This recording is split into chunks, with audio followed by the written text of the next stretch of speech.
This young man was abandoned in an earthquake as a child. At that time, Ling Fan thought he was about to die. It wasn't until a great master appeared, saved him and took him in to raise him that his fate changed. Later, this great master also became Ling Fan's master. 16 years have passed since that day, but Ling Fan still couldn't let go of the burden on his heart. For instance, he had another nightmare today, dreaming of the events of that day. Although Ling Fan had assured his master many times that he would forget the troubles of the mortal world and focus on his cultivation, his master understood that resolving it was a better solution than stubbornly trying to forget. Thus, the master told Ling Fan to descend the mountain, to seek out the mortal world and resolve the inner demon in his heart. Just like that, he descended the mountain with the letter and train ticket his master had given him. Ling Fan boarded the train and looked for his seat, only to see a lightly dressed young girl occupying it. He looked at his train ticket, then at the girl, but didn't know how to start the conversation, until she impatiently shouted, "Hey, have you stared long enough? What's your problem?" Ling Fan handed the train ticket to the girl, indicating that she was in his bunk. Only then did she look at her own ticket again and realize with embarrassment that she was indeed in the wrong spot. She quickly gave the seat back to Ling Fan. A strange, awkward atmosphere filled the train car. After a while, the girl was the first to speak, breaking the silence. "Hi, my name is Zhou Jiaqi. I'm really sorry about what happened just now. We're going to be together for over 10 hours, so it wouldn't be good to stay awkward like this." Ling Fan replied curtly. This attitude was a severe blow to Zhou Jiaqi. After all, she was a lovable beauty. Why was Ling Fan like a walking block of ice? But just as Zhou Jiaqi had this thought, Ling Fan suddenly leaned in and lifted her bangs. Zhou Jiaqi's face immediately flushed red, thinking he was about to make a move on her. But to her surprise, Ling Fan had a serious expression and declared that the space between her eyebrows was dark, a sign of impending doom. "HMPH, don't you curse me. I'm not the one who's going to have bad luck, you are." Zhou Jiaqi stomped her foot in anger. She was completely unaware that as she was flailing her fists and feet she had been spotted by a passing hooligan. This man saw Zhou Jiaqi's delicate, fair and lovely skin and was struck with malicious intent, so that night while she was sound asleep he suddenly attacked, first clamping a hand tightly over Zhou Jiaqi's mouth, then tearing at her clothes. "Beauty, be a good girl, I'll give you 50,000 when we're done." "Tisk, is that shapewear underneath? I love this kind of style, haha." Zhou Jiaqi couldn't scream. It seemed this man was experienced and well practiced in doing bad things and bullying girls. She struggled desperately but couldn't match the bastard's strength.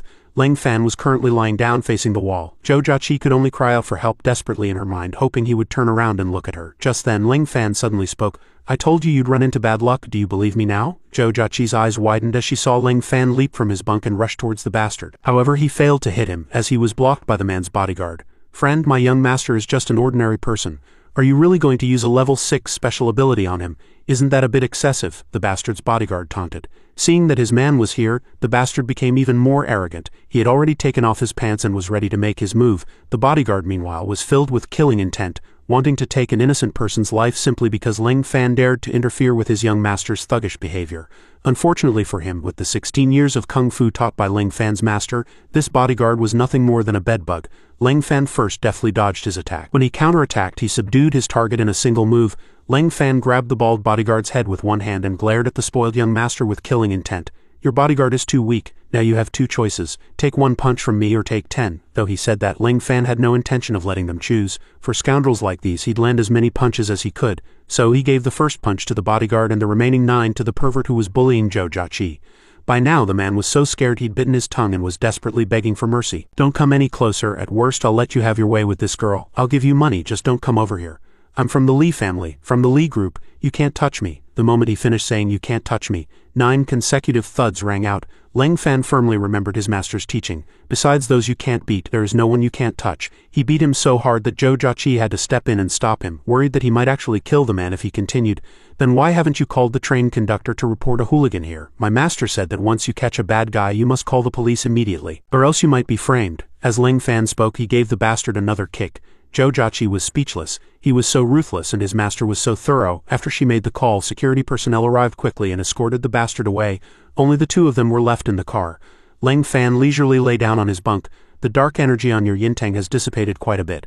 You can sleep peacefully now. I'm going to sleep too." Zhou Jiaqi shyly thanked him, but there was one more thing she wanted to ask of him. To help her use a blanket to cover the compartment door so she could change her clothes, because the clothes she was wearing had been touched by that disgusting guy. Zhou Jiaqi really didn't want to wear them anymore, and they were already tattered.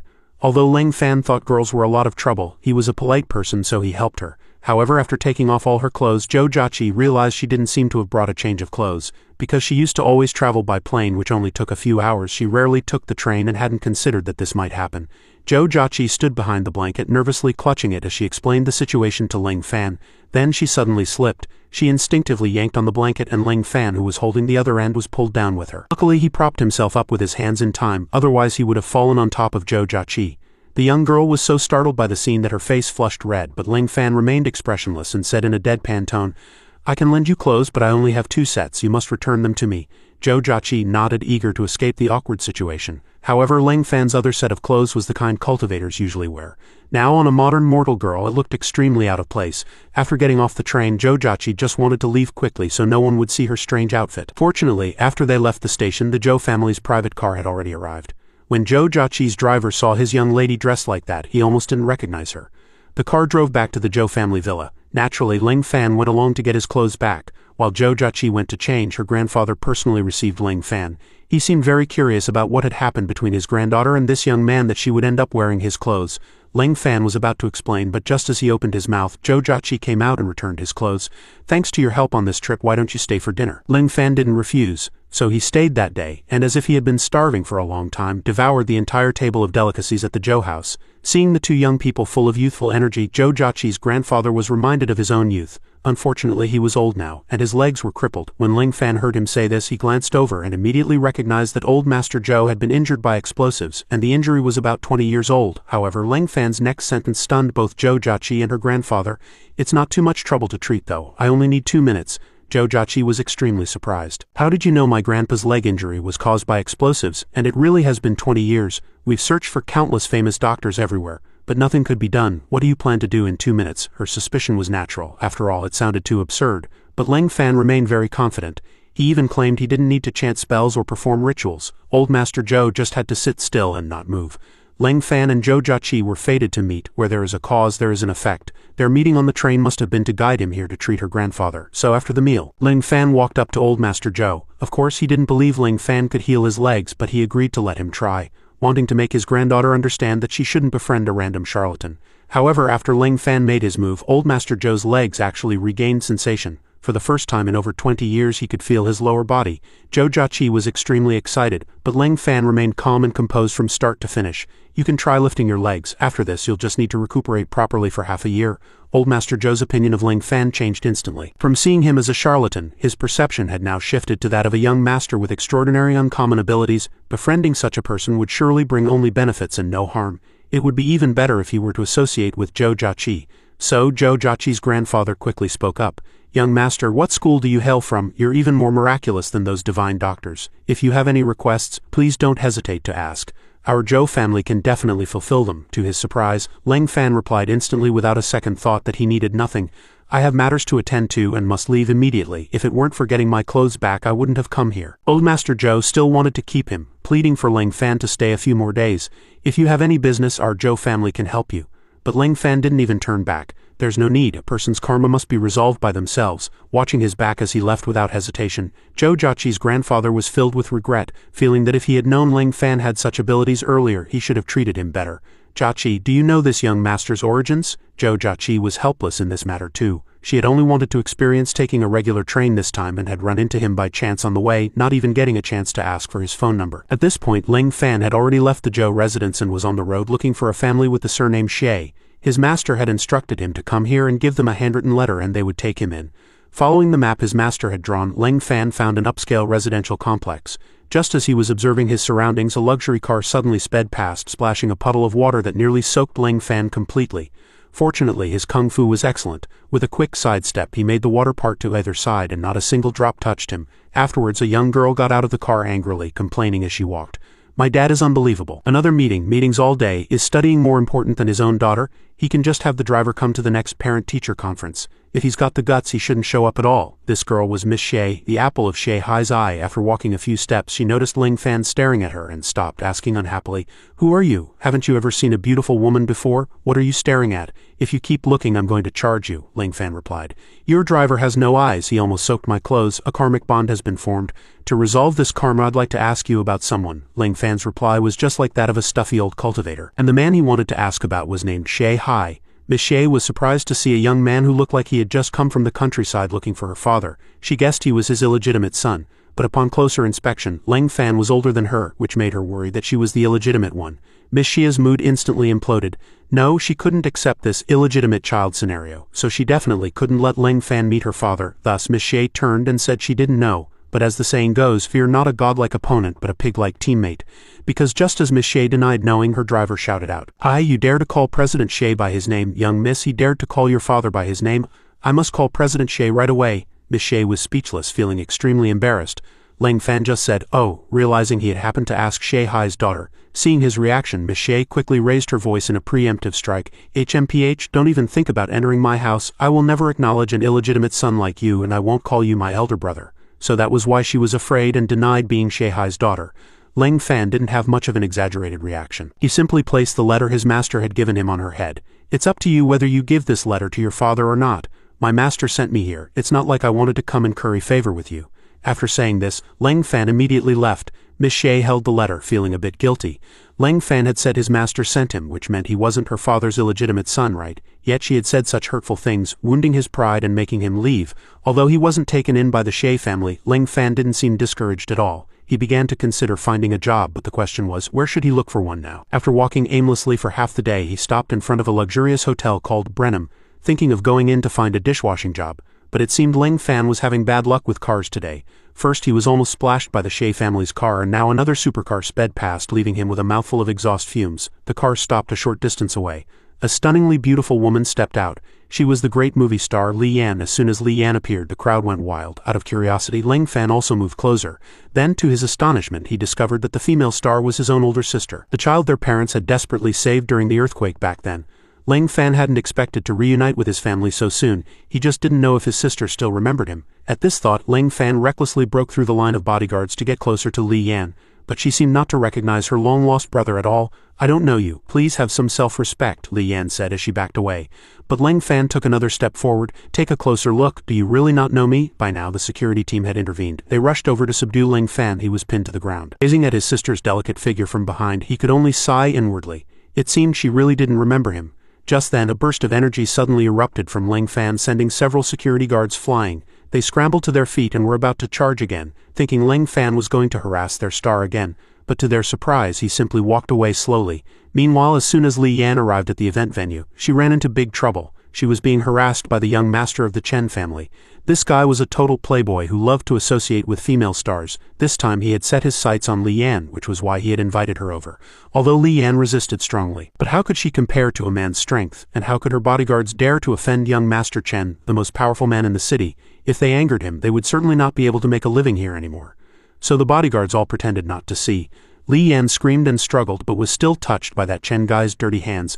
Leng Fan had originally intended to leave, but ultimately couldn't bear to see his own sister being bullied like this. He finally burst through a second-story window, shouting, "Scum!" Young Master Chen was sent rolling on the ground by Leng Fan's kick. Li Yan was very surprised to see him return and help her. But Leng Fan didn't want to stay long. However, that Chen guy had no intention of letting him retreat safely. Since Leng Fan had hit him today, he threatened that if Leng Fan dared to leave, he would immediately kill Li Yan.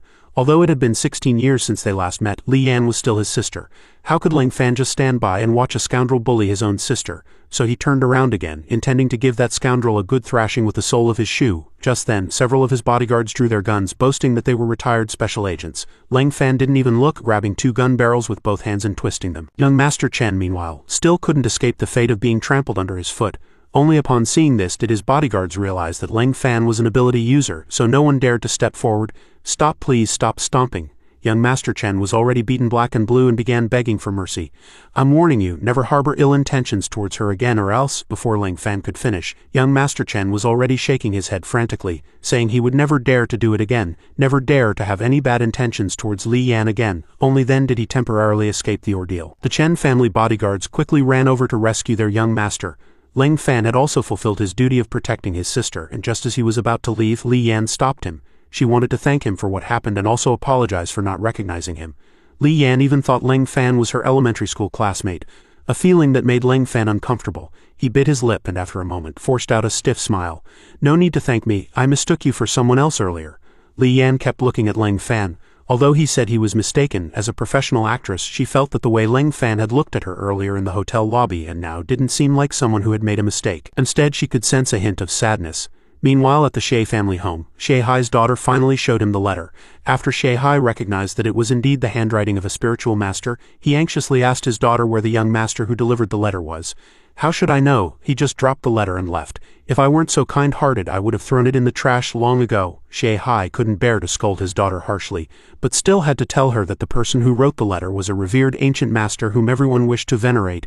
By chasing away his disciple she had virtually caused a great disaster, and the entire Shea family might be implicated because of it. Just then Shea Hai's phone rang. It was Old Master Joe calling. After Ling Fan cured his leg, Old Master Joe had learned that Ling Fan was going to the Shea family, so he called hoping to get in touch with Ling Fan. Shea Hai was even more astonished after hearing that Ling Fan had cured Old Master Joe's 20-year paralysis in just 2 minutes. After hanging up he immediately vented his anger on his daughter. "Go quickly and bring that young master back to me." He only took 2 minutes to restore the ability to walk to Old Master Joe, who had been paralyzed for 20 years. Now even Old Master Joe, whose single word could shake the entire Wrong City, wants to find him. "If you don't find him, don't come home." Miss Shea stormed out of the house. She had been spoiled rotten since childhood, so being scolded mercilessly by her father over some young man who appeared out of nowhere, she couldn't hide her fury. And the city was so big she didn't know where to even begin looking. Miss Shea recalled that Ling Fan had a large sack on his back when he left, perhaps intending to find work. So she went to a construction site to look. After Miss Shea informed Joe Jachi also joined the search for Ling Fan. Hearing Miss Shea say he was going to work at a construction site, she also came here, but still felt the situation was illogical. He could cure her grandfather's leg, so how could he be so poor that he had to do such manual labor for money? But she didn't expect Ling Fan was actually here working part-time. At this moment he was moving bricks and had just sneezed several times in a row. His colleague thought Ling Fan was sick, but he replied that someone was trying to form a karmic connection with him. In simple terms, someone was thinking or talking about him, which was why he was sneezing. The older colleague was speechless after hearing this. "I think you should stop moving bricks and go into fortune-telling. Fortune-telling creates too much karma, which can shorten your lifespan," Ling Fan still replied seriously. The older man of course didn't believe he was an immortal. He just thought Ling Fan was like those teenagers who had just grown up and were obsessed with wuxia dramas. Anyway, today's work was over, and the older man said he had an appointment and told Ling Fan to go back to the dorm by himself, but Ling Fan had already seen a dark shadow on his glabella, meaning it was hard to say if he would return tonight. The appointment the older man mentioned was in fact a tryst. Unsettled, Ling Fan followed him for a while. The two actually chose to have their tryst in a thicket. Joe Jachi happened to pass by, and hearing those ambiguous sounds, her face immediately flushed crimson like a ripe tomato. What kind of people are these doing such things in a place like this? See no evil, I must leave quickly. Joe Jachi tightly closed her eyes, but as she was about to leave she heard the construction worker uncle let out a horrific scream. Logically, when people are enjoying such things they shouldn't make such a miserable sound. Out of curiosity, Joe Jachi secretly peeked, only to see the construction worker uncle lying in a pool of blood, while his lover had transformed into a monster. Joe Jachi's legs turned to jelly from fright. The monster also spotted her and charged ferociously. It wasn't full yet, so it wanted to eat Joe Jachi too. Just as her clothes were caught by the monster, a group of people dressed in cultivator's robes also appeared in time. They grabbed the monster's arm and began to suppress it. "Relevant personnel, quickly take cover," the older cultivator in the group shouted to Joe Jachi. She hadn't yet recovered her senses, and seeing these people with strange abilities she thought of Ling Fan again. What exactly is this?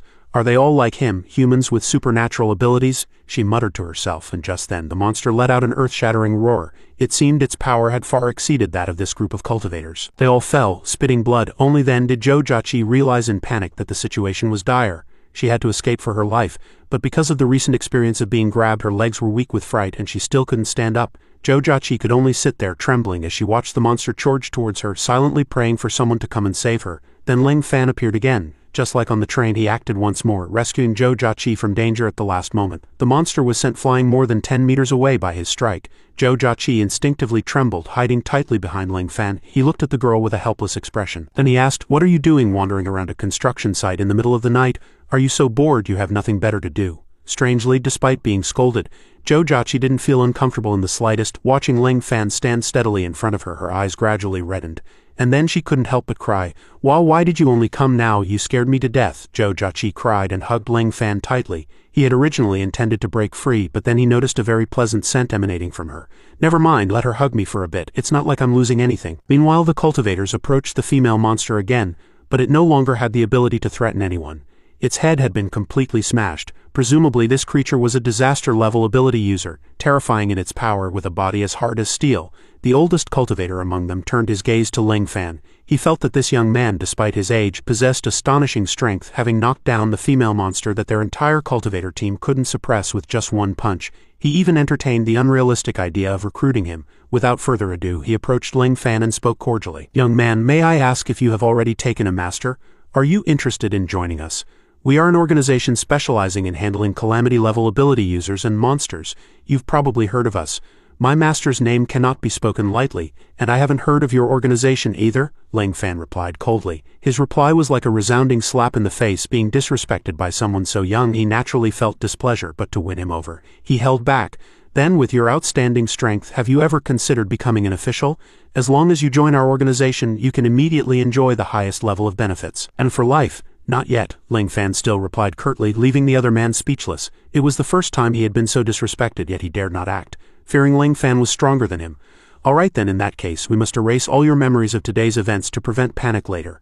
Upon receiving this man's order, several young cultivators immediately charged forward. However, before they could even touch Ling Fan, he shattered their memory-erasing abilities.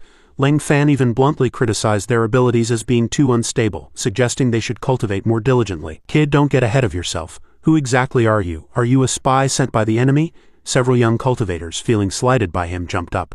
But amidst this commotion, another person appeared. "This young man's ability level is only rank 6, there's still a big gap between him and you. So don't make things difficult for him, otherwise what's nothing will become something. People should be tolerant. Do you all agree with what I'm saying?" Director Chen's cultivator team turned around to see a monk. He was known as Master Hutong, and his words seemed to carry a lot of weight. But Hutong said Ling Fan only possessed a level 6 ability, which Director Chen felt was somewhat inconsistent with his earlier performance. Besides, Ling Fan couldn't help but feel curious. "Master said I'm rank 6, so what is the basis for classifying abilities?" Hutong revealed a kind smile, and then explained that there are a total of 10 levels of abilities in the world. Level 10 is the weakest, level 1 is the strongest, but rank 1 doesn't mean the strongest person because there are still some figures above rank 1 who are rarely seen in the mortal world. Ling Fan let out an "oh," as if his master had also mentioned he was above rank 1 before, specifically 3 years ago, but now according to these people, Ling Fan had become rank 1. A big question mark appeared in his mind. Had he not only failed to improve in the past 3 years but actually regressed? Since Master Hutong had said so, Director Chen no longer wanted to make things difficult for him. "To be rank 6 at such a young age, you will likely become one of our mainstays in the future. If you ever need anything, come find me." Then he handed Ling Fan a business card with only a few words. "Dragon Group, Chen Hai." Ling Fan didn't know what the Dragon Group was or if it was powerful, and Zhou Jiaqi knew even less about these matters. After the group left, she realized she had been tightly clutching Ling Fan's arm the whole time and quickly let go. "Oh dear, I'm so embarrassed. I'm sorry, I was just too nervous earlier, that's why I did that." "It's fine," Ling Fan replied, stuffing the business card into his pocket. "But what are you doing running around here in the middle of the night? Are you here to smoke?" "You're the one here to smoke. Miss Shea told me you were working at a construction site, and you actually became a worker here." "Yes, I'm really working, moving bricks. Otherwise I wouldn't have money to eat," Ling Fan replied calmly. "So that's how it is?" Zhou Jiaqi was even more surprised. Then she suddenly grabbed Ling Fan's arm and told him not to do such manual labor anymore.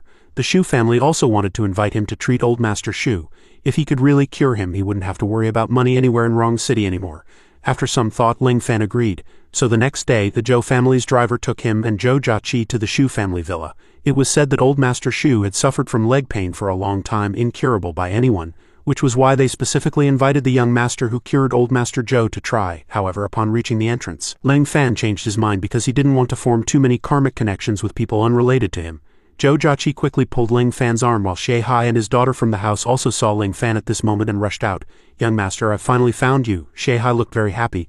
Ling Fan glanced at him and asked again, "Are you the Shay Hai my master mentioned?" Shay Hai nodded frantically, then urged Ling Fan, "I am Shay Hai. Young master, since you're already here, please help treat old Master Shu's leg. Afterward, whatever you ask, I can promise." Old Master Shu was the most powerful person in the city. Shay Hai wanted to use this opportunity to have Ling Fan cure old Master Shu's leg, thereby ingratiating himself with the Shu family. After all, the Shay family was also the place Ling Fan's master had entrusted him to. Since Shay Hai had already asked, Ling Fan couldn't really refuse anymore.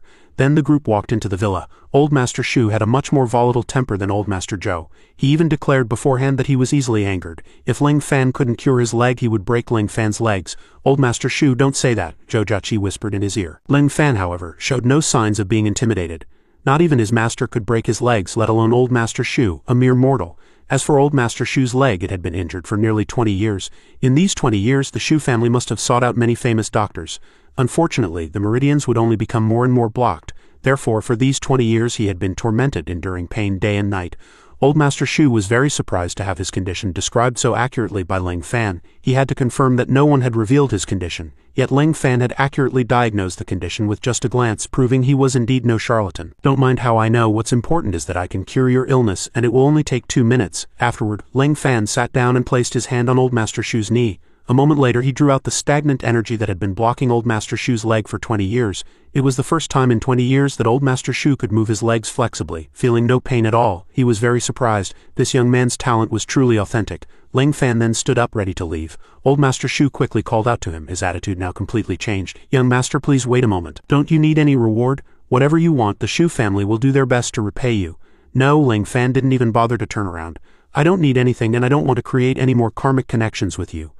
Ling Fan knew that human attitudes varied, but Old Master Shu's attitude upon their first meeting was truly unacceptable, making Ling Fan want to hit him. He secretly felt sorry to his master because after 16 years of cultivation his 6 senses were still not pure. Old Master Shu and Shay Hai, standing beside him, were both astonished by Ling Fan's reply. A true immortal is indeed an immortal, capable of disregarding the Shu family's gratitude. Truly overbearing. Just as Ling Fan was about to leave, Zhou Jiaqi anxiously pulled him back. "You fool, weren't you looking for a job? This is a great opportunity." Shay Hai seized the chance and immediately offered Ling Fan a suitable position in his company, inviting Ling Fan to stay the night and start the job tomorrow. This was not merely a gesture of thanks. Shay Hai, seeing Ling Fan's profound abilities, wanted to keep him. He planned to place Ling Fan in the public relations department. He would be surrounded by attentive, beautiful women which would surely tempt him. This way he could easily bind Ling Fan. In truth, no offer, no matter how good, could sway Ling Fan. But just then a program featuring Li Yan's performance was playing on the television. Ling Fan immediately stopped, staring at the screen, somewhat lost in thought. "All right, I'll stay." After a long time he finally answered. A heavy feeling settled in Ling Fan's heart. He thought he couldn't cut off his karmic ties with his family, and therefore he wouldn't be worthy of returning to the immortal realm. Zhou Jiaqi noticed Ling Fan's strange expression and immediately asked, "Do you like her?" "She's from the Li family in Jinling, with exceptional talent in singing and acting. She's not someone you can aspire to." "Where is the Li family in Jinling?" Ling Fan countered, a look of immense pain on his face. "Is it difficult for them to raise one child? They could even raise all the children in the country. What's so hard about that?" Although Zhou Jiaqi didn't know why Ling Fan suddenly asked this strange question, she patiently answered. She would never know that the Li family, capable of raising all the children in the country, had abandoned their own son in the rubble 16 years ago and fled. Just thinking about it, Ling Fan's heart twisted again. Zhou Jiaqi also guessed he was recalling some sad events, so she stepped forward to comfort him. After all, Ling Fan had saved her twice. "Although I don't know what happened to you, let me help cheer you up." Zhou Jiaqi leaned closer, intending to press her forehead against his.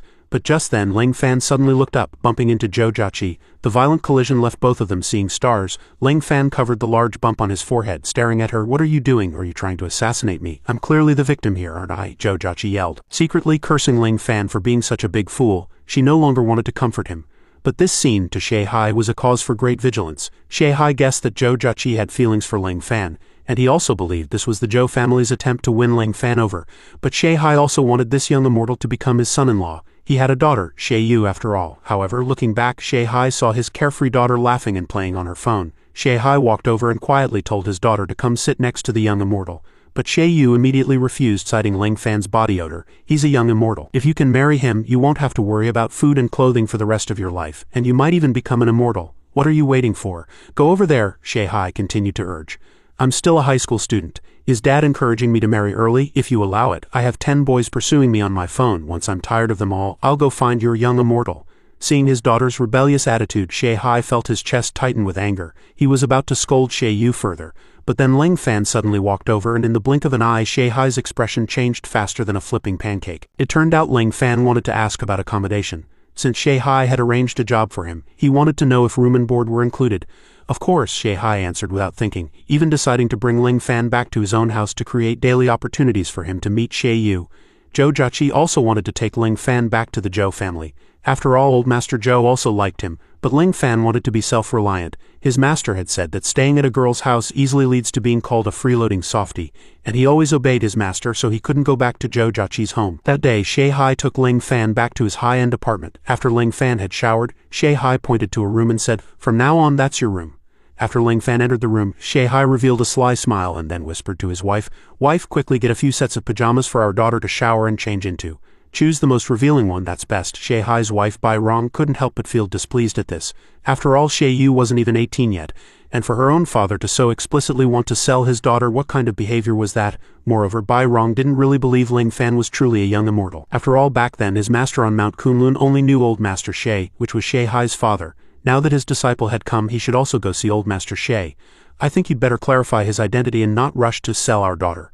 What, sell our daughter? Don't talk nonsense. Shay Hai was a little angry at first, then thought his wife's words made sense and changed his tone, saying, alright, I'll call Dad. That kid has already been assigned to Yu's room. Remember to remind her to sleep in another room tonight. At this point, Ling Fan was already obediently in the room. But this room seemed a bit too lively, piled with plush toys, and didn't look quite right for him. Ling Fan was still contemplating whether to ask for a different room when he heard a squeak sound like fingernails scraping glass from behind him. He turned around and saw a zombie crawling outside the window like a lizard. He didn't know where this thing came from, but it seemed to be here to avenge the female monster he killed last night. The monster violently slammed its head against the glass, then crashed into the room. Ling Fan heard Shay Hai's voice from outside, seemingly having heard the commotion inside. Young immortal, are you alright? Alright? It's just a cockroach. Uncle Shay doesn't need to worry. Ling Fan replied, by which time he had already grabbed the zombie, one hand tightly gripping its two arms and the other hand covering its mouth. Alright then, young immortal, get some sleep. Tomorrow I'll take you to the company for your new position. Okay, Ling Fan replied again, this time having already twisted the zombie's neck, dealing with it.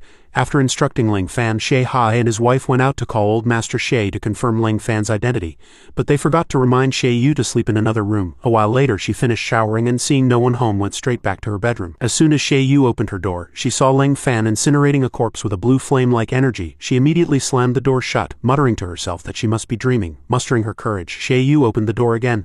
The room was spotlessly clean and Ling Fan was holding a plush toy looking innocent. Phew, it was just a dream after all. Shay Yu breathed a sigh of relief, then walked up to Ling Fan aggressively and questioned, why are you in my room? Get out now, Ling Fan innocently said. Shay Hai let him into this room, but Shay Yu insisted on driving him out. Ling Fan didn't argue with her further, but as he was about to walk out of the room, Shay Yu saw the shattered glass window. She remembered the scene she had thought was a halluch earlier and suddenly felt scared, so she chased after him. Wait, what did you just do in my room? Just dealing with a disaster caused by an ability user. You usually call them zombies. Ling Fan didn't hide anything. Shay Yu felt a chill all over. So zombies really existed, and with the broken window she felt unsafe. So the person who had coldly driven Ling Fan out of the room a minute ago suddenly hugged him from behind. Don't leave me alone, I want to sleep with you. The scene of Shay Yu desperately pulling Ling Fan back to her room was witnessed by Shay Hai and Bai Rong, who immediately felt that their daughter had truly become beastly towards this young immortal. And Shay Hai, having just confirmed Ling Fan's identity, immediately felt that this was an excellent development. If Shay Yu and Ling Fan could consummate their relationship, then the Shay family could also rise in status and stand on equal footing with Rong City's two major powers, the Zhou and Shu families. So that night Ling Fan truly shared a bed with Shay Yu. Of course he didn't develop any other feelings, because at this time, Ling Fan was still pondering the zombie from earlier. It was caused by a calamity-level ability, and eliminating it would neither increase merit nor create karmic ties. But why did that thing still retain sentience? Because Ling Fan clearly heard the monster roar for Ling Fan to pay for its woman's life when it crashed through the door. Ling Fan kept pondering, unaware of when he had fallen asleep. The next morning, Shay Hai personally drove him to the company. He arranged a position for Ling Fan in the public relations department, where he only needed to come to the company to drink coffee and clock in every day. Thank you, Uncle Shay. As long as it includes room and board, I can handle the rest myself. Shay Hai secretly rejoiced, feeling that he had firmly secured Ling Fan his future son-in-law. Afterward, Ling Fan got out of the car. Observed by many company employees, they found it very strange, and understandably so, as Shay Hai had personally driven him.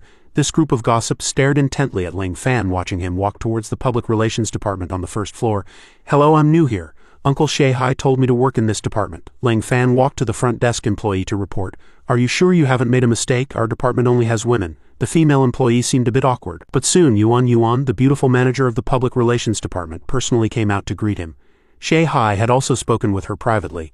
During the upcoming 3-month internship, Yuan would personally supervise Ling Fan. After the introduction, Yuan took Ling Fan to change clothes, explaining as they walked that for public relations work one's image and demeanor could not be poor. Your current clothes won't do, but your friend already sent a new set today. Yuan turned and said, that's the changing room, the new clothes are in there too. A luxurious suit had been prepared. After changing into appropriate clothes, Ling Fan now looked like a cool CEO from a movie even she couldn't help but admire. He actually looked the part. On the way to the office he asked Yuan, who sent me this suit? She thought for a moment and replied. She said her surname was Zhou.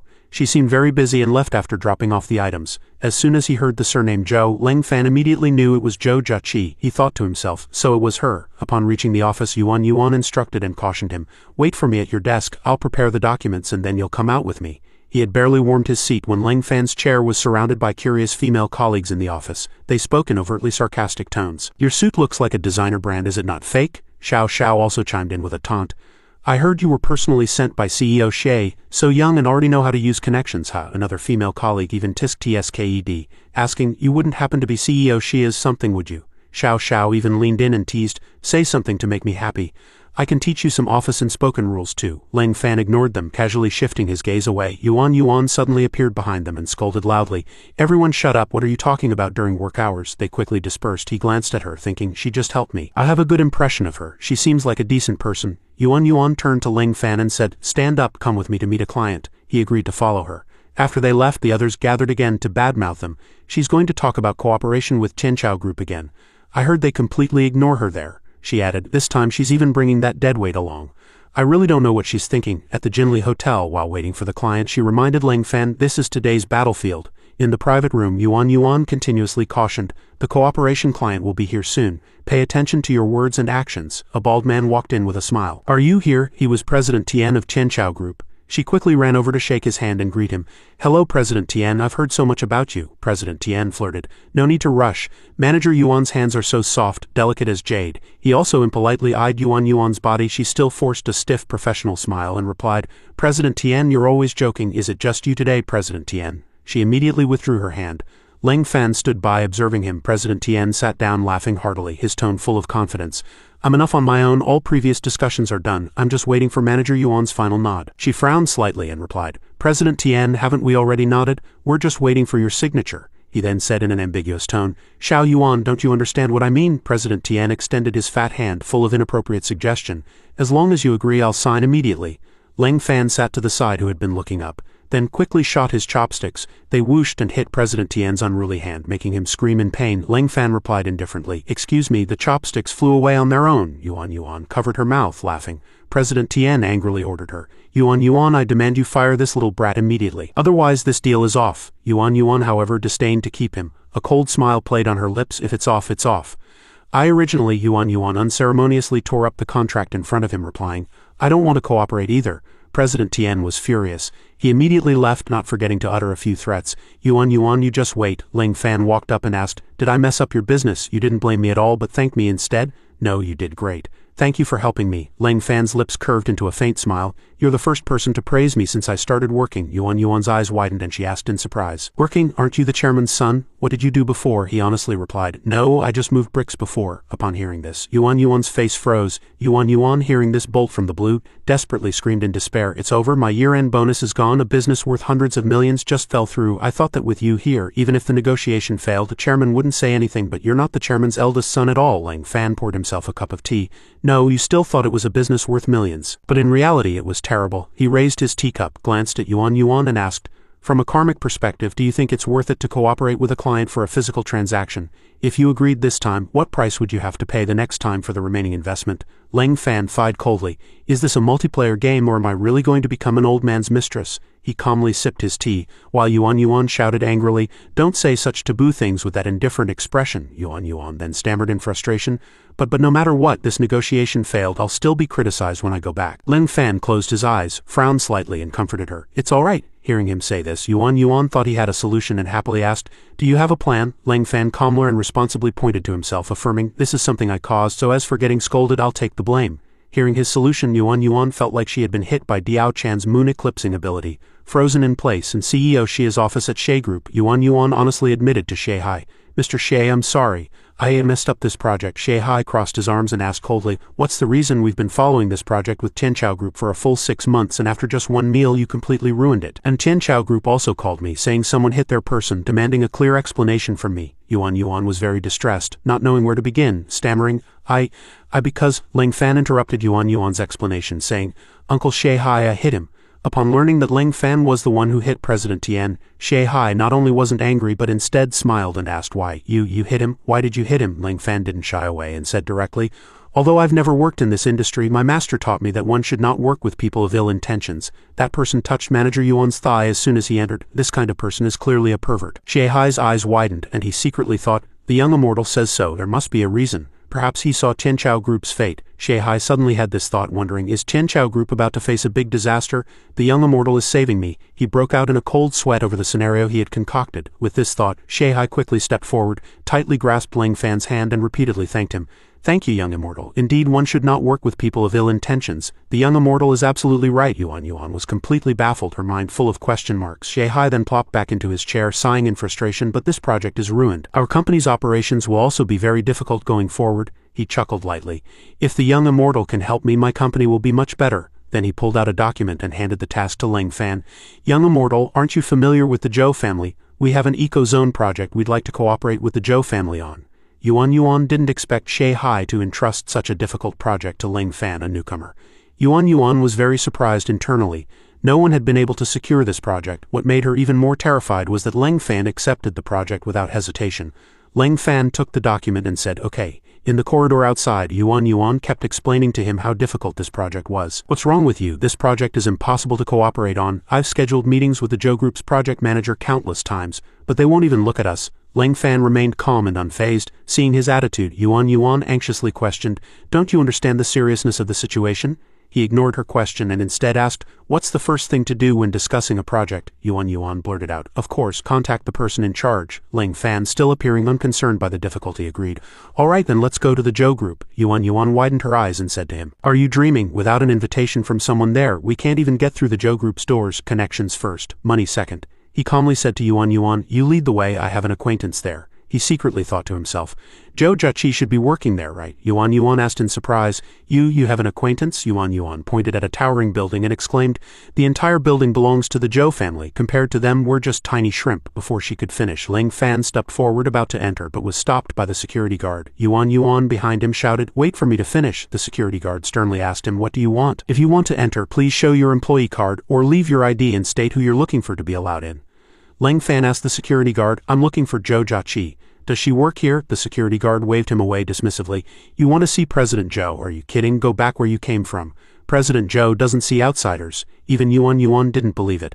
She pulled Ling Fan's clothes, stopping him. What exactly are you trying to do? Zhou Jiaqi is now the general manager of the Zhou Group. Young and promising. What are you thinking? Suddenly, a luxury car pulled up nearby. Zhou Jiaqi got out with a bright smile, took off her glasses and asked with a grin, Ling Fan, what are you doing here? Yuan again widened her eyes, stammering, You really know each other? In the CEO's reception room, Zhou Jiaqi asked Ling Fan, so you're here on behalf of Shaihai to discuss cooperation? She held the contract, read it through, and then said thoughtfully, cooperation isn't a problem. But he asked directly, but what? Yuan beside him broke out in a cold sweat, secretly thinking, oh no, it's not that simple after all. Zhou Jiaqi joked, Ling Fan, you have to come work for my company. Yuan's eyes widened, her jaw dropping in surprise. Ling Fan, however, directly refused and decisively took back the contract. Then I don't want to cooperate. Yuan couldn't help but be startled by his arrogance, secretly thinking, this kid actually refused the invitation from the young lady president of the Zhou Group. Zhou Jiaqi tugged at the contract, pleading remorsefully, I was just joking, don't be so serious. Watching the two of them pull at the contract, Yuan's entire worldview collapsed. She covered her face, thinking in disbelief, Are they flirting? She picked up a pen ready to sign and winked, setting a condition. I can sign, but you have to stay with me today. Your clothes are too cheap, I'll give you a new set. Ling Fan immediately agreed. No problem. Yuan became even more convinced of her guess. He was indeed the son of some prominent figure. After signing the contract, Zhou Jiaqi said professionally, You can discuss other details with my assistant. Yuan respectfully replied, No problem, thank you, President Zhou. He was beaming with joy, wondering, why is she so happy? Zhou Jiaqi replied, Because if it weren't for you, a small family business like Shaihai's would never be able to cooperate with us. She'll probably be treated like a hero when she goes back. According to her explanation, Yuan would be praised by Shaihai. Yuan is indeed our company's diplomacy manager. Be able to secure a cooperation project with the Zhou Group, amazing, she's our hero, Ling Fan asked. Hero, in my opinion, hero Yuan is Superman, or a female knight with a sword. Zhou Jiaqi didn't understand Ling Fan's strange thoughts, so she questioned, Are you thinking something weird again? She winked and suggested, Come on, I'll take you shopping. Zhou Jiaqi, in front of company employees, unhesitatingly took his hand, making the employees red with envy. One colleague widened his eyes and asked, Is this pretty boy being kept by President Zhou? Another gnashed his teeth, speaking with jealousy, How can my goddess go on a date with someone else? I must curse this guy. Another colleague proudly added, You're overthinking it. How could President Zhou date him? Is this guy even half as handsome as me? The other two looked at the self-important colleague with disdain. At the shopping mall, the two walked around together. Lang Fan saw the shop assistants lining up neatly, bowing in greeting, and asked, "Who are you, such a big shot? Why are these people greeting you so respectfully?" Zhou Jiaqi humbly explained, "Not really a big shot, I just shop here often. Every time I come here, the commission they get is even more than their monthly salary. How could they not like me?" She examined the clothes, praising happily, "This outfit seems to suit you very well." He, however, replied bluntly, "I still prefer Taoist robes." Zhou Jiaqi walked into a store, pointed to an outfit and requested, "I want to try this one on." The sales associate smiled and replied, "No problem, President Zhou." After Lang Fan tried on the clothes, he turned and asked the sales associate, "It really fits well, but I just saw the price. This outfit actually cost 20,999 yuan. Did you make this outfit from a 1,000-year-old snake spirit?" She was still admiring his handsomeness with satisfaction, constantly praising in her heart, "This guy really suits it. So handsome." The sales associate laughed awkwardly at Lang Fan's strange question. "Not at all, this kind of outfit, it's just custom made by a top French artisan, and it's the only set in the world." He took off the clothes and handed them directly to the sales associate, then commented, "If it's not made from a 1,000-year-old snake spirit, then it's not a treasure, just an ordinary useless item." Master said, "Ordinary things are useless for cultivators. I don't want to buy useless things for myself." Zhou Jiaqi handed over her black card imperiously, ordering, "I'll buy this outfit." Swiped the card. Lang Fan's expression instantly changed and he put the clothes back on. "Since you've decided to buy it, then so be it. I won't refuse any more." The sales associate was beaming. "Okay, President Zhou is so generous." Li Yuan of the Li family branch, smoking a cigarette, smiled arrogantly. "President Zhou, what a coincidence. I heard you're keeping a young man and he even dares to lecture you. That's not right. Your mother has already agreed to my pursuit of you." Zhou Jiaqi retorted with disgust, "But I haven't agreed." Li Yuan glanced at Lang Fan, his eyes full of contempt, and threatened, "Is this little brat seducing my girlfriend? Don't want to live, do you?" Lang Fan squinted at Li Yuan, warning, "You want to commit evil. But I don't want to bear bad karma. You're arrogant and commit too many evils. You won't have a good outcome in this life." He scoffed, "What nonsense are you talking about? When I was running wild here, you were still drinking milk somewhere."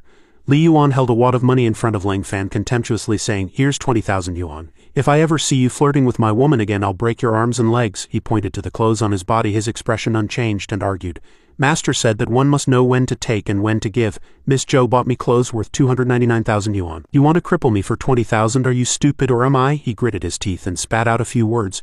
"You?" Zhou Jiaqi behind him giggled, secretly praising, "This kid really knows how to infuriate people." Unable to win the argument, Li Yuan angrily roared, "Bodyguards, throw this brat out from the second floor, let him fall to his death." Two tall and strong bodyguards rushed over quickly, even politely apologizing. "Sorry, little brother, we're just trying to make a living, no offense." Just as the bodyguards were about to grab Lang Fan, he merely blew lightly. The two bodyguards were sent flying by a whirlwind. Lang Fan grabbed Li Yuan by the collar. Carried by the whirlwind, Li Yuan screamed, "What do you want to do?" In a moment the two appeared by the shopping mall railing. He coldly asked Li Yuan, "You probably often throw others down, do you want to experience it yourself?" Suspended in midair, Li Yuan pleaded repeatedly, brother, don't let go, I was wrong, please let me down, I beg you."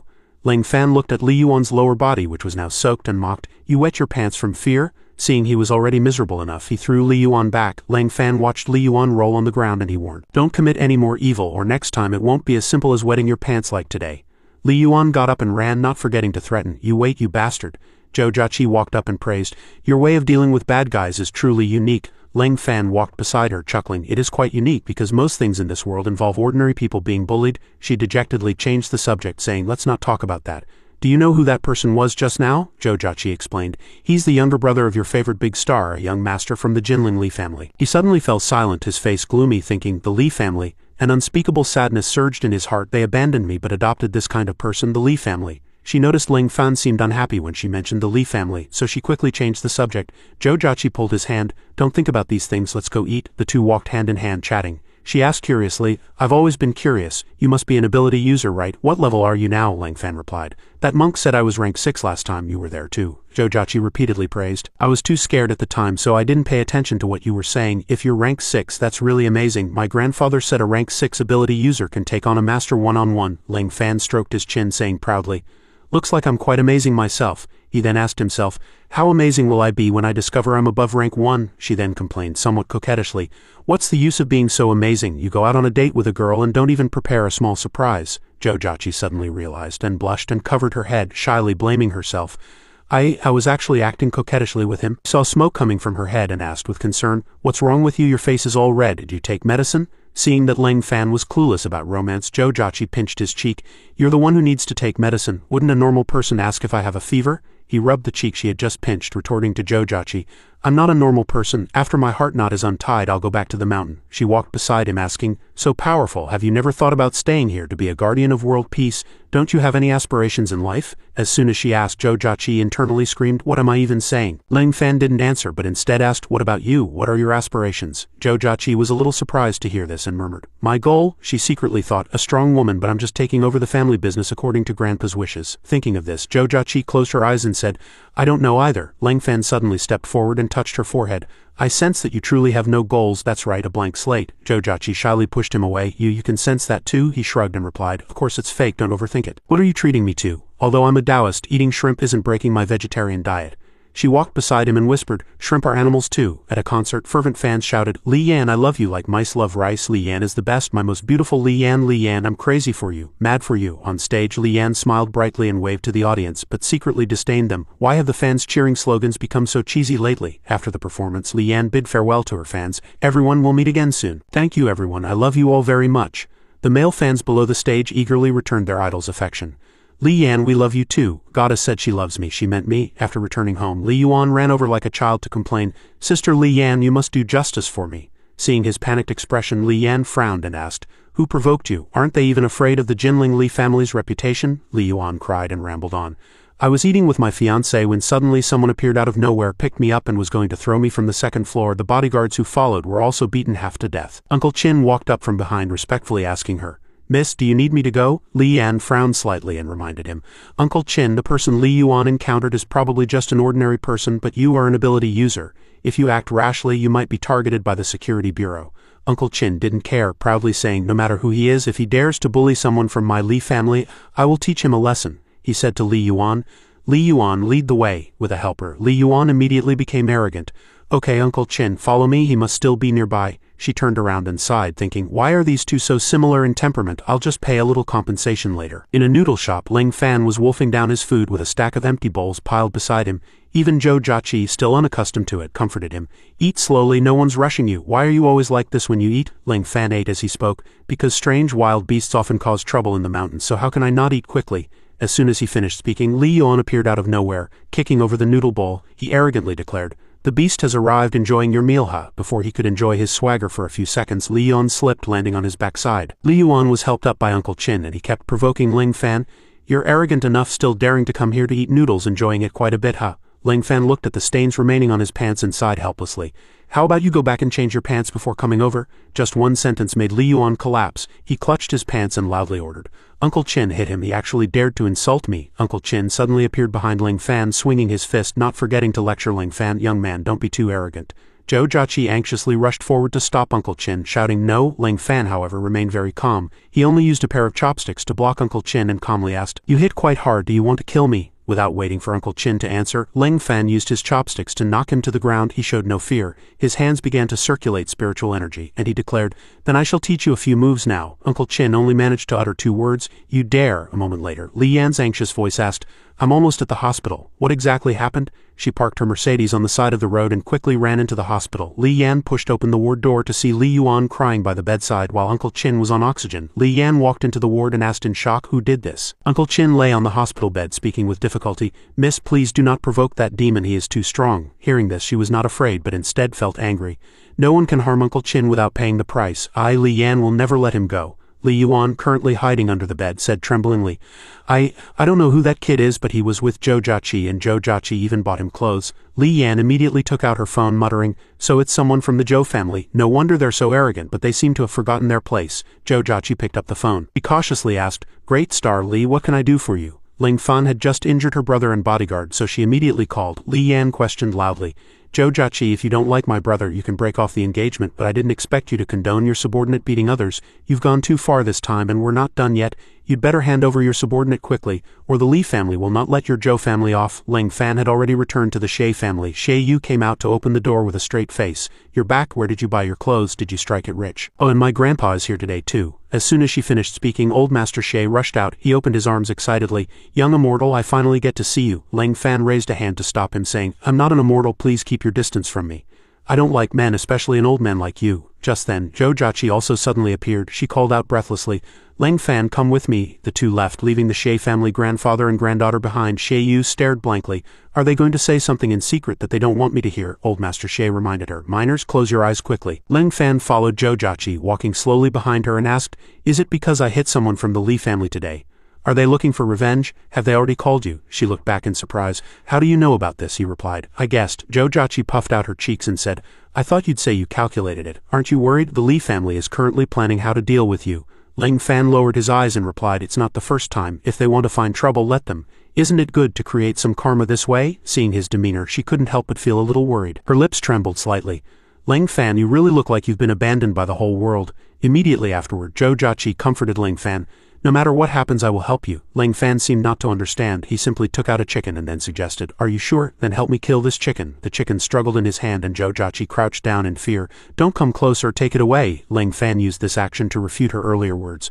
See, you can't even help me kill a chicken. He gently stroked Jojachi's head and instructed, Don't think about helping me anymore. Just stay obediently behind me. She called out Lang Fan's name, touched. But less than a second later, Lang Fan poured a bucket of cold water on Jojachi again.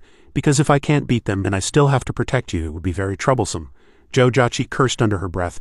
Go to hell, you stinking man, so conceited. Meanwhile, in the Security Bureau's monitoring room, images of two strangers appeared on the surveillance cameras. Aren't these two Lee family ability users? Why are they in wrong city? Beside the woman named Li Bai walked Yang Long, the Lee family's son-in-law, who was on the phone. Understood. We are already in wrong city. The two quickly arrived in an alley. Li Bai said, Let's go straight to the Zhou family from here. Okay. Yang Long picked her up. Li Bai lay in his arms softly saying, Brother Long, be gentle. As soon as she finished speaking, he stomped his foot and leapt high, then continued, When have I not been exhausted by you, you little vixen? You always say harder, harder every time. Yang Long jumped onto a nearby building to gain leverage, then continued forward. Li Bai scolded, Shut up, can I be coquettish occasionally? Soon, the Zhou family villa appeared before them. The two jumped directly from the roof, bricks and tiles shattering, dust flying. Li Bai frowned and threatened. You surnamed Zhou, quickly hand over the fellow who beat our family's junior, or you'll face the consequences. Lang Fan stood downstairs and quickly realized that people from the Zhou family had arrived. Without a word, he picked up Jojachi. She asked bewildered, Where are you going? We can call a car. Lang Fan had an epiphany. Good point. Although I run pretty fast, there's no need to exaggerate. Master said that posturing easily gets you struck by lightning. You should be humble. The two called a taxi and returned to the Zhou family. Remember to give me 5-star reviews, both of you. Moi? Lang Fan walked a few steps, then suddenly stopped. What's wrong? I have a premonition I'll meet some acquaintances here. Shouting could be heard from inside. Old man, are you going to hand him over or not? Jojachi exclaimed in panic. Oh no, Grandpa. Inside the house, Old Master Zhou was being interrogated by Yang Long. He sat by the TV cabinet firmly saying, Even if you kill me today, I will not hand over young friend Lang Fan to you. Hearing him say this, Yang Long angrily swung his fist. Then I'll grant your wish. Just as he was about to strike, Jojachi appeared in time shouting, Grandpa. Lang Fan stood in front of Old Master Zhou, blocking Yang Long's punch, and coldly said, I'm the one you're looking for. What kind of skill is it to bully an old man? He was pushed to the ground by Lang Fan, his face grim. Old Master Zhou pressed Lang Fan. Lang Fan, why did you come at this particular time? They wouldn't dare lay a hand on me. Lang Fan immediately denied. If I had been a step slower, your head might have exploded. The words head exploded immediately left him dumbfounded. Lang Fan said to Jojachi without changing his expression, Quickly take your grandpa inside, I'll handle this. She immediately did as told, not forgetting to remind him before leaving, You must be careful, he affirmed. Don't worry. If I can't beat them, I'll retreat. Li Bai scoffed. Can't beat them and still want to run? Can you run away, kid? You bullied my Li family. Without giving me a satisfactory explanation, you won't escape death. Meanwhile, Yang Long stood aside, thinking twistedly, This kid has some strength. It seems I can no longer hide my true power. Li Yan is probably almost here. I can't lose face in front of the juniors. The sound of a car was heard outside. He realized someone had arrived. Li Yan immediately walked into the house, her tone full of authority. Who injured Uncle Chin? Li Bai, not understanding the situation, pointed directly at Lang Fan and said, My dear granddaughter is here. It's this kid. Li Yan immediately recognized him. Her eyes widened and she stammered, It's you. Lang Fan didn't hide anything and admitted directly, It's me. People from your Li family use their power to bully others. They all deserve to be beaten. His thoughts carried a hint of bitterness. My own sister is standing outside speaking for others. The world is indeed, as Master said, full of various situations. Li Yan reined in her earlier domineering attitude and said gently, But you shouldn't have beaten Uncle Chin like that, let alone scared Li Yuan into wetting his pants in front of so many people. That was humiliating him. Your actions were a bit too much. Li Bai couldn't sit still. She gritted her teeth and shouted, What are you still talking to him for, husband? Teach him a lesson first. What's wrong with Li Yan? She seems to have known this kid before. Dare to provoke the Li family. Everyone must pay a price. Yang Long obeyed his wife's command. He used his ability, drag an arm to attack Lang Fan. I won't hold back. Die. Li Yan shrieked in panic. Aunt, that's your husband's ability state, he doesn't hold back. What do we do now? Thinking he was so powerful, Lang Fan merely waved his hand lightly and he was flung out. Li Bai's face was ashen. Yang Long was knocked out by a single punch from him. Does he have the strength of a rank 6 ability user? Seeing this, Li Yan breathed a sigh of relief. Good, he's fine. But immediately after, Li Yan suddenly realized that the one beaten was her aunt's husband. Why am I worrying about an outsider? So she changed her attitude again, gritting her teeth and asking, "You, who exactly are you?" Lang Fan calmly replied. "From the mountains, no father, no mother, abandoned by my sister too. Lonely since childhood, a poor boy forgotten by the world." Li Bai unleashed her ability, walking over with killing intent. "I don't care who you are. You hit my husband. You insulted my Li family. This isn't over." Her ability gathered in her palm. "Lang Fan, I'm going to kill you," Li Yan shrieked again in panic.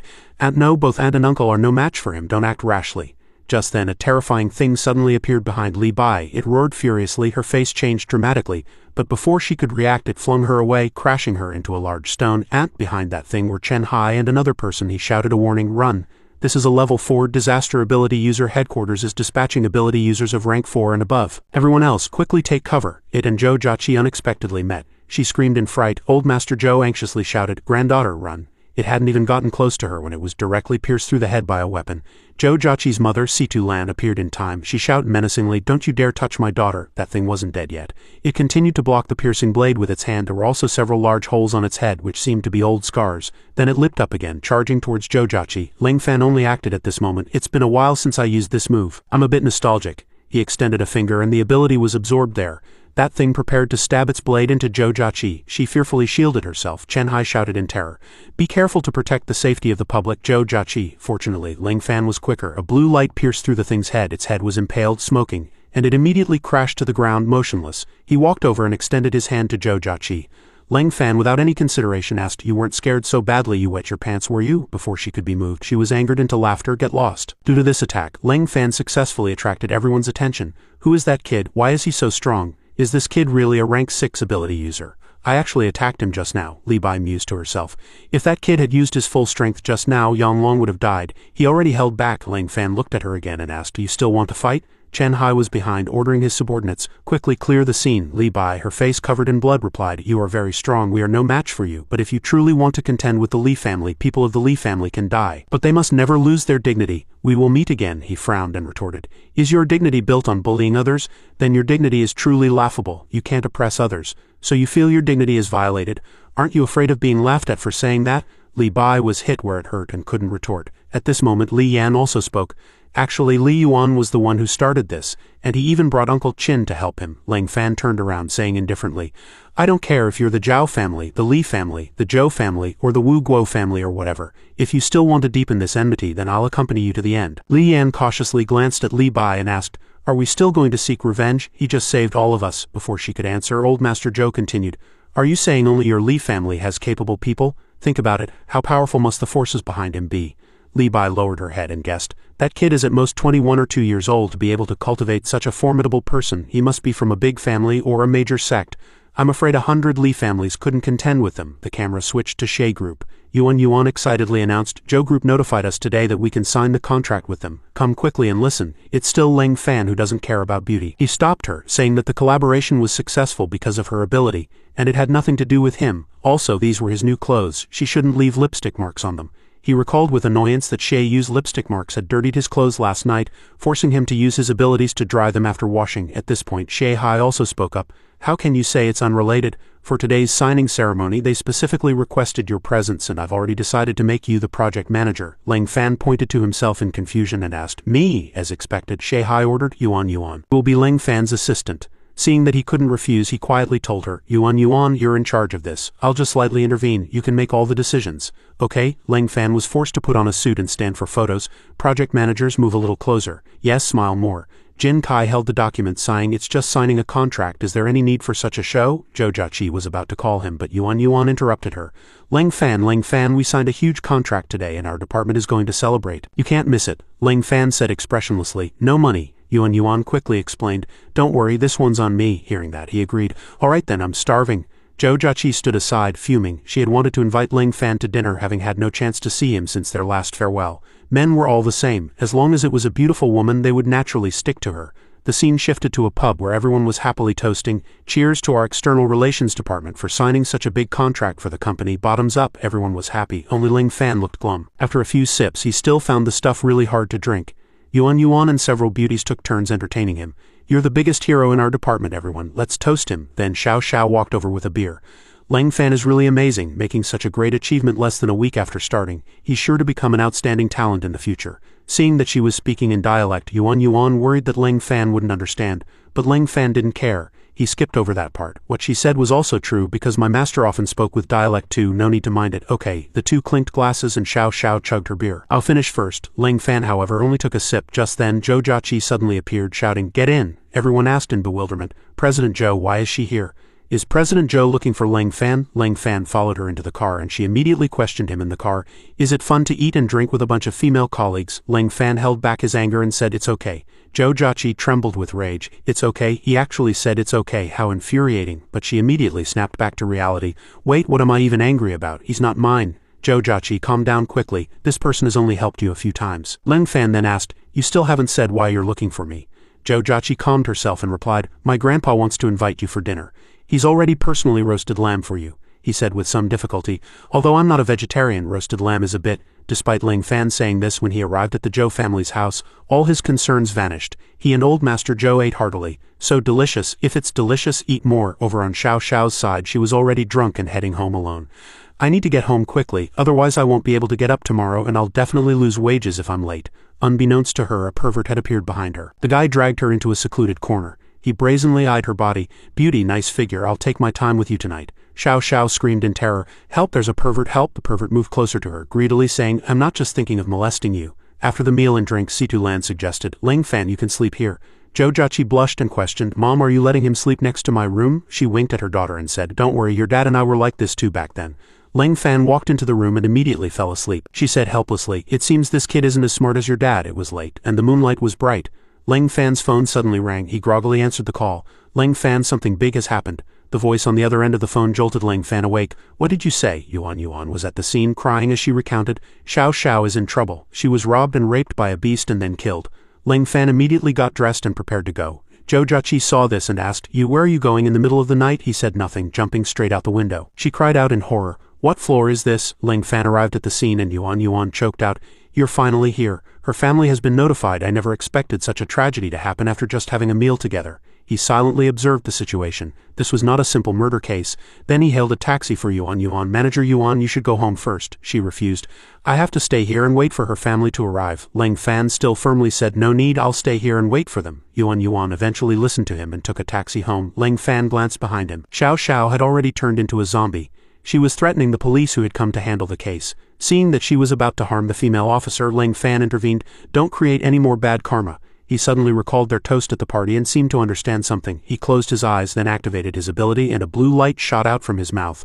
Ling Fan used his ability to restrain Xiao, then said, call the professionals over. This is not something you can handle. Monster, go run, we can't retreat. If we all leave, what about the citizens? Soon, Chen Hai's team arrived. He said, young friend Ling Fan, you can leave this to us now. He frowned and said, she's my friend. I know she's dead, but I want to avenge her. Chen Hai was startled. You mean you want to help us solve the case? He nodded affirmatively. Exactly. As Chen Hai's team cleared Xiao's body, Ling Fan thought this is neither cause nor effect, only fate. He suddenly said, I'll raise a glass to you. I'll let you regain your dignity as a human. Guo Shang suddenly spoke up and asked, how do you plan to find the killer? This killer is unusual. He carries a corpse toxin. Ling Fan was somewhat confused. Do you know who the killer is? He replied. I don't know, but recently, female zombies have been increasing. We found toxin seeds in almost every female zombie. We suspect a man carries the pathogen and transmits it to women through sexual intercourse. Moreover, the killer is very likely a cultivator with strange techniques. A team member suddenly came to report, Taoist, we found the surveillance cameras.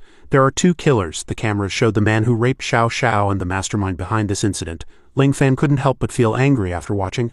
I will help her resolve this karmic consequence. Seeing his attitude, Guo Shang reminded him, you are a mortal, you cannot kill. Chen Hai whispered from the side, Taoist, this kid is no mortal. Hearing this, Guo Shang smiled again and said, but you can if you join our dragon group. He continued to try and recruit Ling Fan. My name is Guo Shang, I'm the deputy director of the security bureau and the deputy leader of the dragon group. Would you be willing to join the dragon group, young man? he unceremoniously refused directly.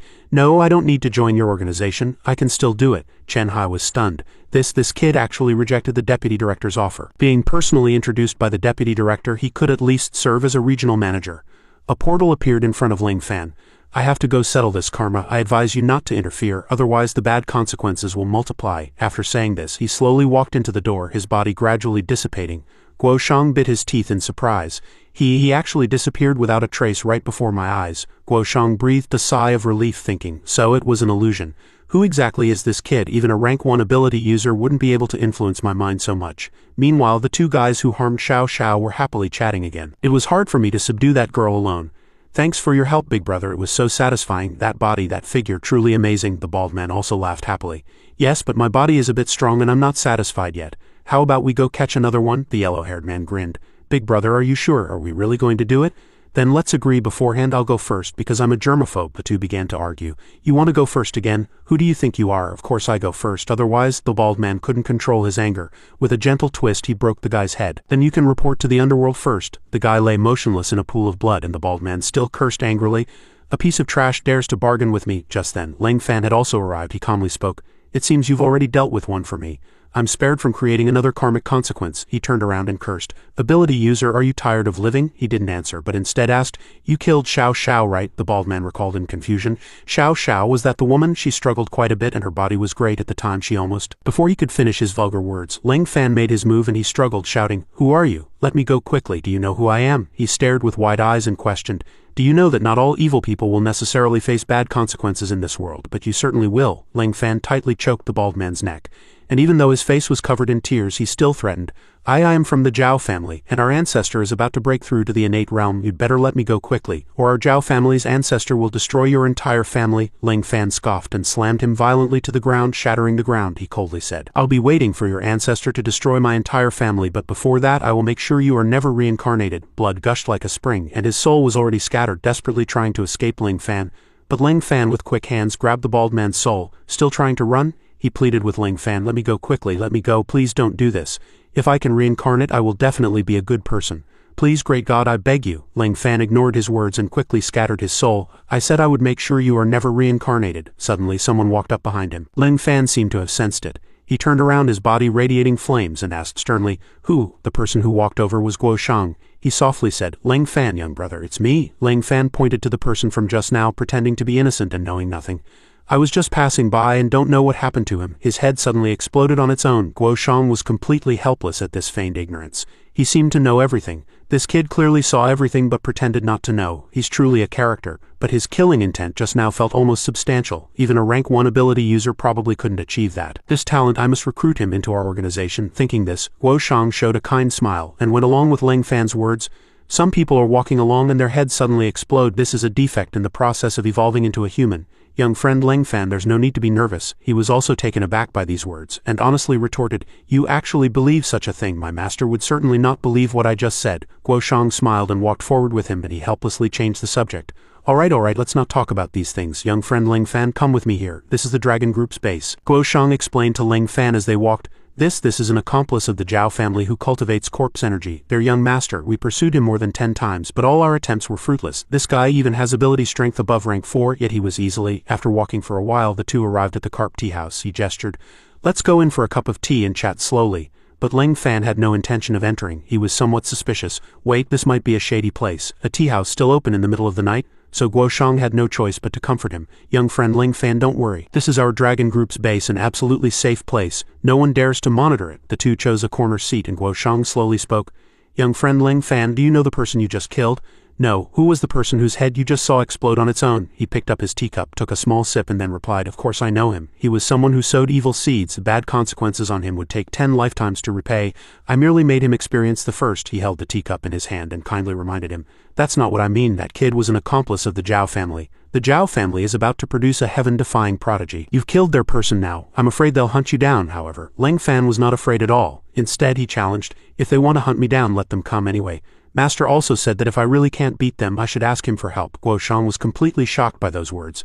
Ask your venerable master, how can you say such a thing? Is your master an extremely powerful ability user? He couldn't help but wonder to himself. Is there really such an arrogant master in this world? However, Ling Fan's reply left Guo Shang unable to retort. No, those words were just something I made up. Master rarely says such things, and rarely takes action. Most of us live in the mountains.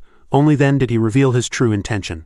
Let's not talk about that for now. Actually, I want to recruit you to join the dragon group as an elder.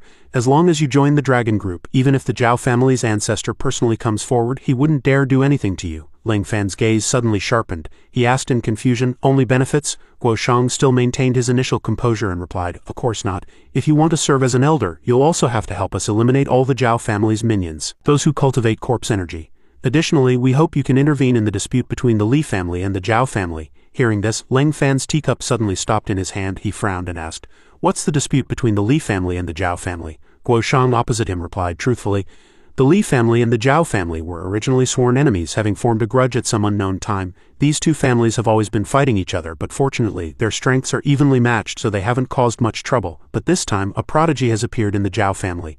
The Zhao family's ancestor, Zhao Rishan, has actually broken through rank 1 and entered the innate realm. He continued to speak volubly, but Ling Fan was completely bewildered.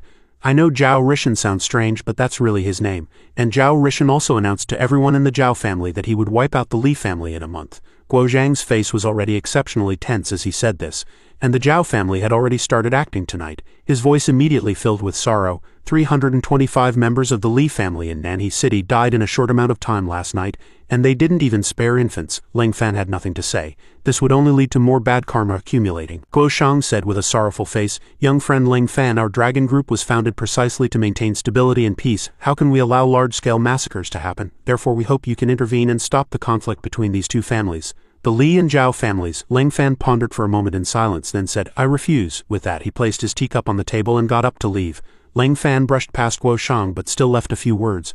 I temporarily don't want to serve as any elder, nor do I want to interfere in worldly affairs. Everyone has their own karma. The Li family disciples have been bullying others for quite some time, not just a day or two. Years of resentment should have already brought about their just deserts. He called out regretfully from behind, this is an elder's honor, young friend Ling Fan, please reconsider. The next day at the Shay Group building, a notice was received early in the morning asking everyone to control their emotions and bid farewell to their dear friend and colleague to her final resting place. Xiao Xiao's portrait was solemnly hung in the center of the office. Everyone bowed their heads to bid her a final farewell and express their condolences. Yuan stood behind everyone, and she recounted the events to Ling Fan.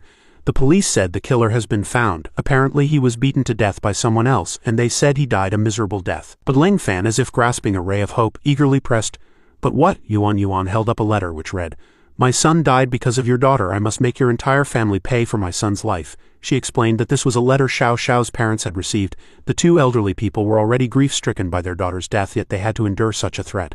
Ling Fan snatched the letter, tore it up, and firmly declared, I will handle this. Yuan retorted, full of doubt, how do you plan to handle it? No, I heard the killer is an ability user, and perhaps the Avenger is also an ability user. You can't handle this. Ling Fan ignored her, turned around, and left with a cryptic remark, I have my own plans, and then he left. As he walked, he thought about his colleague. At that time, only hatred filled his mind. An ordinary person, having committed no evil in life, was implicated by the bad karma of others. From this, it can be seen that the way of heaven is never fair.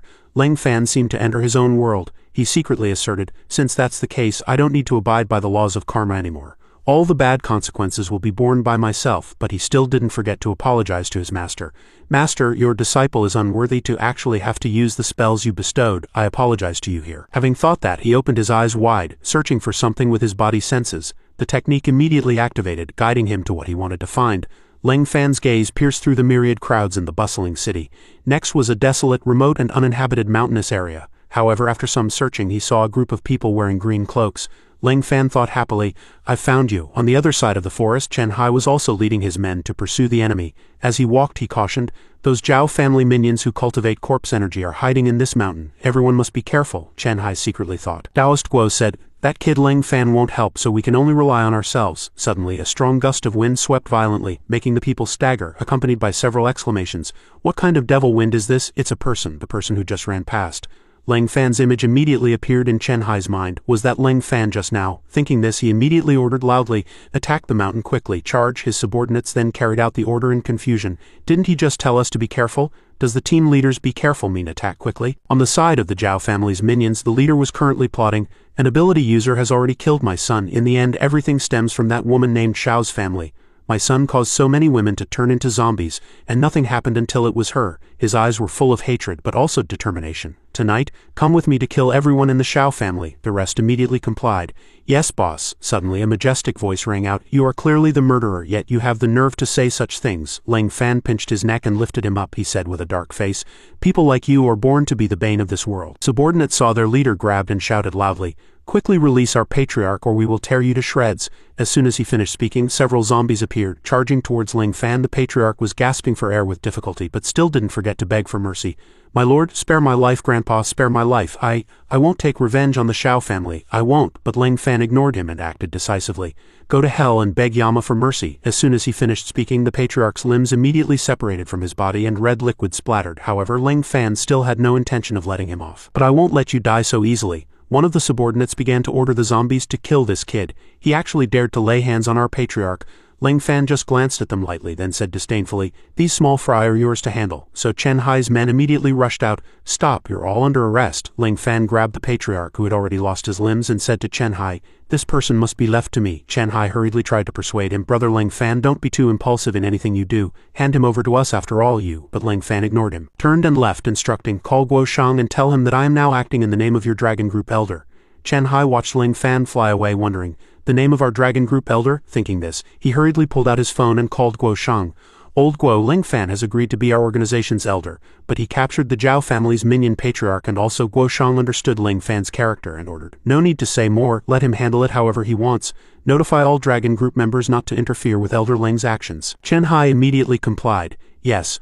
On Lang Fan's side, he took the patriarch to the cliff edge and asked, do you remember how many people you've killed in this life? The patriarch, on the verge of death, was still arrogant. I don't remember, but you remember this. I am from the Zhao family, and when our old ancestor comes out of seclusion, you're dead. This old man will wait for you in hell. Lang Fan's gaze had turned into bullets. He said sharply, if you don't remember how many people you've killed, then you will eventually enter reincarnation to repay the evil you've committed. I won't kill you. The retribution you deserve will be dealt by heaven and earth. With that, he let go, and the patriarch fell off the cliff. Lang Fan looked in that direction, frowning slightly, somewhat displeased. He looked up at the sun shining brightly and raised 2 fingers to swear. This disciple understands Master's true meaning. Karma does not cease, but this disciple cannot turn a blind eye to injustice. After these matters are resolved, this disciple will return to the mountain. Karma, as Master said, must pass through a storm to be born. Lang Fan had now walked down the Shade Group building. Zhou Jiaqi was already standing there waiting for him, and as soon as she saw him approach, she asked, Lang Fan, where have you been? I asked your company people. They all said they didn't know. Lang Fan didn't answer those questions, but went straight to the point. Do you need something from me? Zhou Jiaqi replied a little shyly, indeed a little something. I hope you can accompany me to an auction. Lang Fan immediately replied readily, okay, no problem. Zhou Jiaqi then asked in confusion, you're not even asking where it is? He honestly admitted, no need to ask, I also want to see more of the different kinds of people in this world. She could only sigh helplessly. You seem to be getting stranger and stranger. Never mind, get in the car first. In the car, Zhou Jiaqi was preoccupied with her thoughts. Yuan has told me everything. No matter what method I use, I can't let you go back to that company for now. This makes me feel uneasy. What's wrong with me? The car stopped in front of a tall skyscraper, and the driver announced, we've arrived. Lang Fan looked up at the building in front of him and asked, do rich people like to hold auctions in places like this? Zhou Jiaqi walked over and naturally linked arms with him, replying, this is social etiquette. In such high-end venues, everyone does this. Lang Fan then asked in bewilderment, do what? Situ Lan saw Zhou Jiaqi walk in and called her daughter over. Meanwhile, Li Yuan and his mother were also present. Lang Fan seemed to have recognized him. Isn't that the guy who wet his pants in fright last time? Li Yuan saw him and asked himself in panic, oh no, why is this kid here too? Situ Lan turned to the mother and son and said politely, Zhou Jiaqi has now found a man suitable for herself, so I won't bother you two anymore. Li Yuan's mother seemed displeased. She scrutinized Lang Fan from head to toe, secretly judging, Zhou Jiaqi's taste is really not good. What does this kid have that's better than my son? Thinking this, she turned and scoffed. Lan, look at the man Zhou Jiaqi chose. I really can't stand it, even if she doesn't choose our Yuaner. She should choose someone better, right? Situ Lan just replied perfunctorily, yes. However, she secretly thought, this kid Zhou Jiaqi chose can actually take care of a rank 4 zombie in one move. Whether someone is good or not can't just be judged by appearance. Suddenly, a bodyguard announced again, Madam, something's wrong. Situ Lan's face instantly became extremely tense. She pulled Li Yuan's mother's hand, barely concealing her anxiety. Quick, let's go. Li Yuan's mother didn't understand what was happening and asked blankly. What's wrong? Situ Lan hurriedly replied. The Zhao family is here. She turned to the bodyguard and ordered. Quickly take them out through the back door. The Zhao family is currently targeting the Li family. They absolutely cannot meet. He immediately complied. Yes. Ling Fan saw the hurried scene and secretly thought, it seems the relationship between the Zhao family and the Li family is like fire and water now. But the information provided by the Dragon Group indicates that the Zhao family's old ancestor still needs to pass a hurdle before coming out of seclusion. Suddenly a voice rang out. Madam Situ Lan, long time no see. This voice belonged to Zhao Hai of the Zhao family. He hadn't expected to meet the beautiful Mrs. Situ here. I'm truly too lucky. With him was Zhao Jia of the Zhao family. Situ Lan smiled lightly at this moment and replied politely, Chairman Zhao, hello, this must be your son, right? Zhao Hai glanced at Zhao Jia, then said, yes, this is my son Zhao Jia. Come quickly and greet Aunt Situ. However, Zhao Jia ignored him. He pointed at Zhou Jiaqi and said perversely, Dad, I want that woman. Upon hearing this, Ling Fan's eyes suddenly sharpened, feeling somewhat displeased. Situ Lan also felt uncomfortable with these words and said with a dark face, Chairman Zhao, your son seems to lack manners, doesn't he? However, Zhao Hai acted as if nothing was wrong, laughing heartily and saying, my son has excellent taste. He knows Miss Zhou is beautiful and very suitable to be our Zhao family's daughter-in-law. I agree to this marriage. Situ Lan could no longer bear it. She shouted furiously, Zhao Hai, what do you mean by that? My daughter is not someone your son can marry just by saying so. We will not marry her off. Zhao Hai frowned, his tone displeased. Madam Situ, you are also an ability user. So you must know that our old ancestor has already become an innate master. Now that your daughter can marry into our Zhao family, it is a blessing accumulated by our ancestors. You should be grateful for this. Zhao Jia still insisted on rushing towards Zhou Jiaqi in an extremely perverse manner. Woman, come home with me. This old man wants you tonight. Situ Lan stood in front of her daughter and asked sharply, Zhao Jia, what do you want? The guy turned to his father and whined, Dad, I want her. Zhao Hai saw his son crying and then angrily threatened, Madam Situ, my current ability level is rank 5. Looking at you, you're probably only rank 7. If you continue to be stubborn, don't blame me for being impolite. A hint of fear flashed in Situ Lan's heart. This old man had actually cultivated to rank 5. Sure enough, the breakthrough of the Zhao family's old ancestor brought considerable benefits to the Zhao family. Now she could only rely on Ling Fan. Seeing that his provocation had gone unanswered, Chen Hai then asked, Madam Situ, why don't you answer me? Are you perhaps thinking of becoming my lover and forming a closer relationship with our Zhao family? Situ Lan could no longer hold back. She loudly cursed, you're truly despicable, I'll fight you. Before she could make a move, Ling Fan quickly stopped her. Auntie, dealing with a lecher like this, why do you need to do it yourself? Chen Hai, hearing this, furiously cursed, who are you to talk to me like that? Ling Fan's eyes had now turned into bullets. He said sharply, I hate it most when people ask me who are you to talk to me like that. Master said that in such moments one must use the 8-character mantra to retort. As soon as he finished speaking, he slapped the guy hard. Then Ling Fan threw Chen Hai to the ground, catching him off guard. Ling Fan threw the Chen family father and son out the door with just one move. They flew into the sky and then crashed heavily, startling everyone around. Situ Lan saw this scene and praised joyfully, good son-in-law, that's a good beat, that's how it should be done. Zhou Jiaqi heard her call him that and shyly reminded her, Mom, although Zhao Hai was beaten to a pulp, he still struggled to get up and curse. I'll remember you. The day our Zhao family's old ancestor comes out of seclusion will be the day you're torn apart by 5 horses, and Situ Lan and Zhou Jiaqi, I'll have both of you mother and daughter on my bed. As soon as he finished speaking, Ling Fan rushed over, throwing a lightning-fast punch followed by a flying kick sending Chen Hai more than 10 meters away. Ling Fan then impatiently dropped a line, talking nonsense is also a kind of karma. Don't do it again next time, Zhou Jiaqi whispered from behind. Let's go back, Mom. The Zhao family is very powerful. I'm afraid they'll retaliate in secret. Grandpa will also make things worse and even try to kill our Zhou family. Situ Lan shouted after hearing this. Xiao Fan, let's go back first. She secretly admitted that Zhou Jiaqi was right. The Zhou family was not an ability user family after all. Back at the Zhou family home, old Master Zhou slammed the table in anger after hearing what happened, stood up and cursed. The Zhao family is too much arrogant and disrespectful. I'm calling the Z's right now. Although he was old, he was still full of vigor. Tomorrow I'll make the Zhao family come to our house personally to apologize. When Zhou Jiaqi drove Ling Fan home, she softly said, Thank you very much today, he politely replied. No need to thank me, I just wanted to see if the 8-character mantra Master taught me was really effective. Zhou Jiaqi shyly avoided Ling Fan's gaze, but regardless he truly helped me. Ling Fan suddenly reached out and brushed aside the hair from the girl's forehead, then said, Furthermore, I don't want any person with whom I share a good karmic connection to ever leave me again. With that, Ling Fan turned and left, leaving Zhou Jiaqi stunned, unsure of what had happened. By the time she came to her senses, her face was already beet red. Is he confessing to me? He's not acting like himself. What happened? Why did he suddenly touch my face?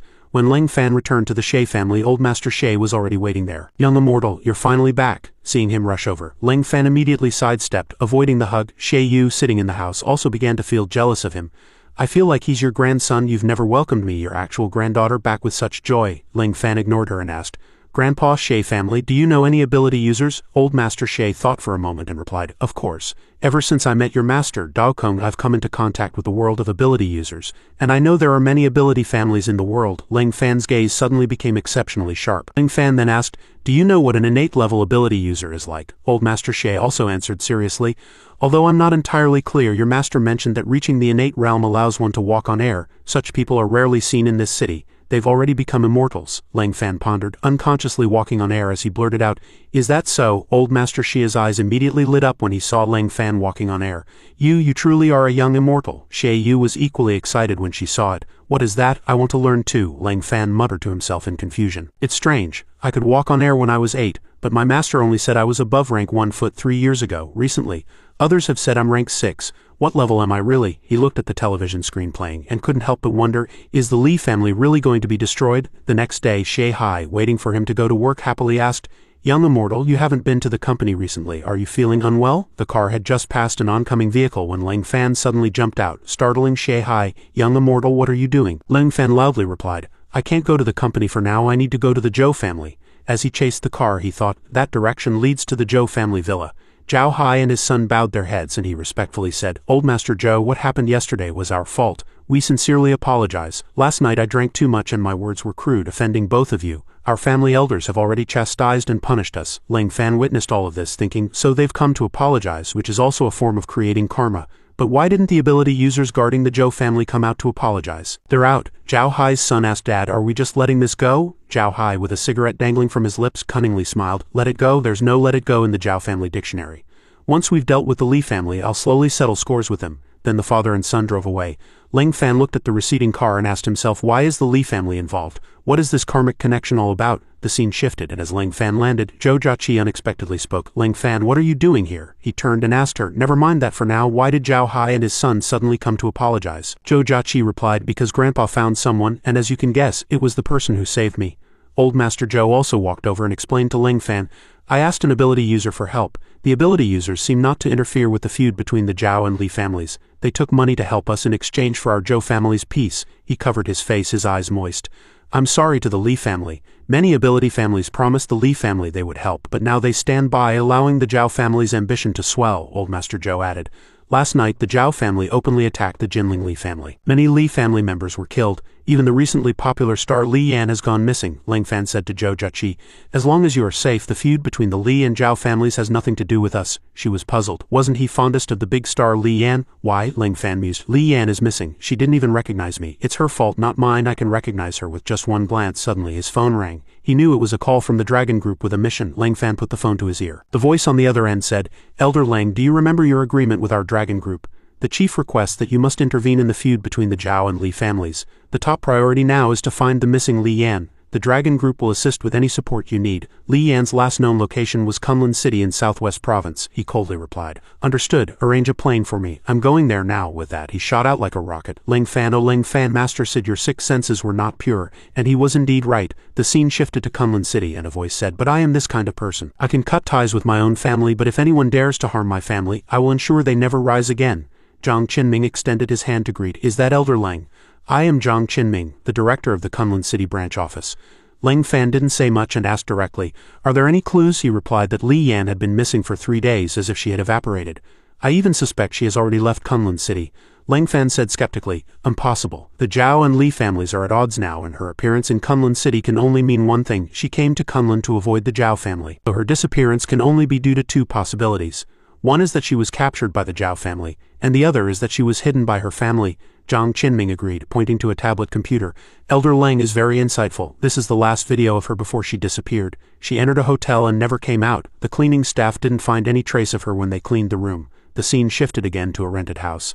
Uncle Joe assured, Miss Li, please rest assured here, no one can disturb you. Li Yan said, thank you, Uncle Joe. There are not many people in our Li family whom we can trust anymore. She leaned against the windowsill, gazing at the sky, deep in thought. Is our Li family truly finished? Mom and Dad sent me here to take refuge. What about them? Then she thought of her younger brother and my brother. If we go to heaven to find you, will you forgive us? A knock on the door broke Li Yan's thoughts. The shouting from outside startled her, and she thought in fear, have they found us so quickly? Uncle Joe's grandson Joe Ba poked his head out from behind the door. Grandpa, what are you doing? After knocking on the door for a long time, he finally opened it and he immediately rushed inside. "Grandpa, I have something important to tell you. I'm coming in." Uncle Joe was also startled. Uncle Joe said worriedly, "Oh no, the young lady is still inside." As soon as he entered the room, Joe Ba noticed, "Grandpa, there's a strong perfume smell in your room. You haven't hidden some young girl in your house, have you?" Uncle Joe immediately denied. "Nonsense, say what you need to say quickly and then leave." He secretly rejoiced. Luckily, his grandson hadn't seen Li Yan yet. Joe Ba said with a playful smile, "Grandpa knows his grandson best. About that, I want to ask you for some money. I just got a girlfriend recently. I need some money, and this is also to give you a great-grandchild early, isn't it?" Uncle Joe frowned. "You're 25 years old and still don't have a stable job, and you're even asking me, your old man, for money to date. What exactly do you want?" He held Uncle Joe's hand, pleading like a child. "Grandpa, I just haven't found my life's goal yet. When I get married, I will definitely find a good job and be filial to you." Hearing his grandson say this, Uncle Joe had no choice but to take out his small money pouch. He warned, "You scoundrel, you must treat that girl well." Joe Ba's eyes lit up as soon as he saw the money, and he immediately snatched the old man's pouch. "I will never calculate gains and losses in love. You can keep this money. Goodbye, Grandpa." Suddenly, a sparkling necklace caught his eye. He immediately secretly hid it behind him and retreated outside the door. "Grandpa, when I get rich, I will definitely let you live a comfortable and happy life." Uncle Joe cursed. "You rotten kid." Walking on the street, he twirled the necklace. It's one thing for this old man to hide a woman, but he even buys her such an expensive necklace. If it's real and I give it to Xiaojing, then I'll be in luck tonight. Joe Ba skipped along, thinking to himself, the 18-year-old girl is as beautiful as a flower. But he didn't realize that several men in black were already approaching him, surrounding Joe Ba and leaving him flustered. What do you want to do?" At the Li family ancestral home, many people were gathered. A man said, "All Li descendants have been properly settled, Patriarch. What should we do next? Actually, there's no need to be so tense. If we just admit our mistake and apologize to the Zhao family, maybe." This suggestion was immediately rejected by the Li family patriarch. The Li family would never be lackeys of the Zhao family. "Li family patriarch, the glory of our ancestors must not be destroyed in our hands." He passionately declared that even if only one person remained, they would fight to the end. "The Li family will never surrender," and everyone shouted in unison, vowing to fight to the end. "The Li family will never surrender." Li Daodong added, "Our Li clan is not afraid of death. If the Zhao family wants war, then we will fight them to the very end. This time, I will unleash the Li family's trump card." The scene shifted to the city, and Ling Fan thought, as long as she's still in Kunlun City, I'll definitely find her. He was out of breath, still unable to find where Li Yan was hiding, but he still didn't give up. He continued, "I must find her," and activated his divine eye. He saw the lobby of a building. It's Zhao Hai and his son. They've also arrived in Kunlun City. He then looked at a room. Is this the leader the Zhao family sent to find Li Yan? He looked at the green-haired man who was bending over, unable to believe his eyes. It's Qinming. As a member of the dragon group, why is he with those bastards from the Zhao family? He showed his photo to the man in front of him. At this moment, Ling Fan speculated that Qinming or the dragon group were betraying him. A man in black held out a necklace, and beside him was a tied-up Joe Ba. Ling Fan looked at the necklace and immediately recognized it as Li Yan's. Ling Fan looked at Joe Ba. Blindfolded, he guessed they were asking about the origin of the necklace. After hearing his confession, they immediately left, startling him.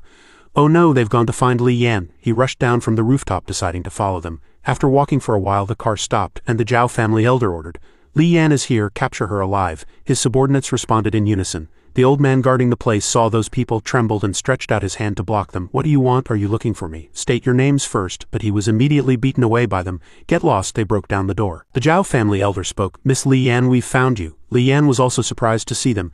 "You?" Uncle Joe took a stance, blocking her.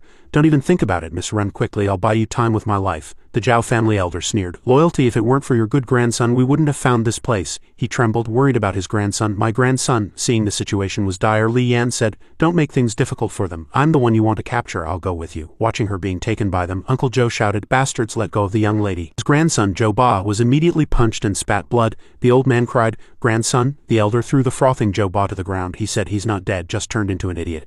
If you still want to be a loyal old man, then I don't know if your grandson can take another punch." Uncle Joe looked at his grandson, tears streaming down his face. "My grandson." Zhao Jia looked at Li Yan's slender figure and licked his lips. "This little girl is good. Why don't I have a turn with her first?" he begged the elder. "Elder, can you give me a chance to taste this woman? I want to make her the Zhao family's bitch." He meanly agreed, "Of course, as long as you don't kill her. You can torment her as you please." Zhao Jia thanked the elder. Li Yan heard this and thought to herself, "He truly wants to humiliate me. I'll bite off my tongue immediately." Her heart was only for her brother. "Sister, will see you soon." Once they arrived, Zhao Jia ordered two subordinates to carry her into the bedroom. The Zhao family elder looked at Ling Fan's photo in his hand, thinking, now all I have to do is wait for this kid to walk into my trap. Cutting the grass by the roots is my style. In Zhao Jia's bedroom, he pressed Li Yan onto the bed. "Little beauty, let me serve you well." She glared at him. You'll die before I let you succeed, Zhao Jia perversely said. Die? Do you think you can escape by dying? I have a hobby which is, before he could finish, Ling Fan crashed through the glass from outside. He immediately slammed Zhao Jia's head to the ground. I also have a hobby, which is to hit you every time I see you. Li Yan looked up at her savior. It was him again. Two men in black simultaneously raised their fists and charged at Ling Fan. Quickly release young master Zhao Jia, you bastard. He easily dodged their attacks. Then he made the two men in black crash into the wall. Accomplices are also murderers. Ling Fan looked at her, sitting on the ground, and urged, quickly come with me, I'll take you home. Suddenly a flash of light shot towards him. Li Yan anxiously warned, be careful. Ling Fan quickly caught the lightning, and she asked worriedly, are you all right? The Zhao family elder appeared behind him, still holding that electric light. You really came. As soon as Zhao Hai saw Zhao Jia's head hit the wall, he immediately cried out, son. He furiously charged at Ling Fan. You're asking for death.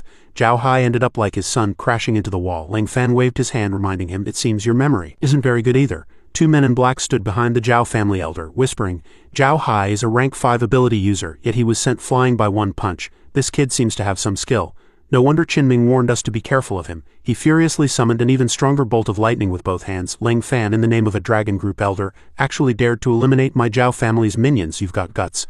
Li Yan stood up to block him, gritting her teeth and saying, this old man is a rank 4 ability user. His strength is immense. You go first. No need to die here just to save me. Seeing her like this, the men in black lost focus and spoke vulgar words. This girl has a great figure. I'll definitely have fun with her later. Young Master Zhao Jia probably won't get to enjoy her.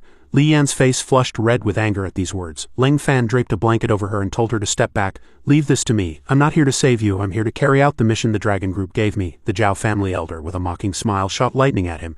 Since you're so eager to toy with that woman, once I deal with this brat, I'll capture him and make him watch you do it. Ling Fan didn't dodge. He stood still, letting the lightning strike him. Li Yan screamed in panic. Ling Fan easily absorbed all the attacks with one hand, not forgetting to mock. Is that all a rank 4 ability user is capable of? The two men in black stared wide-eyed in astonishment. That guy gnashed his teeth in anger. The Zhao family elder decided, if that's the case, then let's taste my boss's strongest move. He raised both hands to the sky, summoning a ball of lightning. The Zhao family elder charged straight at Ling Fan, unleashing extreme lightning pierce.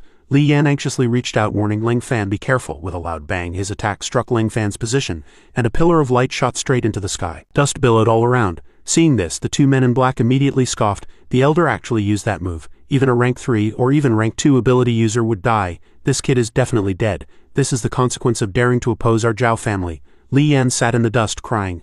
Ling Fan, her eyes wide, looked ahead. He still stood proudly after the explosion, not forgetting to mock. Did you really use all your strength? These words were like a thunderclap to those men in black. This kid actually blocked the elder's move. Is he even human? The Zhao family elder's forehead was sweating, and he gasped for breath, thinking, how is this possible? Not even the old ancestor could block this kid's move without a scratch. Ling Fan challenged. You've exhausted your tricks. Now it's my turn. He watched in panic as Ling Fan suddenly disappeared before his eyes. Disappeared. Ling Fan suddenly appeared behind the Zhao family elder and attacked. Feeling the killing intent from behind, he quickly turned to look. He struck with all his might, sending the Zhao family elder flying. The men in black watched in terror as he was slammed against the wall. Elder? Ling Fan extended his hand to Li Yan. Get up, I'll take you back. She reached out and took his hand, but still had doubts in her heart. Who exactly is he? The two men in black fearfully made way for them. Ling Fan instructed as he walked, you'll pay for the room repairs, otherwise I'll settle scores with each of you one by one. They lowered their heads in fright and replied in unison, yes. Afterwards he took Li Yan and bought plane tickets to leave. She silently watched Ling Fan with a hint of sadness in her eyes. Is he taking me back to the Li family? If I go back now, the situation will still be the same. He sadly looked out the window. Is the Li family still the same as before? A brown-haired girl sitting behind recognized Li Yan. Are you the big star, Li Yan? Can I have your autograph? She turned around and agreed. Okay, where should I sign? She excitedly exclaimed. Sign it on my clothes, thank you. Li Yan sighed, looking at the happy brown-haired girl. Thank you, big star. Ling Fan coldly asked. You have many fans too. You're very successful, so you must be very happy, right? Is that so? She remained silent, sadly recalling her past. Do you think I'm very happy? He empathized. You have parents who love you, fans who love you, and endless money. Isn't that happiness? You've just encountered some changes in your life. Li Yan's eyes widened in surprise upon hearing Ling Fan say these words. He continued to comfort her. In this world of karmic ties, countless people expend a great deal of energy just to survive. You may never have experienced being beaten black and blue just for a steamed bun. She blushed and looked away. I am indeed very happy. Ling Fan looked out the window, thinking, yes, you are very happy. So happy that you even forgot you once had a younger brother. The scene shifted to the Li family villa and Li Yan spoke up. This is my home, come on in and play. He politely refused. No need, a mission the dragon group gave me was just to bring you back safely. Now the mission is complete. She quickly pulled on Ling Fan's clothes. Wait a moment, you saved me, I should thank you. Li Yan secretly decided she couldn't let him leave. His strength was unfathomable, the only hope for saving the Li family. Li Yan and Ling Fan's mother, Yuan Qingrong, rushed out in a panic to greet them. Xiaoyan, are you okay? She tightly hugged her daughter, crying, Daughter, you scared Mom to death if anything happened to you. How would Mom live? This scene made Ling Fan involuntarily recall his childhood memories. Mother Yuan Qingrong extended her hand to Ling Fan, greeting, Hello, I'm Li Yan's mother, Yuan Qingrong. Thank you for saving my daughter. He was stunned for a moment, then replied, You're welcome. Beep. Yuan Qingrong looked at Ling Fan's bewildered face with concern. Young man, why are your eyes red? Are you feeling unwell? He avoided her gaze. I'm not. Li Yan then suggested to Yuan Qingrong, Mom, he's a bit strange, but he saved me and he's a good person. Can we invite him in for a meal? She happily agreed. Okay, young man, come into my house for a meal. I'll personally cook for you. Thank you for saving my daughter. Ling Fan nodded and agreed. Okay, he was filled with emotion. It had been 10 years since he last ate his mother's cooking. She looked at his retreating figure, a little confused. What's wrong with this kid? I invited him earlier and he refused. As soon as Mom said it, he agreed. Li family patriarch Li Daodong angrily slammed the table. This kid came back with Li Yan. He must have ulterior motives. Li Hao tried to persuade him. Patriarch, why do you say that? He is the benefactor who saved my daughter. He frowned and reminded him. Now our Li family is in dire straits. Only by fighting with our backs against the wall do we have a chance to stop the Zhao family. Everyone is trying to distance themselves from our Li family, yet this kid alone came to help us. Don't you think he's suspicious? He was gradually persuaded by Li Daodong. You mean he's a spy from the Zhao family? He stroked his chin and ordered. It's highly possible. Go and subtly drive him away. Try not to expose his true colors. According to Xiaoyan, his strength is not weak. Li Hao clasped his hands and replied, Understood, I'll go take care of it immediately. Yuan Qingrong came out with a fruit platter, inviting Ling Fan. Have some fruit first. He silently looked away, uninterested in the fruit on the table. She walked up to Li Yan and asked, What's wrong with him? She shrugged and shook her head. I don't know either. He got up and looked out at the garden. Are they building a small courtyard over there? Li Yan then said, Yes, do you want to go see? She led Ling Fan and introduced, This small house was originally our old house in Qishu, but it was completely destroyed in the earthquake. Dad found someone to rebuild this house based on what little memory remained. He looked around in a daze, so they had always remembered that small house. Ling Fan stopped in front of a large tree. This tree, the image of him crying on a tree branch as a child suddenly clearly appeared before his eyes. His father stood under the tree, arms open, calling, Jump down, Dad will catch you. Ling Fan shivered, clutching the tree. I don't dare, I'm so scared. He gently encouraged, Brave, you can do it, Dad will definitely catch you. He plucked up his courage and stood up, asking, Then Dad must. Afterwards Ling Fan jumped down. Dad, I'm coming, catch me quickly. He heard Li Hao's voice from behind him and was startled. You must be Ling Fan, right? Thank you for saving my daughter. He turned to look at him. In an instant he thought, he's gotten much older. He changed his attitude towards Ling Fan. If there's nothing else, please leave the Li family as soon as possible. Because our Li family is currently facing a great disaster, I don't want to involve you. Li Yan tried hard to persuade him. Dad, he's very strong and can help us. Li Hao yelled angrily, Shut up, I'm talking to someone else. Why are you interrupting? She stammered blankly. Dad, Ling Fan immediately understood the hidden meaning in his words. You mean you want to drive me away? Li Hao sighed, tactfully saying, Ling Fan, it's not that I want to drive you away. But our Li family is about to face the disaster of annihilation. I don't want you to die for our Li family in vain. Ling Fan didn't try to stop him, his heart filled with emotion. If I were still called by that name now, perhaps I would fight for everyone. But now no one recognizes me at all. Li Yan looked at his retreating figure with regret. Dad, he's very powerful. If he's willing to help us, we'll have a greater chance of defeating the Zhao family, he cautiously reminded. What if he's a spy from the Zhao family? Now we only have the mountain protecting formation left to fight the Zhao family to the death. We can't afford any mistakes. Ling Fan's footsteps halted. He heard Yuan Qingrong's voice. Dinner's ready, let's go in and eat. He remembered her calling him that as a child. Stop playing, let's go in and eat. Ling Fan looked back at the house, stammering, Dinner. She keenly noticed the vulnerable expression on his face. He wants to stay and he's my benefactor anyway. I can't treat him like this. Seeing Li Yan walk forward, Li Hao sternly called out, Xiaoyan, what are you doing? She took Ling Fan's hand and invited, Come in and eat with me. He stammered in surprise, but Li Yan pulled him, brushing past him. Isn't it perfectly reasonable for me to bring my savior home for dinner? She enthusiastically greeted. Come in quickly, the chopsticks are ready. A table full of dishes reminded Ling Fan of braised pork trotters, his favorite dish as a child. He picked up a piece of meat, accepting Yuan Qingrong's invitation. Quickly try it.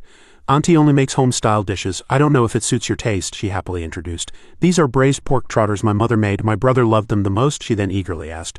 Don't talk about that. What do you think? Is it delicious? 2 lines of tears couldn't help but slide down Ling Fan's cheeks. Yuan Qingrong anxiously asked repeatedly, Why is this child crying? Is Auntie's cooking that bad? He was silently moved. It was still the familiar taste, exactly the same as when he was a child, still authentic. After a while, Ling Fan replied, It's delicious, thank you, Auntie. Thank you, everyone. They were suddenly attacked, and a loud bang came from outside, startling everyone. Oh no! Li Hao stepped out to protect everyone from the attack, and the angry and arrogant voice of the Zhao family elder rang out. Junior Li family members, this old man has arrived. Today is your day of reckoning. Prepare to die. He had a scar on his cheek, but he didn't care. Oh no, the old ancestor has come out of seclusion. Everyone run! Yuan Qingrong tightly clutched Li Hao's clothes, saying, Brother Hao, I'm afraid we won't survive this. I have one request. He turned around and asked, What is it? She pleaded with tears in her eyes. No matter which of us goes to that world first, if we find Lear, we must apologize to her. Ask her if she's doing well there. He looked at Yuan Qingrong in surprise. So Mom still remembered him. Mom still remembered his name. All of them had never forgotten him. Li Hao patted her shoulder and replied, I understand. He walked out proudly, shouting loudly, Li family, die but never surrender. Li family, die but never surrender. Li family, die but never surrender. Li Yan grabbed her hand, persuading, Mom, we can't hide forever. Why don't we fight with Dad? I'd rather die than hide like a rat chased by the Zhao family with nowhere to go. Yuan Qingrong sighed, thinking, my good daughter, I feel the same way. If the Li family is gone, what's the meaning of our lives? It's better to reunite with your brother sooner. She turned to look at Ling Fan, desperately urging, Ling Fan, we're going to fight now. We can't stay here with you anymore. I believe with your strength, leaving the Li family won't be difficult, so you should go. If we have a chance to meet again, then Li Yan made a decision. Mom, let's go. She agreed to follow. He stood there dumbfounded, secretly resolving, I know what I need to do. Ling Fan stood in front of a room in surprise. This room, he looked at the room's layout, thinking, it's exactly the same as my old room. A notebook lay on the table with neat handwriting. Today was a happy day. My sister took me chicken catching, but I didn't catch any. Today Mom scolded me again. I hate Mom. Today I want to. He read the words in the notebook, and tears couldn't help but stream down his face, so they had never forgotten him. Suddenly the room shook, showing signs of collapsing. And Ling Fan immediately moved elsewhere, thinking, I can't let this continue. Otherwise I will truly lose them. Afterwards he disappeared from the room. At this moment in the Li family ancestral hall, Zhao Kui stood high up. Below him were the panicked Li family members. Patriarch, there's no turning back. If we lose this place, how can we face the Li family ancestors? Zhao Kui scoffed mockingly. Defense formation? Do you think such a toy can stop this old man? Li Daodong held a Bagua formation, pointing it at him, and angrily roared, Zhao Kui, as long as I, Li Daodong, am here, you will not cause trouble in the Li family. He raised the Bagua formation and ordered, Li family members, lend me your strength. Everyone immediately extended their hands, concentrating their power on Li Daodong. Yes, a Bagua formation immediately appeared in the sky. He was absolutely certain. The ability was sufficient. This move would definitely eliminate Zhao Kui. He then unleashed the 8 Winds White Edict killing array, and a green light descended from the sky, landing on the formation. Zhao Kui's subordinates anxiously reminded, Old ancestor, quickly dodge, don't confront him directly. Another person also continued, this move is the Li family's 1,000-year-old ultimate skill. Old ancestor, be careful. Zhao Kui looked at the Li family members full of confidence. It seems your understanding of the innate realm is still too shallow. The power of the formation then erupted, falling towards Zhao Kui. A sudden loud noise occurred in the sky, instantly making the dim space dazzling. The huge explosion made the ground tremble, and Zhao Kui's subordinates couldn't help but worry. The aftershock is too strong. How is old ancestor? Quickly find old ancestor, another person shouted. No, it's impossible to get close. Li Daodong stood on the rooftop, his voice booming. Self-edict killing array, even a superhuman above rank 1 will be eliminated by it. If you hadn't been careless and stood still, I'm afraid I wouldn't have been able to hit you. Zhao Kui's subordinates looked at the explosion site. Does that mean, he breathed a sigh of relief, we successfully protected the Li family? Everyone was overjoyed upon hearing this. A man couldn't hide his joy. We did it. We protected the Li family. Li Yan looked at the explosion site, smiling. So strong. Mom, we saved the Li family, another person added. That's great. Suddenly, Zhao Kui's voice echoed through the space. So happy. Too bad this old man isn't dead yet. Li Yan's face instantly twisted in horror. Impossible.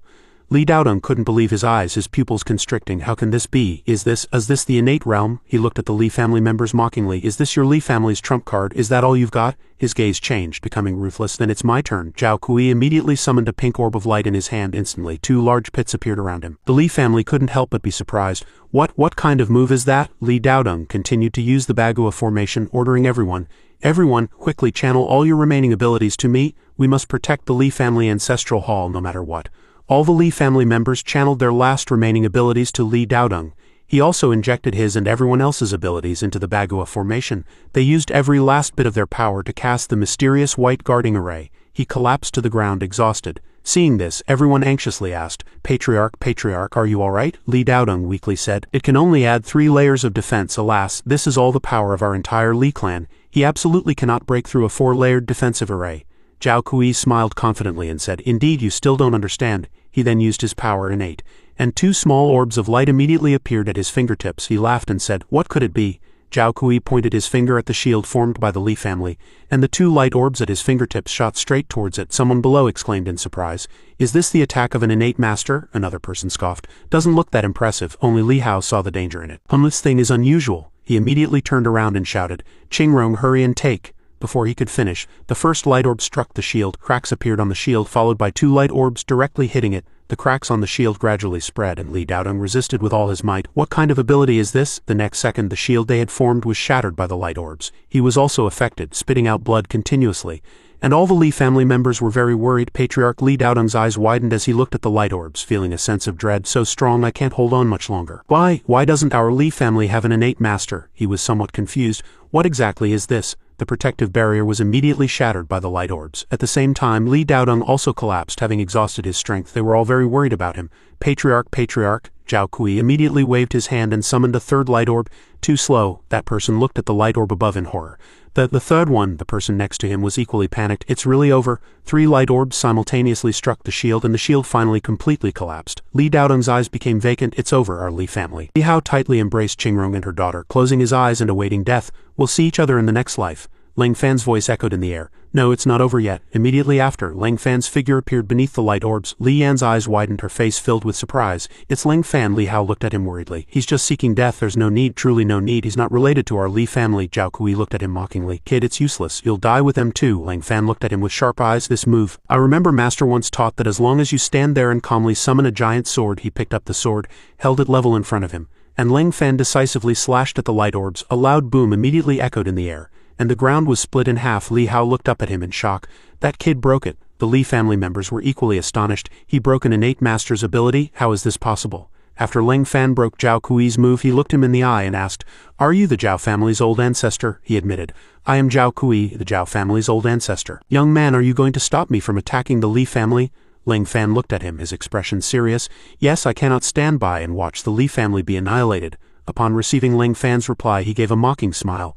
Trying to help the Li family in front of this old ancestor, you're merely an ant trying to stop a chariot. He thought to himself, I can't sense what rank this kid's ability is. He probably just has a special ability. Zhao Kui summoned a skeletal monster again. If you insist on opposing this old ancestor, then die, he ordered. Zhao family descendants attacked the Li family ancestral hall. Instantly everyone rushed forward, not forgetting to remind each other. Charge, kill the men, leave the women, another person interjected. The big star Li Yan is mine, none of you can steal her, another person continued.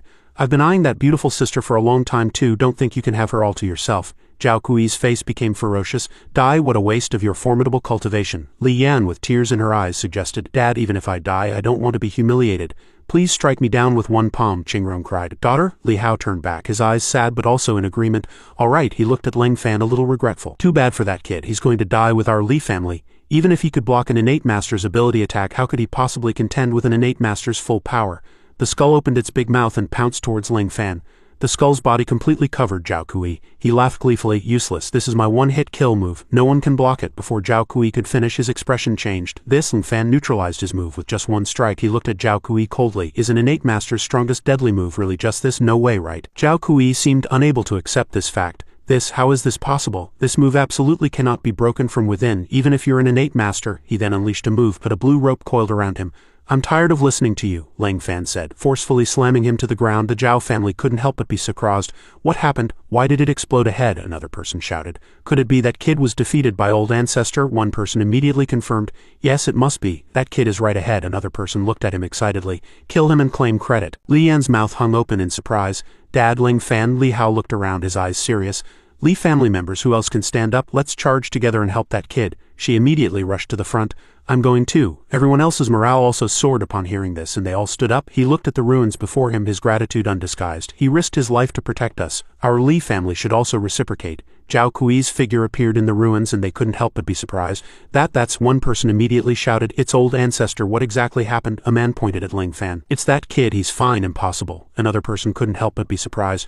Old ancestor can't possibly be defeated. He looked at Zhao Kui's people, his eyes as cold as ice.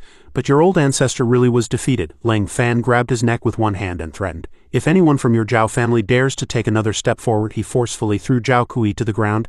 Your fate will be this. All of them were terrified by the scene before them. Old ancestor was actually defeated by this kid. If he really made a move, all of us would only die, even those in the innate realm. One person broke out in a cold sweat, thinking angrily, is the Zhao family going to be destroyed here? Damn it, how could the Li family invite such a person? Lang Fan tightly choked Zhao Kui's neck, his eyes cold, and immediately questioned, "Are all of your Zhao family's ability users here?" He was bleeding profusely, his voice trembling. "You can kill me, but I beg you to spare the Zhao family descendants. I swear they will never step out of the Zhao family again." He remained cold and expressionless. Zhao Kui's throat was choked at this point. "Do you have any other requests?" Lang Fan threw him far away and his body crashed heavily to the ground. Lang Fan's voice was cold. "I am not like you." His subordinates ran over in a panic. "Old ancestor, are you all right?" Lang Fan threatened, each word cutting like a knife.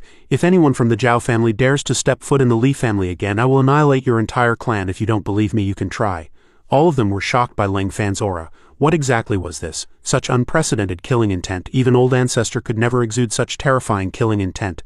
Seeing Zhao Kui wake up, their voices were filled with panic and fear. Despite the excruciating pain, he struggled to stand up. Zhao Kui immediately knelt down, thinking to himself, "If I don't state my position now, I'm afraid the entire Zhao clan will truly be annihilated. At that time I, Zhao Kui, will be the eternal sinner of the Zhao clan." He kowtowed to Lang Fan. "All members of the Zhao clan listened to my command." All of them were astonished. Old ancestor, actually, old ancestor is protecting us. Like Zhao Kui, his subordinates also knelt one by one, their heads touching the ground, shouting in unison, their voices echoing like thunder.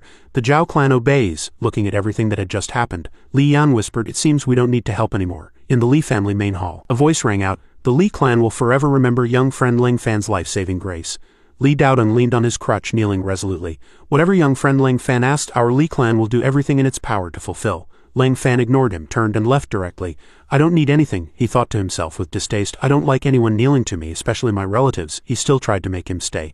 "Young friend Lang Fan, don't you want to stay a few more days? You're leaving so soon?" Hearing these words, Lang Fan's steps suddenly halted. "I can stay a few more days, but I want to stay at Mr. Li Hao's house." Li Daodong was overjoyed. "That's easy. Young friend Lang Fan can stay wherever he wishes." One person immediately ran towards the door. "I'll go back and prepare a room right away." Before long, he was given an extremely luxurious room.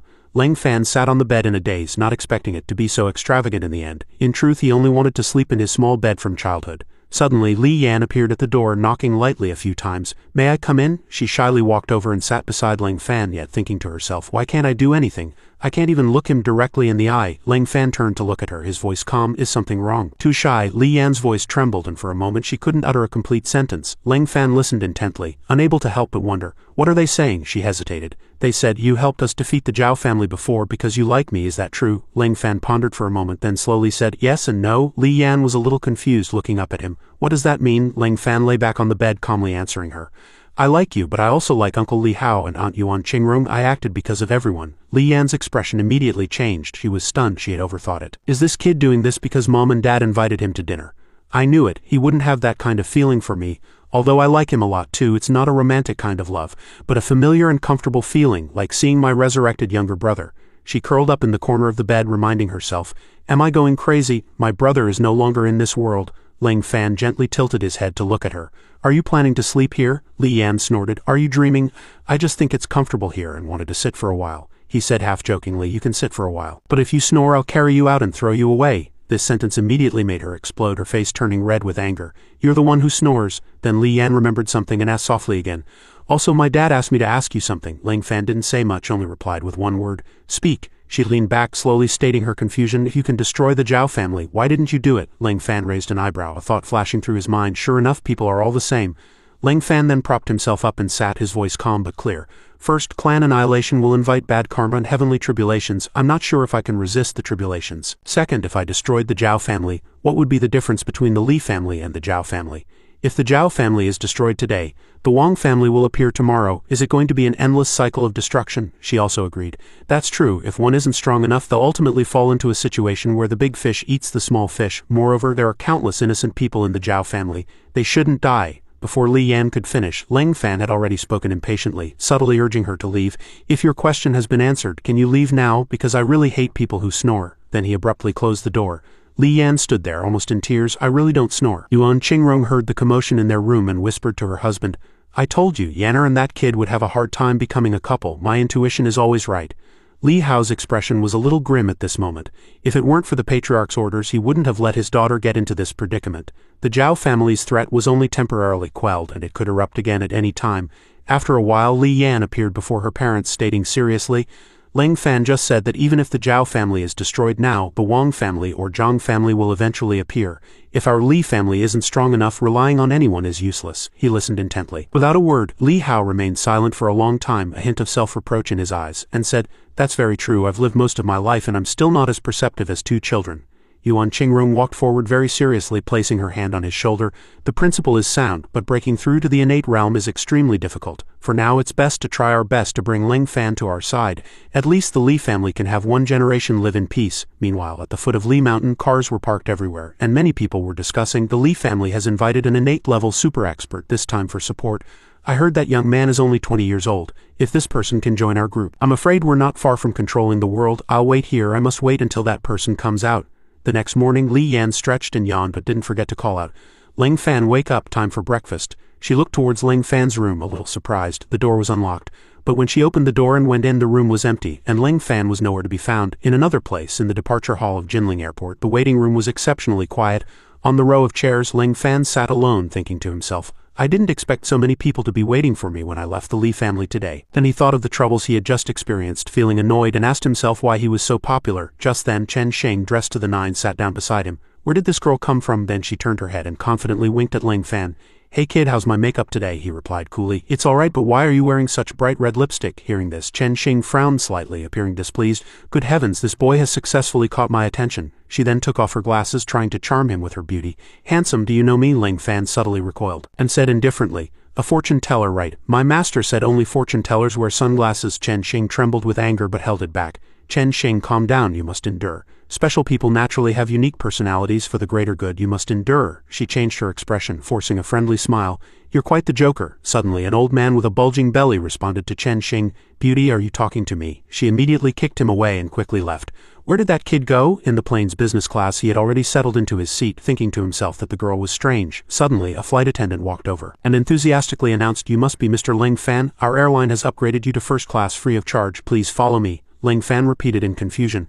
"Free? Move to first class?" He felt a little stiff when he saw Chen Sheng. "What a coincidence. We meet again." Ling Fan turned to leave without hesitation. "I'm still used to business class." The flight attendant quickly and timidly stopped him. "Mr. Lang, please stay or I'll lose this month's salary." Meanwhile, Chen Sheng maintained a brilliant smile and proudly revealed, "Oh, I forgot to introduce myself. I'm the CEO of this airline. My name is Chen Sheng and all the employees on this plane are mine." Ling Fan calmly pointed to the flight attendant, asking for a raise for her. "She's willing to lower herself just to complete the task you assigned." Chen Sheng winked, agreed, and added, "No problem. Mr. Lang, please take care of me for the next few hours." However, he bluntly questioned her motive. "Do you also want me to join your company? Don't waste your efforts, it's useless." Suddenly, Ling Fan's gaze swept over her ample chest. Chen Sheng said in a sweet voice, "I'm being sincere. I don't want to invite you to join my company." At this, he immediately gave Chen Sheng an icy stare. "What is your purpose then?" She leaned forward, trying to caress Ling Fan's hair. "I want you to be my husband." Chen Sheng struck a seductive pose and he immediately pulled her hand away. "I'm sorry." Following this, Ling Fan offered a brief explanation. "I'm actually a monk." Chen Sheng stubbornly clutched Ling Fan's clothes, denying, "You're lying to me. You still have your hair." "How can a monk have hair? Don't try to fob me off with excuses like being a monastic disciple." He let her fuss and calmly continued, "I'm not a monk, I'm a Taoist." Chen Sheng grew even more agitated upon hearing this. "I don't care. How can you be a Taoist like this? You must marry me." His gaze suddenly shifted elsewhere, and then he slowly revealed, "I'm not an ordinary Taoist, I'm actually a cultivator. My heart is set on the Tao. What I seek is ascension to immortality. By then you'll only be able to be a widow until old age, because the celestial realm is a completely different world." No matter how much he babbled, her mind was full of question marks. "Wait, what are you saying? This kid is talking nonsense to reject me." Chen Sheng gritted her teeth in anger, secretly planning, "It seems I'll have to use my ultimate move." With that, she immediately pressed herself against Ling Fan and kissed him forcefully. Just then, Captain Kai Jun of the airline passed by. He suddenly stopped and called out CEO Chen. Twice, his pupils widened dramatically, and jealousy surged within him. He had been pursuing Chen Sheng for almost 3 years, and she had never even looked at him. Yet now she was kissing another man on his flight. A few minutes later, Chen Sheng finally released him, shyly defending, "Now you must feel something, right? It's your luck to be fancied by a woman like me." Ling Fan, however, said something that drove her mad. "Is your lipstick on my mouth?" Kai Jun interjected with a sullen face. "You two are certainly in high spirits." Chen Sheng immediately scolded him angrily. "Who allowed you to come in? Get back to the cockpit. If I see you here again, I'll deduct your year-end bonus." Kai Jun cleared his throat and retorted, "CEO Chen, I, Kai Jun, have been pursuing you for 3 years and you haven't even looked at me. Now you're intimately embracing this poor kid. What do I lack compared to him? He can't even be bothered to cut his hair. I'm clearly 100 times more handsome than him." She suddenly slapped him across the face and then brutally announced, "You are inferior to him in every way. Now get out, your year-end bonus has been deducted." He watched the scene thinking to himself, this girl seems a bit unusual. Kai-jun aggressively took a stance against Chen Xing. "I'm quitting. You bitch, I'll kill you." Ling Fan quickly and effortlessly subdued him. "Enough, you've brought this upon yourself. That slap was nothing more than what you deserved." Although Chen Xing was a little flustered, her heart was already brimming with joy. Ling Fan was helping her. Kai-jun was in pain but still arrogantly ordered, "Don't touch me, let me go." He struggled. He slowly negotiated with Kai-jun. "Unless you acknowledge this consequence, I will not let go easily. Apologize to her." Chen Xing behind them feigned a tremble, which infuriated Kai-jun. He was really fierce just now. "Ling Fan, you must help me." Immediately he pulled out a gun and threatened Ling Fan, "Are you letting go or not? I'll count to 3. She was extremely surprised and immediately tried her best to stop him. "Kai-jun, don't be reckless. Where did you get that gun?" Kai-jun smugly said. "Scared? I'll deal with him later. Then I'll settle accounts with you. I knew you'd be on this flight today, so I prepared everything in advance." Chen Xing continued to plead with Kai-jun. "Don't be reckless, anything can be discussed." As she spoke, she observed Ling Fan's unusual expression. No matter how strong a human is, they can't withstand bullets. Why isn't he afraid at all? Kai-jun lost patience and pulled the trigger. "There's nothing to discuss." Unexpectedly, Ling Fan caught the bullet in his palm, a murderous aura emanating from his entire body. "This thing is far from capable of killing me." Kai-jun couldn't believe his eyes, shouting excitedly, "How is this possible? I don't believe there are ghosts in this world." Ling Fan immediately bent the gun barrel to prove it. "You must believe." At this point his pupils were wide open. Then he severely injured Kai-jun and kicked him away. Chen Xing walked forward and declared bluntly, making him cry, "Kai-jun, you are now fired. The position of captain for this flight will temporarily be taken over by the co-pilot." Kai-jun gritted his teeth. "Fine, if you're so heartless towards me, then let's die together." She saw him rushing towards the cockpit and frantically shouted, "Oh no, stop him." Kai-jun stood behind the cockpit door, revealing a sinister smile. "It's too late, let's die together." The flight attendant's face turned pale. Stammering, she reported that he had locked the door from the inside and everyone on this flight would die. Chen Xing immediately ordered in anger, "Quickly distribute parachutes to all passengers. Quickly put on your oxygen masks." The flight attendant immediately obeyed. Then she turned and asked Ling Fan, "There's already an oxygen mask and a parachute at your seat. Which one do you want?" Suddenly the ground shook and Chen Xing stumbled towards Ling Fan. Their lips were very close and she thought to herself, "What a good opportunity." However, he quickly used his hand to cover Chen Xing's mouth and changed the subject. "If the plane crashes, considering all factors, what would be the death rate?" She seriously replied, "At least a 90 death rate." In the cockpit, Kai-jun was still making a fuss. "All of you die." This caused everything including Chen Xing to lose balance in the air. Ling Fan reached out and pulled her. "I'll transfer some spiritual energy to you. Now go immediately to the economy class and help those who need it." Chen Xing excitedly looked at the surrounding air currents. "This is amazing." "What is this?" he helplessly reminded. "No time to explain. Go quickly." Seeing him standing in front of the door, she presumptuously thought, "He can't open that door. Once locked, even ordinary bullets can't open it." Immediately after, Ling Fan easily pushed open the door, startling Chen Xing. "What?" He turned indifferently and said a few more words. "Aren't you going quickly?" I said, "Leave this to me. If they all die, can you bear the responsibility?" She firmly assured. "I'm going now." In the cabin, everyone was in a panic. "Are we all going to die here? We shouldn't have taken this garbage airline. The media even said this was the best airline in the world." "Liars, all of you die." Chen Xing walked out and looked at the chaotic scene. Then she calmed herself and loudly declared, "Please stay calm. We will definitely not die. Everyone will be fine." "I swear on my life, Chen Xing." A woman immediately pulled Chen Xing over and vented her anger, scolding her. "Who are you? What's the point of saying that? If something happens to me, the insurance company will compensate me 10 million. How much is your life worth?" The male flight attendant immediately shouted. "This is our airline's chairman, worth hundreds of millions." She seized the opportunity to step forward and explain in detail. "I have a responsibility to ensure everyone's safety. If anything happens to any of us, I will use all my assets to compensate." Suddenly, Ling Fan's image appeared in Chen Xing's mind. "I believe him, he will definitely save us." In the cockpit, Kai-jun didn't know whose hand was on his shoulder, so he shouted, "Get lost!" He felt surprised and scared, then pieced everything together. "No, the co-pilot is dead and the cockpit door is locked, so no one else should be able to get in. Could it be?" Kai-jun glanced back slightly and Ling Fan's face enlarged behind him. Tears streamed down his face, and although there was no trace of blood on his face, he tremblingly asked, "How could you open this door?" Ling Fan tightly squeezed Kai-jun's neck and lifted him up. "I'll give you one chance. Fly the plane properly." Despite his difficulty breathing, he still furiously laughed and made a demand. "Unless you kneel down and kowtow to me 10 times. The co-pilot was dead. He was the only one who could fly the entire plane. He threw Kai-jun behind him and commanded, "Fly it." He stubbornly resisted Ling Fan. "Even if the Jade Emperor comes today, I won't fly it." Then he raised his hand and took a clean rope. "Then you'll just have to face retribution." The rope immediately wrapped around Kai-jun and the co-pilot, scaring him pale. "Do you think a mortal like you knows how to fly a plane? To fly a plane, you need at least several years of study and training." Ling Fan walked forward, observing the dense buttons on the control panel. "It doesn't look that simple." Kai-jun kept chattering. Wait to die, you'll watch as everyone on this plane dies, powerless. This is the fate you, a good-for-nothing, must endure. He immediately used the rope to gag his mouth, noisier than a monkey in the mountains. Ling Fan watched the equipment and guessed, letting Kai Jun babble. It seems a bit complicated. The passengers in the cabin grew increasingly panicked. Outside are tall buildings. It's really over, we're going to crash into the city. Countless people cried and mourned. Chen Xing could only remain silent. Ling Fan still hadn't resolved it. Citizens had also seen the plane very close. Why did the plane suddenly appear here? If this continues, the entire city will be destroyed. What exactly is going on? In the cockpit, he slowly placed his hand on the joystick. I remember that guy just now controlled the plane with this thing while concentrating. Ling Fan accidentally broke one side of the joystick due to uncontrolled force. He could only sigh, glanced at the joystick and then complained. The equipment quality of this airline is too poor. It seems I can only use a move my master never taught me. Immediately, a gigantic figure appeared and everyone was stunned. What kind of cloud is that? Impossible. How can a cloud have such a shape? He continued to pour all his strength into concentrating his spell, and Ling Fan's eyes suddenly widened, filled with determination. Immediately, the Vajra warrior easily lifted the plane into the sky. Then he calmly moved the plane through the city. Each step of the Vajra covered the entire street.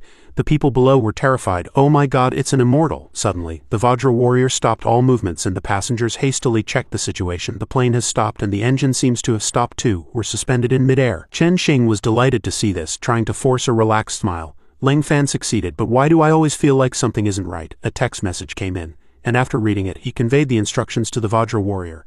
The landing destination for this flight is Wrong City Airport.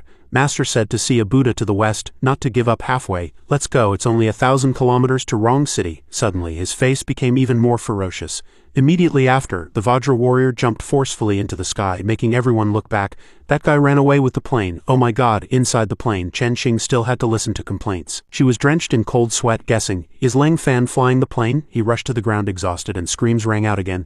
It's diving. At this moment in the waiting room of Wrong City Airport, everything was still quiet. The figure of the Vajra warrior suddenly flashed past behind the glass. Two young people witnessed all of this, stunned and cursing. Did God come? Is someone showing off? He stopped, slowly lowered the plane, and then the Vajra warrior also disappeared into the void. It's all over, Ling Fan sighed. It seems flying a plane isn't that difficult. Kai Jun, meanwhile, was utterly terrified, roaring that he was a monster. He slowly spoke, informing everyone. We've arrived in Wrong City. Everyone can disembark. Every passenger was exhausted, and there were also many comments. This is the most exciting flight I've ever taken. Flying on a plane made me as dizzy as riding in a car. This isn't a plane, it's practically an adventure ride at an amusement park. At this moment, Chen Xing from behind cautiously asked, Are you all right? Ling Fan calmly replied, I'm fine, but I'm leaving now. That Kai Jun, I tied him up in the cockpit for you. By the way, what are you going to do with him? Hearing his name, she sighed wearily, then concluded, He'll probably be sentenced to life imprisonment. He feigned innocence and suggested, Life imprisonment is too cruel. I recommend immediate execution. Chen Xing didn't argue. That also depends on the court's judgment. Suddenly, she quietly pleaded, by the way, can you come over and help me? Ling Fan asked worriedly, What's wrong? Then Chen Xing staggered forward and collapsed. I can't stand anymore. A few seconds later, she couldn't hold on and fainted. He held Chen Xing, slowly touching her forehead. She just fainted from too much worry and fear. With timely oxygen, there shouldn't be any major problems. Ling Fan finally decided to pick her up and take her to the hospital first. Standing at the aircraft cabin door, he was stunned by the height. Wow, this plane is really high. Can ordinary people truly get down? Why do you rich people love to spend money just to suffer? Ling Fan jumped directly in front of the airport staff. He awkwardly darted away, leaving the person looking confused. Oh, there are stairs. Quick escape if I'm not awkward. The awkwardness falls on others. After walking a long way into the airport, Ling Fan heard a group of people whispering about him and Chen Xing. He stood there calmly, expressionless. Are these people all waiting for friends? I don't seem to have any friends, but the Li family's matters aren't fully resolved yet. Suddenly, Zhou Jiaqi appeared with a sign. Ling Fan, look here. This surprised him greatly, and he stammered, Zhou Jiaqi, you. Her gaze suddenly fell upon Chen Xing, who was nestled in his arms. Zhou Jiaqi immediately dropped the sign and hastily turned to leave. Ling Fan foolishly opened his mouth and asked, How weren't you here to pick me up? She denied with a murderous look. The Ling Fan I was supposed to pick up is dead. Now there's only this flirtatious man who hasn't died yet. Ling Fan quickly pushed Chen Xing towards Zhou Jiaqi. In that case, you carry her. She's unconscious. You take her to the hospital. I'm leaving first. Chen Xing laboriously lifted her eyelids and glanced back. Wait. Zhou Jiaqi glanced at Chen Xing. So you were faking it. Chen Xing ignored her and walked directly to Ling Fan, holding his arm. Wait, thank you for helping our airline this time. I'd like to invite you to dinner. Upon hearing this, Ling Fan immediately thought of fish and chicken on potatoes. Dinner? But Zhou Jiaqi was not to be outdone. She grabbed his other arm. I specially came here to pick you up. Dinner is already prepared at home. Come back with me. Caught in the middle, Ling Fan awkwardly asked, Can I eat at both places? But Zhou Jiaqi's answer was already clear. No, you wish. You have to choose one now. Chen Xing ignored Zhou Jiaqi, turned her head and winked at him. Of course, as long as I can have dinner with you, I'm willing anytime. Zhou Jiaqi angrily pulled Ling Fan's hand and walked off. "Come with me quickly," Chen Xing hurriedly shouted from behind Ling Fan. "Be careful not to be seduced by her appearance," she grimly threatened Ling Fan. "If you dare to look back at her, I'll immediately sever my Renguo personal karmic bond with you." Unexpectedly, he retorted to Zhou Jiaqi, leaving her speechless. "Renguo? What kind of Renguo are you talking about?" Zhou Jiaqi shouted in embarrassment and anger. "Just shut up," she thought to herself. "How could I say something like that? I'm too dark." Chen Xing remained behind them, observing with her arms crossed. "You, Zhou Jiaqi, think you can compete with me for a man?" she muttered to herself while quickly making a decision. "I accept your challenge. A man like Ling Fan can only belong to me." Time passed, and a white car stopped by the roadside. A conversation emerged from inside. "Are we going to your house for dinner now? Is all you think about eating? Grandpa is already calling to rush us. The roasted lamb is probably ready." The call was answered. Old Master Zhou immediately said, chuckling, "Hello, my dear granddaughter. I heard you were fighting with Chen Xing from Jinding Airlines over Ling Fan at the airport. Is that right? Well done. Now everyone knows you and Ling Fan are a couple." Zhou Jiaqi, listening to his endless talk, was fuming and quickly denied. "Grandpa, what are you saying? The signal's bad. I'm hanging up." She hung up the phone, then glanced at Ling Fan, who was still looking at her. He particularly wanted to speak. Zhou Jiaqi had no choice but to ask, "What is it? What do you want to tell me?" He tilted his head, asking blankly, "Do you want to marry me?" Ling Fan's words made Zhou Jiaqi's hand slip, and the car immediately swerved on the road. "Who said I'm marrying you? I won't have your children." "Dream on," he slowly retorted. "I didn't say anything about children, and you're already angry," she quickly interrupted him. "Just shut up." Shifting to another scene, the sky was still blue. Old Master Zhou looked at the still reddish roasted lamb on the skewers and said, "The lamb is ready. That kid Ling Fan can't do without my granddaughter, no matter what. From now on, our Zhou family has a patron. I can retire in peace." Situ Lan was also there. She curiously asked her father, "Is Jiaqi bringing Ling Fan back to our house?" He replied, artfully sprinkling salt. "Yes, they should be here in a few minutes." Hearing this, Situ Lan turned her head and called out, "You come out too." Situ Feiyan immediately stepped forward to greet Old Master Zhou. Situ Feiyan pays respects to the elder of the Zhou family. He couldn't help but be surprised by her sudden appearance. Situ Lan introduced, "She is my niece from my maiden family, which means your granddaughter. She's also here for Ling Fan this time." Feiyan closed her eyes and continued, "Grandpa's order is for me to marry Ling Fan. If not, then to become his mistress. I hope the elders of the Zhou family will show me some consideration and not make things difficult for me." Old Master Zhou scoffed coldly, confidently retorting, "No, my granddaughter is also a very charming girl, and I don't think she'll lose to you." Turning to Ling Fan, his face was being pinched by Zhou Jiaqi, and he struggled to speak. "I want to get out here now. I have a premonition that if I go to your house, I'll create more karmic ties." Zhou Jiaqi drove Ling Fan to Tianhe community below the Shay family's building. She reluctantly said, "You mean you're really getting out here? Grandpa has already roasted lamb and is waiting for you to come back and eat." "I don't want to either." But before Zhou Jiaqi could finish, he said, "I appreciate your grandpa's kindness, but this time I really feel that going to your house would create countless karmic ties." Then Ling Fan patted Zhou Jiaqi's head and comforted her. "Be a good girl, go back by yourself." Zhou Jiaqi could only let go of him. "Fine, don't touch my head." Then she watched Ling Fan's retreating figure through the car window. What does creating countless karmic ties mean? Is it because all the major powers know Ling Fan's strength, so they are desperately trying to form connections with him? Zhou Jiaqi immediately felt uncomfortable thinking of the appearance of those alluring, charming, and innocent-looking girls. What if those major powers all use various honey traps? Should I also take some countermeasures? Would Ling Fan like me this way? But in less than a second, Zhou Jiaqi quickly dismissed the thought. What am I thinking? Who would like that flirtatious, womanizing guy? On the other side, the clear blue sky reappeared. Ling Fan had already reached the doorstep of the house. He peeked inside and muttered to himself, "Looks like no one's home. That's even better." However, not long after, old Master Shay rushed out from somewhere. "Young immortal, you're finally back. Let this old man give you a hug quickly." He was naturally poked on the glabella by Ling Fan's finger. He naturally asked, "Are you the only one at home? Where are the others?" Old Master Shay scratched his head and laughed heartily. "They've all gone out, young immortal. Your battle with the Zhao family's old ancestor has become famous. All the major powers are desperately trying to recruit you, but I didn't expect you to come back here." Ling Fan performed the divine sense karma technique, and his eyes immediately lit up. "Does everyone want to find me?" He stared intently at Old Master Shay. The threads of Renguo personal karmic bond on Old Master Shay were already 10 times more numerous than before. "These are all my karmic ties. If I keep getting entangled, every thread will lead to death, and that will be my bad karma." He withdrew the technique and turned his face away. "Grandpa Shay, is there any place around here that others can't find?" Old Master Shay honestly replied, but couldn't help but be curious. "There is, but do you really want to call forth wind and rain yet choose to live in seclusion? For an ordinary person, such a good opportunity only comes once in a lifetime." But Ling Fan merely put his hands in his pockets dismissively, saying, "I don't need this kind of opportunity. I don't want fame. I just want to end the karmic ties that belong to me." He finally understood. In that case, I'll take you to the Shay family ancestral home to stay for a few days. Ling Fan suddenly thought of Jojachi, and my Renguo seems to be changing. Time gradually passed and the scene shifted to the family ancestral hall. A voice rang out, "This is our family's ancestral hall. My grandfather built it. It's been here for a long time. This house is far from the city center, so we rarely come here." Ling Fan stood outside the door, constantly looking around, always feeling a very strong presence of the Zhao family's old ancestor in this house. He tentatively asked, "Is there anyone else here?" Old Master Shay pointed to his face, pretending to be thinking, "Only Old Man Chen. He's an old man responsible for cleaning here. But he hasn't been here for many years, it seems." The two entered the villa a little later. Ling Fan walked along deep in thought. The Shay family ancestral hall was quite spacious. Old Master Shay suddenly grabbed Ling Fan's hand and pleaded, "Young immortal, if I help you, could you also do me a favor?" Without waiting for Ling Fan's answer, he continued, "I started doing business when I was young and met all sorts of people. Back then, I also discovered the existence of the world of ability users. Our Shay family has no ability users to protect us. If this continues, we'll eventually be swallowed by other corporations. I don't want the family business I built with my own hands to be given away so easily. Young immortal, please help me.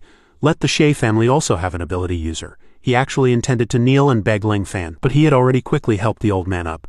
"Do you know what price one has to pay to become an ability user?" Ling Fan's question made Old Master Shay freeze. "Price," Ling Fan continued to explain, "the feud between the Zhao family and the Li family is the competition within the ability user world. Once you enter this realm, desperately fighting means losing not just property, but the entire family's destruction. Do you really want your descendants to enter such a cruel world?" Old Master Shay was indeed so frightened that he broke into a cold sweat and stammered, unable to speak. He no longer lingered, turning and walking into the villa. "Think it over carefully, then give me your final answer." Ling Fan walked into a room. As soon as he stepped in, the dust beneath his feet scattered to both sides. That super strong old ancestor is the Zhao family's old ancestor, Old Man Li. Why is he hiding in the Shay family's ancestral hall? If absolutely necessary, I will have to personally resolve this hidden danger for the Shay family. As Ling Fan approached the room door, he heard the sounds of girls laughing and playing inside. Out of curiosity, he slowly pushed the door open and entered. The scene before him immediately surprised him greatly. Inside the room, several girls in bikinis were playing together. As soon as they saw Ling Fan, they began to entice him. Li Ya walked towards him holding a pillow. "Come on, come quickly and take me." Hearing this, he awkwardly asked, "Can you really do anything?" Li Ya even stepped forward, leaning close, seductively saying, "Of course, whatever you want to do, we'll do it with you, even that." Ling Fan quickly pushed her onto the bed, which excited her. "However," he said, hitting and scolding, "then I want to do this." Ling Fan grabbed the legs of the other two, spinning them around and shouting, "Anything goes," right? In the end, he finally saw the true forms of the three. Ling Fan instantly recognized who was behind it. "You don't need these tricks to test me. Too low IQ." Upon hearing this, the other party not only wasn't angry, but laughed and said, "It seems this old man underestimated you." Ling Fan retorted, "It's not underestimation. My master stopped using this kind of illusion after I was 7. The one who set this trap is a servant of the Shay family." And he also praised Ling Fan to possess such ability at such a young age. "May I ask your esteemed master's name?" A second later, he was disappointed because he directly refused. "Master doesn't allow me to reveal his identity or he'll break my arms and legs, but I'm very curious about you. A person with such powerful innate level abilities. Why would you live in seclusion in a place like this? The Shay family has shown me kindness. If you intend to do evil, I will certainly stop you." He decided not to tell the truth. "I am merely a servant of the Shay family, and like you, I wish to live anonymously." Ling Fan didn't press the other party, but directly cut to the chase. "Do you know why I'm here?" At this, the Shay family's servant no longer beat around the bush. "Not only do I know, but I also know that Old Master Shay begged you to leave an ability user for the Shay family to inherit the property. If you had agreed to the Shay family's request, I'm afraid I would have already intervened to stop you." Ling Fan did not directly state his intention, but tacitly agreed to this choice of altering karma. "I'll let him choose for himself. This matter concerns the Shay family's survival and I cannot make the decision for him. Whether he agrees or not depends on what choice he makes." The Shay family's servant was intelligent and quickly understood Ling Fan's meaning. "Do you mean you want to leave an ability user legacy for the Shay family?" When he realized he couldn't persuade Ling Fan, he manipulated the puppet and threatened, "Young man, if you persist in your misguided ways, I'm afraid you won't be leaving this door today." Immediately after, he glanced at the puppet and asked, "Are you sure?" He made the puppet fly into the air and firmly replied, "Sure." A few seconds later, the puppet missed again, and it was also very confused because he disappeared too quickly. After Ling Fan walked out the door, he announced loudly, "I'm out." Not only that, he also wanted to tease the other party by moving back inside. "I'm in again." A few seconds later, Ling Fan walked out again.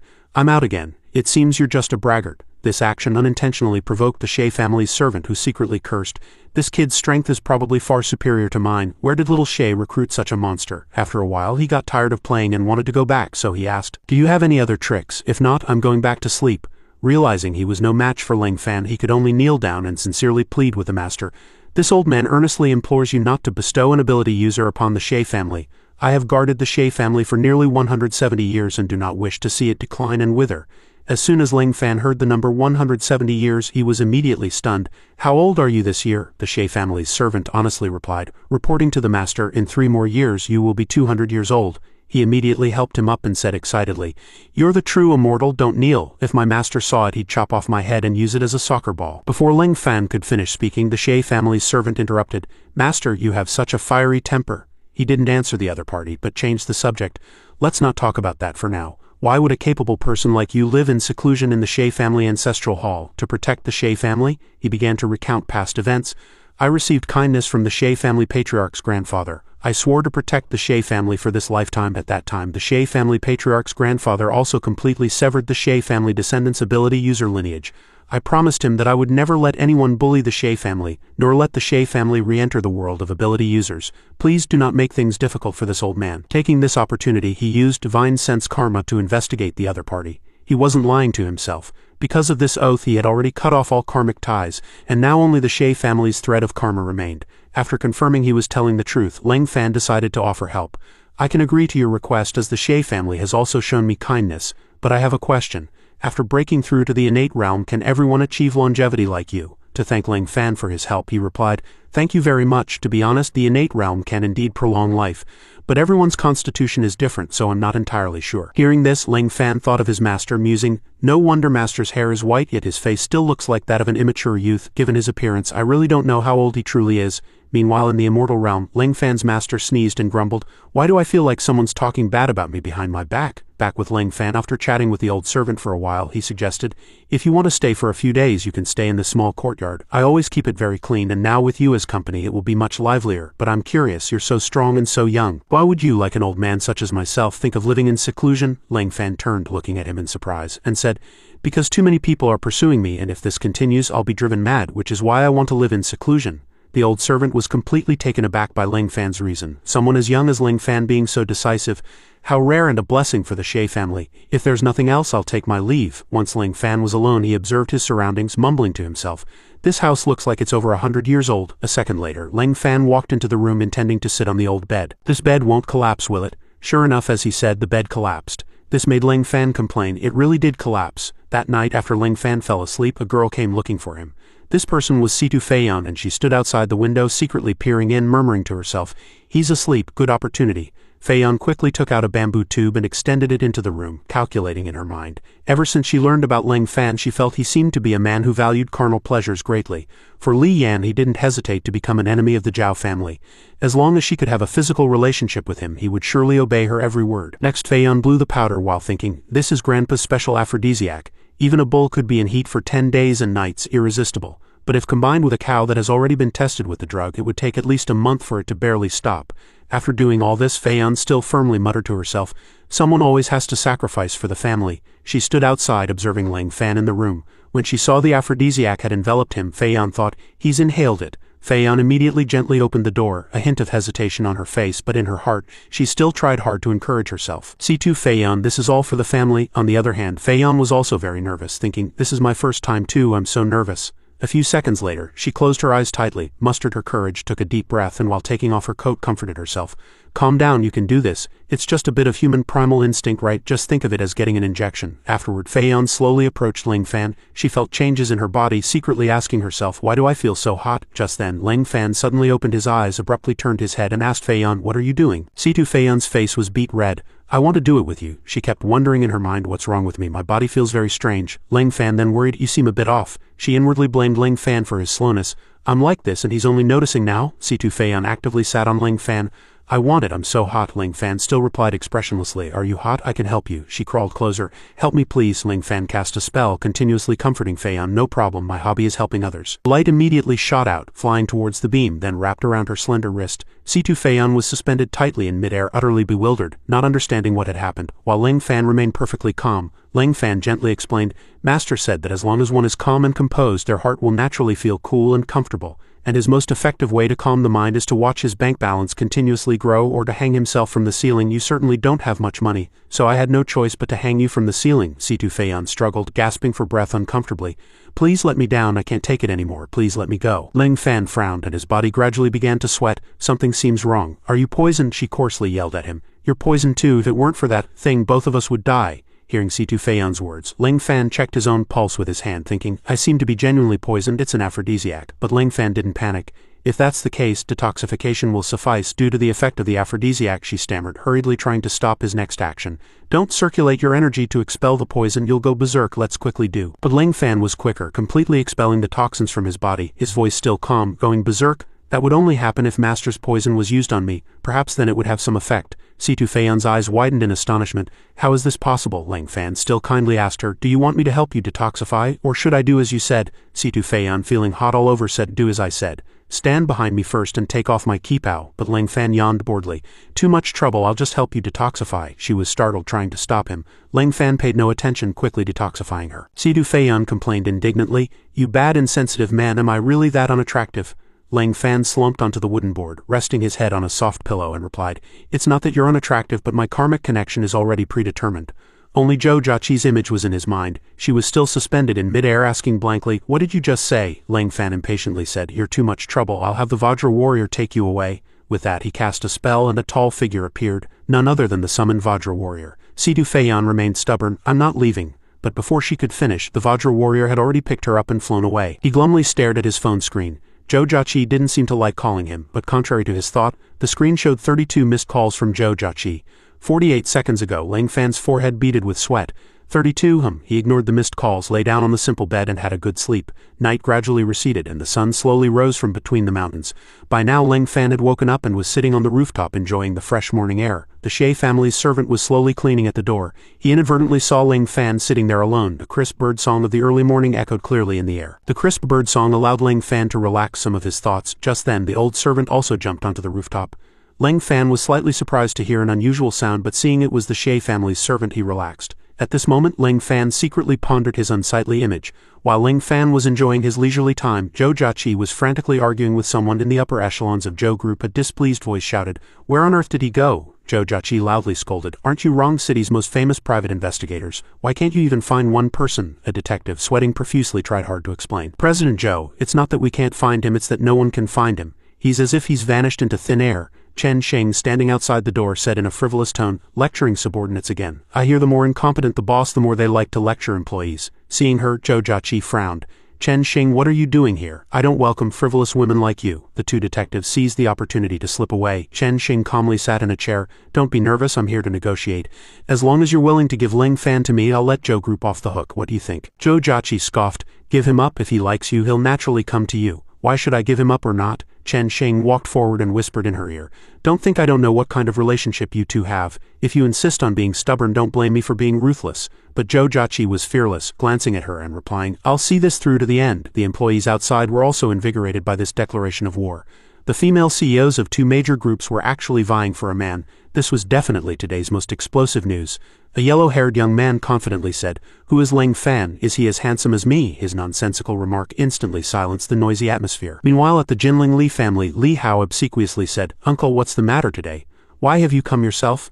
Li Daodong ignored him and asked the person next to him, Have you heard about Ling Fan, Yanner? Li Yan nodded obediently. I have, Grandpa. He looked at her with expectation, admonishing, I know that kid came here because of you. If you don't act now, Ling Fan will be snatched away by the Zhou or Chen family. Be good for our Li family. Think carefully about this matter. She closed her eyes and immediately nodded. Tonight I'll go to Wrong City. I'll find him. Li Daodong commanded in a deep voice, as if giving an order. Not just find him, but win his heart. Make him wholeheartedly stay by your side. This isn't just about a man and woman. This is to protect the Li family's 1,000-year legacy. All of us are counting on you. Do you understand? Ling Fan is a good child, and he and Yanner were never a match. Li Hao couldn't help but worry in his heart that the entire family's burden was resting on his daughter alone, but she ultimately accepted the command. Yes, I understand, Grandpa. I'll make him wholeheartedly follow me. Just then, in a luxurious high-end villa complex stood the Zhou family's villa. Zhou Jiaqi coldly walked past the two elders, surprising them. Old Master Zhou glanced, wondering if his granddaughter had swallowed dynamite today. At this moment old Master Joe slowly began, recently the Chen family from the north has been bothering our group, perhaps that's why she's in a bad mood. Old Master Joe still gently looked at Zhou Jiaqi. I've largely understood the Chen family's tactics. That woman Chen Sheng wants to depress our company's stock price, but it won't be that easy. Zhou Jiaqi merely gave a cold hum when old Master Joe suddenly burst into laughter. It seems it's not what I thought. I'd bet it's mostly because of some young man. Suddenly old Master Joe noticed the phone in Zhou Jiaqi's hand. He frowned slightly and said, it seems this girl has really fallen for Ling Fan. Meanwhile Zhou Jiaqi lay glumly on her bed. Damn Ling Fan, stinking Ling Fan, where on earth did you go? Why didn't you even call? She unconsciously looked at the call count displayed on her phone. Zhou Jiaqi had called Ling Fan 134 times. She curled up, lost in thought. I'm worried about you. Even if you don't like me, at least let me hear your voice. As long as I know you're safe, that's enough. On Ling Fan's side he held a large squid. He thought, such a large squid, just one skewer would be enough to fill me up. Did they catch these in the open sea? A second later, he directly put the food into his mouth, astonishing passers-by. He slowly savored it, and indeed it was delicious. He was full. Then he began to complain. It was too boring in the Shea family ancestral hall. After coming down the mountain, I never expected to discover such wonderful human world delicacies. He stopped in front of a large restaurant where a hawker's cry rang out. Come one, come all, eat a bowl of sad cold noodles. Eat one and I guarantee you won't feel heartache anymore. At this, Ling Fan thought, I'm actually not full yet. Ling Fan sat at a table and began to order. Waitress, why are your cold noodles called sad? The waitress blinked and replied, you'll know if you buy a bowl. He replied, then I'll have a bowl, I'm curious too. The dish arrived. Hello, one bowl is 205. Will you be paying with cash or WeChat Pay? Ling Fan looked at the dish, tears streaming down his face, thinking, so that's what it means? Oh, it hurts too much to spend money, my money. Suddenly, two people appeared and sat at this table. The surrounding tables were all full. The girl with glasses asked, how was your interview? The other person spoke somewhat displeased. Don't even mention it. They said I had no experience. Someone just graduated. Where would they get experience? Isn't that unrealistic? What about you? I heard you're about to interview at Zhou Group, right? But I heard the young lady of Zhou Group is currently vying with the young lady of Chen Group over a man. I wonder which man is so lucky. Ling Fan glanced over, thinking, are they talking about me? The blonde girl glared at him. What are you looking at?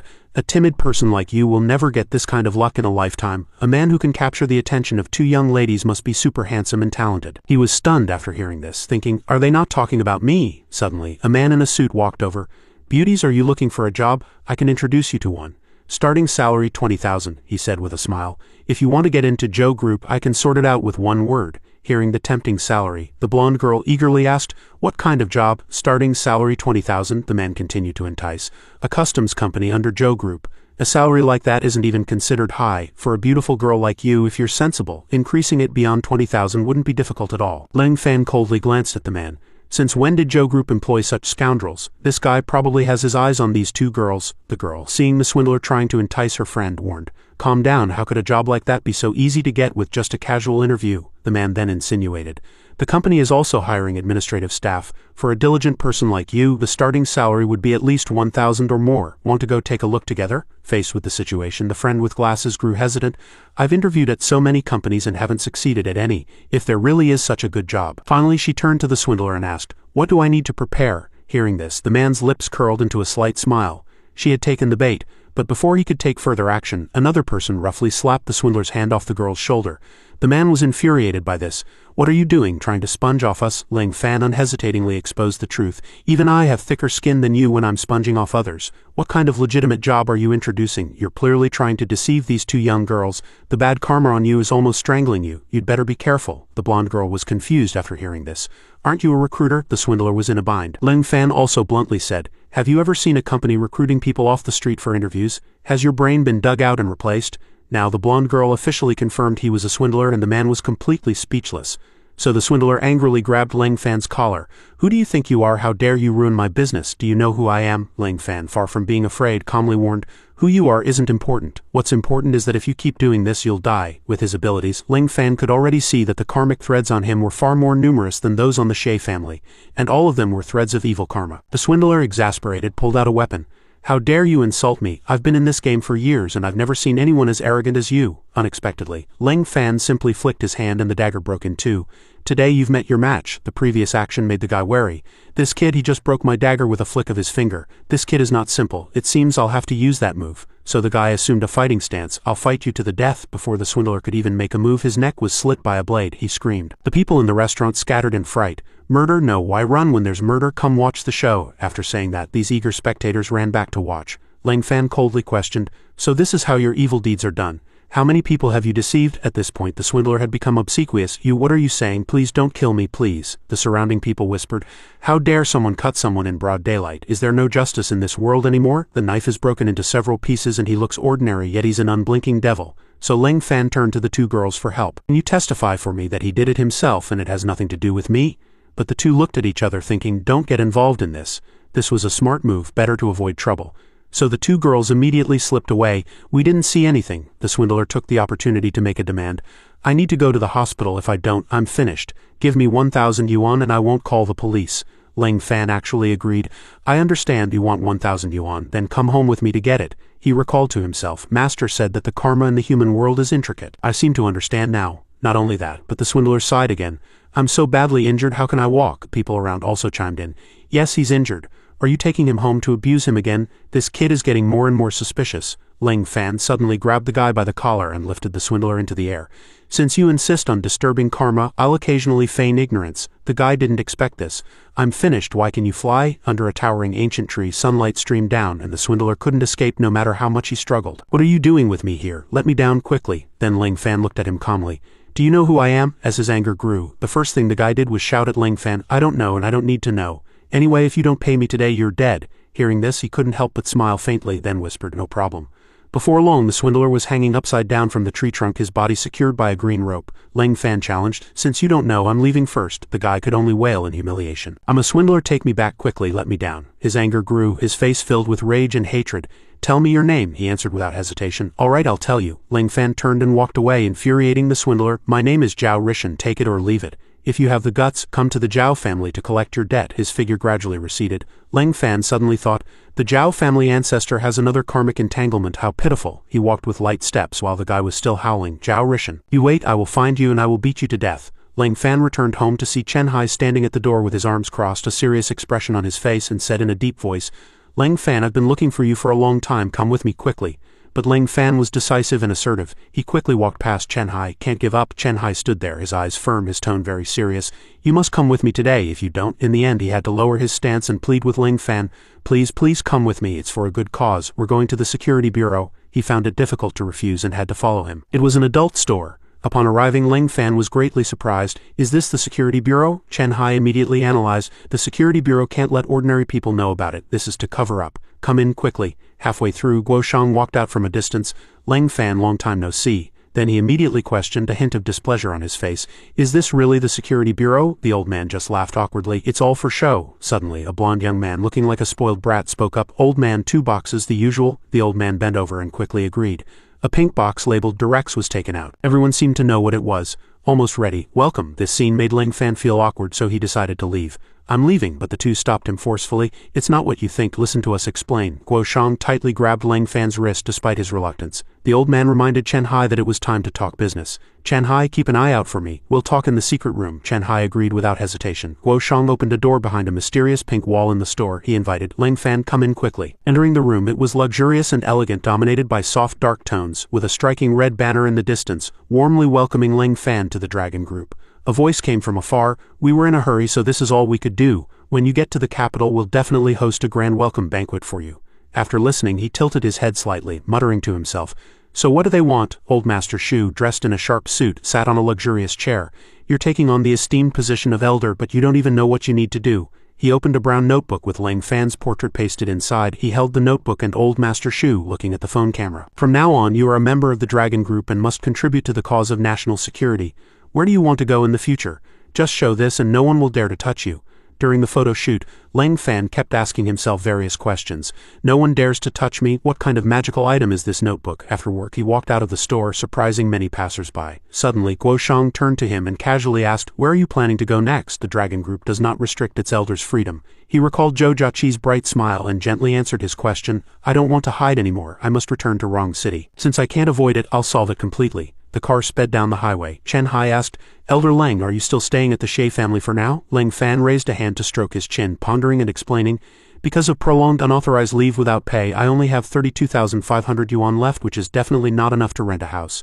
Guo Shang quickly said, how can a dignified elder of the dragon group not have a place to live? This villa is for Elder Leng. Saying that, the old man handed him a set of keys. He squinted and replied, no need. The old man exclaimed in surprise, no need? Guo Shang quickly flattered him. This villa is in an excellent location, nestled by the mountains and facing the sea. Oriented north-south with a spacious courtyard and fresh air. Why not take it? I think Elder Leng should accept it. He listened and then retorted, is this villa in the mountains? Guo Shang immediately affirmed, yes, this villa is in the mountains over 10 kilometers from the city center, very quiet. He turned around and replied discontentedly, I just came down from the mountains and now you want me to live back in the mountains? Guo Shang was speechless. Leng Fan turned and asked, do you have a house in the city? I only need 1 bedroom and 1 living room. The old man replied dejectedly, we do, but Guo Shang was carefully calculating in his mind. A 1-bedroom, 1-living-room apartment was really hard to find. After all, the Dragon Group's minimum housing benefit was a 2-bedroom, 1-living-room. However, since he personally requested it, he had to fulfill it even if it meant moving mountains. This person's expression changed faster than turning a page. The three finally reached their destination. Guo Shang gently said, this is the only 1-bedroom, 1-living-room apartment the Dragon Group has left. Leng Fan saw the gatekeeper still asleep. Can this security guard really protect anything? Chen Hai next to him added, should we wake him up? Suddenly he spoke, startling Guo Shang, if you're going to steal something, don't come in. The most valuable thing here is the walkie-talkie in the security room. But he immediately collapsed. The old man looked at this scene with a hint of dejection. The three went upstairs together, and Guo Shang informed Leng Fan, this is it.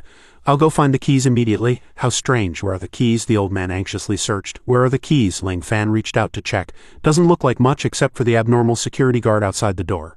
The wooden door suddenly fell down by itself, leaving Leng Fan speechless with surprise. Looks like we don't need keys. A figure appeared and he said, why did you tear down the door? Leng Fan quickly asked, Old Man Shu, why are you here? Old Master Shu smiled kindly.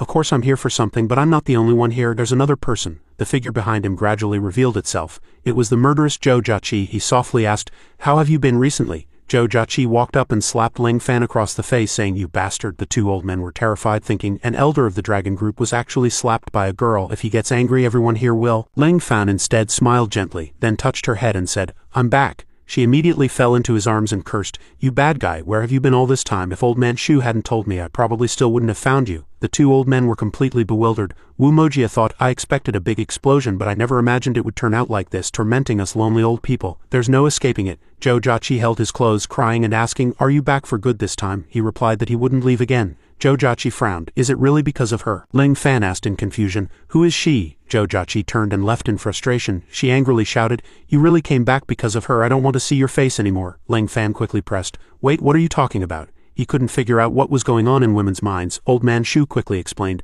Li Yan from the Li family is also in Wrong City. Everyone knows she came because of you. I think Zhou Jiaqi misunderstood you because of this. Hearing Old Man Shu say this, Leng Fan turned and asked a very naive question. What does that have to do with me? Is she coming to hit me? Then he received an unexpected answer. Why would she hit you? She clearly wants to cling to you. He stopped dawdling and decisively turned to leave. Goodbye. Guo Shang and Chen Hai saw this and grabbed Leng Fan from both sides. Elder Leng, please listen to Old Man Shu finish before you leave, for my sake. Since I helped you find a room, give me some face. Old Man Shu still calmly asked Leng Fan, do you like her? Leng Fan replied impatiently, if I liked her I would have been disciplined by Master tonight. Old man, do you believe me? Hearing this, he smiled proudly. Then I understand. Then Old Man Shu said confidently, your real name isn't Leng Fan, is it? Leng Fan pretended not to understand and retorted, Old man, what do you mean? He calmly continued, if I'm not mistaken, your real name is Li Li, and you're Li Yan's biological younger brother, right? A strange red power immediately appeared around Leng Fan. He vigilantly looked at Old Man Shu and asked, Old man, how do you know about this? Leng Fan once again threw Chen Hai and Guo Zhang's team into disarray. They took turns protecting Old Man Shu.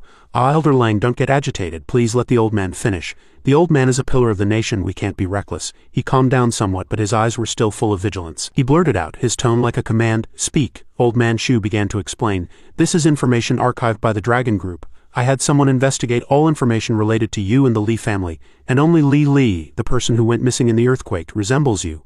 Coupled with your earlier denial of romantic feelings for Li Yan, I was able to make this judgment. It seems I was right.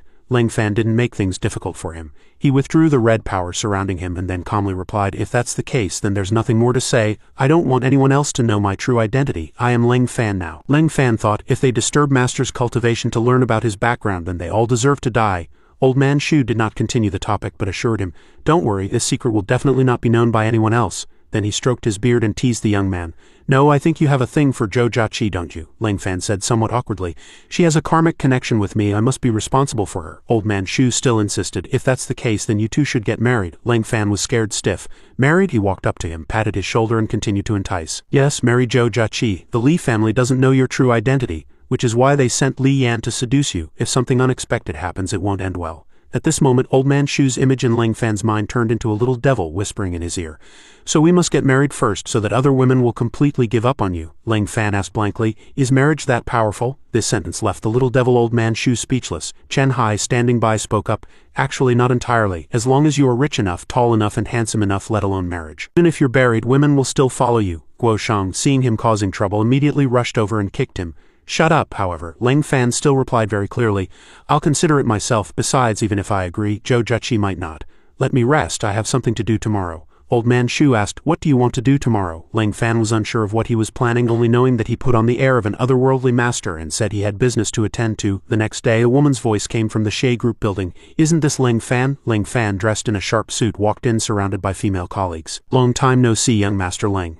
You actually came back to work. We thought you had resigned. Everyone was chatting lively when a stern reprimand suddenly came, startling everyone. How dare you idle during working hours? Do you want your salary deducted? That was Yuan. Her face was not good, scaring all the employees. She glared at them, then said seriously, shut up everyone, to my office. Lang Fan watched Yuan's back walk into the office, secretly wondering. Going to her office, does she want to fire me? Lang Fan arrived at Yuan's office and he spoke first. Sister Yuan. I'm here, but I secretly thought this sentence sounds a bit strange. While Lang Fan was still lost in thought, she had already rushed over and pinned him against the wall in a very dramatic fashion. Yuan asked seriously, who exactly are you? But Lang Fan's gaze fell on the revealing area of her chest.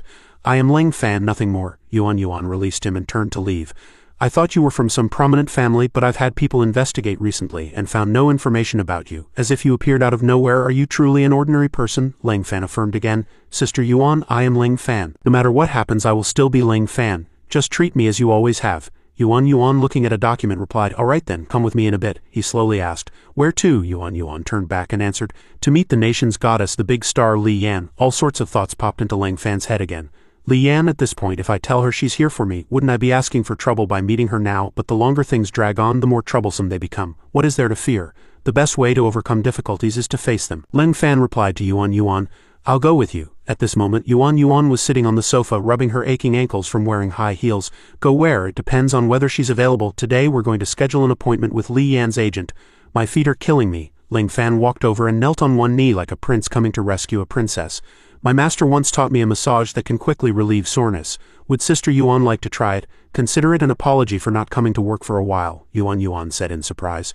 You really know how to massage? Then give it a try. She put her foot in Lang Fan's palm, lost in thought. What am I doing right now? If he looks up, won't I be burned to death? If someone sees me now, why am I doing this at the company? Just then, a female employee outside held a report ready to knock. Sister Yuan just called Lang Fan in. She must be furious. If I go in now for a signature, will my salary be docked? Inside the room, Lang Fan massaged Yuan's foot, analyzing these acupuncture points. After feeling it, she immediately covered her mouth, shyly thinking, it feels so strange. He thought and acted, massaging while channeling spiritual energy. Then Lang Fan looked up and asked, Sister Yuan, do you feel better? Perhaps he used too much force, as Yuan was already in an uncontrollable state, and her voice trembled as she replied, it's too comfortable, I can't take it anymore. Then Yuan let out a pleasurable cry. The female employee outside was about to knock, but hearing this, her mind was in a whirl. Oh no, is Sister Yuan not scolding Lang Fan? The female employee quickly turned to leave, muttering, I'm out. If I knock now, wouldn't I be asking for trouble? After that moment passed, she asked Lang Fan, confused and shy, did you hear anything? Lang Fan just turned around, pretending not to hear. He glanced at Yuan from the corner of his eye, thinking, is Sister Yuan's foot that sensitive? When Master massaged me, I didn't have this reaction. Suddenly, the phone rang continuously. Yuan answered, hello Manager Chen, understood, I'll be right there. Miss Li Yan is at the hotel, are you there too? No problem, see you later. After hanging up, Yuan immediately bent down and put on her high heels. Let's go, Miss Li Yan has finished her performance, we need to hurry over. She took his hand and walked. Thank you, your massage technique is very effective. Though she said this, Yuan felt incredibly shy about what had just happened. Then she quickly turned back and reminded him, but you can't let anyone know what I was like just now, otherwise I'll kill you first, then myself. Lang Fan just calmly replied, I understand. However, her reaction just now was very similar to how I saw someone slaughter a pig in the mountains last year. Yuan was stunned after hearing this. Like who, she secretly thought, does someone play tricks like that when slaughtering pigs in the mountains? Ling Fan recalled the scene as he answered, just like that captured pig. This sentence left Yuan speechless. When the two went out, he already had a large bump on his head. The people around saw it and whispered, "What's that on Ling Fan's head? What were they doing in there?" The whole office heard it. Suddenly, Xie Yu appeared out of nowhere and blocked their path. Ling Fan didn't understand what was about to happen. Who was she? Then she introduced herself. "That's right, it's me, Xie Yu. We meet again. My position is higher than yours now. I'm the general manager's assistant." As soon as she finished speaking, Yuan pushed her away mercilessly. "All right, we know you're capable. We're going to talk business now. Don't get in the way." Xie Yu cried and clung to her leg, pleading, "Sister Yuan, I know you're going to Li Yan's place. I'm Li Yan's #1 fan. Please take me with you. I promise I won't say anything out of line. At most I just want an autograph." Yuan tried to shake her off, but Xie Yu clung too tightly and couldn't be moved. "Let go quickly, girl. Stop pulling my skirt." Perhaps she had been convinced. In the car, Yuan patiently reminded Xie Yu, "When you see Miss Li, don't say anything inappropriate." She finally agreed to be an endorser for 10 million, whereas other companies might have to pay 30 million. Xie Yu listened obediently. She turned her head and asked Ling Fan, "Where have you been recently? Many people came to our house looking for you, especially those pretty girls, countless of them." He was speechless. "I went to eat sad cold noodles." Xie Yu asked curiously, "What are sad cold noodles? Are they delicious? I want to eat them too." Ling Fan replied, "There are no cold noodles, but there's a sad atmosphere." "How much do you earn a month?" She was still confused. "What's a sad atmosphere? Tell me quickly. I've never heard of it."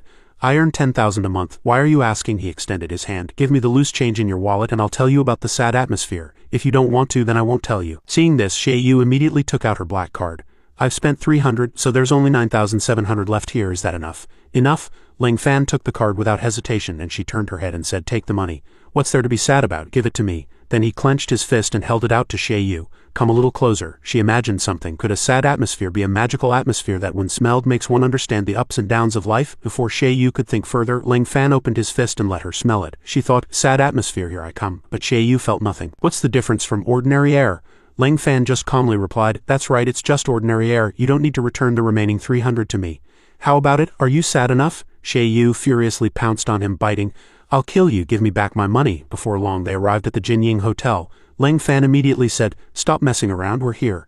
Li Yan is here." The scene shifted to a devastated ruin engulfed in flames as if devouring the entire street. Today is the day. Li Yan was deep in thought by the window, recalling the brutal earthquake which was also her brother's death anniversary. Suddenly a voice pulled her back to reality. "Miss, the offerings are ready." Li Yan replied, "Understood. I'll go when the people from Xie Group arrive." At Li Yan's fan meeting, people packed the venue. The crowd chanted in turns, "Li Yan, I love you. Li Yan, I like you. Li Yan will always love you." Yuan felt helpless seeing this scene. "So many fans," Xie Yu scoffed, "and they're chanting such outdated slogans. These fans are too slow to keep up with trends. I'm Li Yan's #1 fan." Ling Fan said nothing, just stood there, sensing two very familiar auras. Qin Chengxi walked up to the three, extending her hand as if to greet them. "You must be the representatives from Xie Group. I am Li Yan's secretary, Qin Chengxi. Please follow me." Seeing this, Xie Yu immediately ran over and eagerly shook her hand. "You're Li Yan's secretary. What an honor. I love Li Yan so much. I even know what brand of underwear she likes." But before she could finish, Xie Yu was pulled by Ling Fan and had her mouth covered. Yuan enthusiastically introduced herself to Chengxi to ease the awkward atmosphere. "I am the representative of Xie Group. What you just saw was just an illusion." Chengxi also happily replied, I understand. I've seen plenty of such fervent fans. This skill is specifically used to help celebrities avoid being pestered by such people, especially for confidentiality." In the distance, two mysterious men stood, seemingly trying to eavesdrop on the conversation. The man in the hat spoke. "It seems they've found Li Yan." Scarface's expression was sinister. "After we kidnap Li Yan, we can retire." Here, the four of them climbed the stairs together. Ling Fan pulled Xie Yu along as she was already too tired to climb. Chengxi gasped, "These stairs are a bit long. Please be patient, everyone. Li Yan is on the 27th floor and she's waiting for us." Yuan, upon hearing this, was shocked. The 27th floor. When they arrived, Yuan was panting. Li Yan apologized shyly. "I'm so sorry. My floor is a bit high." She watched Ling Fan help Xie Yu up. He had indeed come, but I didn't feel that way. Yuan was about to introduce herself. "Hello, my name is," but was interrupted by Xie Yu. "Hello, Li Yan, I'm your fan. My name is Xie Yu. Please give me an autograph." Li Yan happily agreed. "No problem. Where should I sign, or on your hand?" But she unhesitatingly lifted her skirt. "Please sign on my underwear. Let me be the only fan to get your underwear signed." Ling Fan had to quickly pull her aside to prevent her from causing trouble. Yuan shook hands and greeted again. "Hello, Li Yan. I am the representative of Xie Group. My name is Yuan. I'm here to discuss inviting you to be our company's endorser." She still hadn't recovered from the shock she had just experienced. On the other side, the two mysterious men were looking down from a vent. Not bad, this place is suitable for action. Li Yan still didn't know what was happening and enthusiastically welcomed Yuan. Then please come in, we need to discuss the specific terms. Suddenly, the two men burst down from the vent. Li Yan, quickly come with us. She didn't have time to react. The white-haired man quickly used his ability to control Li Yan. Quickly come with me. Changxi anxiously called Li Yan's name, but Scarface had already aimed his sharp blade at her. Take another step and I'll chop you into 100 pieces. Changxi was at a loss what to do. All she could do now was call the police, but by the time they arrived, Li Yan would surely be captured. Li Yan was held tightly by him and couldn't struggle at all. No, this old man's ability is too strong, I can't break free, he looked on sinisterly. I'm a rank 4 ability user, trying to break free from my control is simply a waste of effort. Then he injected his ability into her body. I haven't tasted a big star yet. Since you want to struggle so much, I'll play with you, Li Yan screamed in fear. No, the white-haired man became even more excited. Scream, I love hearing women scream. Now even if you scream yourself hoarse, no one will save you. She closed her eyes tightly, unable to resist. Leng Fan, will you save me? Then Leng Fan also spoke, I'll count to 3. If you stop, I can give you a way out. Killing intent permeated around him, the long white-haired man. The man in the black hat laughed heartily, holding his stomach. Old Dao, did you hear that? That kid said he'd count to 3. Scarface revealed a sinister smile and with a wave created a strong gust of wind. Even if you count to 300, it's useless. The Black Wind twin fiends are not to be trifled with. Leng Fan coldly raised his index finger, counting from 1. The red-eyed yellow-haired man bent down, brandishing a sword that glowed with purple light. You're really counting? Then I'll send you on your way first. Xie Yu gasped in fear. Yuan stood behind, shouting in panic. Leng Fan, be careful. A purple light flashed in Leng Fan's eyes, one eye purple, the other bluish-green, and he calmly counted to 3. The yellow-haired man resisted the shockwave which shattered the floor and white smoke billowed. He vigilantly turned back. Where are you? Before he could react, Leng Fan was already standing behind him, his voice icy. You have too many evil deeds, so your retribution is me. You have no chance. He angrily roared and chopped backwards. Leng Fan placed his hand on his head and a faint light emanated. Because I have already judged your karma, he gently struck, slamming his head to the ground. The defeated could only raise their hands helplessly. Changxi, Xie Yu and Yuan were all stunned. Xie Yu's mouth hung open. Am I seeing things? So Leng Fan is a hidden master. Leng Fan's gaze turned to the white-haired old man. Next, it's your turn. The old man frantically wrapped his hair around Li Yan's feet, pulling her up and threatening, don't come any closer. If you dare to approach, I'll skewer this woman like a candied whore. Changxi anxiously raised her hand to stop him. She's not married yet, don't touch her. The old man laughed wildly. Then tell that kid to stop otherwise. A forceful slap distorted the old man's face, leaving him no time to react. Leng Fan stood in the ruins, coldly saying, such disgusting talk, I can't even listen to it. Li Yan was suddenly released, let out a scream, and then fell. Leng Fan held her in his arms, surrounded by romantic pink hearts. He looked at Li Yan gently, listening to her trembling words of thanks. Thank you, Leng Fan replied seriously. You must quickly improve your strength. No one can protect you forever. She blushed, thinking his gaze, is he worried about me? Are those rumors outside true? Everything he did for the Li family was for me. Changxi's face was tense, her voice decisive. I've already called the police, they'll be here immediately, Leng Fan said in a deep voice. Let the police handle these two guys. He closed his eyes, his expression serious. No need, I'll handle this. One person burdened by violent karma injured many good people. One person burdened by lustful karma violated more than a dozen young men and women. Their karmic lines are intricately tangled. Changxi, Xie Yu and Yuan were all stunned. Young men and women? Leng Fan grabbed the shoulder of the scar-faced yellow-haired man, his voice chilling. So their retribution should be thus. Beside him was the white-haired man, his face covered in injuries. He grabbed the back of the scar-faced yellow-haired man's and the white-haired man's necks, throwing them out the window outside. His legs spun in the air. Yuan and Xie Yu watched in horror. The three girls huddled against the window. Yuan's eyes widened. Oh my god, throwing them down like that will only result in broken bones, Changxi cried in panic.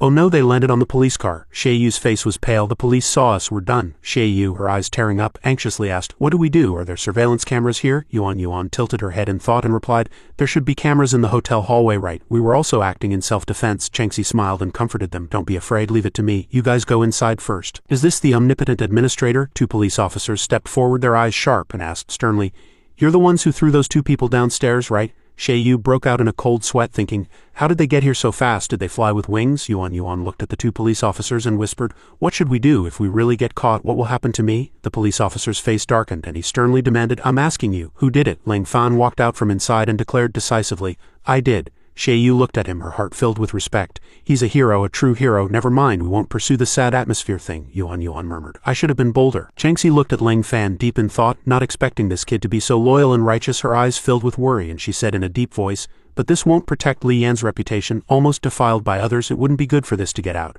An item must maintain its value to gain benefits. The police officer frowned and growled. You brat, Li Yan quickly explained, her voice anxious. Officer, he was just protecting me from those bad guys. She blushed, recalling the terrifying scene. Her voice suddenly choked. The police officer frowned and asked sternly, what about them? Li Yan's voice was filled with grievance. How can I say it? Changxi held Li Yan's hand and said calmly, "It's nothing. Li Yan is tired, she needs to rest. Anyway, this kid is the one who threw them down, so you can go ask him." Li Yan turned her head in surprise and asked loudly, "Sister Changxi, what are you doing?" Changxi glared at her and retorted, "What do you think you're doing? Do you know how much effort I put into cultivating you to be today's national goddess? If you get involved in a criminal case, all our years of hard work will be in vain. Those competitors will take the opportunity to exaggerate your crimes. Spread rumors like crazy. Don't ruin your reputation just because of a momentary impulse." Li Yan lowered her head, her voice soft. "I'm sorry, Sister Changxi." In the corridor, Li Yan, with short silver hair and wearing a backless blue evening gown, walked gracefully, leaving Changxi stunned, her eyes filled with surprise. Li Yan stepped forward and said firmly, "Officer, because those two wanted to kidnap and humiliate me." Mr. Leng Fan only intervened, "He is a good person, I can testify." She looked them straight in the eye and earnestly said, "So please don't arrest the wrong good person. If you need any evidence, I will provide it." The police officer smiled, gave a thumbs up and said with emotion, "I didn't expect our national goddess to be so loyal and righteous, but I won't arrest him. Instead, I'll give him an award." Li Yan's eyes widened and she asked in surprise, "An award?" Leng Fan's voice suddenly rang out. "Those two are Class A wanted criminals. Whether captured alive or killed, the public security organs will reward it. I was doing a good deed by throwing them downstairs." Li Yan's eyes widened and she blurted out, "I was worried for nothing earlier." The police officer hooked Leng Fan's shoulder and said with a smile, "You're a promising young man. In the future, catch more criminals and come to the police station for your reward." Leng Fan replied expressionlessly, "No problem, but please raise the bonus a bit more. I'm very poor." Xie Yu complained from the corner, "Leng Fan, where are you poor? He just tricked me out of this month's pocket money." Yuan looked at Li Yan seriously, her tone solemn. "Miss Li Yan, regarding our collaboration." Li Yan looked at everyone, her tone serious. "Wait a moment, I have something else to announce." Changxi frowned, asking in surprise, "What else do you want to announce? We just barely escaped danger." Li Yan turned to Leng Fan, calling his name loudly, and Leng Fan also turned to her, his eyes filled with doubt. Li Yan tightly hugged Leng Fan's arm, her tone confident. "What I want to announce is that Leng Fan is actually my fiancé." Hearing this, Yuan, Xie Yu and Changxi were all stunned, their eyes filled with shock. Yuan asked in surprise, her voice trembling, "Is that true?" Xie Yu burst into tears, her voice stammering with a hint of confusion. "My goddess, actually." Li Yan held Leng Fan's arm tightly, looking at everyone, her tone firm. "It's true, he's already met my parents." Xie Yu was scared out of her wits, rolling her eyes, snot streaming down her face, and Yuan next to her was equally surprised, her eyes wide as if struck by a huge impact. "Already met your parents?" Changxi smiled faintly, her tone sarcastic. "That's false. Li Yan has never been engaged, it's all just her momentary impulse." Xie Yu spread her arms, a happy smile on her face. "I knew it. How could my idol be with a fool like Leng Fan?" Yuan's eyes widened, surprised and dumbfounded, saying, "False?" Changxi sighed, her face showing fatigue. She was tired today, and the collaboration would be discussed another day. She secretly thought that she couldn't let Li Yan ruin the image of the national goddess that she had painstakingly built for her over the years. Li Yan stammered, her voice soft, "Sister Changxi, there's something I forgot to tell you." She looked at Changxi, her eyes firm. "I've decided to retire from entertainment." Changxi's eyes widened, her mind unable to believe it. Li Yan bowed to Changxi, her tone sincere and gentle. "Sister Changxi, thank you so much for taking care of me these past few years, for helping me go from a newcomer to a big star. But all good things must come to an end. After this performance, I will retire from entertainment." Changxi frowned, her tone stern. "Do you know what you're saying?" Li Yan nodded firmly. "I know, and my family supports my decision." Changxi sighed, her brows slightly furrowed. It seemed that the Li family's situation could no longer be changed. Li Yan turned to Leng Fan, her eyes gentle. "Leng Fan, my future life will depend on you." Leng Fan replied, his tone firm. "No, I refuse." Leng Fan looked directly at everyone, his face serious, then pointed at Li Yan. "This person is not my fiancée, she's just deceiving everyone. Where should I report this matter?" Yuan was too surprised to believe it, and asked in return, "Deceiving? Is the national goddess actually committing marriage fraud?" Xie Yu was furious, her eyes like fire, and she sternly shouted, "Who do you think you are? If there's any deception, it's you deceiving Li Yan. I won't allow you to insult my idol." Her tone was strong, and she rushed at Leng Fan, her eyes blazing. "I'll tear that stinking mouth of yours." Li Yan looked at Leng Fan, her tone both sad and hopeful. "Don't you like me? You clearly went to the Li family," Leng Fan said decisively. "First, I really didn't go to the Li family for you. Second, I'm already engaged." He suddenly pulled Xie Yu's clothes, making her scream. Li Yan was surprised, her voice soft. "Engage? Who is it?" Leng Fan's mind flashed with Zhou Jiaqi's image, and he replied, "Zhou Jiaqi, the CEO of Zhou Group." She pouted, her tone mocking. "CEO Zhou? No wonder she agreed to cooperate with us so easily. The daughter of Zhou Group. How could she have anything to do with a poor wretch like you? Who do you think you are?" Li Yan frowned, saying softly, "Zhou Jiaqi, so it's her." Leng Fan said coldly, "So stop bothering me." He closed his eyes, thinking to himself, "Take this opportunity to cut off this karmic tie. I must be ruthless." Changxi grabbed Li Yan's wrist and gently advised, "Yanner, don't be so wishful. He doesn't love you in the first place. Why bother ourselves?" Li Yan's face was serious, and she said firmly, "What makes me inferior to her? I must complete the task assigned by the elders." Leng Fan said coldly, "You're inferior to her in every way." "He is my fiancé," a voice suddenly rang out. Zhou Jiaqi is your fiancé? I don't agree. In the dim light, Chen Xing appeared with long black hair flowing over her shoulders, wearing a red form-fitting dress, her eyes sharp, her tone full of authority. I forbid it. Zhou Jiaqi is not worthy of you at all. Besides me, Chen Xing, no one can marry you. Chen Xing's appearance shattered Yuan and Xie Yu's worldview. Her eyes widened and she asked in surprise, Chen Xing, the daughter of Chen Group, she likes Ling Fan too? And Yuan reaffirmed her conviction again. As expected, Ling Fan is a super-rich second generation. Seeing the reinforcements arrive, Ling Fan thought, she's here just in time. My words alone might not be enough to make Li Yan completely give up. Li Yan spoke boldly, questioning her. Miss Chen Xing, you have no relation to Ling Fan, do you? We are discussing private matters. Please leave. The two were at loggerheads. Chen Xing made a playful gesture without hesitation, raising her index finger implying no relation. You're mistaken. My relationship with Ling Fan is much deeper than you imagine. The word hidden secret immediately reached everyone's ears, and even Li Yan blushed, whether from jealousy or anger. She clenched her hands and stammered, You're lying. Xie Yu, standing behind, also blushed and chimed in. Amazing, she came and immediately stunned everyone. Unable to refute, Li Yan turned her head and asked Ling Fan, You say something, is she in league with you to lie to me?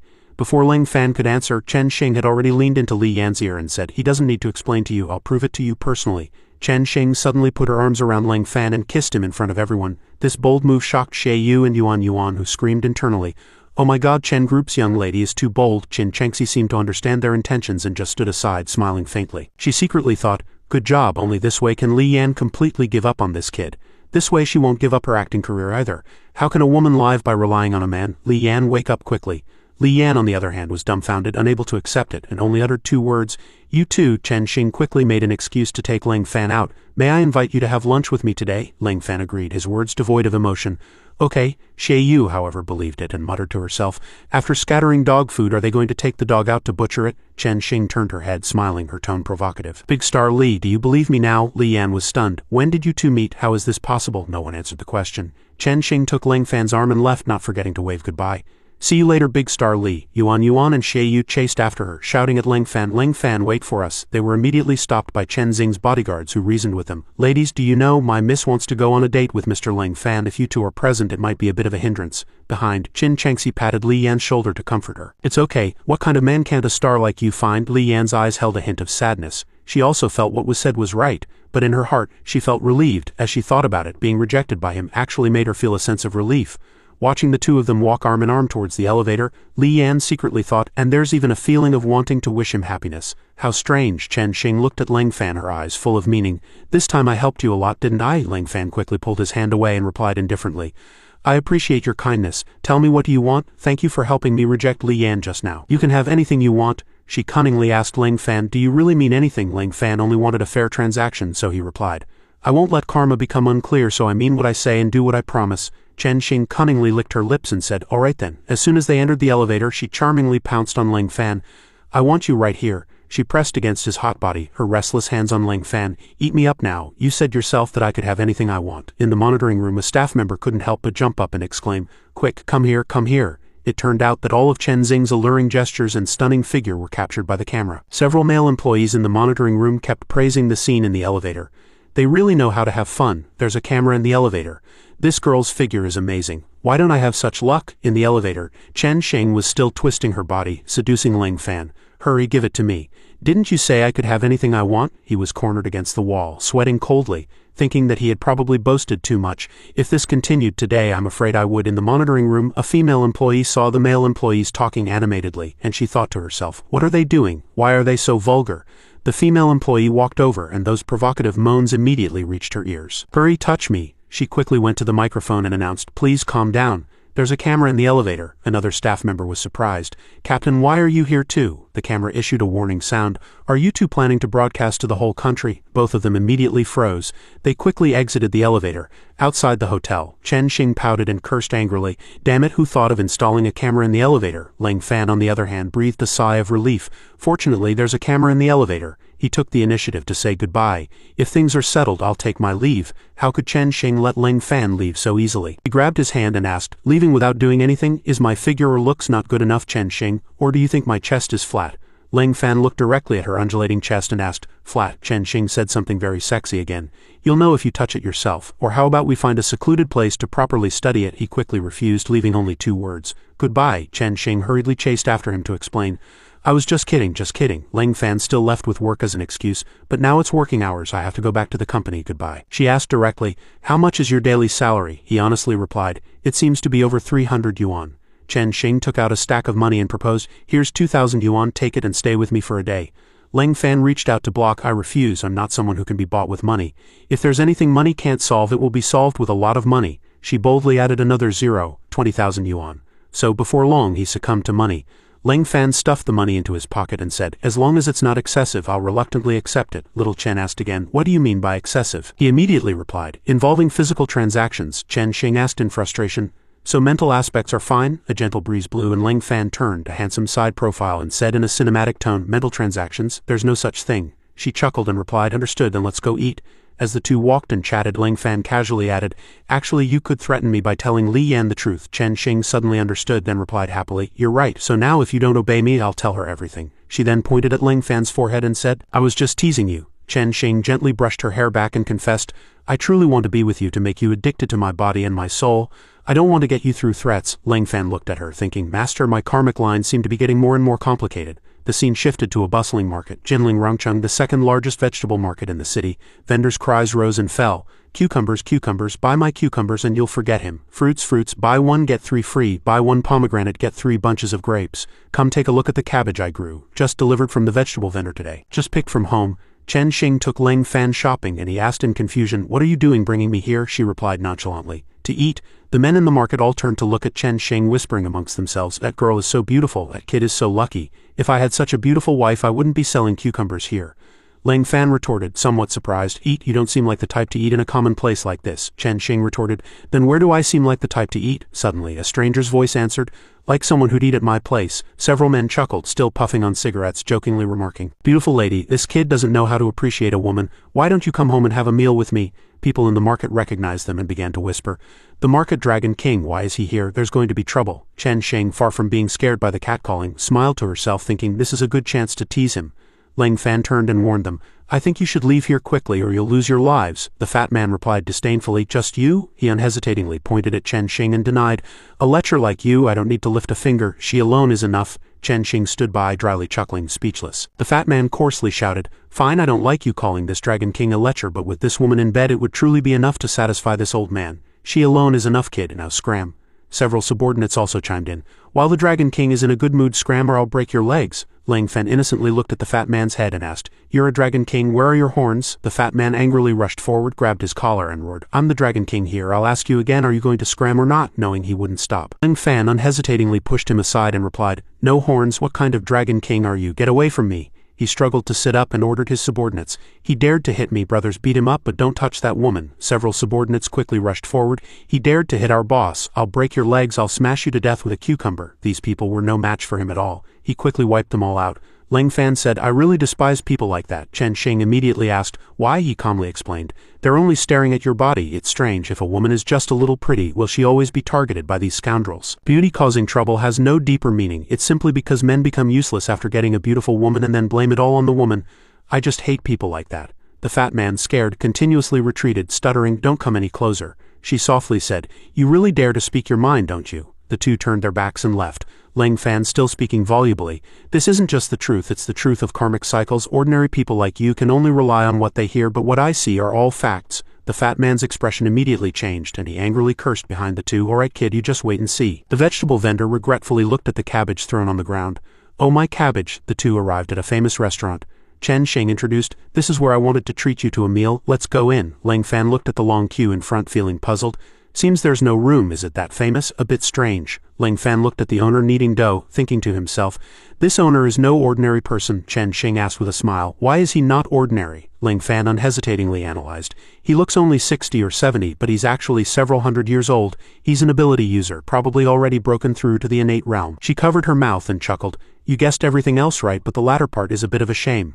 Chen Xing looked at Old Man Yang, who was still engrossed in kneading dough, and explained, Old Man Yang is indeed over 60, but he has actually suppressed his cultivation and never broken through to the innate realm. He asked in surprise, doesn't everyone want to break through to innate?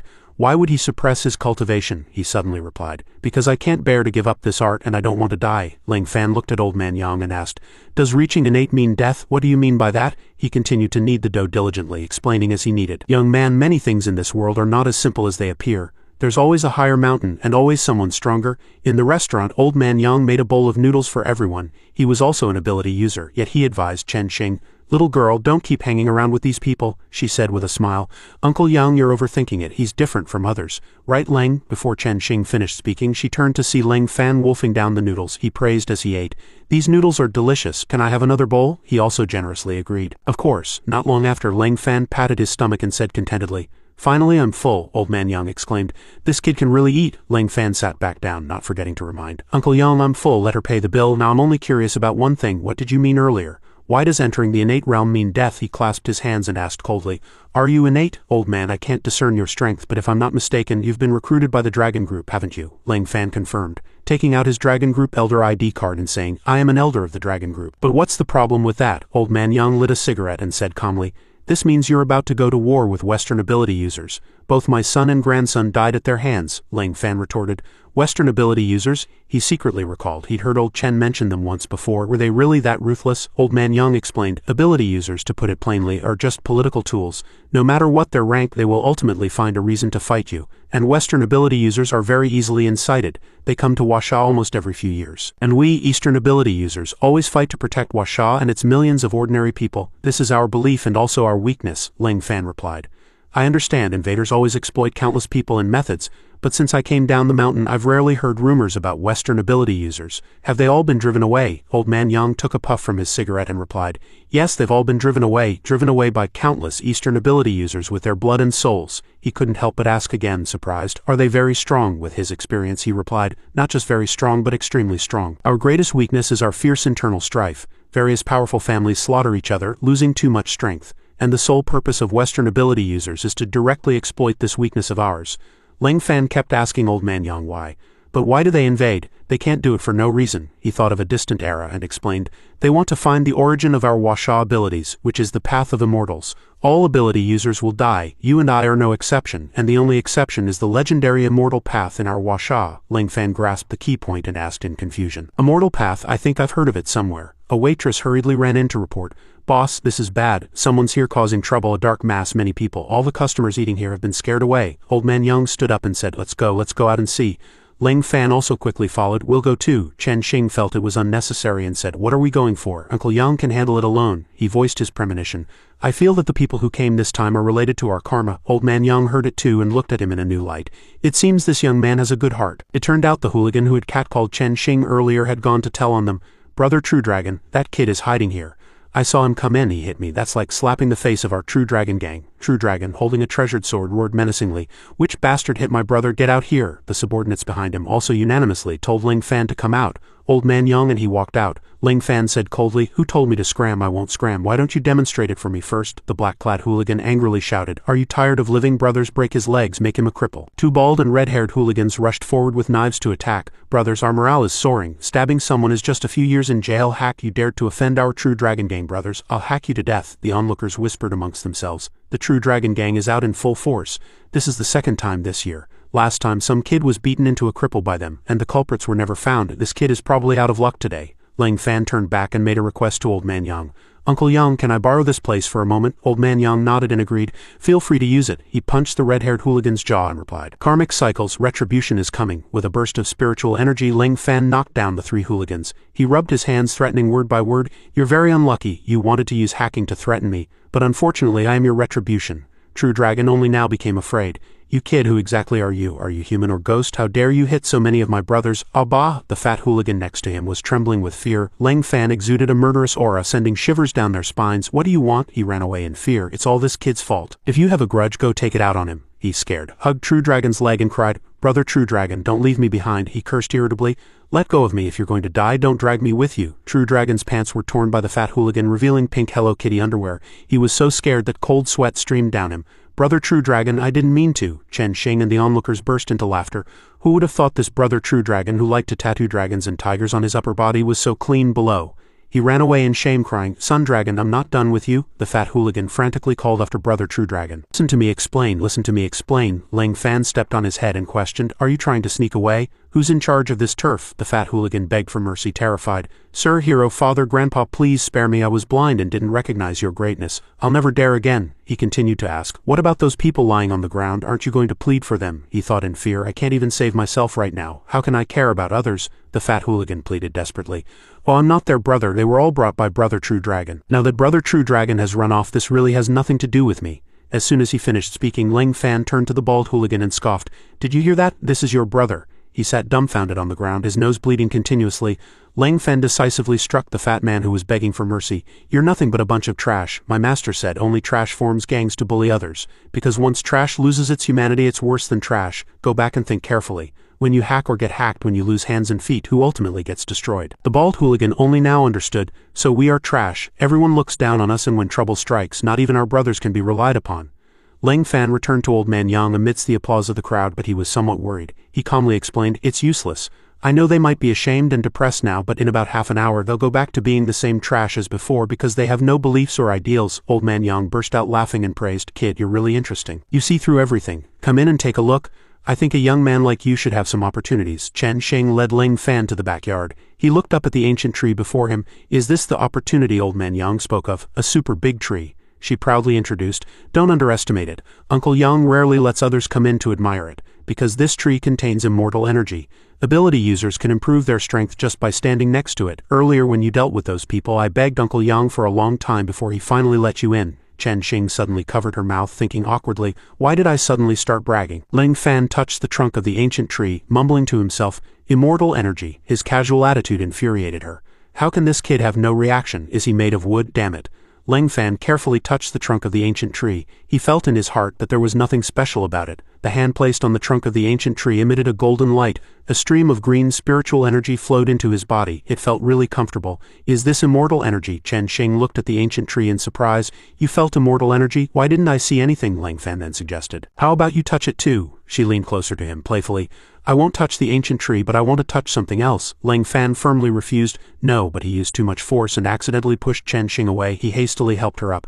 "Oh no, I'm sorry, I didn't mean to." Chen Xing sat on the ground wailing, "Damn it, how can there be a man like you in this world? My Victoria's Secret supermodel figure, you don't want it at all." The emerald green lights on the ancient tree caught Lang Fan's attention. That ancient tree. This time he decisively threw her to the ground. He walked to the ancient tree, absorbing spiritual energy into his body. This familiar sensation required him to quickly circulate the heavenly cycle. Lang Fan sat cross-legged, absorbing all the spiritual energy. Chen Xing stood up, irritably rubbing her backside. "You bastard, today I'm definitely going to show you what I can do."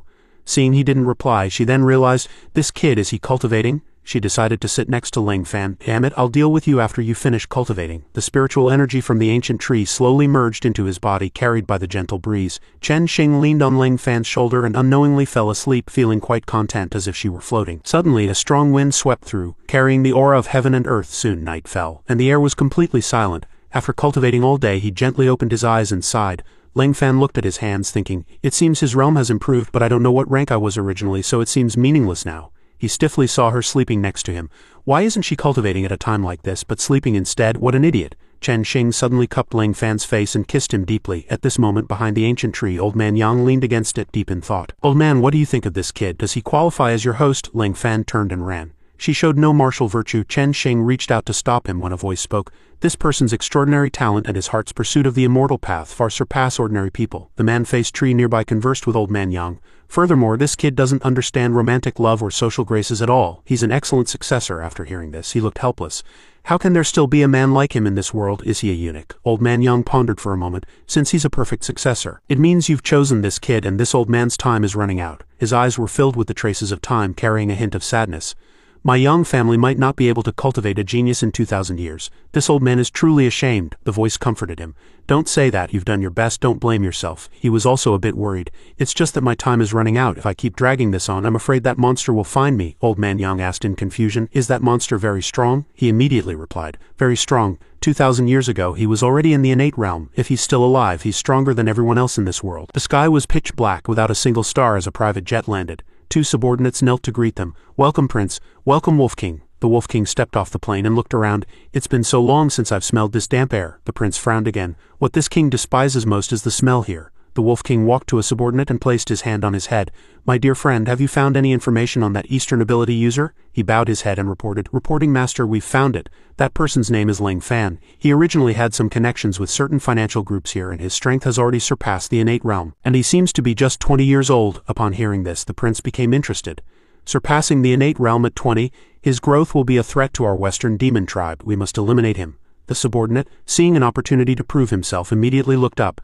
Master, that kid has been under our surveillance, but it's not convenient to act now. There are many ability users in Wrong City. The Wolf King pressed his head.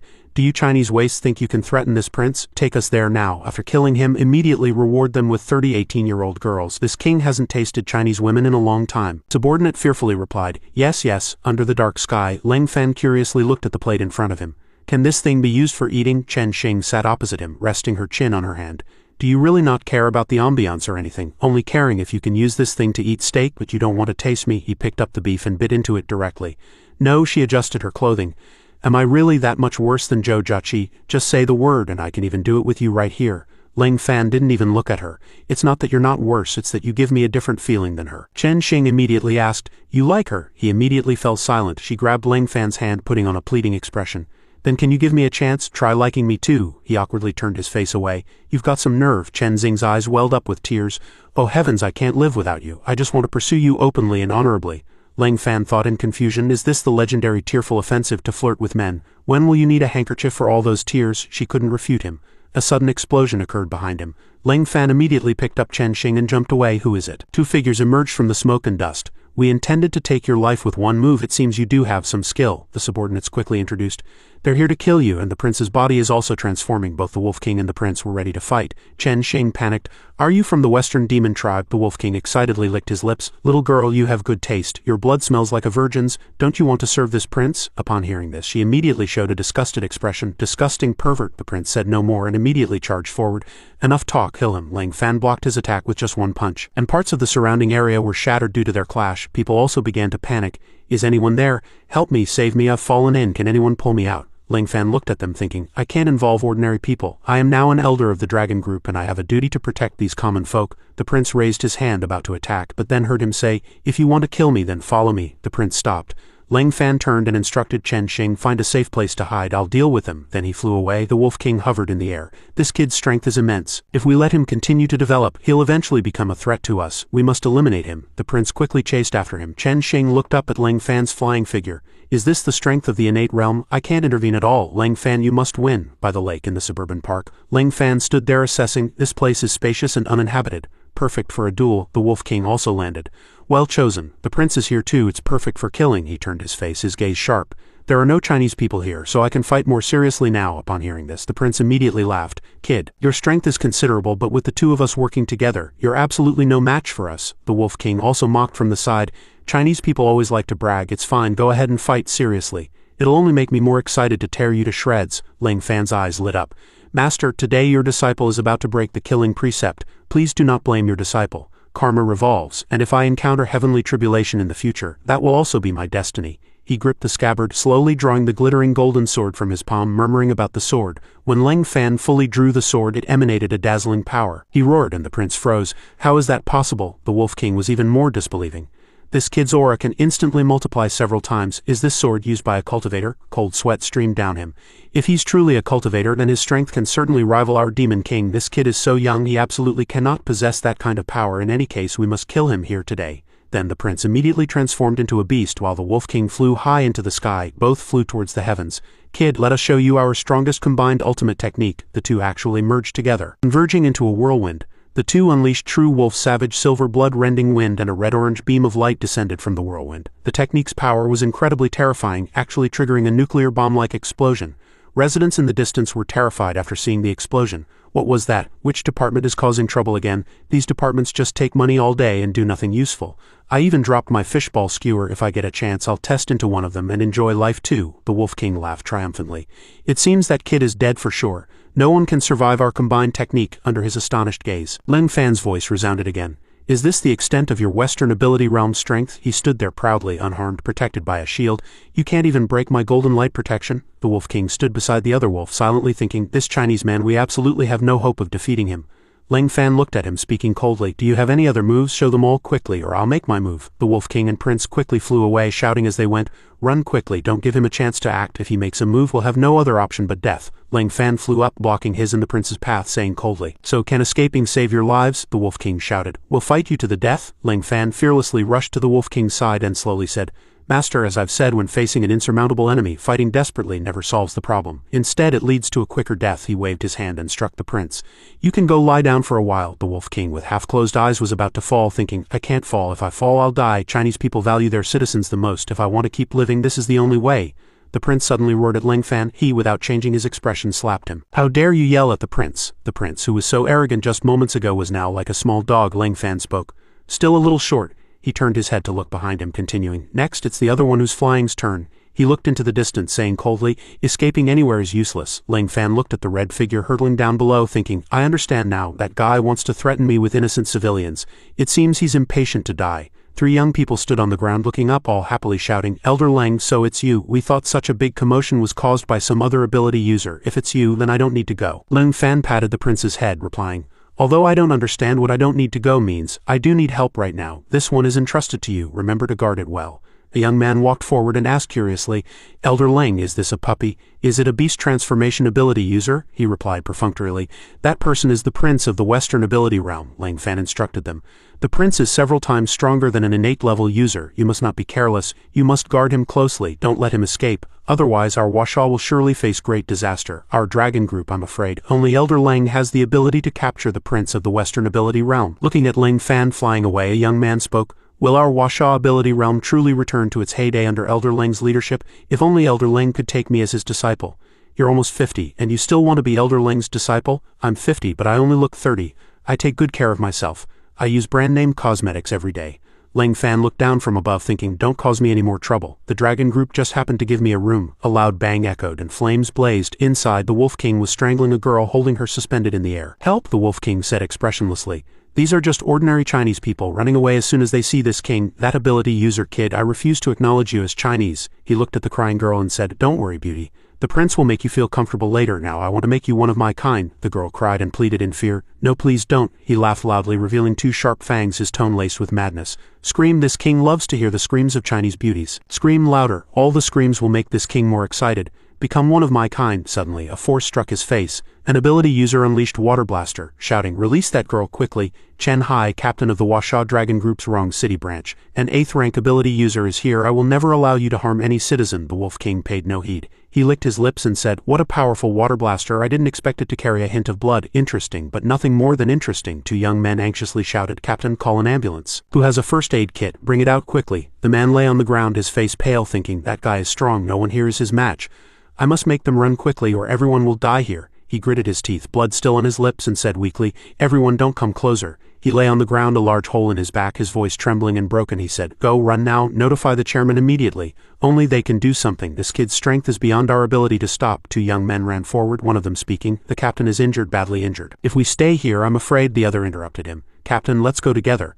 No, I still have a mission. You are the future of the dragon group. You can go, but I cannot. He struggled to his feet, slowly continuing, because I am Chen Hai, captain of the Washaw Dragon Group's Wrong City branch, an 8th rank ability user. The young man gritted his teeth and turned to reply, get up, captain, we understand, we'll leave now. The 2 young men ran out, secretly vowing, I must become stronger. I must be like the captain, capable of using abilities. Captain, we'll always remember you, Western ability realm. I will avenge you sooner or later. Just as he ran out, a figure blocked the young man and asked, over there, let me ask, is there a guy with fangs and wings causing trouble up ahead? The young man was surprised. You are. Meanwhile, the Wolf King was sticking out his tongue, teasing the girl's face. He said vilely, what a fair neck. My mood was disturbed just now. Now this prince finally has time to slowly enjoy your body. The girl fearfully pleaded, please no. A wet stain appeared beneath the girl. He raised his voice and asked, did you wet your pants from fear? The Wolf King released the girl, shouting angrily, I don't like this disgusting pungent smell. You're not worthy of being this prince's person. This prince will now dig out your brain." The frail girl could only watch helplessly, unable to do anything. Chen Hai struggled to his feet and roared at the Wolf King, "Release her. I will never allow you to harm any Chinese citizen, even if I have to wager my life as captain of the Dragon Group's Wrong City branch." He used all his strength to unleash his ability, Water Blaster. The Wolf King simply tilted his head slightly to avoid the attack, saying in a flat, expressionless voice, "You're not dead yet." Chen Hai stood there, blood still on his lips, and said, "As long as you haven't left, I'm not dead." The Wolf King was truly enraged. His body gradually transformed, and he threatened, "Chinese, you've made me angry. I originally only wanted to assimilate the Chinese to make them my servants, but now I've decided to kill all of you." A group of people gathered discussing, "That guy wants to kill all of us." There are at least 30,000 people here. Everyone scattered in a panic, urging each other to escape for their lives. "Run, that guy will kill us all. Run, son, run." "Friend, where are you?" "Why worry about friends at a time like this? If you don't run, you'll end up like that girl." Chen Hai didn't run. Instead, he stood there and said, "I will kill him. Everyone don't worry. Everyone hide behind me." The Wolf King flew high into the sky and said loudly, "Then let's start with you." He stood in the air about to charge down, shouting, "I will make you disappear from this world. Eliminate all Chinese people." Chen Hai did not retreat. He stood there steadfastly and replied, "Even so, I will not retreat, even if I turn to dust." Just then a voice suddenly echoed, interrupting him. "You truly are an interesting person." Chen Hai saw that person and couldn't help but be surprised. "Elder Lang, why run?" Ling Fan said calmly. "No need, step back." With that, he unleashed a move, Immortal Art, Red Absorption. Ling Fan extended his hand, absorbing the spiritual energy of Immortal Art, Red Absorption. A moment later, he said coldly, "The Washa Dragon Group doesn't just have you, it has me too. As an elder of the Dragon Group, I order you to retreat." Chen Hai's mouth was stained with blood. Hearing this, he calmly lowered his head. "Understood, Elder Lang." Chen Hai had only walked a short distance when he suddenly coughed a few times. "The public must be evacuated quickly. We can't have a second accident due to a stampede." He couldn't help but worry. "Damn it, my injuries are too severe. Even as an ability user, I'm almost at my limit." Young men ran over to support Chen Hai, and nurses and doctors also hurried over. "Captain, we're back. Leave the evacuation to us. Captain, please rest quickly." The Wolf King hovered before Ling Fan, saying calmly, "This time you have no chance to escape again." The people below looked up curiously, thinking, "Is that our savior? It seems our Washa also has talented individuals." He suddenly shouted, "Why are you clinging to me like a persistent ghost? You forced my hand." The next second, the Wolf King threw the female student directly. "Go pick up the corpses of your Washians." The girl plummeted headfirst, screaming incessantly.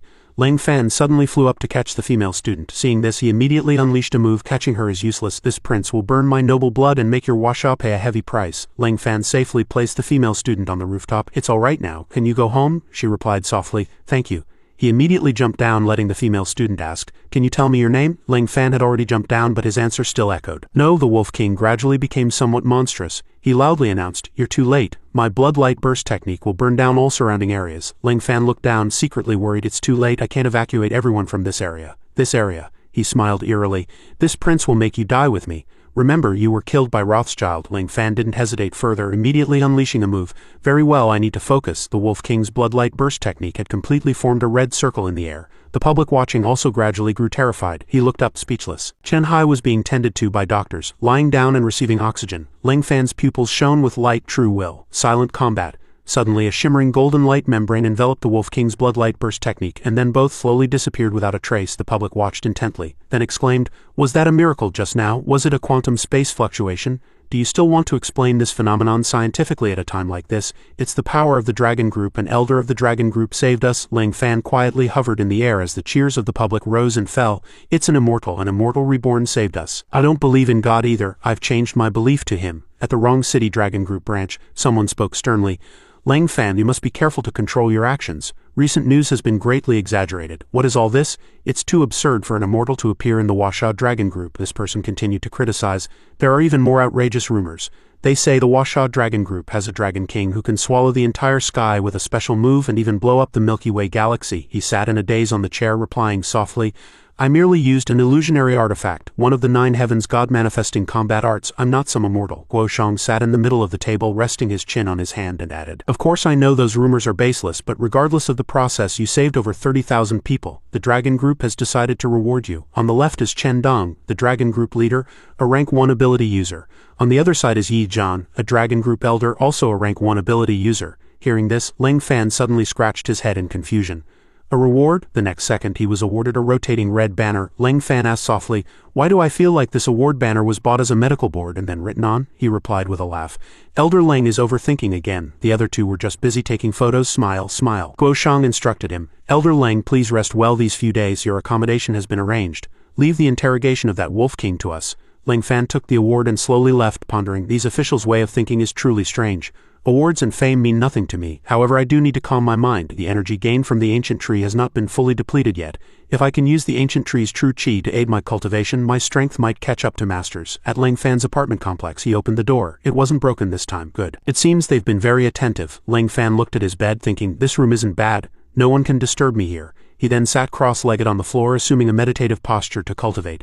Master woke up at 5 every morning, and besides cultivating, he was also proficient in scriptures. Master's talent is diligence, and I cannot be lazy either. Master once said that the scariest thing in this world isn't laziness, but when someone stronger than you is also more diligent while you become complacent over a small achievement. Ling Fan closed his eyes, concentrating. I also want to become like Master. It was late at Ling Fan's residence. He sat against the wall, his stomach rumbling continuously. I didn't expect to be in meditation for so long. I'm hungry. Suddenly, someone knocked on Ling Fan's door. He felt a little puzzled. Besides Jojachi, no one knows my address, but she usually wouldn't come at this time. Who could be knocking? With that thought, he walked to the doorknob, ready to open the door. Could it be Western ability users coming for revenge? They came so fast. No matter how many, I'll hand you all over to the Dragon Group. He decisively pulled the door open, frowned, and asked loudly, who is it? Standing before him was his next-door neighbor, wrapped in a bath towel, trembling slightly. Her cheeks flushed, stammering, hello. Ling Fan asked coldly, who are you? What do you want? He was extremely vigilant. Is it someone sent by another prominent family? With tearful eyes, she whispered, I am your neighbor. My water suddenly stopped. I want to borrow your bathroom if that's all right. Ling Fan then stepped aside, inviting her in. Suit yourself. Then he also realized. A neighbor, it seems I was overly suspicious. She slowly walked into the bathroom over there. Ling Fan stood outside observing, thinking, but it's really strange. I heard that. Usually water stops on the first floor or the entire complex. He guessed. Is she here to steal something? She entered the bathroom, quickly untying the towel wrapped around her head, feeling quite displeased. How could that guy be so cold just now? Any normal man would be moved by a girl's hot figure, right? This neighbor couldn't help but wonder. This guy has reached the immortal cultivation realm. Could it be that he's no longer interested in women? But my grandpa also broke through to the innate realm, and he likes beautiful women even more. She was planning something in her mind. Zhao Jining, you absolutely cannot give up here. As long as I get his body, his heart will be mine sooner or later. A moment later, she opened the bathroom door and came out. I am done washing. Seeing Ling Fan standing before her, she secretly smiled with delight. So he was hiding behind the door, eavesdropping. As expected, he's still interested in women. She suddenly turned around, feigning alarm, and shouted, what are you doing standing by the door? What do you want? I am going to scream. She accidentally dropped her bath towel, saying shyly, my bath towel, but in her heart she thought, no man can see a girl's body and remain unmoved. Come on, pounce on me, be my man. Ling Fan frowned, his expression unchanged. Zhao Jining quickly covered her chest with her hands. You don't mess around, I'm still. If you do anything to me, you'll have to take responsibility. He walked towards her. Don't come closer. Zhao Jining verbally stopped him, but in her heart she was anxious, wanting Ling Fan to make a move. Come on, pounce on me, be my man, forever drown in my beauty. But Ling Fan didn't even glance at her, walking directly behind her. He picked up the shower gel to check it. Good, she's not here to steal my shower gel. It seems her bathroom really does have a plumbing issue. Jining was fuming with anger, secretly cursing, is this guy crazy? A beautiful girl like me, standing naked in front of him, and he has no reaction at all. Ling Fan turned his gaze back to her, then asked calmly, is your home's water pipe clogged? This sentence made Jining misunderstand him again. So he wants to play games with me. He looks so clueless, but he actually knows how to be playful. How strange, but I like it. She moved closer to Ling Fan, replying coyly, yes, my water pipe seems to be clogged. You'll have to help me fix it up at my place, okay? Ling Fan stiffened. Water pipe clogged? Is everyone so agitated about it? Jining lightly touched him with her hand, urging, I'm dying of impatience. Hurry and answer. Will you help me fix it? Ling Fan remained silent, directly wrapped her in a thick bath towel, and then picked her up. Stinking man, you really are impatient. The bath towel. Do you still want to play? Her satisfied expression had just appeared when Ling Fan extinguished it. He simply threw her out. I don't know how to fix pipes. Find someone else to do it. With that, Ling Fan closed the door, leaving Jining outside. Countless question marks appeared above Jining's head. Is that guy a lunatic? How dare he treat me like this? I'll bide my time, and when the moment comes, I'll personally deal with you. Then, no matter how much you beg for mercy, I won't let you off. After dealing with the chaos, Ling Fan sat down again and looked at his phone. My new home is tidied up now. Should I invite her here for a meal? He suddenly remembered Jojachi's earlier hug as well as countless missed calls. Ling Fan also didn't forget what Jojachi had once said. No matter what happens, I will help you. He secretly sighed to himself. Actually, she's quite good too. Meanwhile, Jojachi was buried in her work again. Only constant work could fill her thoughts. Damn Ling Fan, I definitely won't think about you. Her resolve was broken not long after it was his call. 1 second, Jojachi was still pouting and complaining. Who cares to answer your call? The next second she couldn't resist the temptation and answered the phone. What do you want? You still know how to call me. How rare. Ling Fan said calmly. Is this Jojachi? I just moved and want to invite you for a meal. I'll cook myself. Would you like to come? Jojachi was a little surprised. She asked shyly, and are there others? Ling Fan's voice came from the other end of the phone. No, just you. I only want to invite you alone. Zhou Jiaqi replied blushing. I understand. After hanging up she secretly praised Ling Fan. This guy, it seems he still has some conscience. My efforts weren't in vain. Zhou Jiaqi's face became hot. She said in a fluster, what should I wear to see him? If I wear professional attire will it seem like I don't value his invitation? But if I dress too sexy will it seem too promiscuous? What should I do? Fei Yun saw this and suggested, cousin, leave this to me. Everyone at the martial arts hall calls me assassin. Zhou Jiaqi asked in surprise. How much have you been eavesdropping? Fei Yun replied bluntly. I heard from the moment you answered the phone. The C2 family has changed its strategy. Even if you can't have him, as long as you get him, he'll be considered one of our family and of course a force for the C2 family too. Zhou Jiaqi surprisingly refused. Cousin, I don't want that. Fei Yun looked at her blankly. What do you mean? I think your taste isn't good enough, so I don't want you to help me choose clothes. Zhou Jiaqi denied. I don't want my feelings to be tied to benefits. I just feel very comfortable with Ling Fan. He's very honest with me. It's not because of my money, company, or status, but just because I'm Zhou Jiaqi.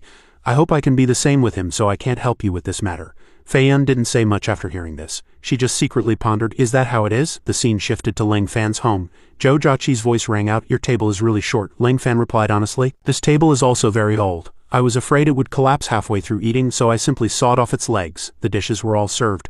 So that's how it is, he continued. You're also my first friend. Thank you for always helping me. Zhou Jiaqi asked, blushing, is that why you invited me to dinner? Ling Fan picked up his bowl and continued, it's not just the dinner. After we eat there are some things I want to tell you. She agreed and then ate with him. During the meal they chatted a bit. Why are all the dishes vegetarian? Because I only know how to cook vegetarian dishes. The meat dishes master taught me were all roasted directly over firewood. After a while both were full. Zhou Jiaqi suddenly remembered, oh, what did you want to tell me just now? Ling Fan had just opened his mouth. Before he could say anything the doorbell suddenly rang. I'll get it. Zhou Jiaqi secretly cursed.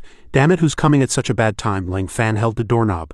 The door opened and Zhao Jining appeared. She asked with a beaming smile, what delicious food have you made? I could smell it from next door. Ling Fan stared at her with wide eyes and asked, why are you here again? Is your water pipe clogged again?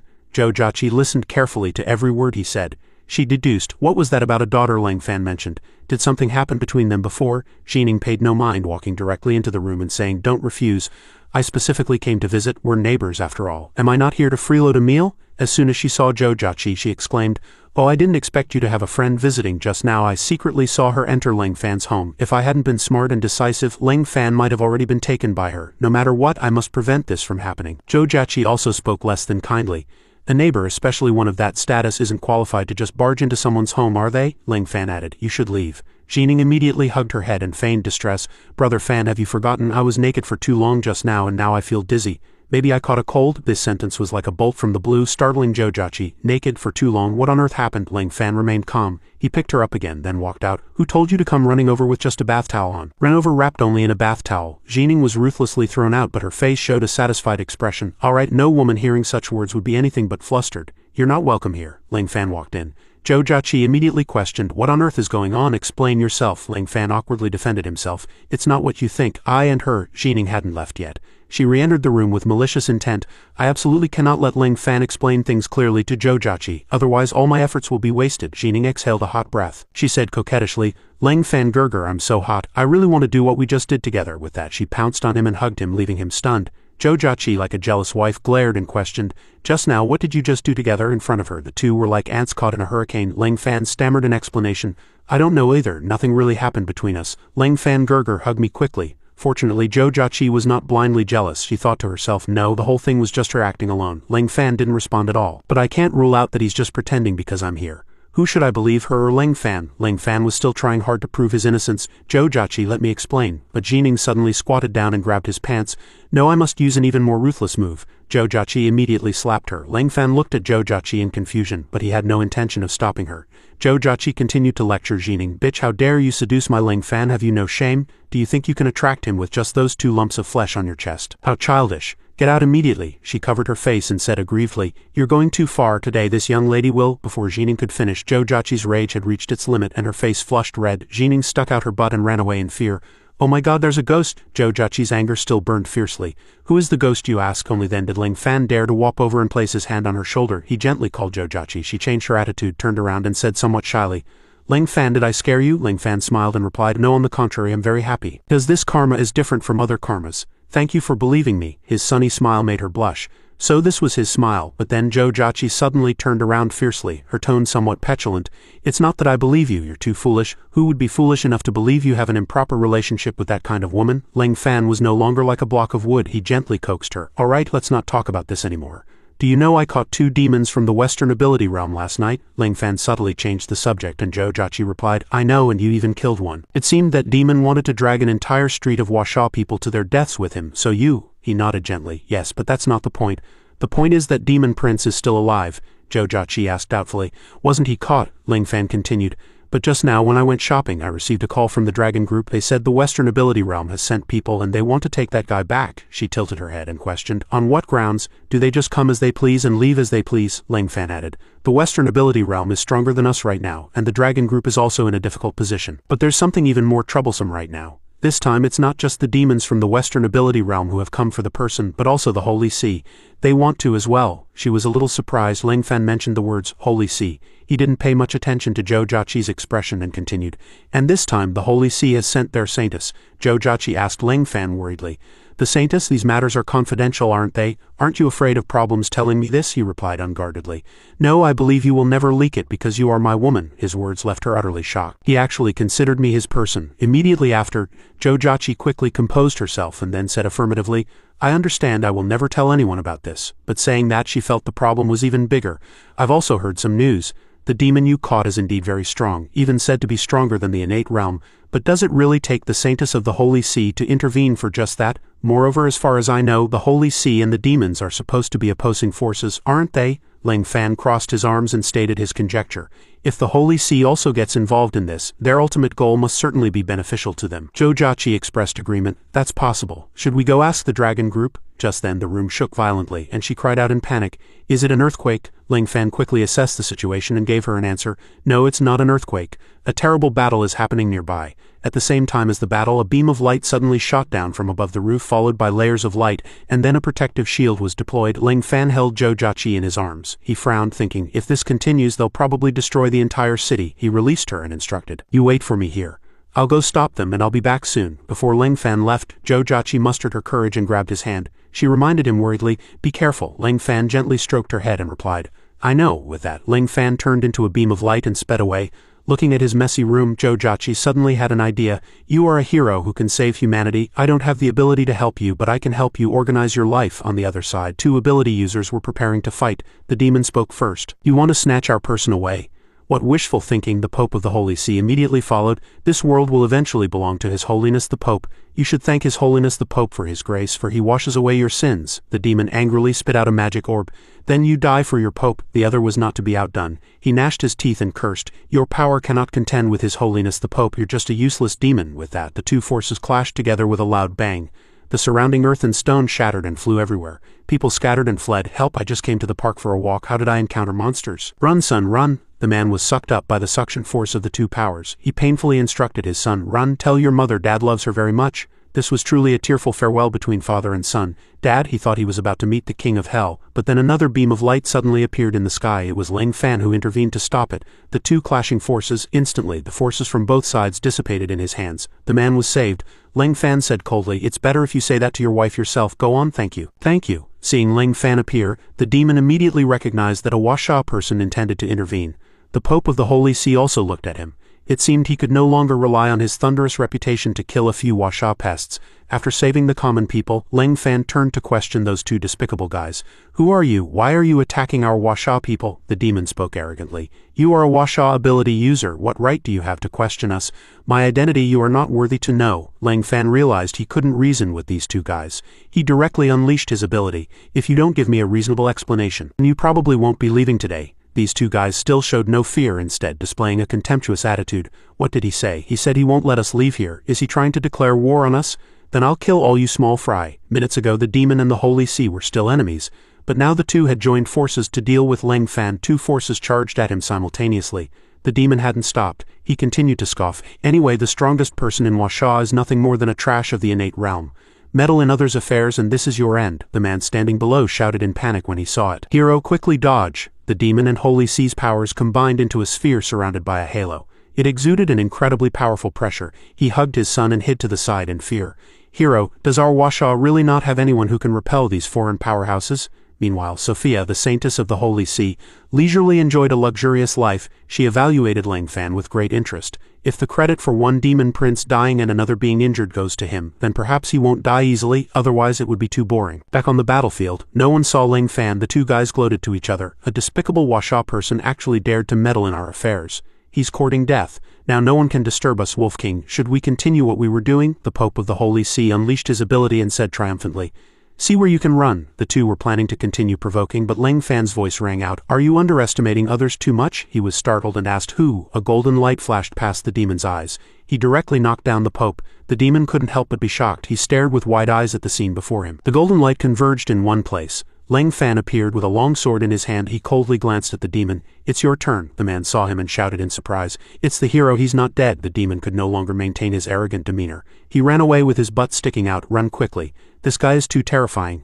A Washa person can kill an elder of the Holy See with just one move. I'm definitely no match for him." He tried to escape, but Lang Fan was one step faster, piercing his body with a long sword. He said coldly, "I've already given you a chance. Courtesy before force. This is our Washa tradition. This doesn't mean we're afraid of you." Lang Fan drew his long sword, and the demon immediately dissipated. His actions had already attracted the attention of Sophia not far away.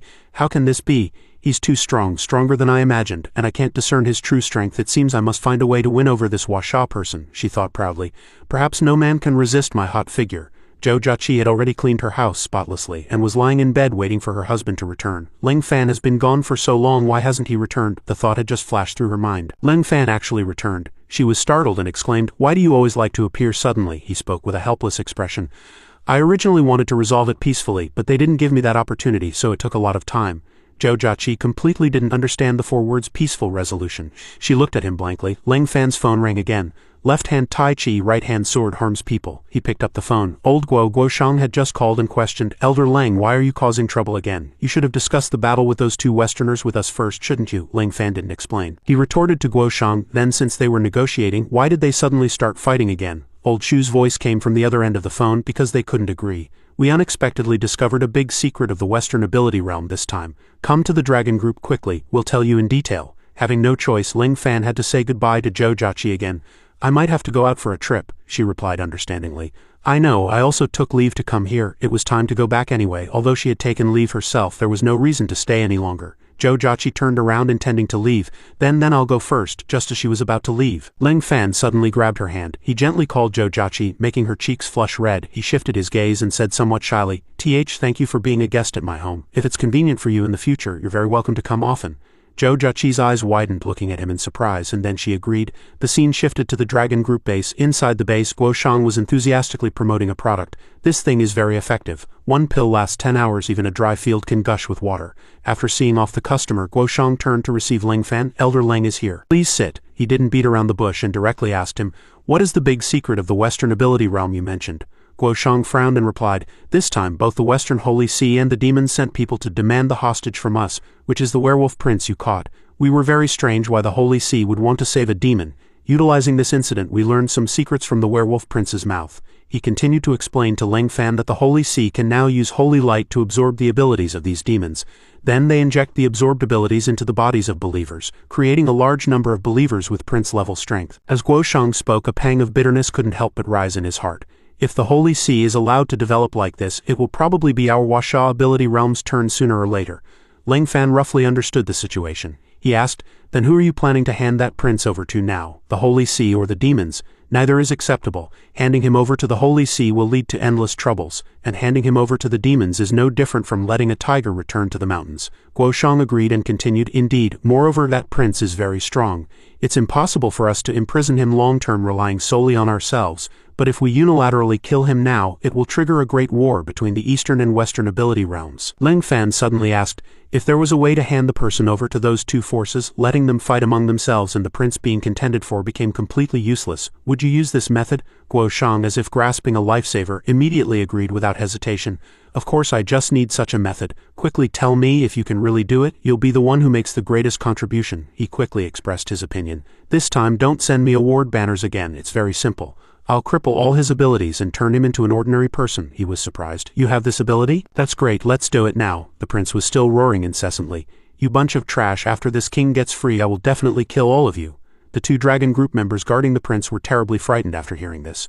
No one dared approach him. The two only dared to stand afar whispering, "This guy's strength far surpasses the innate realm. If he really escapes, our Huasha people will surely face a great disaster. If he escapes, won't we be the first to die?" Guo Shang and Lang Fan had also come down by now. He spoke irritably. "What are you arguing about again? Do you believe I'll immediately hand you over to the Holy See?" The prince angrily roared, "Don't threaten me. You don't dare to kill me, but hand me over to the Holy See. You'll only gain another powerful enemy," he threatened. "You'd better release me quickly and let me kill a few people, otherwise when the demon realm attacks here I will eventually bathe Huasha in blood." Lang Fan waited for the prince to finish his act before making a move. He walked over, placed his hand on the prince's head and said, "Stop yelling. You'll be back to your place of origin very soon," the prince asked in confusion. What do you want to do?" Without a word. Lang Fan directly drained the prince's spiritual energy in just an instant. He turned into a scrawny old man. Lang Fan was also a little surprised. "My apologies, I seem to have drained a bit too much." Lang Fan looked at the prince, who had been drained into a dried corpse. "Is this okay? He seems to be dying." Director Guo comforted him. "It's fine. A Western demon tribe has excellent physiques." Suddenly, blood gushed like a spring from the prince's mouth, startling both of them. Lang Fan quickly covered his mouth. "Much better," Director Guo also agreed. "As long as he's not spitting blood." Before they could finish, blood spurted from other orifices. Director Guo frantically rummaged through a pile of medicine. "Quickly, plug both his ears. I'll pinch his nose. We must keep him alive until the exchange is over." Suddenly, someone rushed in frantically to report, "Director Guo, this is bad. People from the Holy See are here." In the room, the Saintess Sophia was charmingly sitting and drinking tea. "Is this how you treat guests in Huasha, leaving someone to sit here alone?" Both were utterly mesmerized by her beauty and stammered in response, "Director Guo will be here shortly. Please wait a moment longer." She looked at the two with sparkling eyes. "Why are your faces so red? Don't be nervous, it's not good for your health." This sentence was enough to send them floating on air. The Saintess actually cared about them. Was this a dream? Just as they were floating on air, Director Guo walked in. He coughed, signaling them to snap out of it. He said, "My apologies for the wait. I had some private matters to attend to." Sophia shyly lowered her head. She walked past Director Guo, completely ignoring his words. She rushed over and tightly hugged Lang Fan, then unexpectedly kissed him, astonishing everyone. She explained, "This is our Western custom. I hope you don't mind." Lang Fan was stunned. Sophia glanced at Director Guo, who was startled. Did this old man also fail to live up to his own expectations? Then a burly man ran over. "Respected director, please allow me to express my reverence," he shouted loudly. "No, let go of me, scram." After a while, they finally started talking seriously. Sophia stated frankly, "I won't beat around the bush. My main purpose for coming this time is to make a deal with you. I want that living demon." Director Guo, with a large kiss mark on his face, angrily replied, "You can have him, but you must exchange something else for him." Lang Fan, standing nearby, complained, "Why does this woman keep staring at me?" She took out a suitcase full of cash. "Of course I'm prepared. This is the Holy See's sincerity. This is just a portion. As long as you agree, the rest can be transferred to your account at any time." Director Guo remained unmoved, calmly stating, "Money is just paper. You can print as much as you want, can't you?" "This isn't what I want." Sophia asked in surprise. "Then what do you want?" "Anything within my authority I can agree to, even helping you relocate," he said. "I'm not that kind of person. What I want is simple. I want 3 heads of ancient beasts that are wandering overseas. Those were once stolen by you. Now I demand their return." She widened her eyes, emitting a surge of power. "But these items have been lost for too long. I'm afraid they can't all be found. Won't you reconsider?" Director Guo had to endure all of it. "So heavy, she's exerting pressure on me." "No, I can barely breathe." Seeing this, Lang Fan immediately used his spiritual power. "You've misunderstood something." Only then did Director Guo feel his body lighten. He realized he was weightless. Lang Fan continued, "You are not qualified to negotiate terms with us." Sophia sat opposite, pinned down by Lang Fan's spiritual power, just as she had done earlier.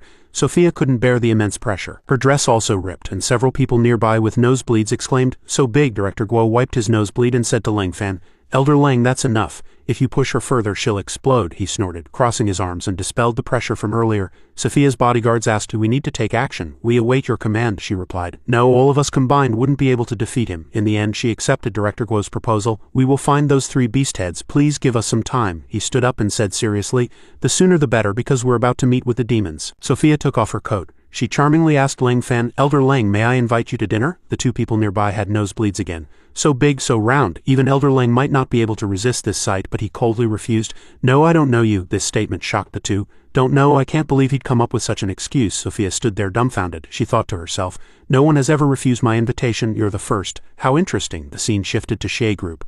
Lang Fan sat at his desk thinking, "It must have been about a month since I last worked." A female colleague was also surprised. "You actually came to work today. How rare, but something has happened with our company recently." "I'm afraid we're in big trouble. I was just about to look for another job." He turned his head and asked, "What's so serious that it could make the company collapse?" She covered her mouth and replied, "Don't tell anyone I told you this." The girl leaned in and whispered, "Didn't we have a cooperation project with Joe Group before? That project fell through. Not only are hooligans causing trouble, but calling the police is useless. It seems like someone powerful wants to ruin our company." Ling Fan retorted. "Someone powerful," the female colleague continued. "And 2 days ago I also heard that Director Shea took Sister Yuan to a banquet, hoping to smooth things over, but it seemed the other party wanted Sister Yuan to provide service," he asked suspiciously. "Service for eating, service for drinking, service for sleeping. Did Director Shea agree?" the female colleague added. "Fortunately, Director Shea didn't agree, but now I hear the construction site is in deep trouble." Suddenly Yuan called out from a corner, asking Ling Fan to come to her office. The female colleague sighed. "She called you, good luck. Just don't touch Sister Yuan's chest." Sitting in Yuan's office, Ling Fan asked, "Sister Yuan, what's wrong?" She took out a severance agreement and said to him, "Sign it. Quickly take your compensation and leave the company. If you delay further, the company might not even be able to give you the severance pay." He asked her, "Is it because the construction site is being harassed and can't start operations?" Yuan sighed. "So someone told you." "Ah, indeed, the situation is quite complex, involving many people from both the underworld and the establishment. Even Joe Group might not be able to resolve this. Our Shea Group is truly in trouble this time." Ling Fan's expression remained unchanged. He just coldly said to her, "Then I'll resolve it. Give me 3 days." Hearing Ling Fan's words, Yuan abruptly stood up. "Can you do it? This situation isn't as simple as you think." He looked at the rip in her stocking and asked, "Is this you?" She just covered it shyly. "It's nothing." Ling Fan guessed it happened at the banquet that night. He recalled what his female colleague had said. "And 2 days ago I also heard that Director Shea took Sister Yuan to a banquet, hoping to smooth things over, but it seemed the other party wanted Sister Yuan to provide service." Yuan said sadly. "Director Shea wanted to find the relevant department heads to resolve the issue, which is why he organized this banquet. Since I'm the project manager, I had to go along." The story returned to the banquet that night.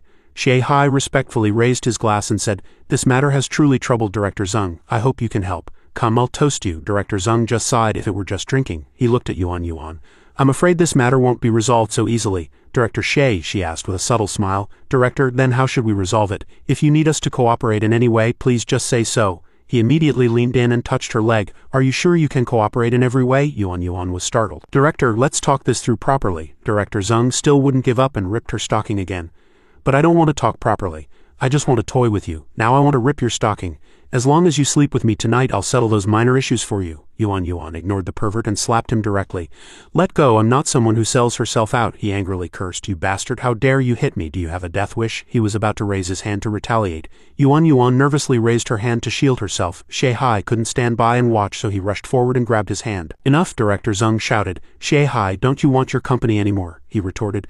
"Don't think I don't know that those people causing trouble at our construction site are your men. You're a scoundrel not serving the people. I don't want to ask you for anything anymore. You disgust me." After speaking, Shea Hai turned and left. "Let's go," Yuan agreed. "Yes, that's how it happened. To protect me, Director Shea completely broke ties with them." The story became clear through her narration. Ling Fan said, "I understand. I'll go to the construction site first to get a grasp of the situation." He secretly thought, "It seems Uncle Shea is a good person too." If it were anyone else, Yuan would probably have been sacrificed. Yuan blushed. Her heart moved. She hadn't expected him to still be willing to help after hearing everything. He originally had no reason to get involved. It was all for her sake. She called out to him, "Ling Fan, if it's too much, don't force yourself. I know you're very capable, but there are always some things we can't do."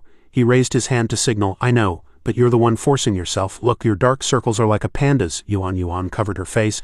"I've already put on a lot of eye cream." She stretched. "Indeed, I should get some sleep. I haven't been home in 3 days. I need to go home and get some good rest." That night, Yuan went home alone again, hoping to have a good night's sleep. Tomorrow the company still needs me to resolve issues. She didn't notice 2 masked men approaching. They grabbed her. "Little lady, let's go. You're in for some luck." Ling Fan was drowsily sitting on the bus. He hadn't expected the construction site to be so far. It's a shame he didn't have a car, and running on the street wouldn't be normal either. Outside, traffic was jammed, with cars stretching in a long line. On the sidewalk there was an elderly couple.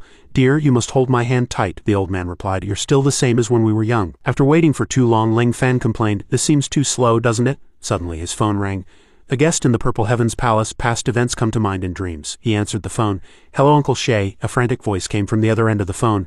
"Ling Fan, something big has happened. Yuan has been kidnapped." Upon hearing this news, Ling Fan was also startled. Speaking of Yuan, she was blindfolded and tied up in a dark room. Director Zeng turned to the men who had just kidnapped Yuan and said, "You young men are truly efficient. How could someone of my status just kidnap an innocent citizen?" The man sneered. "Brother-in-law, feel free to enjoy yourself. I've already sprinkled a packet of powder on her.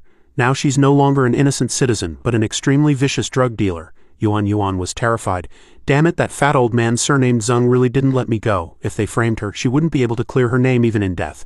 Then that person walked out, leaving Yuan Yuan and Director Zeng in the room.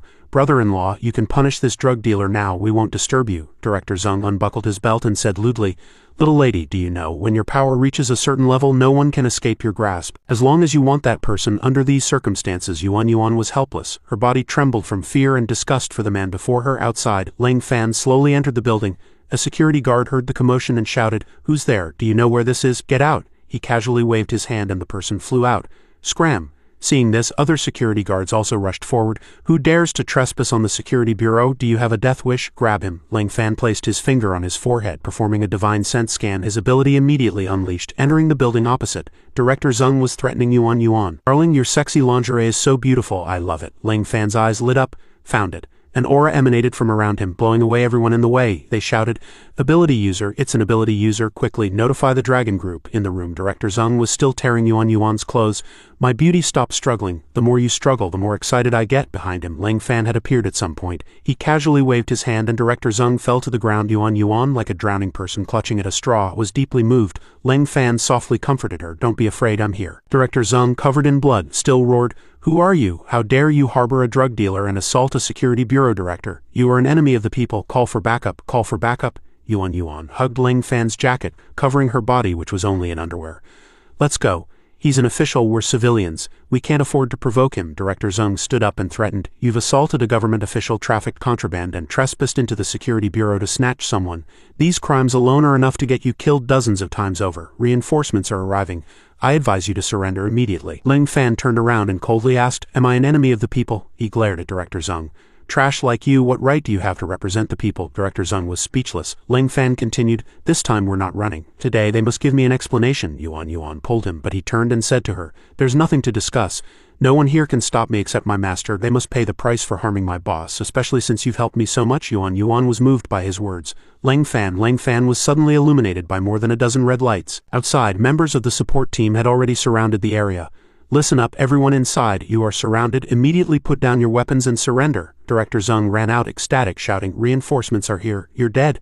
But before he could rejoice for long, Lang Fan instantly appeared before him and kicked him down with a flying kick. They threatened, Release Director Zeng immediately, or we'll open fire. Director Zeng lay on the ground, still ordering, Shoot, quick, shoot. He's an accomplice of a drug dealer. They immediately raised their guns ready to shoot him. A voice interjected, Stop, I'm Chen Hai from the Dragon Group. We're taking over this matter. You all stand down. The reinforcements were confused, but Director Zeng was still in his hands. People from the Dragon Group aren't our superiors. We, Chen Hai, had no choice but to quietly persuade Lang Fan. Lang Fan, calm down. Let him go and I'll handle the rest. Lang Fan asked him how he would handle it. He slowly said, First he'll be suspended and thoroughly investigated. We'll give you a satisfactory account. Director Zeng stomped under Lang Fan's foot, secretly rejoiced. The Dragon Group people are here to save me. After all, if I anger this kid, I'm as good as dead. I'd better shut up and wait for him to finish. Suspend and investigate what? In the end, they'll just promote me anyway. Lang Fan coldly replied, Investigate thoroughly. The witnesses and physical evidence are all here. This old guy was caught with his pants down. What more evidence do you need? Chen Hai was a bit flustered. You're very angry. The power around you has already erupted. Don't play tricks with me. You know if I get angry, no one in Wrong City connected to this old guy will live, Chen Hai quickly said in alarm. Lang Fan, don't be impulsive. A voice from behind rang out, All of you, raise your guns. Do you only feel content if Director Zeng dies? We're from the Security Bureau. We're not under the Dragon Group's jurisdiction. Chen Hai was startled and turned around. You don't give orders haphazardly. Do you know who he is? Behind him is Director Wang of the Provincial Security Department. That person stepped forward and replied righteously, I don't know who he is, but I'm currently commanding my subordinates. Do you of the Dragon Group not put our security bureau in your eyes? Chen Hai said with a worried expression. Director Wang, this matter isn't... Director Wang interrupted him. Shut up, it's not your place to interfere in matters of our security department. Then he ordered. If necessary, permission is granted to kill on sight. They responded in unison. Yes, Yuan Yuan anxiously asked Lang Fan from behind. So many special police, what should we do? Lang Fan turned to her and said, You stay here, don't move. I'll be back in 10 seconds. Hearing him say that, Yuan Yuan had no choice but to comply. A red light shot towards the reinforcements. One person, seeing the situation was bad, shouted, Shoot quickly. Another added, Too fast, can't see anything. In just an instant, everyone was dealt with. Seeing this scene, Yuan Yuan simply couldn't believe her eyes. Lang Fan adjusted his tie and softly said, Done. Behind him, several corpses lay on the ground. Yuan Yuan was stunned. So you're a superhero? Lang Fan rested his chin on his hand and replied, Probably not. Chen Hai spread his hands as if he had already expected it. Director Wong, I warned you already. He's not like us, Director Wong shouted. So what? I must report to my superiors. His current actions have broken the rules. Chen Hai, an ability user of the Dragon Group, you and this kid will both be punished. Chen Hai was on the phone and said nonchalantly, go ahead and report it. You'll soon know what identity means. Lang Fan dragged Director Zeng away. How much longer until I get the result I want? My patience is limited. Director Zeng groaned in fear. Director Wong, save me, Director Wong threatened. I've already reported to Beijing. No matter what your identity in the ability user world, this time you're dead. Lang Fan said to Chen Hai that he was shielding a subordinate, making his crime compounded. Chen Hai also agreed. Yes, Elder Lang, please don't be impulsive. There will be an answer soon. Suddenly, Director Wong pulled out a pistol. Compounded crime? Who are you to say? Do you know who I am? Chen Hai stepped forward and firmly grabbed his hand. Director Wong sternly asked, what are you doing? Do you also want to rebel with him? Chen Hai handed him his phone and said, speak to this person. Director Wong took the phone and confidently declared, even if your Dragon Group director comes today, I'm not afraid. As soon as he answered the call, his face immediately turned pale, no longer as arrogant as before. Yes, is that me? Yes, I'm obeying your command. He suddenly knelt down. Director Chen, I'm sorry to bother you. Director Zeng asked in pain. Director Wong, is that call from Beijing? Director Wong, who at some point had a pair of silver handcuffs on his hand, replied, yes, Beijing has dismissed all of us. All authority has been given to Director Chen. Now we're all criminals. Until he was handcuffed and taken away, Director Zeng still found it unbelievable. How could this happen? A mere youth, yet he could make the chief himself before leaving. Chen Hai thanked Lang Fan and Yuan. This time the organization will severely punish them. Elder Lang and Miss Yuan, rest assured. Then he turned to Lang Fan and said, so can I leave now? He nodded in agreement. Of course. Elder Lang, you can leave any time. Yuan looked at Lang Fan's back, secretly admiring him. He's amazing. Lang Fan seems like a changed person. I recognize him less and less. After escorting Yuan to her residential complex entrance, Lang Fan carefully instructed, I'll take you this far. I'll resolve the construction site issues tomorrow, don't worry. I'm heading back now, Yuan called out to Lang Fan, expressing her gratitude. I'll wait. Thank you for coming to my rescue tonight. If you hadn't appeared tonight, my life, reputation, and chastity, everything would have been lost. He turned around and smiled gently. No need to thank me. There is natural karma in the world. Those who do evil must suffer the consequences. Yuan stood rooted in thought. Karma? He said something I don't understand again. But who exactly is he? A high-ranking official was dismissed just like that. The night quickly passed, and the next morning at the construction site next to Fuhei Park, a food truck owner chatted with a customer. Do you know, a big event happened last night. I heard the director of the security sub-bureau and that annoying captain were both dismissed. A customer in a blue shirt enthusiastically agreed. I know about that sub-bureau director. He committed many evils, truly a corrupt official. I wonder which high-ranking official brought him to justice. It's truly satisfying, the owner excitedly shared his thoughts. That's right, the person who took action must be a central government official. Otherwise, how could they have such great decision-making power? Lang Fan listened from a nearby porridge stall. He hadn't expected them to think of him that way. Was he also seen as a high-ranking official? Xie Yu suddenly appeared behind Lang Fan and shouted, fried dough stick. She seemed to have been hungry for a long time, snatching the fried dough stick and devouring it ravenously.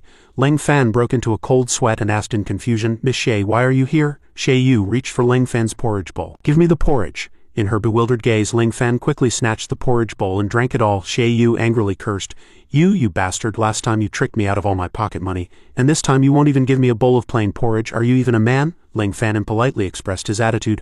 I hate people who snatch food from me, whether human or animal. He recalled countless times his food was snatched on the mountain before, although those tigers and bears were all dealt with by him afterward. Xie Yu, annoyed, complained, I ran away from home and you still don't know how to be gentle with women. I hate you so much. Quick, give me your house key. I want to stay for a few days. I haven't showered in days. Lang Fan asked in surprise. Ran away from home. Does Uncle Xie know? Xie Yu angrily cursed. How could he not know? He's a bad father. Deliberately didn't come looking for me.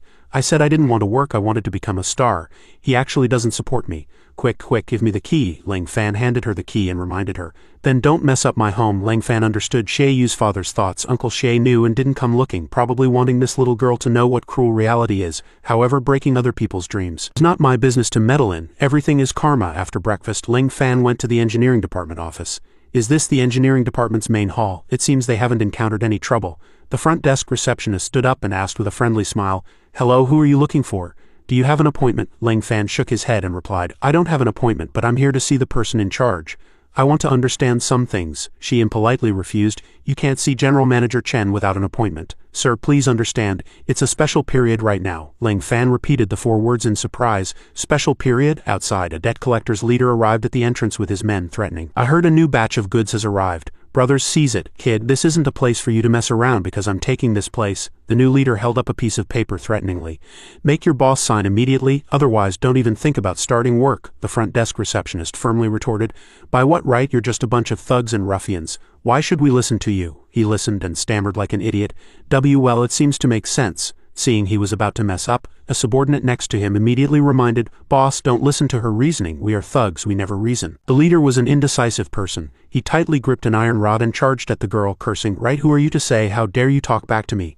In the nick of time, Lang Fan acted promptly and saved the beauty. He only said one sentence, You who live by the street code, do you even hit women? The leader immediately echoed, We don't hit women, we value loyalty the most in our line of work. His subordinate, knowing he was indecisive, reminded him again, Boss, but where have we lived by any code? We're just small-time thugs under the boss. The leader suddenly realized, frowning and shouting, You almost led me astray again. I'm not someone who values loyalty at all. He swung his fist at Lang Fan. Lang Fan didn't dodge, just secretly thought, Looks like I'm about to incur more karma. Immediately after, police sirens echoed through the sky.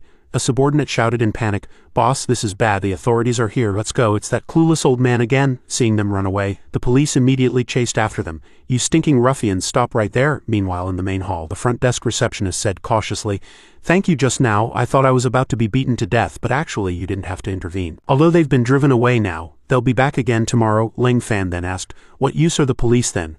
I don't have a high opinion of the security bureau people right now. The front desk receptionist immediately replied with an expression of admiration, Of course they're useful. That's the security captain of our district. He often confronts 30 ruffians alone without fear, but he can't be here all the time either. And the other people in the security bureau are useless. He can't handle everything by himself. Lang Fan suddenly recalled that incompetent director, grumbling with dissatisfaction.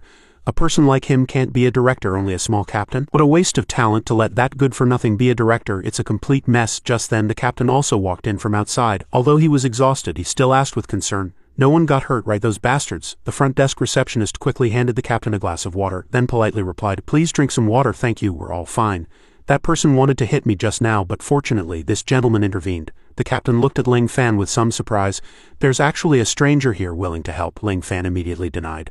I work here, I just don't come often. The front desk receptionist couldn't help but be surprised after hearing it. I thought you were here for a visit. The captain now also recognized him. That's actually you. Lang Fan awkwardly wanted to shake hands and make peace. Last night I was only dealing with them. I apologize for implicating you. The captain was not a petty person and immediately agreed. Actually, getting rid of those good-for-nothings made everyone in our bureau happy, high and low. Thank you.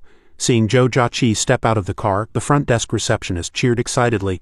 General Manager Joe is here. General Manager Joe is here, she secretly thought to herself. Every day someone comes to cause trouble at this construction site. She just happened to pass by, so she stopped by to take a look. Anyway, this place is also under her responsibility. The atmosphere around was very enthusiastic. Is this the CEO of Joe Group? So young, so beautiful, my goodness, truly a goddess. The front desk receptionist gleefully showed off to Lang Fan. General Manager Joe is my idol. I wonder what kind of man can catch her eye. As soon as she saw Lang Fan, Joe Jachi immediately changed her attitude, enthusiastically waving and calling out, Lang Fan, you're here too. The female receptionist next to him was even more shocked to see this. You know General Manager Joe? Looking at Joe Jachi's attitude, the female receptionist secretly guessed, what kind of melodrama is this? The CEO of Joe Group is actually in a relationship with an ordinary-looking young man. The scene shifted to the Zhao family compound. Zhao Kui knelt before the ancestral tablets, praying, Esteemed ancestors, it's been over 3 months since this junior lost to that kid. But my power shows no signs of recovering at all. I gave up everything, even changed back to my childhood name, Zhao Baichin, to change my mood, yet I was severely injured by an immature kid. I'm not reconciled. As soon as he finished speaking, a huge dark shadow emerged from the ancestral tablets and loudly questioned, Do you want revenge? Do you want to make the Zhao family the most powerful in the world? Offer your body to this venerable one and I can fulfill your wish. In another place, that foolish leader was being scolded by the bald gang leader. Can you be any dumber? You have the nerve to come back. The leader trembled as he explained, Boss, it's really not that we didn't want to snatch it, but at the critical moment that stinking old police officer showed up again. The gang leader angrily pointed at his face and cursed, Just one old man and he scared over 30 of you witless. How do you explain that? You? The leader leaned back in fright, quickly covering his face with his hands. Boss, please don't hit my face, the gang leader agreed and forcefully kicked his stomach. I agree not to hit your face. After dealing with that leader, the gang leader vented his anger on his subordinate. And you? He mercilessly and forcefully hit that subordinate's face. Your brother-in-law, the director, has already been dismissed. You no longer have the qualifications to stay in my gang. Get out, the subordinate knelt down and begged for mercy. Boss, I sincerely want to cooperate with your gang. Even without my brother-in-law, I still, the gang leader impatiently interrupted him and ordered, throw him into the lake to feed the fish. Yes, the man struggled to beg for mercy. Boss, please spare my life. Boss, after venting his anger, the gang leader turned to the others and ordered, you continue taking the brothers to cause trouble at the construction site. And there's also a new task. Yes, boss. What's the new task? The gang leader frowned and said sternly, find a 6-year-old child named Yang Yi. The scene shifted to Sister Zhang's spicy hot pot restaurant. Xie Yu had just taken a bite and excitedly shouted, it's so spicy my tongue is numb. This hot pot is too delicious. Mom never lets me eat this kind of greasy food at home. She says they're garbage. If this kind of thing is garbage, then I'd rather eat garbage for my whole life. Lang Fan, however, showed no interest in the food, engrossed only in his thoughts. The instigator behind this gang's disturbance was that martial monk. If he could just figure out the reason, he could resolve the whole matter. Just then, Sophia suddenly appeared. She said sweetly, what a coincidence, we meet again. Are you having dinner with your girlfriend? Lang Fan replied without hesitation, my sister. Xie Yu immediately interjected, who's your sister? You still owe me 10,000 yuan, you're responsible for supporting me. Sophia chuckled triumphantly upon hearing this. So that's their relationship. In that case I can rest easy. Lang Fan glanced at her, asking in confusion, rest easy about what? Disregarding her image, she directly confessed to Lang Fan, of course I can rest easy, that's one less love rival. These words failed to faze Lang Fan. He coldly asked, are all you saintesses so idle? Sophia shamelessly sat down, linking her arm with Lang Fan's and purred, don't reject me. Our meeting again is destiny, she added. An excellent man like you would captivate any woman. For you I've even abandoned my vow. Lang Fan repeated the word vow as if questioning it. She immediately replied, yes, I'm determined to make you mine within a month. Lang Fan couldn't be bothered with her. He pulled Xie Yu's hand and left. Let's go, my spicy hot pot. Sophia still didn't give up, shouting, are you shy? What a cute man. Her appearance attracted many onlookers. It seemed she had just confessed to that guy. How wonderful if it were me. Western women are truly beautiful and their dresses are too revealing, truly stunning. Sophia heard these comments and she tilted her head, saying with a hint of embarrassment, everyone, I wish you all an enjoyable meal. The three men were immediately smitten, their eyes filled with hearts. Just then, Sophia's phone suddenly rang. Hello, answer the phone. Hello, Saintess, the Holy See has new instructions. We need to find an Asian girl named Yang Yi and bring her back to the Holy See immediately. The scene shifted to the construction site. Lang Fan and Yuan walked and talked. I've already found out who's interfering with the project. There's still one problem that hasn't been solved. Yuan asked doubtfully, is there a problem even you can't solve? Lang Fan replied seriously, we haven't found the internal mole yet.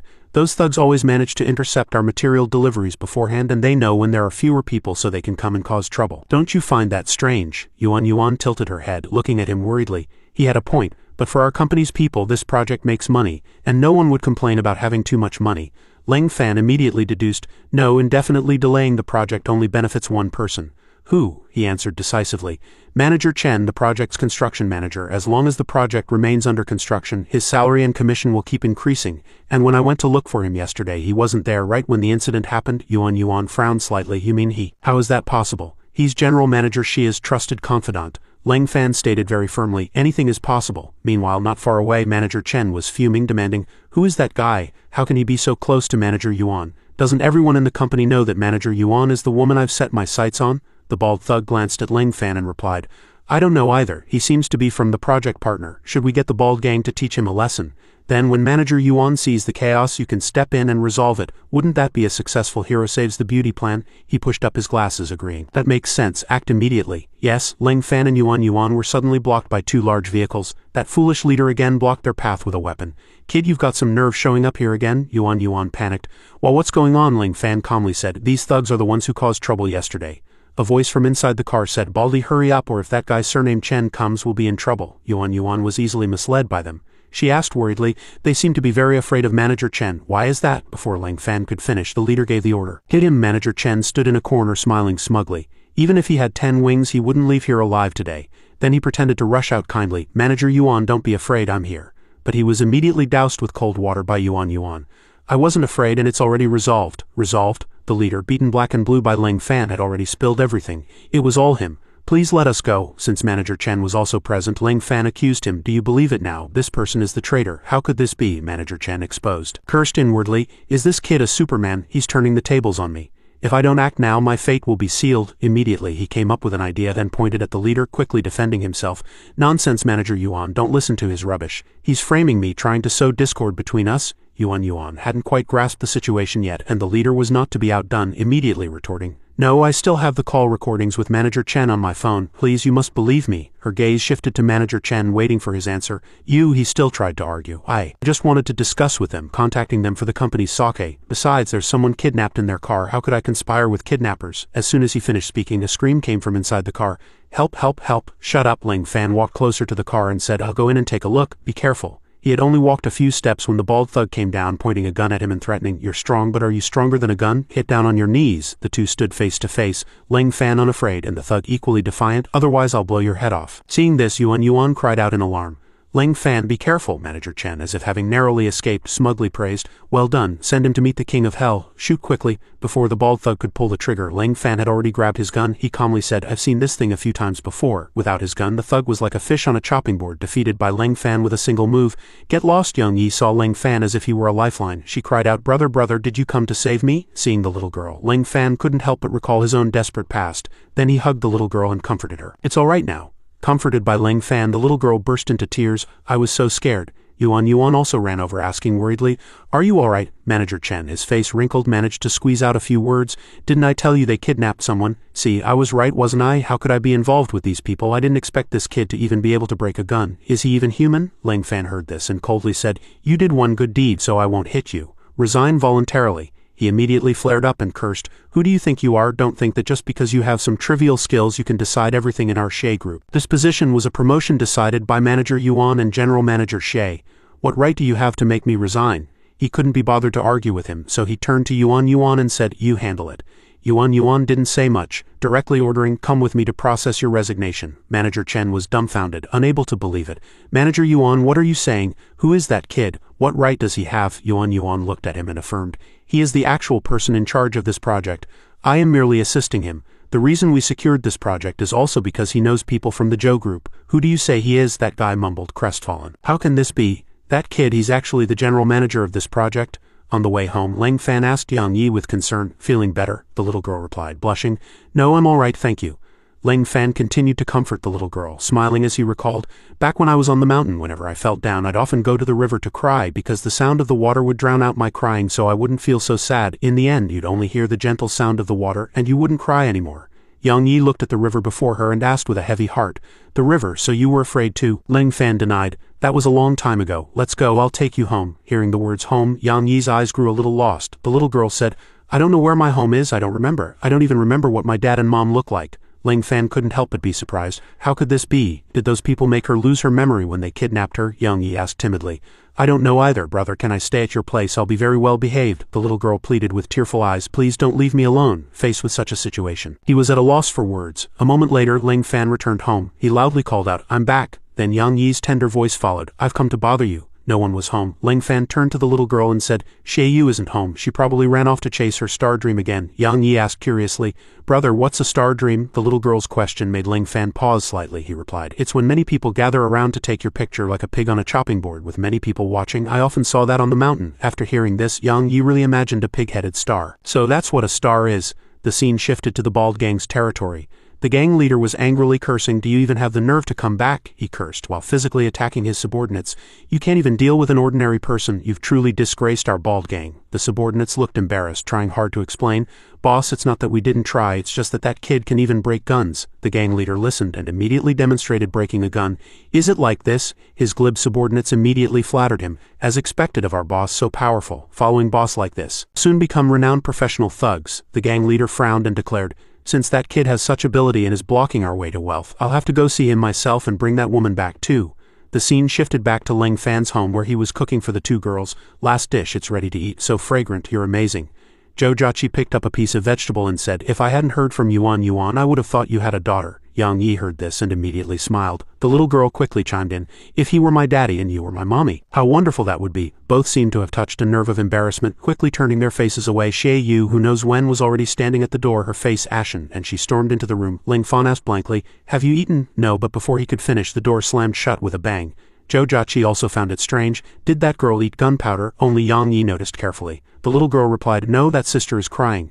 Zhou Jiaqi asked in surprise. How do you know? Yang Yi replied tenderly. Because I saw it clearly. She and Ling Fan listened, saying nothing, just glanced at each other. Then Ling Fan finally spoke. I'll go see. Ling Fan used his ability to observe and quickly got the answer. Indeed, she was crying at this moment. Xie Yu was crying aggrievedly behind the door. Why is it like this? Ling Fan walked over and knocked on the door asking, Xie Yu, what happened? Crying won't solve the problem, you must face it to resolve it. A woman crying uncontrollably, without any decorum to put it harshly, is like a squawking hen on the mountain. She cried even harder, then shouted, I don't want to live anymore. Ling Fan heard this, turned around blankly and asked Zhou Jiaqi for help. Am I right? Yang Yi and Zhou Jiaqi sighed helplessly. It was more than just wrong, saying that was practically driving someone to their death. Ling Fan was at a loss, so it was Zhou Jiaqi's turn to act. She gently comforted. Xiao Yu, what happened? Tell Big Sister. Maybe Big Sister can help you. Crying won't solve anything, but if crying makes you feel better, then cry as much as you need. After some effort, Xie Yu finally opened the door and came out. She cried out, Big Sister Zhou. Xie Yu came out, and Zhou Jiaqi immediately hugged her, gently comforting her. Yang Yi stood behind, sighing. As expected, mothers are more effective. Ling Fan unconsciously nodded in agreement. The little girl seemed to see through everything. She chuckled and said, Brother, it seems you really like that big sister. After a while, Xie Yu finally sat down and she tearfully recounted the reason for her crying. That's how it is. It was originally agreed that I would be the company's manager, but then I was asked to entertain guests for drinks. I didn't know anything, so I just went along, thinking it was a normal meal. I really didn't expect my dad's business partner to be at that meal. She angrily slammed the table. Those people will definitely tell my dad that I was entertaining guests for drinks outside. Ling Fan heard this and immediately said something astonishing. It's a small matter. I'll just explain it to Uncle Xie. As long as you're okay, that's all that matters. Zhou Jiaqi next to him immediately reminded him, don't comfort her like that. The point isn't fearing General Manager Xie knowing it's damaging a girl's reputation, so she took action again. Zhou Jiaqi stroked Xie Yu's head and firmly said, Xiao Yu, this company has betrayed your trust and their actions are illegal. We should expose this company's true colors and let everyone know. Xie Yu seemed to awaken from a dream and said excitedly, Big Sister Zhou is right, we must expose this company's true colors. Let them be ruined. Sitting between the two girls, Ling Fan secretly admitted, indeed only women understand women. The scene shifted to outside the building where Ling Fan lived. The bald gang leader had arrived. Does that kid live here? He entered the elevator and then ordered, you guys wait here. I'll be back soon. His subordinates saw this for the first time, their eyes wide open. So the boss also takes the elevator. We thought the boss could fly, but we overthought it. As soon as the elevator reached the 12th floor, the door opened and Sophia appeared. You're here, I've been waiting for you. He frowned in confusion. Who are you? She smiled and replied. You don't need to know who I am, you just need to know that we have the same goal, which is to cause trouble for Ling Fan. Sophia decided to use a honey trap to approach him. How about it? Want to cooperate with me? The gang leader frowned and asked, Cooperate? How do you want to cooperate? Don't waste time. She quickly laid out her plan.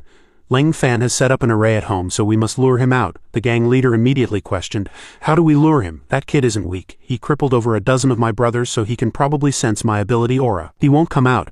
Sophia, who understood Ling Fan like an open book, confidently told him he was overthinking it. He's an arrogant ability user who's never been afraid of anyone. As long as you provoke him at his doorstep, he'll show himself. Just lead him into my demon extermination array, and no matter how strong he is, he won't escape death. The bald gang leader didn't respond immediately, but secretly calculated. My second-in-command also has some ability user blood, so if that kid can easily defeat him, it proves that kid has real skill. All I have to do is kill that kid and get the little girl back. But he still didn't completely trust her. He asked again, What if you're lying to me? Sophia placed her hand on her chest and vowed in the name of the Holy Sea Saintess, I would never lie to you. The bald gang leader finally agreed to cooperate. I, this humble monk, am also a Buddhist. People with religious beliefs understand each other more easily, and I won't disappoint you. The two strangers came together, heading to find Ling Fan. Sophia carefully instructed, Let's go. Remember, my array will be set up downstairs. Understood. At Ling Fan's home, the three girls were fiercely discussing the battle. That fraudulent company must go bankrupt. Yes, I hope they end up in jail eating state food soon. Yes, that scam company must be shut down. It must be erased from the world. Among the three, only Yang Yi was the least composed, uttering harsh words. The other two exchanged confused glances, asking, She's not going to curse their ancestors 18 generations back, is she? I think it's possible. Just then, the bald gang leader found the place. He kicked open the door, rushed in, and yelled, Brat, get out here, I've come for revenge. Ling Fan stood in front, protecting the girls, and coldly asked, Who are you? The bald gang leader arrogantly replied, Don't you know who I am? You just hit my second-in-command today. Xie Yu and Zhou Jiaqi looked on in admiration. Ling Fan, you're too overbearing. How can you crush others' ambitions? Are you really fighting against so many people alone? At this point, the bald gang leader finally couldn't help but reveal his identity. I am the bald gang leader, Ling Fan replied. I remember now, you're the guys who kidnapped that little girl. I didn't expect you'd dare to show your faces here. In his hand, a force was gradually gathering. Yang Yi became frightened again as soon as she saw him. She stammered, Brother Ling Fan, it was them. They were the ones who kidnapped me. The two girls blushed upon hearing this. It seems we understand some of the confusion now. The power was already firmly in Lang Fan's grasp. He frowned and cursed. Trying to take that little girl from me. That's impossible. You'd better be smart and run. The bald gang leader, far from being afraid, fiercely smashed the nearby wall and said, I'm here for revenge. What do you think this humble monk wants? There are beautiful women here. This humble monk will give you some face. If you've got the guts, come outside and fight me. Lang Fan charged towards the bald gang leader with murderous intent. Alright, then I'll go out and fight you. Stand firm. Seeing him make a move, the bald gang leader was startled. So fast I can't block it at all, so he hurriedly yelled, You wait. Lang Fan still showed restraint. His fist was about to touch the bald gang leader's face, but he stopped in time. Cold sweat covered the bald gang leader's haggard face. If that punch had landed on my face, it would definitely be ruined. Lang Fan frowned and questioned, What else do you want to say? To cooperate with Sophia's plan, he proposed, If you've got the guts, come down the elevator with me. I've already chosen a good spot downstairs. You come with me there and I guarantee I'll beat you black and blue. Now, he could only rely on the Saintess's demon extermination array. Lang Fan agreed without a second thought. I don't want them to see any blood either. The three girls sat waiting for him. Xie Yu comforted the other two. Don't be afraid. Lang Fan is very strong. He'll protect us. Just then, the doorbell suddenly rang. Had Lang Fan returned, the door opened. It wasn't Lang Fan but Sophia. Oh, my apologies, it's me. I've come to pick up the little girl. Lang Fan followed the bald gang leader downstairs. He asked, Is this the place you chose to fight? The guy stopped at a suspicious spot, thinking triumphantly. He's already felt the ability fluctuations of the array set up by the Saintess. As long as this kid takes one more step forward, the array will activate. This kid is dead meat. Relying on Sophia's ambush, he regained his confidence and boasted to Lang Fan, That's right, this is the place I chose. Do you dare to take one more step forward? Lang Fan walked forward without hesitation. What's there to be afraid of? Seeing the array already activated, he revealed a sinister smile. The array was right under his feet. Lang Fan had already stepped into the center of the array, activating it directly. The bald gang leader triumphantly shouted, You've fallen into our ambush. Prepare to die. Now this humble monk, will send you to your next life. In an instant his ability was activated, and flames enveloped his body. This humble monk's Vajra fist will punish you for disrespecting Buddhist law. Ability, Wrathful Vajra. Lang Fan glanced at it. Holy sea magic. The bald gang leader, oblivious, happily charged at him, yelling, Die? Lang Fan surprisingly blocked him with just one hand. Not only that, but he also counterattacked, striking directly at the bald gang leader's head. The gang leader clutched his head, asking in confusion, How can this be? Lang Fan asked in bewilderment, Is this what you call a vicious trap? With a light flick of his finger, a magazine with Sophia's photo emerged from beneath the array, with I love you written on it. The bald gang leader couldn't help but exclaim, Isn't this the demon extermination array? Could it be that the surging ability I sensed was this thing? Lang Fan put his hands in his pockets and coldly said, It seems your plan isn't as smooth as you imagined, is it? This time he didn't give the bald gang leader any time to breathe, charging directly to finish him off. The bald gang leader was beaten half to death, his eyes red, and could only curse inwardly. Indeed, the West and our religions are different. We simply can't understand each other. Bastard. After dealing with it, Lang Fan returned home, he complained, rubbing his head. I didn't expect the bald gang to cause trouble again. How annoying. I'm back. When Lang Fan returned, no one greeted him. Only two statues sat motionless in the living room. He asked in confusion, Jojachi, what happened? At the same time, he used his ability to dispel Sophia's spell. Lang Fan cursed angrily, showing off your meager skills before a master. Jojachi quickly regained consciousness and anxiously reported, Lang Fan, this is bad. That little girl was taken by a Western blonde woman. Lang Fan immediately connected the dots. Blonde woman plus the holy light ability from earlier, it can only be her, Saintess Sophia. After learning the situation, he immediately announced, I'm going to get the little girl back now. You two wait for me here. Jojachi worriedly cautioned, You must be careful. He gently stroked her head and said, I'll try to be gentle. After all, if I kill her, it might trigger a war between the Eastern and Western ability realms. With that, Lang Fan transformed into a golden light and vanished, leaving Jojachi thinking, Is there something wrong with my head? Someone like him doesn't need me to worry at all. Her cheeks flushed, but why couldn't she control herself? Lang Fan landed in an open area, inadvertently interrupting a couple who were being intimate. He made a call, agitated, and incidentally apologized to the couple. Excuse me, please continue. Hello. Chen Hai, help me find someone. Sophia, the Saintess of the Holy Sea. Chen Hai immediately took the order. Yes, Elder Lang, I'll have someone on it right away. In a flash, Lang Fan received the answer he wanted. Director, we've found her. Sophia took a flight back to the west tonight and boarded half an hour ago, Chen Hai relayed to him. Elder Lang, the Saintess of the Holy Sea, boarded her flight back half an hour ago. It's probably too late to catch up now. Lang Fan continued to ask, Can you confirm the flight direction? Chen Hai replied without hesitation, That's no problem. Then send it to my phone. With that, Lang Fan hung up. Chen Hai quickly sent him the information. Even if they could determine the flight direction, sending a plane to chase now would be too late. What does Elder Lang want this for anyway? The couple hadn't left. Instead, they stood there discussing Lang Fan. That person looked so strange, like a little dog. Lang Fan ignored their words, focusing on his phone, then concluded, as long as I know the direction, that's enough. With that, he once again transformed into a golden light and soared into the sky, astonishing the couple. On the plane, two pilots were chatting. After we land, we definitely need to find some Western blonde beauties to have some fun with. You go have your fun. I still need to save more money for my daughter's milk powder. This was the very plane Sophia and Yang Yi were on. Sophia turned around and comforted her. Little sister, don't be nervous. I'm just inviting you to my home to play. The little girl covered her mouth, silently pleading with Lang Fan. Brother, where are you? Come save Yer quickly. Seeing the little girl cry, Sophia stopped trying to coax her and directly used her ability to make her sleep for a while. However, Sophia's ability had no effect on Yang Yi. It dissipated immediately upon touching the little girl's body. Sophia wondered in confusion.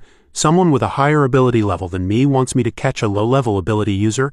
What secret does this little girl hold? Just then, a huge noise suddenly came from the plane. The Holy See personnel began to stir. Something was approaching the plane at an extremely high speed. Passengers, please remain seated and do not panic. It might be, it's a human, Sophia quickly led her team. It's a Washa ability user. Prepare for battle, yes, quickly, get ready. The golden light gradually dissipated. Lang Fan appeared coolly. I finally found you. Sophia said no more and directly ordered, attack. Two Holy See members rushed forward shouting, kill him, don't let him ruin our plan. Protect the Saintess, Lang Fan coldly said. You are not worthy to be my opponents. He defeated all the minions with one move so strong. Lang Fan quickly walked towards Yang Yi. He lowered his head and said to the little girl, are you alright? Brother will take you home. Just then, the Holy See's ace, sword in hand, rushed out. Don't underestimate others. This is an order personally given by the Pope.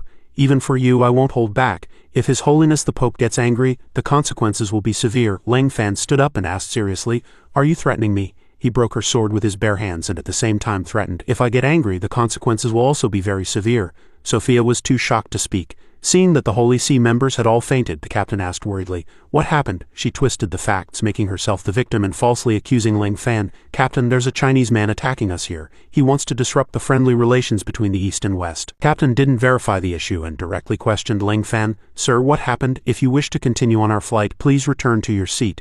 If you bother other passengers again, especially a foreign friend, I will not tolerate it. Sophia smiled triumphantly. Chinese people are truly foolish. In the face of friendly relations between two nations, everything else becomes insignificant. Lang Fan didn't play games, he honestly replied. She tried to kidnap my sister, the captain exclaimed in surprise. Really? Yang Yi also confirmed for Lang Fan. It's true, uncle. She's a bad person. She kidnapped me. Brother saved me. Sophia still argued. Captain, don't listen to just their side of the story. I'm here to invite this little girl to be a guest at the Holy See. The captain no longer believed her words. He emphasized the phrase, to be a guest. Seeing that persuasion wasn't working, Sophia changed tactics and threatened the captain, you need to think this through carefully. If you oppose me just for one little girl, it might affect the friendly relations between China and the West. The flight attendant also came over to advise him, First Officer, it's better to avoid trouble. We should just pretend we didn't see anything and not get ourselves into a bind. Her words, get yourself into a bind, suddenly reminded the captain of his young daughter at home. Dad, fortunately, the captain still stood his ground. He quickly contacted a third party, requesting support. There are kidnappers on our flight. They're trying to kidnap a Chinese little girl. I request assistance. No one can kidnap Chinese children, especially not in front of a father. Sophia watched angrily as the captain didn't side with her. She unleashed her ability towards him. You, an ordinary Chinese person, what right do you have? But before she could even make a move, Lang Fan dislocated her jaw. Do you still think it's a decade ago? China is no longer as weak as you imagine. Sophia, exhausted, had no choice but to say with humiliation, all right, we'll definitely meet again. Lang Fan immediately realized, oh no, she's trying to run. He hurriedly used his ability, but she was already faster, leaving only one sentence behind. Just you wait, His Holiness the Pope will personally make an appearance next time. Sophia jumped off the plane, creating a large hole in the window. The people inside immediately lost their balance and flew out. Damn it, the Saintess made a huge hole. She's trying to kill us. You dare to humiliate the Saintess? You must be punished. This is your sin. We're all going to be killed by that crazy woman. You're still protecting her. The captain gripped the plane tightly and said firmly, everyone don't be afraid, I'll go block that hole. In ancient times, heroes sacrificed themselves to block swords. Now Washaman won't lose to the ancients. The flight attendant frantically tried to stop him. First Officer, no, humans can't withstand that kind of pressure, you'll die. The captain still resolutely let go of his hand, allowing himself to be sucked towards the hole. This is the responsibility of a Washa First Officer. On the other side, Lang Fan was holding Yang Yi with one hand. The little girl pleaded worriedly, brother, let's help them too, that uncle is a good person. I know you're not an ordinary person. Lang Fan said no more and began to cast Summon Mountain Moving Hercules. The next second, the majestic mountain moving Hercules appeared. He charged straight towards the hole, inadvertently brushing past the people.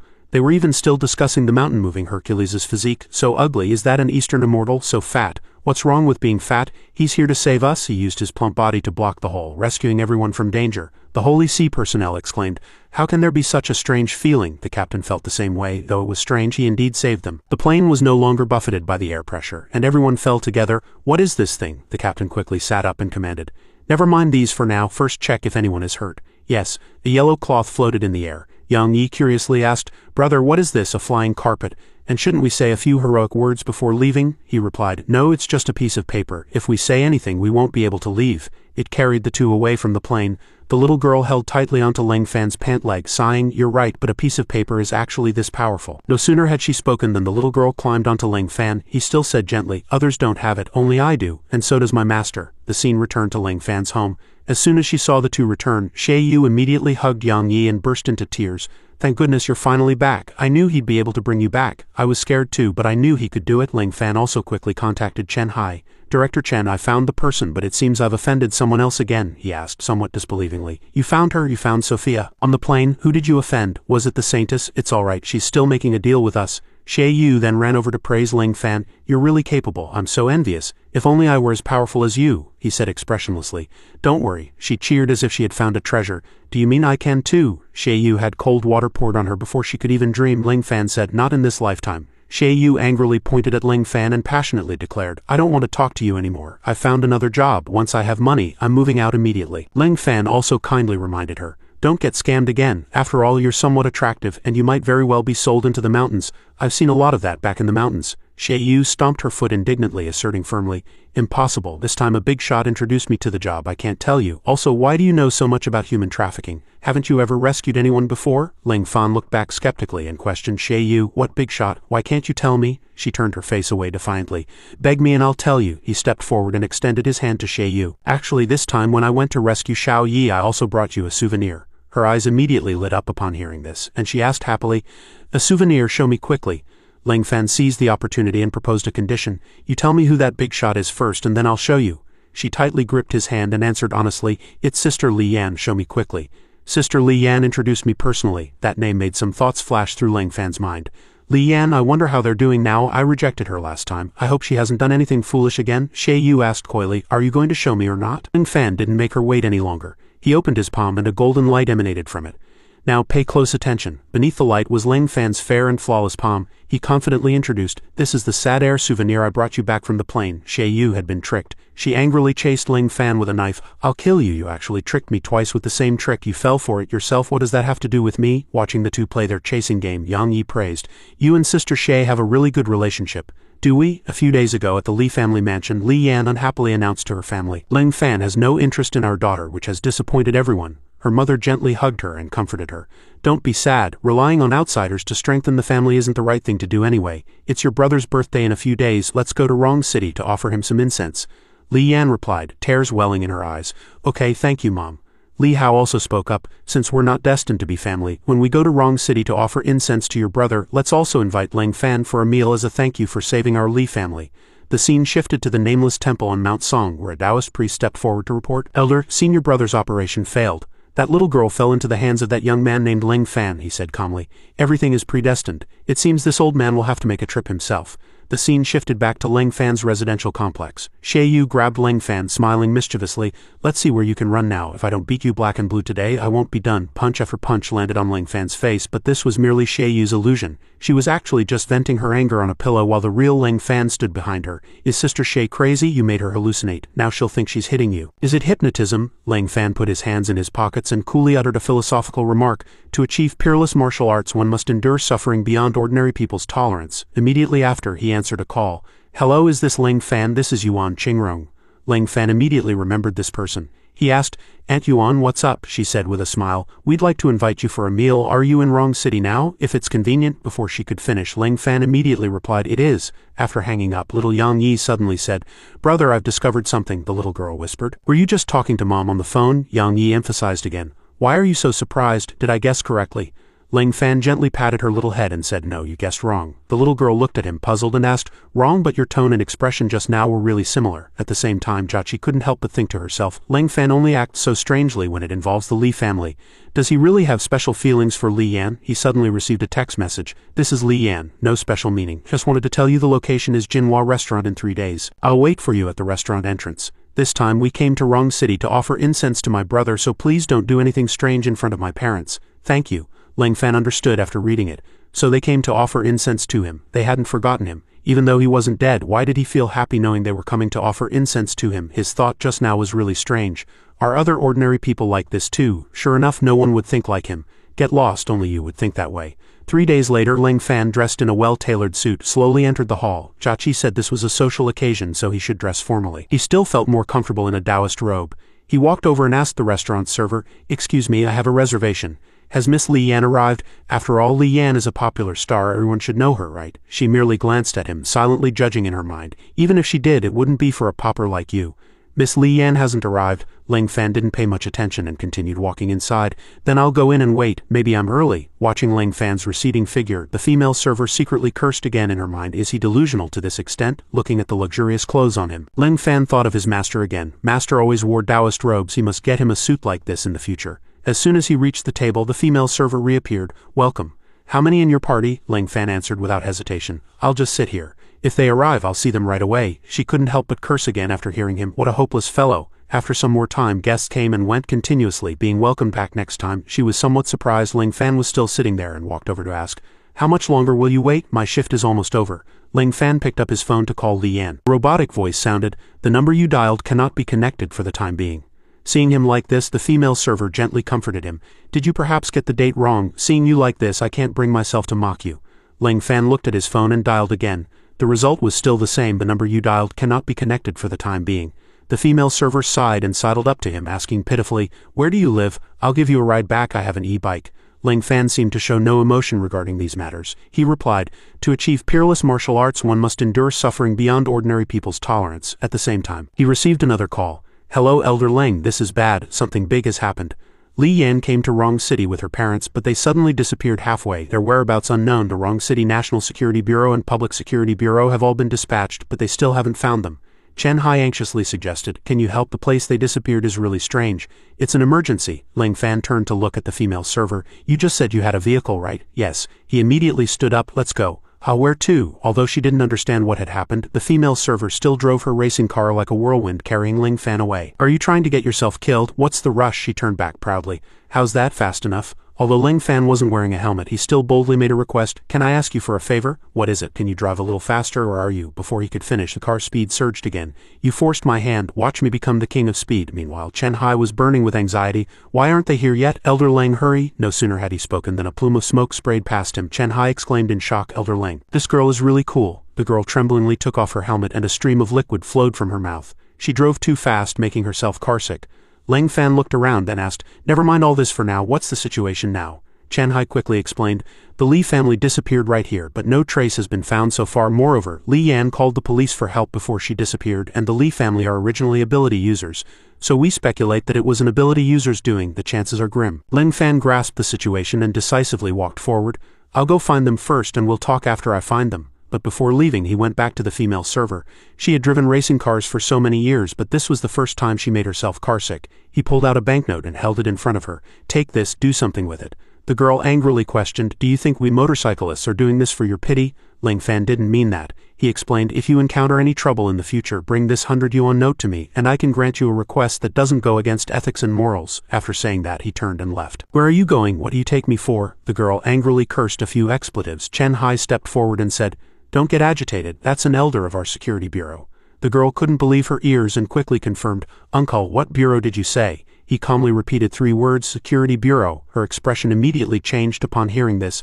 "What did I think it was? Uncle, give this 100 yuan note back to him and tell him not to look down on people." Chen Hai tried to persuade the girl. "As an ordinary person, you might not know about our security bureau, but I think you'd better keep this 100 yuan note.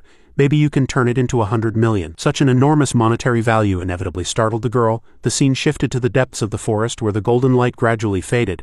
Ling Fan covertly observed his surroundings. Such a vast mountain, finding 3 people is really difficult. I can only use my divine sense. I just don't know if my divine sense can cover such a large area. Just then, Ling Fan's master suddenly appeared. Withdraw your divine sense. If you continue to release it, do you wish to violate the laws of karma? Ling Fan asked in surprise. Master, why are you here? He came just to tell him, this is their karma. If it weren't for you, they would have died long ago. When the Zhao family attacked, the Li family should have borne their karma. But Ling Fan said, but I can't abandon them. The master expressed his concern for him.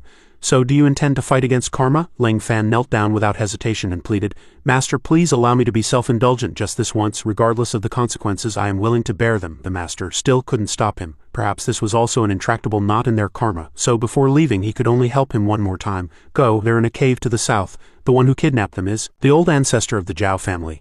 Ling Fan was somewhat dazed upon hearing this. Indeed, as Master said, the old ancestor of the Zhao family had tied the 3 of them deep in the mountains.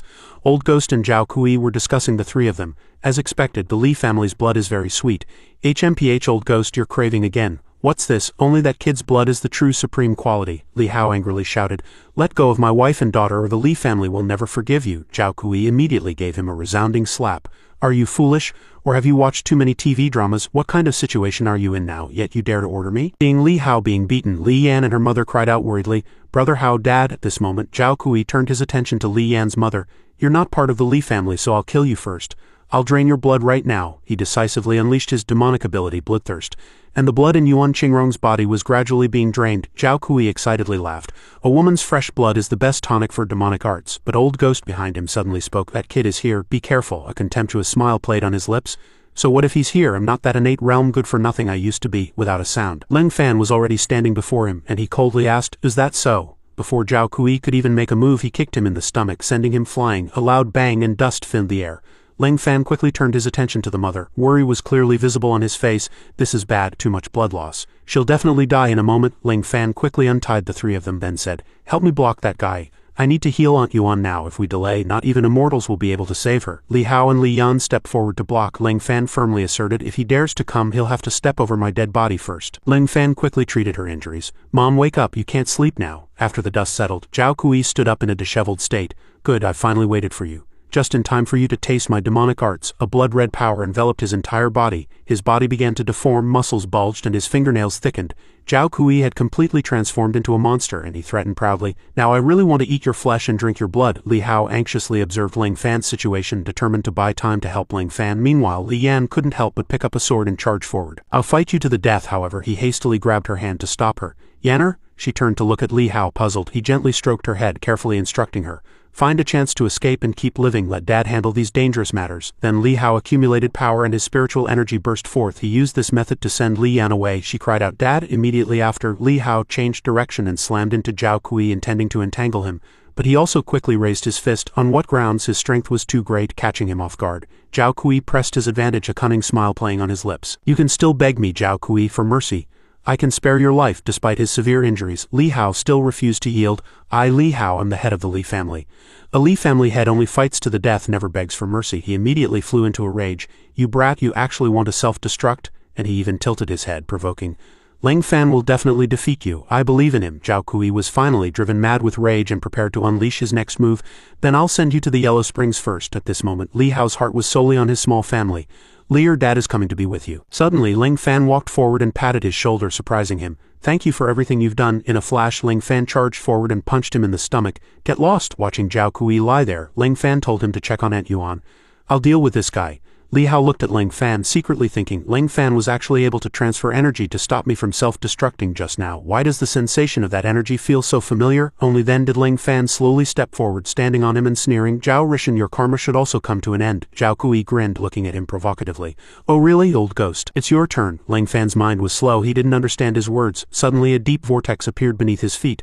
Ling Fan looked around, watching the swirling air. What kind of move is this? Zhao Kui also struggled to get up and set up a formation. Kid, your strength is indeed too great. Unfortunately, under my extreme Ice Demon City formation, no one can resist. Li Hao, holding his wife, anxiously cried out. Oh no! He saw Ling Fan frozen in ice and was greatly surprised. Ling Fan, he and the evil ghost within him were about to touch Ling Fan, finally subduing him. The power of fresh blood, I'm here. Be careful, you can only take one sip, the rest is all mine. Zhao Kui excitedly licked his lips, then promised, don't worry, followed by a satisfied tisk. Ling Fan retorted sharply and directly, The extreme ice demon city formation is indeed a very powerful array. It's a pity you haven't grasped even a shred of the essence of the perfect formation. Zhao Kui's brows furrowed after hearing this. Ling Fan quickly shattered the ice layer, then reached out and tightly choked Zhao Kui's neck. You want to suck my blood? That mouth of yours doesn't deserve it. He was driven mad with rage. Then Ling Fan easily flung Zhao Kui to the ground, remarking with disdain, your mouth stinks too much, I'm about to vomit. Seeing this, Li Hao's facial muscles relaxed, and he secretly rejoiced. He's fine. He's fine. At this moment, Ling Fan glanced at the dark figure hiding behind the rock wall. How long do you plan to hide? Covered in wounds, he angrily roared. Old Ghost, quickly kill this kid. All his blood is yours. Old Ghost immediately appeared. He chillingly remarked, you are not qualified to command this venerable one. Kid, this venerable one is truly curious. Where did you see the complete form of the extreme ice demon city formation? Ling Fan remained unconcerned, simply scoffing calmly. I won't tell you. Old Ghost was rebuffed and could only grit his teeth in silence. Then, he waved his hand and 6 arms extended from the wall. Since that's the case, this venerable one will have to take action personally. Old Ghost declared even more venomously and arrogantly. As long as your head hits the ground, everything this venerable one desires will belong to this venerable one. With that, he floated in the air and charged towards Ling Fan. Without missing a beat, Ling Fan punched Old Ghost's chin. If you're going to fight, what's with all the useless talk? Then Ling Fan with a fluid motion grabbed his neck and then slammed his own head hard into Old Ghost. Now take another direct headbutt from me. The disguise on his head immediately cracked open, revealing his true face. Ling Fan was shocked by this appearance. Is this a ghost? Old Ghost painfully gritted his teeth, standing there and saying a few incomprehensible words. Why did you suddenly stop? Were you scared by this venerable one's true face? Why don't you quickly kneel down? Ling Fan, however, helplessly rubbed his forehead and retorted venomously. I never expected you to be this ugly. It seems I can only help you escape this suffering. At Ling Fan's command, a glittering golden sword also appeared. Where's the sword? He was startled and stared with wide eyes. You're actually a sword cultivator. Ling Fan temporarily put that aside, coldly raised his sword and said as if bestowing mercy, don't worry. You won't be so ugly in your next life. In this life you must have been abandoned by your parents and seen your family scattered. In your next life you won't encounter such things anymore. Old Ghost couldn't help but curse loudly. What are you talking about? Haven't I been ugly since I was little? Who doesn't have such a tragic life? Shut up. Ling Fan immediately unleashed his move quickly and fiercely. Then this poor Taoist will help you transcend. Golden light slash, a force spread far from him. Old Ghost ran, shouting, little brat, you only have a bit of skill. This is temporarily over. I'll come for your head in a few days. Before the sword could even reach him, Old Ghost had already made his escape. Soaring upwards, this venerable one wants to leave, and no one can stop this venerable one. Then an explosion occurred, and smoke and dust filled the air. Ling Fan looked somewhat dejectedly at the broken entrance of the cave. He actually escaped. His suffering hasn't ended yet. At this moment, Li Hao helped Yuan Qingrong up and both expressed their gratitude together. Brother Ling Fan, we truly thank you this time. If it weren't for you, we might have. Ling Fan sighed and said with concern, it's all right now. Li Yan, hearing his call, arrived breathlessly. I'm here. Have those guys been chased away? Suddenly, Zhao Kui awoke, declaring war on Ling Fan with gloomy murderous intent. It seems today my ancestor will drag a few of you to die with me. If Old Ghost isn't your match, then I'll die together with you. That'll be enough. So this is what it feels like to self-destruct one's Dantian. Li Hao slowly walked forward, observing the dark aura. This is bad. He's going to self-destruct his Dantian. He's still at the innate realm. The power of a Dantian self-destruction is 10 times that of ordinary explosives. Within a 10-meter radius, everyone will probably be blown to pieces. Zhao Kui retorted smugly, refuting his analysis. No, not 10 meters, but 20 meters. I want every living thing within a 20-meter radius to go to hell with me. Li Hao became extremely worried, stammering his prediction. 20 meters. At our speed, we can't possibly escape from here. Suddenly, Li Yan hugged his shoulder from behind and softly said to him in Yuan Qingrong, Dad, Mom, we're not afraid. We can go see little brother now. Li Hao hugged her, comforting her and agreeing with the idea. That's right, everyone dies eventually. Being able to see Lear sooner is also a good thing. Yuan Qingrong also made a sad sound. Yes, Hao Jie, at least our family can be together right now. Ling Fan witnessed this family's scene of impending separation by death and couldn't help but feel sad. Then he collected himself. He coldly approached him and asked, You mean the range of your Dantian self-destruction is a 20-meter radius, right? Zhao Kui shouted excitedly, letting out a burst of mad laughter. Do you want to stop me? It's too late, Ling Fan replied nonchalantly. You're overthinking it. I was just estimating your power a little, and also. With that, he lifted his leg back, striking a pose that stunned Zhao Kui.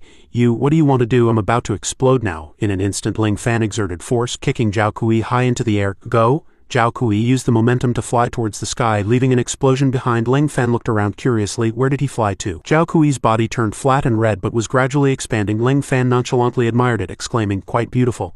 Li Hao's family weakly echoed, yes, yes, yes. Suddenly, he grew larger and larger, turning into a fireball. Ling Fan immediately grasped the situation, quickly informing, not good, that thing is still spreading. As Ling Fan spoke, he jumped onto Zhao Kui, still holding the sword. "Hurry and go," Li Hao anxiously cried out. "What about you?" Ling Fan turned his face, confidently asserting. "I'm very strong." Yuan Qingrong looked at the sky guiltily. "He wants to save us," Li Yan repeated worriedly. "He's very strong." And Li Hao was incredibly resolute. "We cannot let him down." A few seconds later, the family of three supported each other and left the cave. At the same time, the fireball also collided, sending debris flying everywhere. The rock structure was gradually cracking. Li Hao's family seemed to understand the situation, calling out to Ling Fan heartbroken. "He did it to save us." However, Li Yan didn't believe it. She resolutely began searching for Ling Fan. "I must find him. Dead or alive, I must see him." She laboriously moved rock after rock, hoping in her heart. "Ling Fan, where are you? You're definitely not dead, right?" Reaching a large rock, Li Yan also tried to move it. "Ling Fan, where are you?" Then Li Hao and Yuan Qingrong came over to help. "We'll help our daughter too." A moment later, the three pushed the large rock down into the deep pit.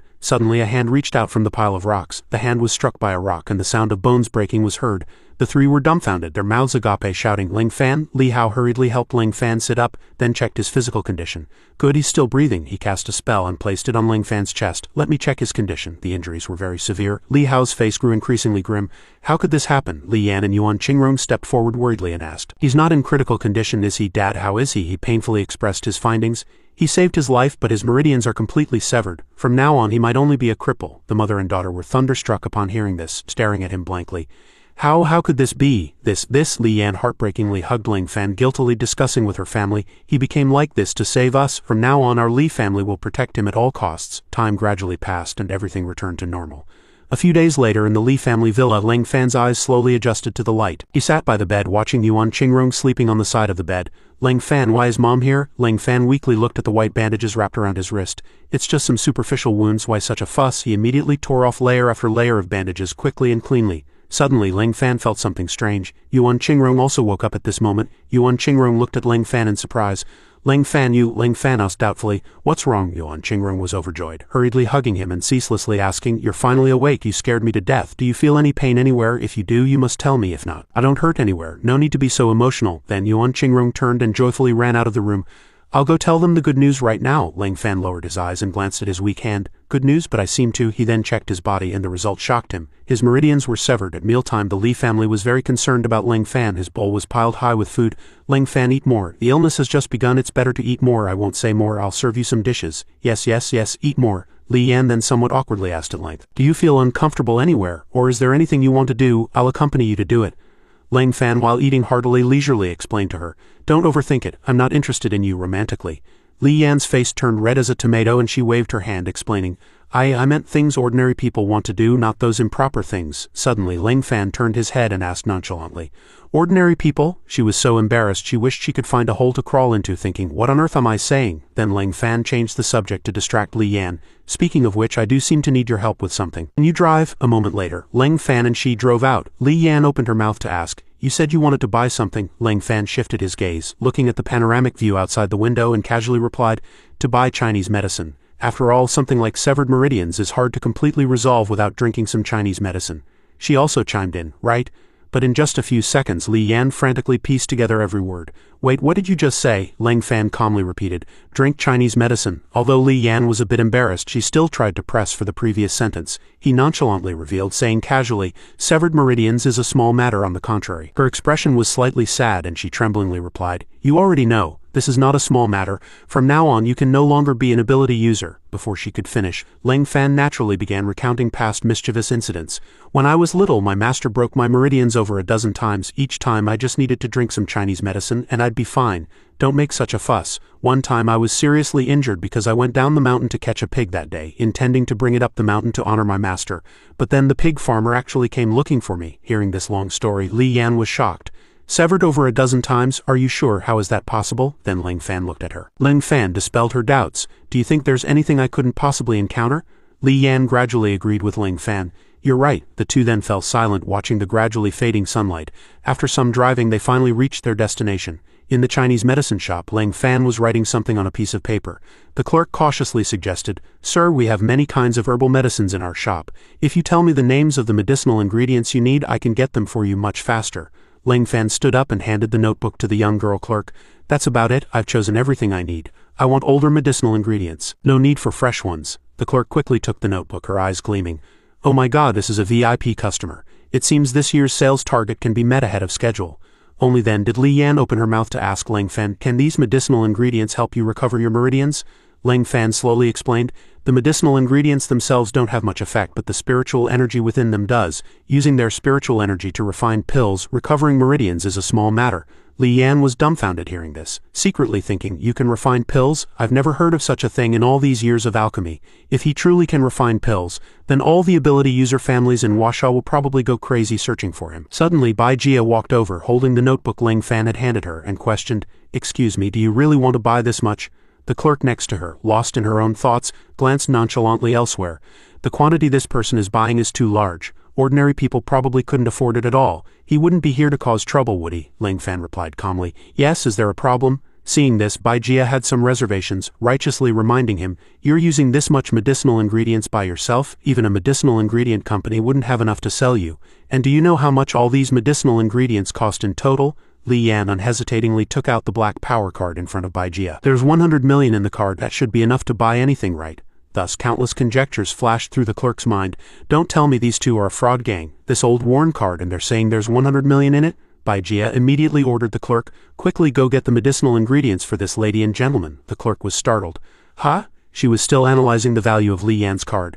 "This black card can only be obtained by the most top-tier individuals in Washa, not to mention 100 million. The credit limit alone is far beyond that number."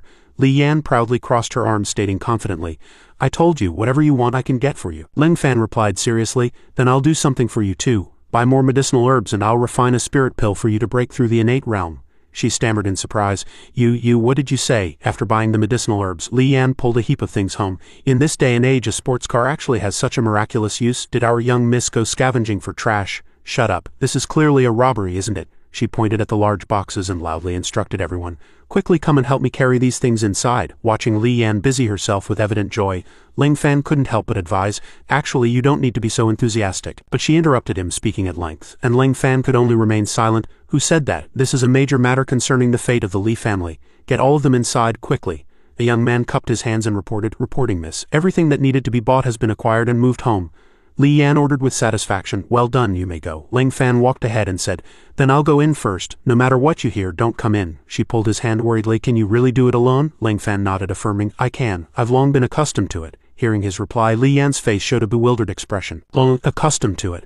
With all his meridians completely severed, he can still refine pills himself. If I hadn't witnessed his strength with my own eyes, it would be hard to imagine what he's been through." Her face flushed, somewhat embarrassed. How can he be so calm? A hint of heartache for him welled up in her heart. Inside the room, Lang Fan took out the items for alchemy and began refining. "It's just alchemy. Even with severed meridians I can still do it. Perhaps there's still some spiritual energy I can mobilize in my body, but if this continues, I'm afraid there won't be a single trace of it left." A small ball of flame rose, heating the alchemy items, and golden spiritual energy erupted from his hands as he began refining. Shimmering spiritual energy converged from 3 boxes onto the alchemy items. Lang Fan gritted his teeth and persevered. Without his master's protective presence, perhaps due to overexertion, his body ached, and he coughed up a mouthful of blood. Lang Fan panted, "Indeed, without master's protective presence it consumes much more physical strength, but I must bear my own karma. It was my decision to intervene and save the Li family. I must bear all this karma." His body went limp, and he suddenly fell backward. "No, my last bit of spiritual energy is almost depleted." The worst-case scenario flashed through Lang Fan's mind. Is everything going to end here? Li Yan appeared in time, embracing him from behind and simultaneously supporting him with spiritual energy. She reminded him seriously, "Don't push yourself too hard at a time like this. This is what I owe you. You can take as much of my strength as you need." He was more concerned about Li Yan, saying, "I'm afraid it will drain your strength. Is that okay?" Her gaze fixed on Lang Fan, she replied with determination, "Of course." In that instant, Lang Fan saw the shadow of his own sister in Li Yan.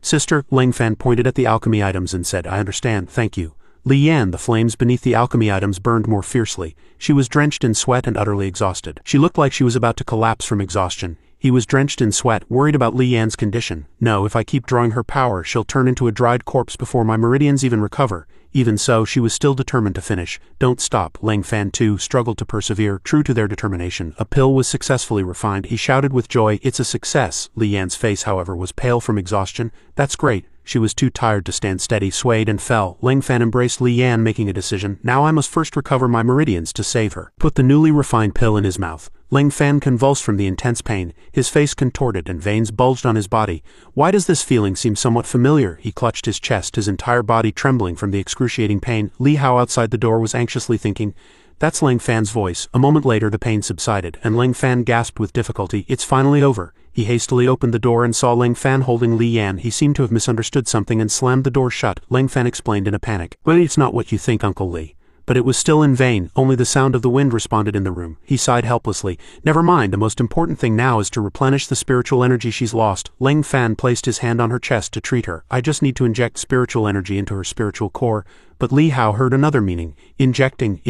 He angrily threw open the door and rushed into the room. "You two aren't even married yet, don't be so eager for this kind of thing." Li Hao saw that Lang Fan was only transferring spiritual energy to Li Yan, his eyes wide, stunned. He awkwardly wiped his sweat, "Just transferring spiritual energy to Yanner." Lang Fan asked blankly, "Can I transfer other things?" Li Hao, his face flushed, shook his head in shame. "No, nothing." He still stared at him blankly. He hastily ran out of the room, and her complexion gradually improved. Li Yan gently opened her eyes and coughed a few times. She suddenly forgot what had just happened. "What happened to me just now?" Lang Fan replied nonchalantly. "I drained your energy." His answer made her think of other things, and her face flushed red with shyness. "Ah," Lang Fan gave a friendly smile and said gratefully, "Thank you. If you hadn't intervened in time just now, I would probably be the one lying here." Li Yan touched her face, asking sheepishly, Then is your alchemy finished? Have your meridians recovered?" He raised his golden palm and said, "Look." Lang Fan gently waved his hand and she looked up at the air where several items were emitting spiritual energy suspended. Li Yan was filled with curiosity about this person. How strong is he to be able to move objects in space at will? The phone in his pocket suddenly rang. Lang Fan picked up the phone and saw it was an unknown number. He put the phone to his ear. "Hello." The person on the other end of the line was direct. "Is this Lang Fan? I'm Situ Lan, Zhou Jiaqi's mother. Something's happened. Yang Yi was taken by a group of monks who claim to be from Rakshasa Mountain. Zhou Jiaqi and her grandfather are furiously heading to Rakshasa Mountain to demand her back. Please come back quickly. These people don't seem like monks at all. I'm worried Zhou Jiaqi and her grandfather will be in danger." Lang Fan cursed impatiently. "Are they idiots?" he shouted irritably into the phone. "What kidnapper in this world would listen to your reasoning and then release someone? Isn't that just walking into a trap?" Situ Lan smiled awkwardly, her embarrassment hard to conceal. She sensed the fatigue in Lang Fan's voice and said nothing more. "I'll go find them." He put on his coat and said hastily, "I need to go to Mount Song now, farewell." Li Yan pulled Lang Fan's clothes and asked, "Wait, do you know how far Mount Song is from here? And you've only just recovered your meridians, yet you're going alone to another ability user sect. Are you sure you can handle it?" "I don't know, but I can look it up online. Anyway, I can just fly there directly. As for the ability user sect, maybe they're strong, but I think I should be stronger. Still, thank you. Thanks to your suggestion, I've understood something." She was bewildered, After thanking Li Yan, Lang Fan used his Qingdong to rush to Mount Song. Even Li Yan knew Rakshasa Temple was on Mount Song, so Zhou Jiaqi and Old Man Zhou couldn't possibly not know. They clearly knew they couldn't contend, their strength like a praying mantis trying to stop a chariot, yet driven by promises, beliefs, and dreams, they still bravely charged forward. This is human resolve. Soon he arrived in front of Rakshasa Temple on Mount Song. 3 senior monks and other monks blocked the temple entrance. The white-browed senior monk directly refused. "Donor Zhou, please return. If you don't hand over this person, I'm afraid it will cause a great disaster." Old Man Zhou angrily pointed at them and questioned, "Today you'll hand her over whether you want to or not? What great disaster can a little girl cause? I think you monks are the real culprits behind kidnapping people." The brown-browed senior monk resolutely refused to meet them. "You are merely ordinary people. Trespassing into Rakshasa Temple is already quite audacious. If we insist on not releasing her today, what can you do?" He stomped his foot violently, and a surge of red spiritual energy appeared around the brown-browed senior monk. "If you don't leave now, I'm afraid we'll have to ask you to leave." Old Man Zhou and Zhou Jiaqi stood stiffly in place. She was bewildered. "What happened?" "Hey, what is this? My body won't move," the brown-browed senior monk loudly ordered. "Men, escort these two back." 2 young monks responded in unison. "Yes, elder." Zhou Jiaqi tightly gripped his arm and stammered, "Grandpa, if we don't act soon, will—" Old Man Zhou's face turned ashen with rage, and he cursed, "Bastards, you actually use killing intent to suppress us ordinary people. Is this the style of Washa's foremost ability user sect, Rakshasa Temple? Have you forgotten that you are Buddhists?" 2 young monks carried the 2 on their shoulders. "Further words are useless, Donor. This humble monk will now escort you down the mountain." He sternly threatened, "Kidnapping someone's daughter and then using force to bully them. Is this the renowned conduct of Rakshasa Temple? I will make sure the whole world knows what you bastards have done." The young monk suddenly stopped, and the white-browed senior monk spoke. "Wait. Amitabha, Donor, do not be offended. Our temple also acts for the sake of all living beings. You two are worried about that person. No one is at fault. Since the donor is so stubborn," Old Man Zhou stubbornly roared. "So what?" The white-browed senior monk clasped his hands and ordered. "Then we can only ask the 2 donors to stay in the temple for a few more days. Take them to the discipline hall. Treat them well." The 3 senior monks turned and entered the temple. "Amitabha," Zhou Jiaqi's eyes widened almost in despair. "Am I really going to watch helplessly, unable to do anything?" A beam of light suddenly shot towards the ground, causing everyone to panic. At the same time, Lang Fan's voice rang out. "Ah, so this is the capability of Washa's foremost ability user sect, Rakshasa Temple." They weren't surprised by this. "Amitabha, what's destined to come will eventually come." He straightened himself and loudly demanded, "Give my sister back to me." Jojachi shouted with delight. Lang Fan, Old Man Joe next to her, also called out, "Xiao Fan." Monks' voices from behind. "Two people are trying to subdue them. Quickly leave." Lang Fan immediately acted, sending both flying. "Don't touch my people." Jojachi and Old Man Joe fell from a height. Old Man Joe was caught by Lang Fan, but Jojachi fell on her bottom, crying out in pain. He put the old man down on the ground and asked with concern, "Uncle Joe, are you all right?" Countless question marks appeared above Old Man Joe's head, and he asked in confusion, "Are you sure you didn't grab the wrong person?" Jojachi pitifully clutched her bottom, teary-eyed. "You don't care about a fragile beauty at all." He answered frankly, "I'm sure I didn't make a mistake. Jojachi would at most suffer minor injuries from falling, but you, sir, your bones are old, and falling could easily send you to meet the king of hell." Hearing this, he was speechless. You really have a way with words." After saying that, he also bent down and helped her up. "Get up." Jojachi held his hand and stood up, saying somewhat dejectedly, "I'm sorry, it's all my fault for being useless," which led to Yang Yi being. He smiled slightly, beckoning her closer.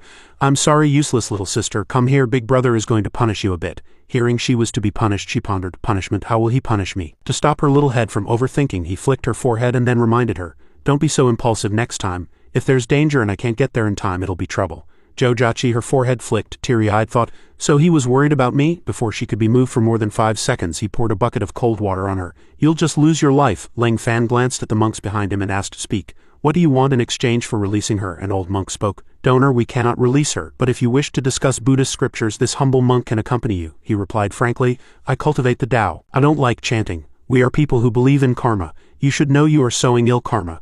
Seeing he wouldn't listen, the old monk grew angry. Several forces appeared around him. "What difference is there between ill karma and good karma? Today we absolutely cannot hand her over to you." Lang Fan was not one to be provoked either. Seeing he wanted to fight, he also made a move, and several forces appeared around him.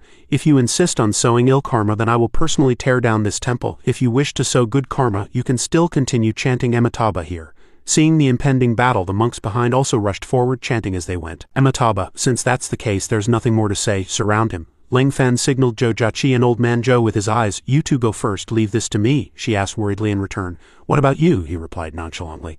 "Dealing with these small fry in front of me, of course there's no danger. Don't worry about me. Even if there are many ants, they can't bite an elephant to death. Grandpa, quickly take her away." She still wasn't at ease, still trying to call out to Lang Fan. Old Man Joe listened to Lang Fan's words and immediately pulled her away. "Let's go, this is an ability user's battlefield, we can't help." However, when the two turned back, they saw hundreds of monks blocking the entrance. "Damn it, they've surrounded the gate tightly." However, before they could even worry, the monks at the entrance suddenly dispersed to both sides, allowing the two to exit. He didn't think much of it and rushed out, looking back as he ran. "Thank you." Clearly, it was Lang Fan they wanted to capture. After Jojachi and Old Man Joe ran out, the temple gate slammed shut with a bang. Jojachi asked worriedly, "Grandpa, will Lang Fan be in danger?" "I don't know. Rakshasa Temple has secret techniques accumulated over 1,000 years. Old Man Joe pushed up his glasses and replied, "It's impossible for them not to have ultimate moves, but why would they actively let us out? Does that little girl named Yang Yi truly hold some secret?" Jojachi looked at the tightly closed gate, worrying in her heart that these matters were not important. She gently frowned and silently prayed, hoping only for his safety. Behind that tightly closed door, Lang Fan stood alone, surrounded by many monks. Those monks were also holding staffs, wanting to attack him. However, Lang Fan showed no sign of fear. He calmly put his hands in his pockets and then said, "Why do the monks of Rakshasa Temple all resemble hooligans? Do you need a large crowd to fight?" The leading old monk said with closed eyes, "Amitabha, this is punishment for daring to defy Buddhist law. You deserve to be beaten." But as soon as the order was given, the surrounding monks rushed forward to attack. "Go beat him, he's only one person, don't be afraid." He then extended his index and middle fingers, saying darkly, "Then I'll call some people too." Then he stretched out his hand forward and several forces appeared around him. With a boom, those forces rushed towards the monks, triggering a huge explosion. The monks were scattered, crying out in alarm. "What? How could this happen? Explode?" Appearing before the monks was a tall, 6-armed general. He held a sword in one hand and a bell in the other, his face fierce. The monks were dumbfounded. "What is this? Is this a human?" Lang Fan spoke. "Still want to gang up? I can call in even bigger giants." The old monk, cleverly realizing he couldn't win, ordered, "Retreat all of you, you are no match for him. We will deal with him. No need to wait for orders." When they saw the fierce general he summoned, the monks scattered in disarray, screaming that being trampled by that guy meant certain death. The others quickly ran, seeing the enemy surrender before they even fought. He also ordered the giant general behind him to retreat. "Then you also retreat." The general obeyed. Yes, seeing such astonishing power, the old monks resorted to verbal sparring. Don't think you are invincible. Although the art of summoning divine aid is powerful, this old monk knows you must consume a lot of energy. Now you alone have to face 3 first-rank ability users like us, so save your strength. Hearing these words, he said, I respect you very much and I only want to bring my sister home. Return my sister to me and I will leave immediately. If he couldn't find her himself, those old monks continued to make their move. Since that's the case, then don't blame us for being impolite. A shimmering golden staff appeared and dozens of gigantic golden staffs emerged from the air all surrounding him. Spiritual staff array. The old monk, his brows deeply furrowed, said, This is Rakshasa Temple's Millennium Temple guarding array passed down by the Patriarch. Many ability users have died under this array. If you leave now, this old monk can still give you a chance to live. However, this alone did not deter him. He quickly unleashed his power. Then let's do it. The old monk, infuriated by being underestimated, controlled the massive staffs to attack him. Then don't blame us for being impolite. Ling Fan glanced, thinking, if I want to break this array, it seems I must use the move Master forbade. After thinking, he summoned a super huge sword, raised it high 180 degrees and then shouted, slashing secret art first form. Then he swung his sword towards the ground, shouting, break. A crack appeared from where he struck, and within the crack was an abyss-like black hole, full of mystery. All the golden staffs and surrounding earth and stones were violently sucked into that black hole. The monks were no exception.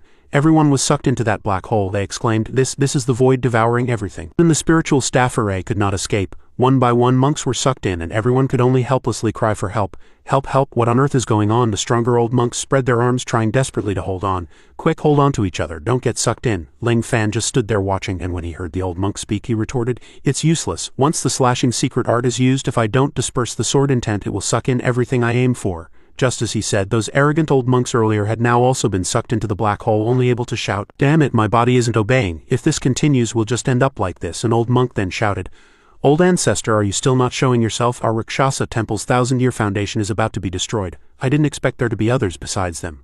Ling Fan asked in surprise, who else is hiding in here? As soon as he finished speaking, a light came from inside the temple and said, Amitabha, benefactor, if you can forgive, why not forgive? He broke the slashing secret art with a palm print and it quickly opened. Several young monks were immediately released. They fell down, crying bitterly. My butt is saved. Run. His face was gloomy, his brows tightly furrowed, clearly displeased. As soon as that guy appeared, he kept reasoning, Amitabha, a benefactor with such talent, shouldn't display it here. Ling Fan went straight to the point. Master, I just want to take my sister home. Can you do this good deed? He asked tentatively. Do you know who that little girl is? Ling Fan recalled Yang Yi's happy smile and replied, I don't know, but I know she is my sister. The old man went in circles. It's not just us looking for her. You should know that many other forces are looking for her now. Can you protect her now? Can you protect her for life? Ling Fan's eyes were filled with determination. How do you know if you don't try? Ling Fan closed his eyes, remembering his master. If it weren't for Master, I would have disappeared from this world long ago. How could I be here today? He challenged him. But what if I say no? Ling Fan put his palms together and bowed his head. But his words carried 7 parts pride and 3 parts provocation. Then you should also know that I am much stronger than you. You cannot stop me. The 3 great monks spoke one after another. We heard that the Holy See and the demon tribe from the west know about this little girl's existence and have sent people, Grandmaster. We cannot hand the little girl over to him. Once she leaves, it will surely bring disaster to all living beings. The old monk glanced at them and asked, Amitabha, then if the Holy See and the demon tribe come to our Rakshasa temple to seize her, what should we do? One of the great monks hesitated, finding it difficult to speak. This matter, the other 2 unequivocally said, we can only fight desperately. Even if we die, we must protect that little girl. But the old monk ignored them, and his words to Ling Fan were like a bucket of cold water poured on the 3 great monks. But he didn't need to fight desperately. The old monk turned again with admiration in his tone. Just a young man of about 20, yet possessing such powerful cultivation. Truly gifted, but do you know who your sister is? Ling Fan frowned. Master, please enlighten me. He explained the hidden soul within Yang Yi. She is not human, but an ancient fierce beast. It's just that her soul has not yet awakened. So this old monk doesn't know what kind of fierce beast she is. He briefly replied again, I understand. The old man decided to take Ling Fan to see the little girl. Then please follow me. She is in the back hall. He was led by the old man to an open space in the temple and saw Yang Yi sleeping soundly. Ling Fan carried the little girl on his back and expressed his gratitude. Thank you, Master. The old monk chanted Buddhist prayers as he watched them leave. Amitabha, the benefactor's cultivation path has just begun. Joe Jachi and Old Man Joe were already waiting outside. There were also police cars around them. She looked at the crowded people and prayed, so many strange people are here. I hope Ling Fan is okay. Old Man Joe quickly chimed in, because the commotion caused by this incident was too great. Suddenly the door opened and both were surprised. Seeing him walk out safely, both called out in unison, Ling Fan. Seeing Ling Fan walk out unharmed, Jojachi happily ran forward and asked, "Are you okay? Are you really okay? Was there an earthquake just now?" He avoided her gaze but still replied, "What could possibly happen to me?" She breathed a sigh of relief. "That's great, you're really okay." Ling Fan seemed a bit flustered again. Jojachi, overjoyed, rushed forward and hugged him. "That's great." This astonished everyone who witnessed it. Several reporters exclaimed, "President Joe, actually." One quick-thinking reporter grabbed his camera, took a few photos, and then quickly ran off, unable to suppress his joy as he shouted, "Big news! The CEO of Joe Group is in love with the gifted young man who broke into Rakshasa Temple, and there's even a third party involved." All the reporters uniformly raised their cameras, maintaining their poses. "I want to take pictures too." Another 5 seconds. Only then did she suddenly realize that many people were still watching, so she awkwardly released Ling Fan and said apologetically, "I'm sorry, I got a little excited." And those reporters sighed in frustration. "Damn it, I was too slow, how could this happen?" Old Man Joe stroked his chin as if remembering something. "Didn't someone just take a picture?" Everyone immediately chased after the reporter with the photos. "Stop right there, hand over the photos and I'll spare your life." "Hand over the photos and you'll be a good citizen." He looked at them and sighed. Young people are really good. This was actually Old Man Joe's scheme, he thought smugly. Tomorrow the relationship between Jojachi and Ling Fan will spread all over the streets, and then Ling Fan, this grandson-in-law, won't be able to escape. Just then Ling Fan suddenly asked, "Why was your face so red just now? Did you have a high fever?" This question made Jojachi angrily pinch his face. She also cursed. "Shut up, the good impression I just had of you is gone again." Chen Hai walked over and broke the awkward atmosphere. "Excuse me, may I interrupt you two for a moment?" Ling Fan, with his face being pinched by Jojachi, could only mumble in response, "Director Chen." "Director Chen, go ahead, go ahead." Chen Hai spoke with a serious expression. "Then I'll keep it short." He looked at Yang Yi, who was still sound asleep, and advised, "Elder Leng, I think it would be better to send the little girl behind you back to Rakshasa Temple." Ling Fan immediately expressed his dissatisfaction, grinding his teeth as he retorted, "What did you say?" Chen Hai, startled, quickly waved his hands and explained, "No, that's not what I mean. There's a reason," he hurriedly explained. "The cardinal from the Holy See is on his way. The cardinal holds a very high position in the Holy See, much higher than a saintess, and his strength is much greater." Jojachi stood by, asking in confusion, "Who is the cardinal?" Chen Hai frowned, analyzing their strength. "The cardinal is even stronger than a demon prince. Simply put, if Elder Leng doesn't make a move, one cardinal could flatten Washa's ability realm," he asked discontentedly. "So you think I should hand her over?" Ling Fan put one hand in front of the little girl, firmly affirming, "I will not hand her over to anyone. I told you, she is my sister." As dusk fell, the scene shifted to the foot of the mountain where a car sped along the road. Inside the car, Sophia was reporting his situation to the cardinals. "Sirs, according to reliable sources, the recent earthquake was caused by Ling Fan and he emerged from Rakshasa Temple unharmed." She recalled reports of Ling Fan carrying Yang Yi on his back, adding, "Also he took that little girl away." Sophia glanced at them, asking worriedly, "Such a powerful opponent, what do the 3 sirs intend to do?" They scoffed dismissively. "Powerful Washians are merely ants in my eyes, my beautiful saintess," one of them teased flippantly. "The stronger the talent, the more exciting, isn't it? Washa on this path, calling themselves sect masters or gate masters, they are all trash." Another appeared more cautious, saying, "Do not underestimate them. Washa was brilliant for thousands of years. We have only just risen in recent decades." Sophia then leisurely rested her head on her hand and replied, "By His Holiness the Pope's command, I must trouble the 3 of you. No matter what, we must obtain that little girl." She immediately changed her attitude to remind them, "But do not cause too much commotion. We may go to war with the demon tribe at any time, and if we add the Washa ability realm as an enemy, then the overall situation will be unfavorable." They respectfully replied in unison, "Yes, beautiful lady." Sophia then closed her eyes again, thinking of Ling Fan, feeling very displeased. "Ling Fan, I still remember the humiliation from last time. When I bring you back to the Holy See, I'll make you lick my feet every day." Night fell. In a small hotel, Jojachi complained, "We can only stay here for now. There really aren't any better hotels around." He replied, "Of course. Who would come to such a remote place for fun?" In the room, Yang Yi clung tightly to Ling Fan's arm. He examined his spiritual energy, assessing, "Today was truly a troublesome day. My meridians just recovered, and then another fierce battle. I'm afraid I won't recover for a while." She didn't understand Ling Fan's meaning and asked in confusion, "Do even you have times when you're drained?" The two looked at Jojachi suspiciously with scrutinizing gazes. She seemed to realize the sensitivity of her question, and her face flushed as she waved her hands, explaining, "That's not what I meant." Yang Yi happily suggested, "Brother, how about I give you a massage? My massages are very comfortable and can help you recover your strength." He asked in surprise. "Really?" The little girl walked behind him and massaged him, innocently replying, "Try it and see." Suddenly, Yang Yi's palms emitted a strange light, and he also felt something unusual. He suddenly opened his eyes, astonished, but Ling Fan immediately adjusted his attitude and praised, "Xiao Yi, your massage is really comfortable." The little girl smiled happily at his compliment. "I told you it was comfortable, didn't I?" Ling Fan suddenly felt a surge of abundant power within him, and thought, "This feels strange. This isn't just a regular massage. She's helping me restore my vital energy, and my cultivation, which has always been stagnant, seems to be stirring." He placed his hand on his chest to feel it.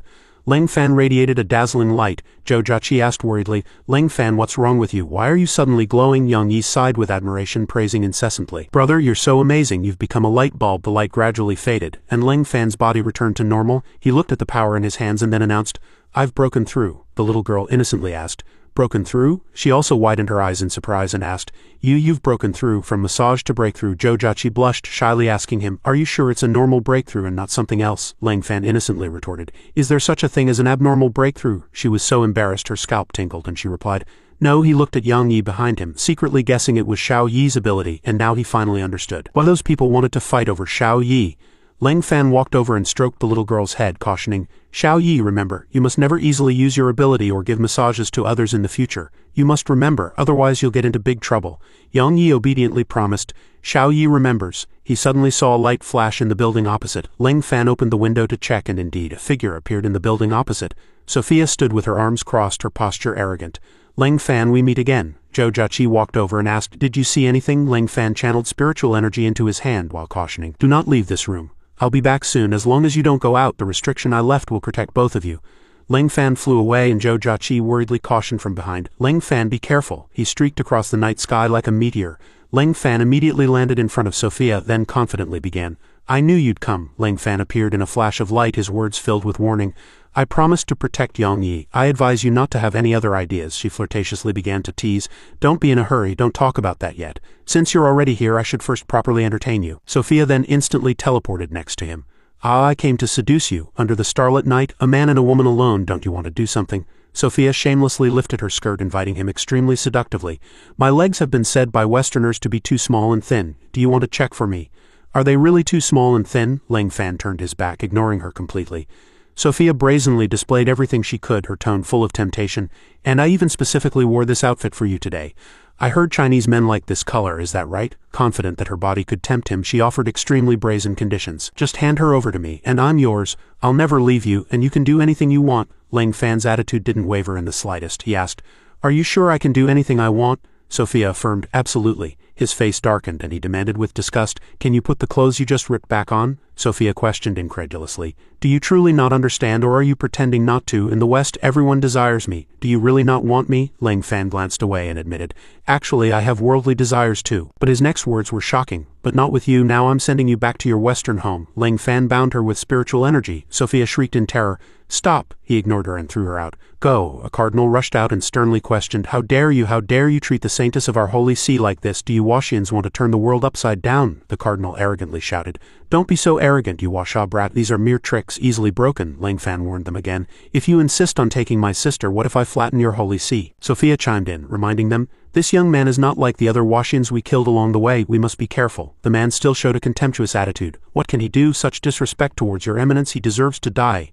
The man created an orb of light and shouted, Die! Suddenly his phone in his pocket rang. Ling Fan calmly paused the fight. Wait, I need to answer a call. The man gritted his teeth in anger, uttering only one word.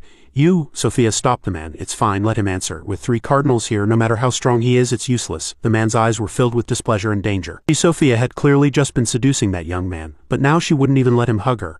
On Ling Fan's side, he had already answered the call, saying, Hello, it's me. A voice from the other end of the phone said, Elder Lang, this is Chen Hai. Chen Hai was at a massacre scene with a girl crying and shouting, Dad, Mom, beside him. He quickly reported, The Western Holy See is massacring our people. Please, Elder Lang, intervene. Ling Fan hung up, his expression turning very grim. He replied, I understand, the cardinal threatened. Just hand that girl over to us and everything will be as if it never happened. Ling Fan was truly angry. What if I say no? The man sneered. Do you think our Western Holy See is easy to provoke? They quickly gathered, intending to overwhelm him with their numerical advantage. 1 person against 3 beings beyond prince level. Do you think you have a chance? They rose into the air and proudly announced, Let me tell you something. Cardinals are second only to the Pope in power. Just how mighty are they? They transformed into arrogant giants, flaunting their power. This is our strength. Only a body this massive can contain all our power. One of them brandished a sword and shouted, Crush him. The sharp blade swung down. Ling Fan quickly dodged, but the sword struck the rooftop, causing it to collapse. The crowd below shrieked in panic and fled. The roof collapsed. What was that? Some watched the roof fall, unable to react, when suddenly a golden light flashed, astonishing them. Ling Fan split the rooftop in half, instantly pulverizing it. The people below exclaimed in admiration, Dad, is that Superman? No, that's not Superman, that's an immortal. An immortal from our Washa. Those above scoffed gleefully. Saintess, you overestimated him. Even Washa's strongest experts are nothing more. Before our avatars, he can't even withstand a single move. Sophia frowned and reminded them again. His aura hasn't vanished, he's stronger than you imagine. They laughed triumphantly, arrogantly saying, it doesn't matter. Let's do it again and I'll send him on his way once more. Can his head grow back if it's chopped off? Hurry up and dismember him. I still want to grab a few Washa women and have some fun. A familiar voice rang out. I'm afraid you won't get the chance. Lang Fan leapt and appeared before them. Their competitive spirit flared, and they immediately charged, not forgetting to mock him. Indeed, he's still alive. Since you're courting death, don't blame us. You don't know what's good for you, daring to return. He murmured his master's teachings. Master, you once said that one who is revered as an immortal should protect the realm. Someone just called me an immortal. His brow furrowed and he stated firmly, therefore I must. Lang Fan charged forward shouting, protect the realm. A dazzling golden light made them cry out in terror. What is this? Is it the sun? A scorching orb of light like the sun appeared. The orb emitted an incredibly intense radiance. The who had been so arrogant moments ago now lay spattered across the ground. He had no intention of stopping, and with a wave of his hand he finished them off. Only then did they feel fear, crying and begging for mercy. Mercy, mercy, I'll give you all my women, please don't kill me. All my wealth is yours. Lang Fan said coldly. Too late. A massive pillar of light descended from the sky. Screams rose and fell. That power shook Rong City, even awakening the pharaohs in the pyramids with its tremendous sound. The heaven-slaying sword has appeared and the cycle of reincarnation is about to begin. With heaven-slaying manifesting, it is time for us to rise as well. The power of that light pillar had not yet fully dissipated. Sweat beaded on Lang Fan's forehead. Indeed, using sword techniques consumed immense energy. If he stayed here any longer he might be ambushed. Sophia crawled out from her hiding place, stammering and pleading with him. Don't kill me. I can be yours. He ignored her and flew straight away. I'm leaving. Sophia remained looking up at him, thinking, just how strong is this guy? Can only the Pope himself deal with him? The scene shifted back to Yang Yi's home. She yawned tiredly. Jojachi said to the little girl, if you're sleepy, go to bed first. Big sister will wait for him here. But Yang Yi refused. No, I want to wait for my brother to come back. Otherwise I'll be worried. Jojachi patted her little head. You're so cute, the little girl said. Big sister, aren't you sleepy too? But you still insist on waiting for brother to come back. This made her blush. What are you talking about? Yang Yi teased her. Big sister, you're shy. Jojachi still denied it. She spoke loudly and incoherently. Suddenly there was a knock at the door, so she went to open it. Who is it? As soon as the door opened, Lang Fan collapsed onto her. Jojachi asked worriedly. Lang Fan, are you all right? He replied tiredly. I'm fine, just a bit tired. Help me to the bed. By the bed, Yang Yi was massaging his forehead. Jojachi said, he's covered in cold sweat and his forehead is hot. He must have been through a fierce battle. This is the first time I've seen him so exhausted. Suddenly, she noticed the little girl had fallen asleep. Jojachi also yawned after a day of exhaustion, but she still insisted, no, I still can't sleep. She wiped his sweat, thinking, he always protects me. This time I should protect him. The next morning, Lang Fan slowly opened his eyes. He sat up, thinking, where is Jojachi? The door happened to open. Jojachi walked in carrying a pot of porridge. You're awake? I just borrowed some cooking utensils and made you some porridge. Lang Fan thought groggily. Porridge. Since being adopted by his master, no one but his master had ever made him porridge. Jojachi scooped a spoonful of porridge. Wait, it's a bit hot. I'll blow on it for you. Lang Fan reached out and took it. I'll do it myself, she blushed, saying shyly. You had a fever all night and it only broke this morning. You need someone to take care of you now. Lang Fan suddenly asked her, you took care of me all night? Jojachi was startled. She handed him the porridge spoon, laughing awkwardly. Don't ask too many questions. He unexpectedly took the porridge spoon from her hand. Jojachi looked at Lang Fan and asked, how does it taste? He pondered for a moment. This silence made her worried. Was it not good? Was it overcooked? Or did I add too much salt? Oh no, oh no. The next second Lang Fan took her hand and said, touched. Thank you, it's delicious. It's the best thing I've eaten since coming down the mountain. Jojachi blushed and happily said, that's good. After a while, Lang Fan finished eating, and she took the bowl away. She suddenly remembered something and immediately told him, oh, I just got a call from Director Z. He wants you to go to the capital. He asked doubtfully, what for? If it's just to invite me to dinner, there's no need. Wrong City is perfectly fine. Jojachi turned around and questioned, is all you think about food? The National Security Bureau helped you a great deal this time. They've already captured the Holy Sea's Saintess. Lang Fan frowned. They captured Sophia? She continued, saying that Sophia had tried to flee Washa overnight, but the high-ranking officials of the National Security Bureau, considering him, had apprehended her. Now, the Western Holy See had joined forces with Western countries to exert pressure, and since he was now an elder of the National Security Bureau, he should also go and see. Sophia, after all, was also involved because of Xiao Yi. Lang Fan stood up, his expression firm. I understand. It seems I must make a trip to the capital. After a while, everyone had changed their clothes, looking like a family. Jojachi walked over and said, I've bought the tickets. Xiao Yi and I are going to the capital with you. Yang Yi also agreed. I love traveling the most. Lang Fan looked at her and praised. You're really cute today, she asked shyly. You're only noticing now? Hearing this, Yang Yi pouted. Isn't Xiao Yi cute? Suddenly, they saw Sophia being led away. Jojachi exclaimed in surprise, Sophia. Sophia saw them and could only say, I didn't expect us to meet again so soon, did you? Lang Fan looked at her angrily. I really should have killed you then, but unfortunately I was completely out of strength to deal with you. Sophia looked at him, blushing. But you still let me go. Deep down you couldn't bring yourself to harm a beauty like me, could you? Jojachi asked from behind. Is that true? Yang Yi also interjected, and the air filled with a sour taste. The person who arrested Sophia unexpectedly walked over to Lang Fan and said, "Elder Lang, we'd appreciate it if you could escort this person to the capital. Someone will meet you there." Zhou Jiaqi heard this and shouted, "What do you mean, is this woman coming to the capital with us?" The person hesitated and said, "These are orders from above." At this, Zhou Jiaqi walked forward again, facing Sophia directly. "Lang Fan and I don't want to be in the same carriage as her. Buy her a ticket for another carriage." Yang Yi also interjected, making the sourness in the air even thicker. But in the end, everyone had no choice but to sit in the same carriage as Sophia. She suddenly cheered. "Oh dear, it seems the protest was ineffective." Zhou Jiaqi frowned. Seeing this, Lang Fan patted her head and comforted her. Why bother arguing with a criminal undergoing rehabilitation? He deliberately spoke loudly, wanting Sophia to hear. "We're just conveniently escorting her to the capital for re-education through labor. Am I right?" Zhou Jiaqi immediately agreed. "You're absolutely right." Sophia was furious. "Who wants re-education through labor?" she shrieked in exasperation.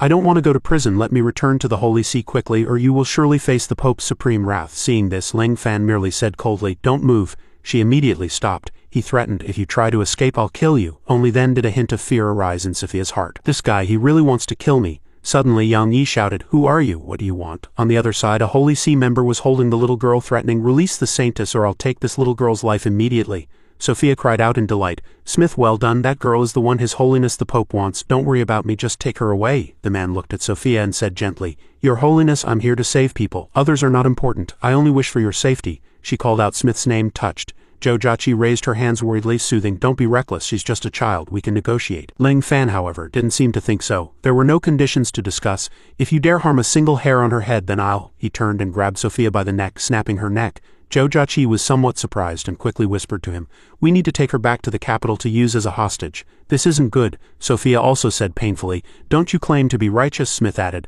"The news didn't say you were such a cold-blooded person." "I didn't expect the news to be wrong." Lang Fan still held Sophia by the neck, lifting her high. "Master once said that if someone threatens you with a hostage, the best way is to take a hostage yourself. Let go or I really will break her neck." Smith was extremely worried. How could this happen? Why isn't he playing by the rules? He should be kneeling and begging me to release her. Sophia's face was beet red, but she still managed to stammer a few words. "Smith, don't mind me, just take her away quickly." Smith cried out in distress. "Your Holiness," Lang Fan coldly threatened, "try taking her. If I exert more force, I really will break her neck." His grip tightened and her breathing grew weaker. Smith was at his wit's end. "What should I do? What on earth should I do?" Zhou Jiaqi seized the opportunity. "That guy is wavering. Now is the best time to rescue Xiao Yi." She resolutely charged forward, slamming into Smith. Zhou Jiaqi successfully rescued Yang Yi. She hugged the little girl and comforted her. "Xiao Yi, it's all right now." Smith, enraged, pulled out his weapon.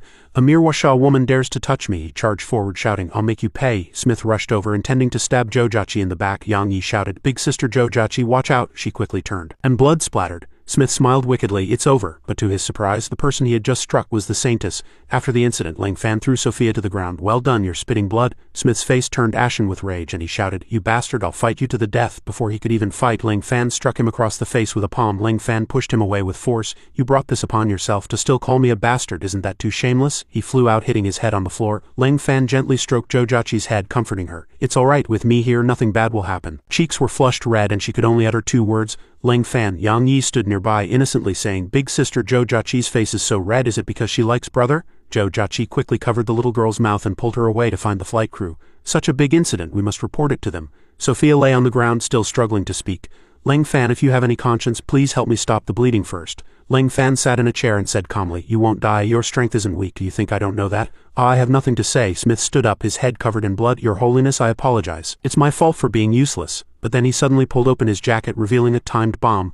Lang Fan frowned, and even Sophia hadn't expected him to go to such lengths. Smith, using his last bit of strength, said with a cold smile, "I will never let these dirty Washa people humiliate you. Let's go meet the Almighty God together. Amen." With that, he pressed the button in his hand. Smith also shouted, "Saintess, I love you. I'll continue to love you in heaven." Sophia shrieked, "Are you crazy? I don't want to die yet. Who wants to die with a madman?" Smith felt his fantasy shatter. "Saintess, why say that? My heart aches so much." Just then, the flight attendant had already arrived. The first officer said, "There's a bomb?" "No, quickly tell all crew members to parachute." "Hurry," the flight attendant quickly comforted. "First officer, calm down. We don't have enough parachutes for all the passengers on the plane." The bomb countdown was down to 2 seconds. The first officer panicked. What do I do? What do I do? It's too late to even write a will now." Lang Fan walked forward and decisively picked up Smith. Smith looked at him, puzzled. Lang Fan decisively pulled open the cabin door and threw him out with one hand. He shouted, "What do you want? What do you want to do? Let go of me." The timed bomb had only 1 second left, and Smith had already been thrown into the air. His shouts grew fainter and fainter. He dissolved into the sky along with a considerable tremor. Leng Fan closed the door and said calmly, "Just throwing him out solved it, didn't it?" The first officer exclaimed. "Is that something a normal person would think of, throwing a terrorist off a plane and then closing the door? A normal person's hand would have broken long ago." The flight attendant was unconvinced. "Is this the strength of the Washa ability realm?" Despite this, the plane was still shaking violently. Leng Fan asked in confusion, "What's going on? Even though he'd already been thrown out, why is the plane still shaking?" The first officer realized in a panic that those were the aftershocks of the explosion, and the chaos would cause the plane to deviate from its course. "If we can't find our course, we'll crash." The flight attendant cried, "I never thought this would be the end. We're all going to die. If we're lucky, we might even survive on a deserted island." She clasped her hands together and prayed. "I once heard that great deities could transport planes to their destination. Many people witnessed that miracle back then.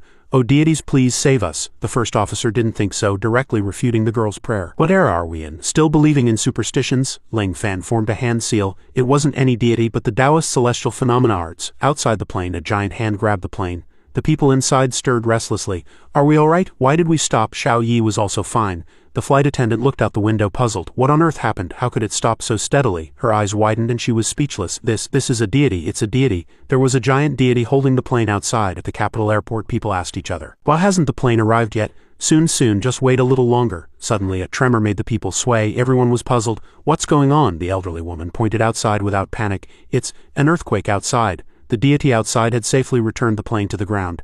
Jojachi complained, "Next time be gentler, or only we will be conscious on the whole plane." Leng Fan looked at the flight attendant and first officer who were vomiting and admitted his oversight. As soon as he entered, someone came to greet him. "Elder Leng, you've gone to great lengths. Thank you for agreeing to help, otherwise it would have been troublesome to bring her back to the capital." Leng Fan asked the man in front of him, "How will you deal with her?" The man in sunglasses replied, "She undermined national public safety. Her crime is unforgivable. If she's not severely punished, wouldn't Washa be looked down upon by the West? Washa is no longer the Washa of 100 years ago." Leng Fan turned and left. "Then I'll leave it to you," Yang Yi said happily. "Let's go eat something good." Not far away, a car was already prepared. The man in sunglasses quickly got into the car and ordered, "Let's go to the National Security Bureau." The driver asked worriedly, "Boss, are we really going to imprison this saintess?" The man in sunglasses replied, "The instructions from above are to detain her as much as possible. We cannot withstand Western pressure for long." Sophia threatened, "You'd better release me soon. For Leng Fan's sake, I can say a few good words for you. If the Pope gets angry, what you'll face won't just be one Western country but the Western World Alliance. At that time, it'll only be a matter of time before Washa is devastated." Someone from a distance came to greet him. "Leng Fan is here. It's old Shu." Shu Hahai ran over. "I've been waiting for you." He quickly pulled Leng Fan's hand. Come on, I'll treat you to all the delicious food in the capital." Jojachi pouted. "Grandpa Shu, did you forget that Leng Fan isn't the only one here?" But hearing her implied thought, he turned around. Jojachi, I'm sorry. Seeing Leng Fan, I got a bit excited. It's been a long time." Yang Yi also pouted and said, "Xiao Yi is here too, Grandpa Shu." He ran over and stroked her head. Right. Xiao Yi is here too. Grandpa Shu apologizes to Xiao Yi as well." The little girl was persistent. "Apologies are useless. There must be compensation. This is the list I stayed up all night writing for you. Grandpa Shu will buy it for Xiao Yi, right?" She held up a list. Old Shu carried Yang Yi on his back. He agreed with the little girl. All right. Xiao Yi can buy anything she wants. Let's go." Jojachi watched the two of them helplessly, thinking she shouldn't have called them in advance. Leng Fan, however, replied, "It's fine. Grandpa Shu is very happy." But then he suddenly lowered his voice. "On the contrary, I'm worried," she interrupted him, "about the Holy See Saintess. She can't escape. The capital's National Security Bureau is not like other places." Leng Fan continued, "No, it's the Western ability realm. They're likely to declare war on us because of this. Master once said that the West has long despised our Washa." Soon they arrived at the Shu family's residence. In the courtyard, Yang Yi ran ahead. "Sister Jojachi, come and catch me." Jojachi chased after her. "Xiao Yi, slow down, don't fall." Leng Fan sat and chatted with old Shu, deliberately separating everyone. "Is there something you want to tell me?" He lit a cigar. "Yes, Xiao Fan, I'll be direct. This time, the Roman Curia demanded that the National Security Bureau hand you over within 5 days, otherwise it would start a war with our Eastern Ability Realm." Leng Fan frowned. "An all-out war? The Holy See also has the Demon Realm behind it. Aren't they afraid of trouble on their home front?" Old Shu was also worried. "That's the problem. The Western Demon Realm seems to have reached some kind of ceasefire agreement with the Holy See, and what's even more troublesome isn't that. Almost all Eastern Ability Realms have decided not to intervene in this matter. They think this is your own business," he said, exhaling smoke rings. "So if a war truly breaks out, we'll only have you and the National Security Bureau. We can't count on anyone else. By the way, 2 ability forces have agreed to help. One is the Jinling Li family, whom you know." Leng Fan quickly interjected. "I know the Li family, and which other one?" Old Shu frowned and spoke 3 words, "Rakshasa Temple." He suddenly stood up. "Rakshasa Temple. Didn't I, a few days ago," he added. Anyway, they are also leaders of the Eastern ability realm, and prioritizing the bigger picture is their philosophy. Moreover, Rakshasa Temple's old ancestor seems to have even praised you, Lang Fan contemplated. I understand, but it doesn't really matter. Even if the Holy See wants to come, it's not like we truly can't beat them. I just killed 3 of their cardinals, so I don't mind killing another pope. Old Shu suddenly stood up and applauded. Good, good, good. Young people are indeed full of courage, but cardinals cannot be compared to the Pope, Lang Fan said calmly. It's fine. If I really can't beat them, I'll call Master. Hearing this, Old Shu trembled all over. He stammered. You have a master? Lang Fan replied. Of course I have a master. I'm alive today because of Master's nurturing, and all my abilities were taught by Master. Old Shu was pleasantly surprised. Your master who can teach a disciple like you must be very strong. If he is willing to help, our National Security Bureau will agree to any conditions, Lang Fan added. Old Shu, if my master truly cared about fame and fortune, then becoming famous worldwide would be effortless for him. Old Shu returned to his dejected state. I understand. If such an expert is guarding Huasha, do we still need to listen to that nonsense from the Western Holy See? Lang Fan was unconvinced. He is indeed a person for the country and its people, but everyone has their own aspirations, and I can't force Master. Then he asked Old Shu, by the way, Old Shu, can you tell me about the Holy See? I want to know how strong they really are. Old Shu didn't hide anything. I was just about to say that, although the Holy See's strength is not as strong as the demon realms, it's much stronger than our fragmented state. According to the information received, the Holy See has 13 cardinals, 3 priests, 1 archpriest, and the Pope. The 13 cardinals are all above the innate realm, and I've never seen a priest make a move, not to mention the archpriest and the Pope, who are even higher, Lang Fan contemplated. Perhaps I could fight a priest, but I'm not so sure about the archpriest and the Pope. Old Shu stood up, changing the subject and saying he wouldn't discuss it anymore. Don't boost others' morale and deflate our own. Come with me to the National Security Bureau headquarters.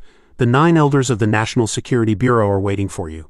The Kyoto Ancient House tour group was bustling with people, and the tour guide instructed everyone. Stick close, don't get lost. It's hard to find people if you get lost here. Everyone was very noisy. Hey, who stepped on my foot, damn it, who touched me inappropriately? Hearing the stout elderly woman, no one dared to approach. Suddenly Old Shu and Lang Fan passed by and accidentally caught her eye. She grabbed Lang Fan's hand and shouted, It was you? You were the one who touched me inappropriately just now, weren't you? Lang Fan glanced at her. This fellow, with your burly physique, you should be very upright. You can't accuse people randomly. You saw me just walk past, didn't you? Old Shu sighed with emotion. Burly, so accurate. She was so angry she wanted to raise her hand and hit him. Bastard clearly did it but doesn't dare admit it. My little fist is going to hit your chest. Before she could even make a move, the tour guide stopped her. He told her, stop it. If you throw that punch, our group will have to go to the tourist police station in a bit, she said coquettishly. I don't care, I want justice, the tour guide explained. The ticket is a time ticket and it expires in an hour and a half. She was still persistent. I don't care. The people in the group panicked. What? A time ticket? They quickly picked up the stout elderly woman and left. Daughter, who dares to touch you? Mom spent a lot of money today, so we must play enough. That's right, it'd be a loss to miss even one area. Old Shu and Lang Fan were dumbfounded. That stout woman was truly terrifying. After a while they also arrived. Old Shu introduced, this is it. Of the 9 elders, 6 were sent by various forces to hold positions in the National Security Bureau, and only 3 are conscientious and discreet. The door opened and 3 people were already waiting inside. Yin Zhengqi, who was seated in the middle, spoke, We've been waiting for you 2 for a long time. Old Shu respectfully cupped his hands. Elder Yin, why are there only 3? Where are the other elders? He smiled helplessly. Those idiots were scared away by a piece of paper from the Holy See, and they even clamored to withdraw from the National Security Bureau. Old Shu frowned. Sure enough, it's always like this at critical moments, Lang Fan admitted. Even the National Security Bureau headquarters is like this. No wonder, Old Shu would say, the Huasha ability realm is fragmented. Only by eliminating these malignant tumors and unifying the Huasha ability realm can we fight the Holy See. Then the 2 sat down, and Old Shu introduced, These 3 are the true core figures of our National Security Bureau. The one in the middle is the Grand Elder of the National Security Bureau. Elder Yin Zhengqi in the middle. Lang Fan respectfully spoke. Lang Fan greets the elders. Yin Zhengqi joked, I thought an extraordinary talent like you would try to intimidate us, but I see not a shred of arrogance in you. He replied, The 3 of you are pillars of the nation, diligently guarding Huasha. Lang Fan wouldn't talk nonsense. His attitude made Elder Yin sigh with emotion. This child is indeed different from others, Lang Fan continued.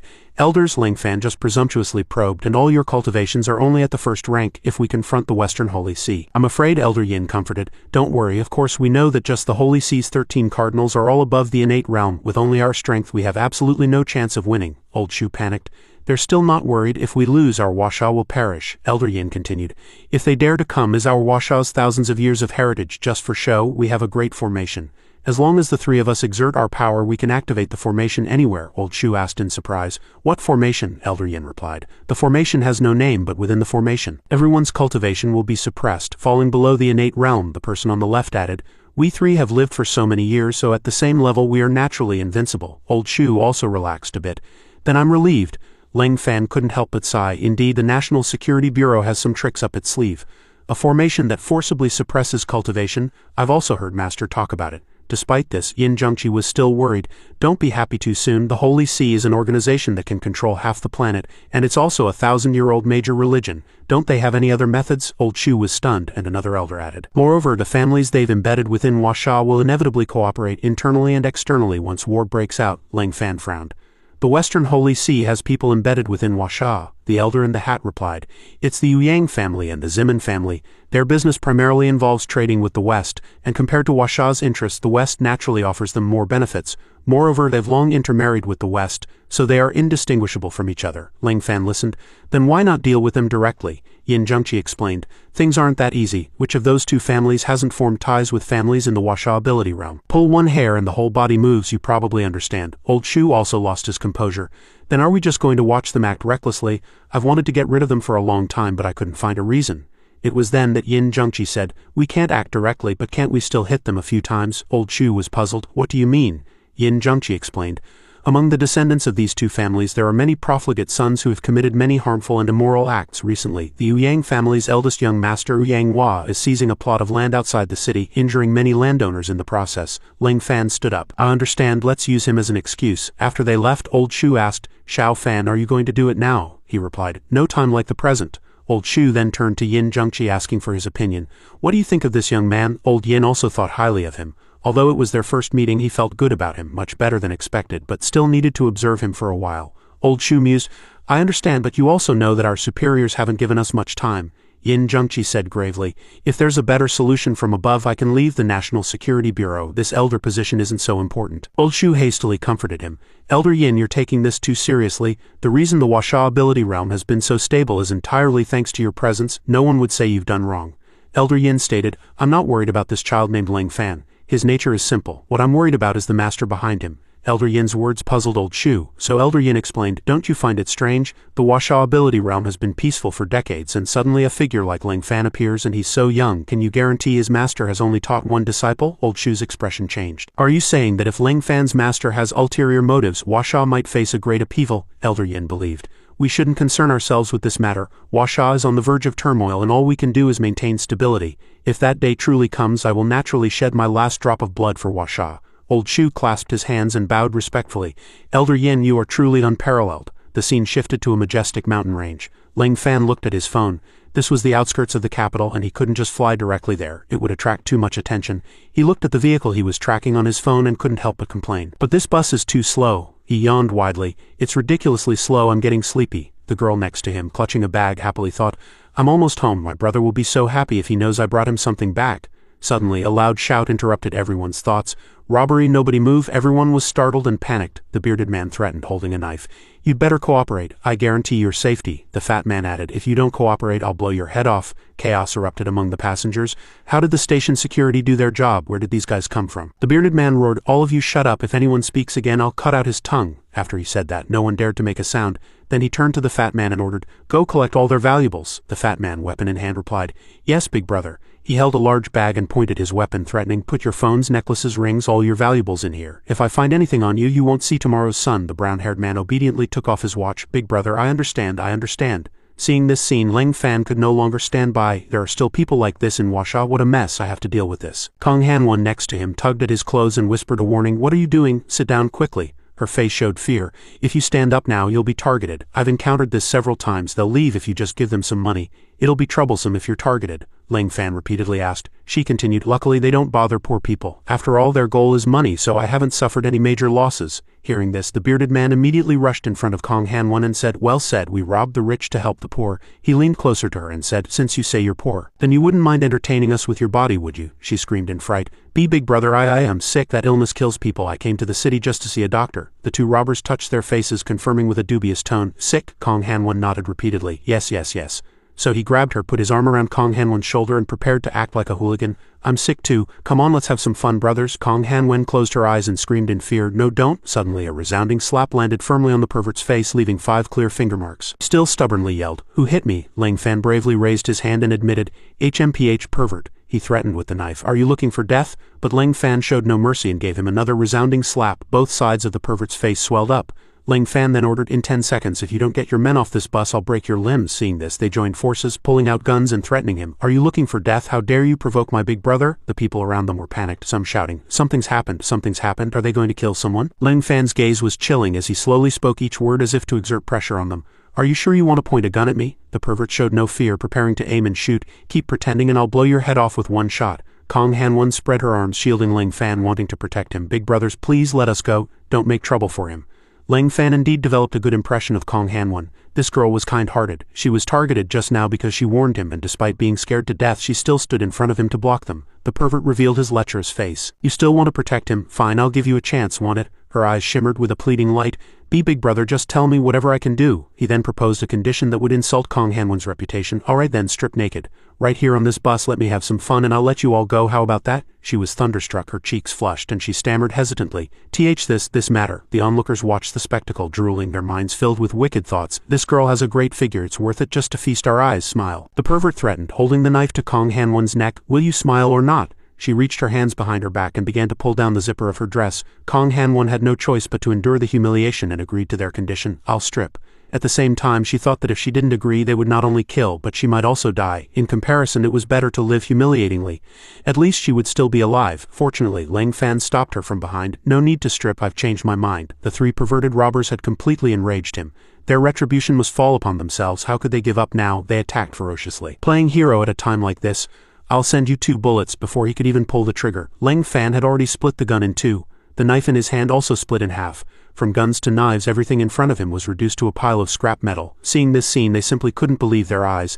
Monster, it's a ghost, it's a ghost. Ling Fan waved his hand and spiritual energy transformed into flames. No, I am merely your retribution. The bald robber was suddenly thrown out of the bus, flying parallel to the vehicle. Subsequently, the bald robber lay in disarray at the front of the bus. Ling Fan picked up the remaining person and asked, "What's your name?" At this moment he still stubbornly cursed, "Why you don't let go of me? Young Master Yang will definitely kill you." He immediately took note of the name, Young Master Yang. The people inside the bus panicked. Suddenly a pervert stepped forward to protect him, saying, "Let go of my big brother or I'll kill him immediately." He held the knife to the driver's neck, taking him hostage. "Everyone on this bus will die together." The poor driver cried for help. "Mercy, please have mercy." The people on the bus screamed in fear, forcing him to let them go. "Stop, he's already half dead from your beating. Don't do any more evil. Let him go quickly or we'll all die. We don't want to die with you." Ling Fan glanced at them and retorted, "Do you really believe he'll let you go? He just robbed your belongings and now you're speaking up for him." They didn't know how to respond. It was true, but his accomplice loudly warned, "Ahead is a sharp turn leading to a cliff. If you don't tell him to let go of my big brother, we'll all go to the underworld to settle this." The vehicle was driving on a dangerous stretch of road requiring skillful driving to navigate. It's true, there's a cliff ahead. We're all doomed. The onlookers tried to pull Ling Fan away from the pervert. "Why is this person so stubborn? Let go, you bastard." He spoke hesitantly, not understanding what they wanted to do. "You am clearly protecting them." The pervert, his face scarred, smiled sinisterly and proudly. "See, this is life. Although they'll also be robbed compared to death, they'd rather I rob them." He uttered provocative words. "Even when I told that woman to strip just now, there were still a few people on the bus looking forward to it. Do you dare?" The vehicle was about to enter the winding mountain road of the highway, and the lives of those people were hanging by a thread. "What are you doing? We're about to fall. Quick, save my big brother." The young man, fearing death, grabbed Ling Fan's clothes and said sternly, "Let him go. If you don't, I'll deal with you. My future is bright. I don't want to die with someone like you." He glared at him coldly.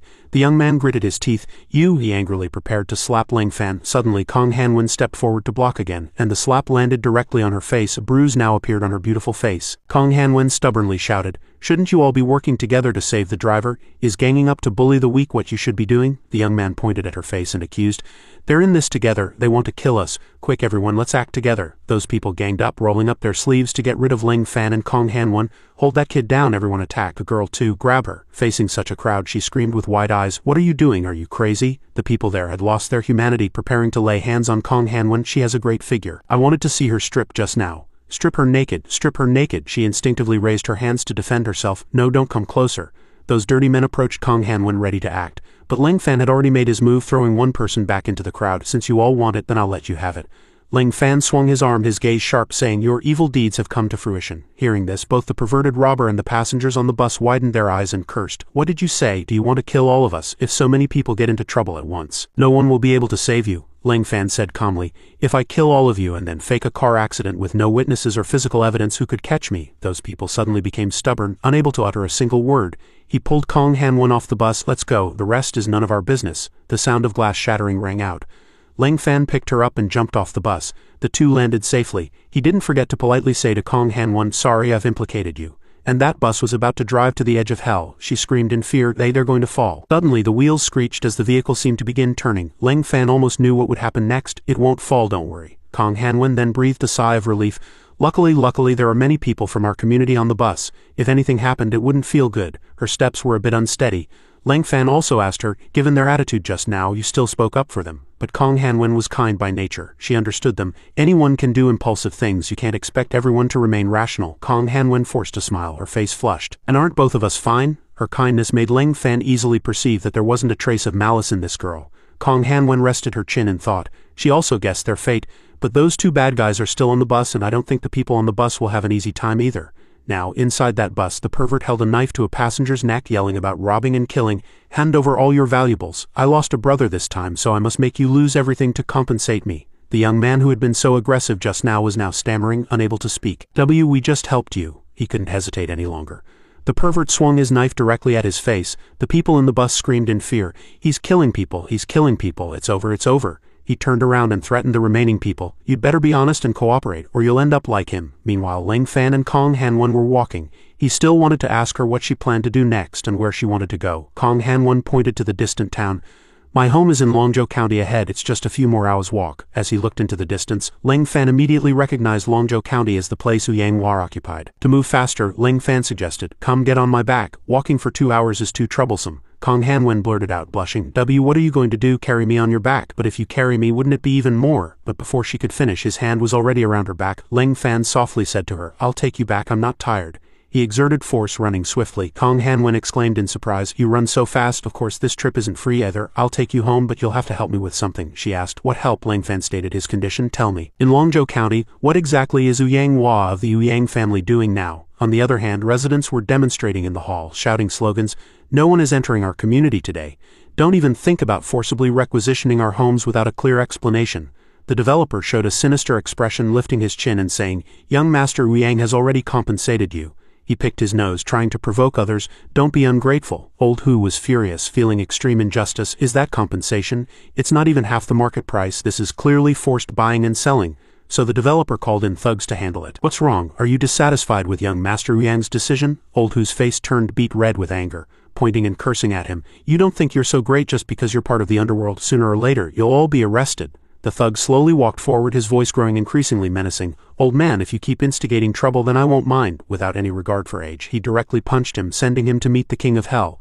Kong Han-won and Ling Fan observed from under a tree. She said, "See, this is what they do. Not only do they try to forcibly confiscate our homes, but they also send people to beat us every now and then." Ling Fan was puzzled. Did Yang Hua have the audacity to bully people in broad daylight like this? She gently turned around and said, "No, it's not just that."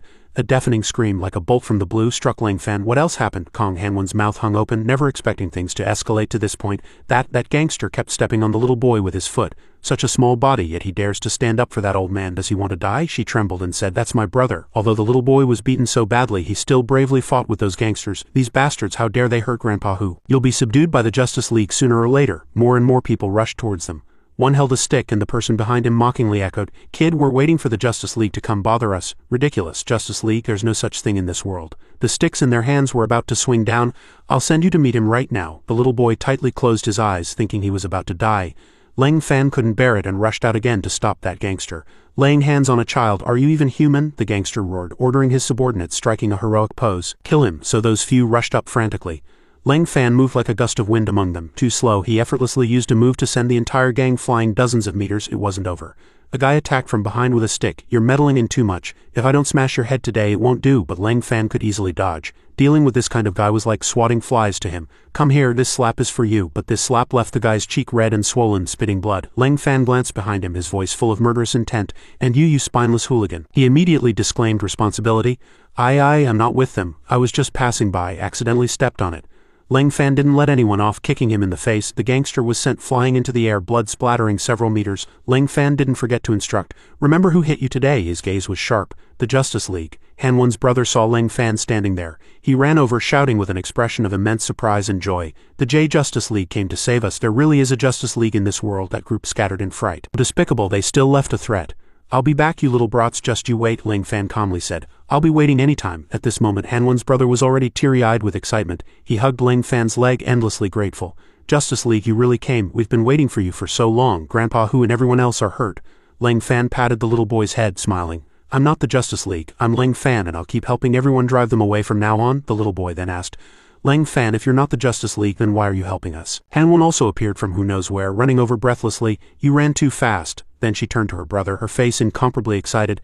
"Brother, he's here to help us. As long as he's here, no one will dare to demolish our houses." The two happily embraced, and a smile gradually appeared on the little boy's cute face. "Sister, you're finally back." She handed over a bag full of gifts. "This is what Big Sister bought for you. Eat quickly." "Thank you, Big Sister." Ling Fan couldn't help but think of his own sister when he saw this scene, and though he smiled, a hint of sadness still flashed in his eyes. Siblings truly wonderful. Grandpa Hu, his face covered in bruises, walked up to him at this moment. "Young man, it's useless to just beat them away. They are young Master Uyang's people. We can't afford to offend them." Hearing him say that, Ling Fan explained to him, "Elder, this is a society ruled by law. No one is unoffendable. You don't need to be afraid of them." Grandpa Hu's eyes held a hint of wariness. "That young Master Uyang is from an ability user family, young man. Although you're good at fighting, it's useless against ability users." Hearing this, Ling Fan's gaze grew serious, thinking, "So that's it. They rely on their abilities to bully the common people. They truly are running dogs of the Westerners." Then he turned to Grandpa Hu and said. Grandpa Hu endured for a moment, and before he could understand what was happening, he saw Ling Fan raise his hand and place it on his face. Grandpa Hu stammered, "What are you doing?" Others saw him use his ability and all opened their mouths wide in surprise. This is an ability. This young man is an ability user. Grandpa Hu, your facial injuries have returned to normal. We're saved, we're saved," Ling Fan softly said. "Don't worry, I specifically came to resolve this matter. Leave it to me." Hanwen also ran to his side. "It's already very late. Why don't you stay at my place tonight?" Hearing this, Ling Fan somewhat awkwardly asked. "Will it be an imposition?" She replied with a smile. "As long as you don't mind." As dusk fell, Ling Fan was in Hanwen's house, looking at the house, thinking, a dilapidated house. Are the adults not home? Have they gone out to work? As he was pondering, Hanwen suddenly came over with dinner.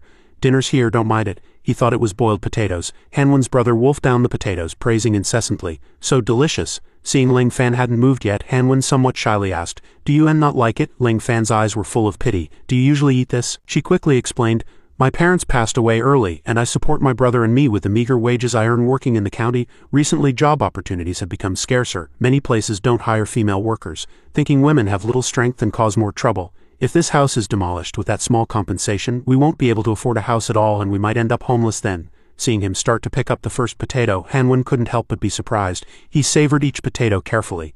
Then Ling Fan turned to Hanwen again and softly praised, "So delicious," she shyly. Thank you." Ling Fan looked up, frowned and said, "Don't be polite. Since I've eaten your potatoes, our karma is intertwined and I will help you resolve this matter." The next morning, Ling Fan slept soundly. He was woken by the morning sunlight. He rubbed his eyes and sat up. It was morning, time to solve the problem. Suddenly he inadvertently saw a note on the table. He picked it up. It read, "We went to buy food, we'll be back soon." He thought, did they specifically go out to buy breakfast because I'm here? Thinking this, a hint of joy appeared on Ling Fan's face.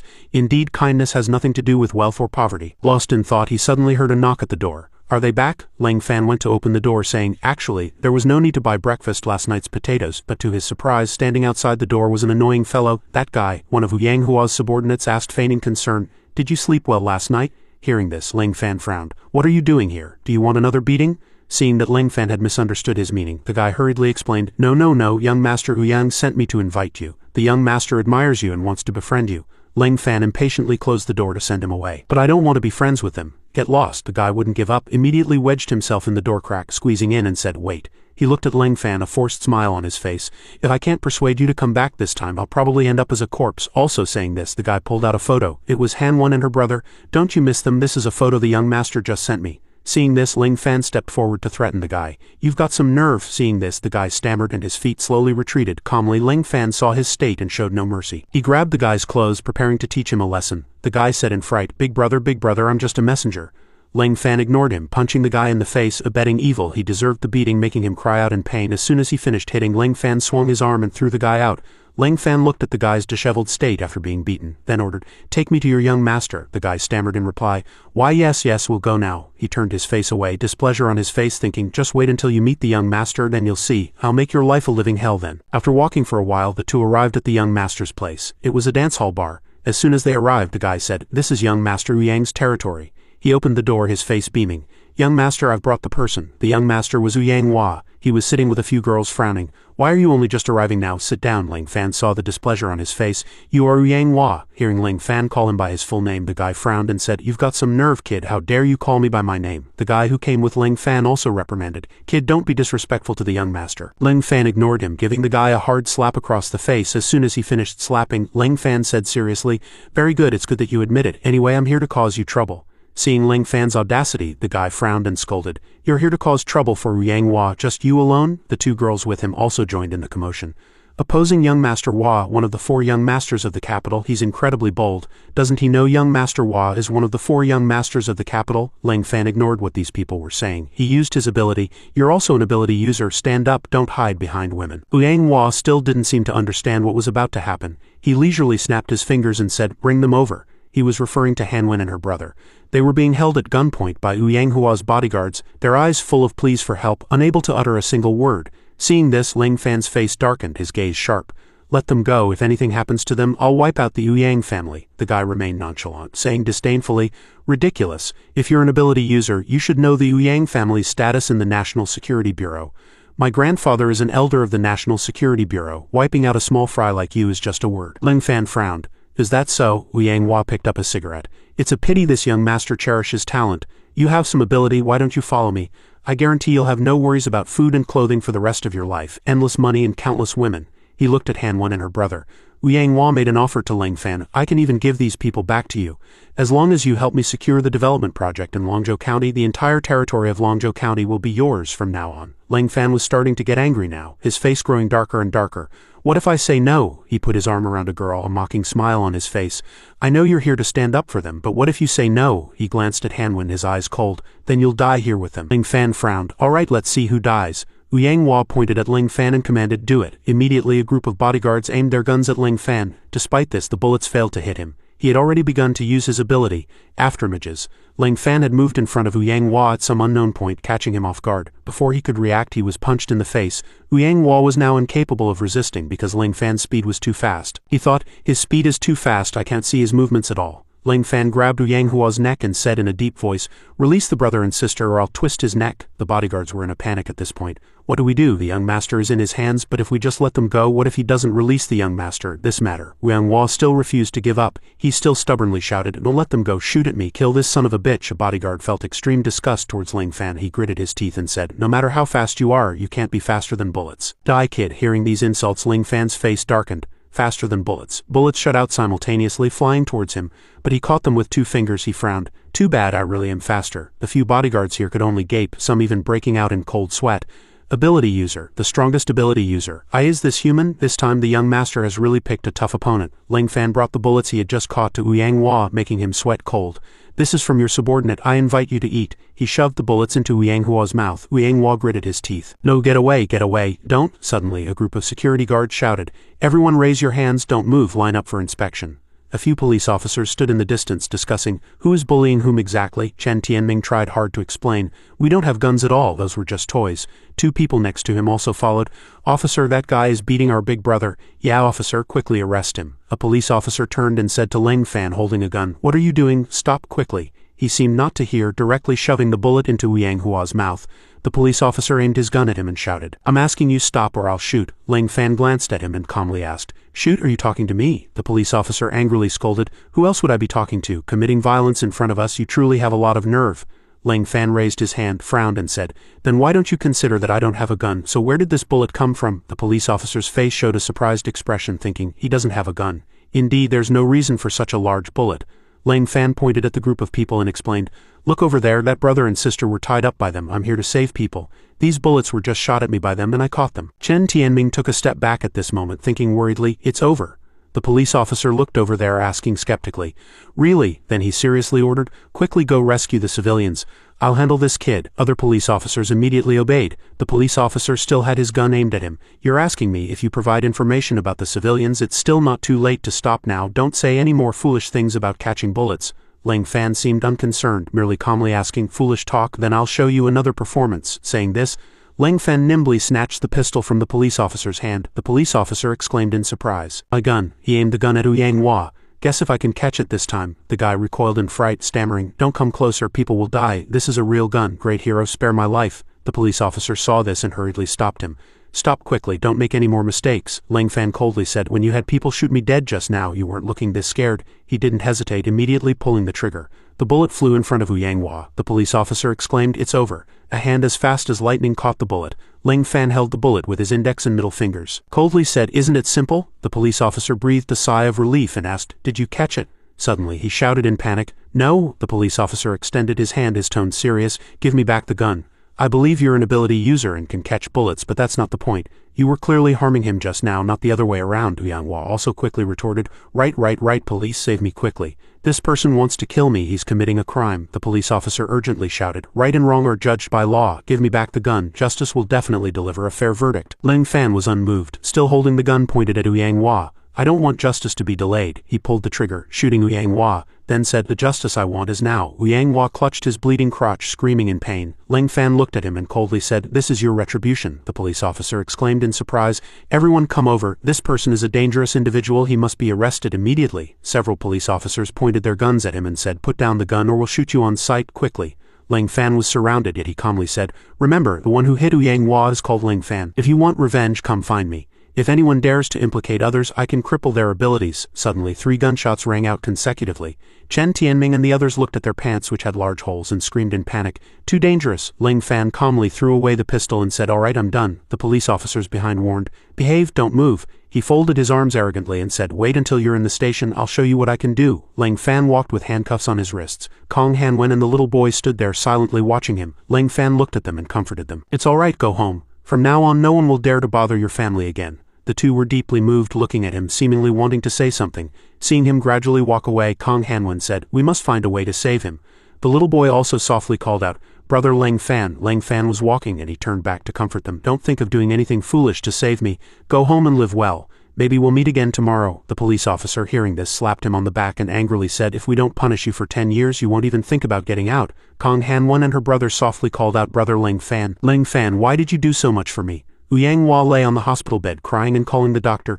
You must save my lifeline, doctor, please save me. Suddenly, a loud voice interrupted him. Who did this to you? Yang Hua saw the person in front of him and immediately shouted, brother Yang, he continued. It was Lang Fan. He said his name was Lang Fan and he's an ability user.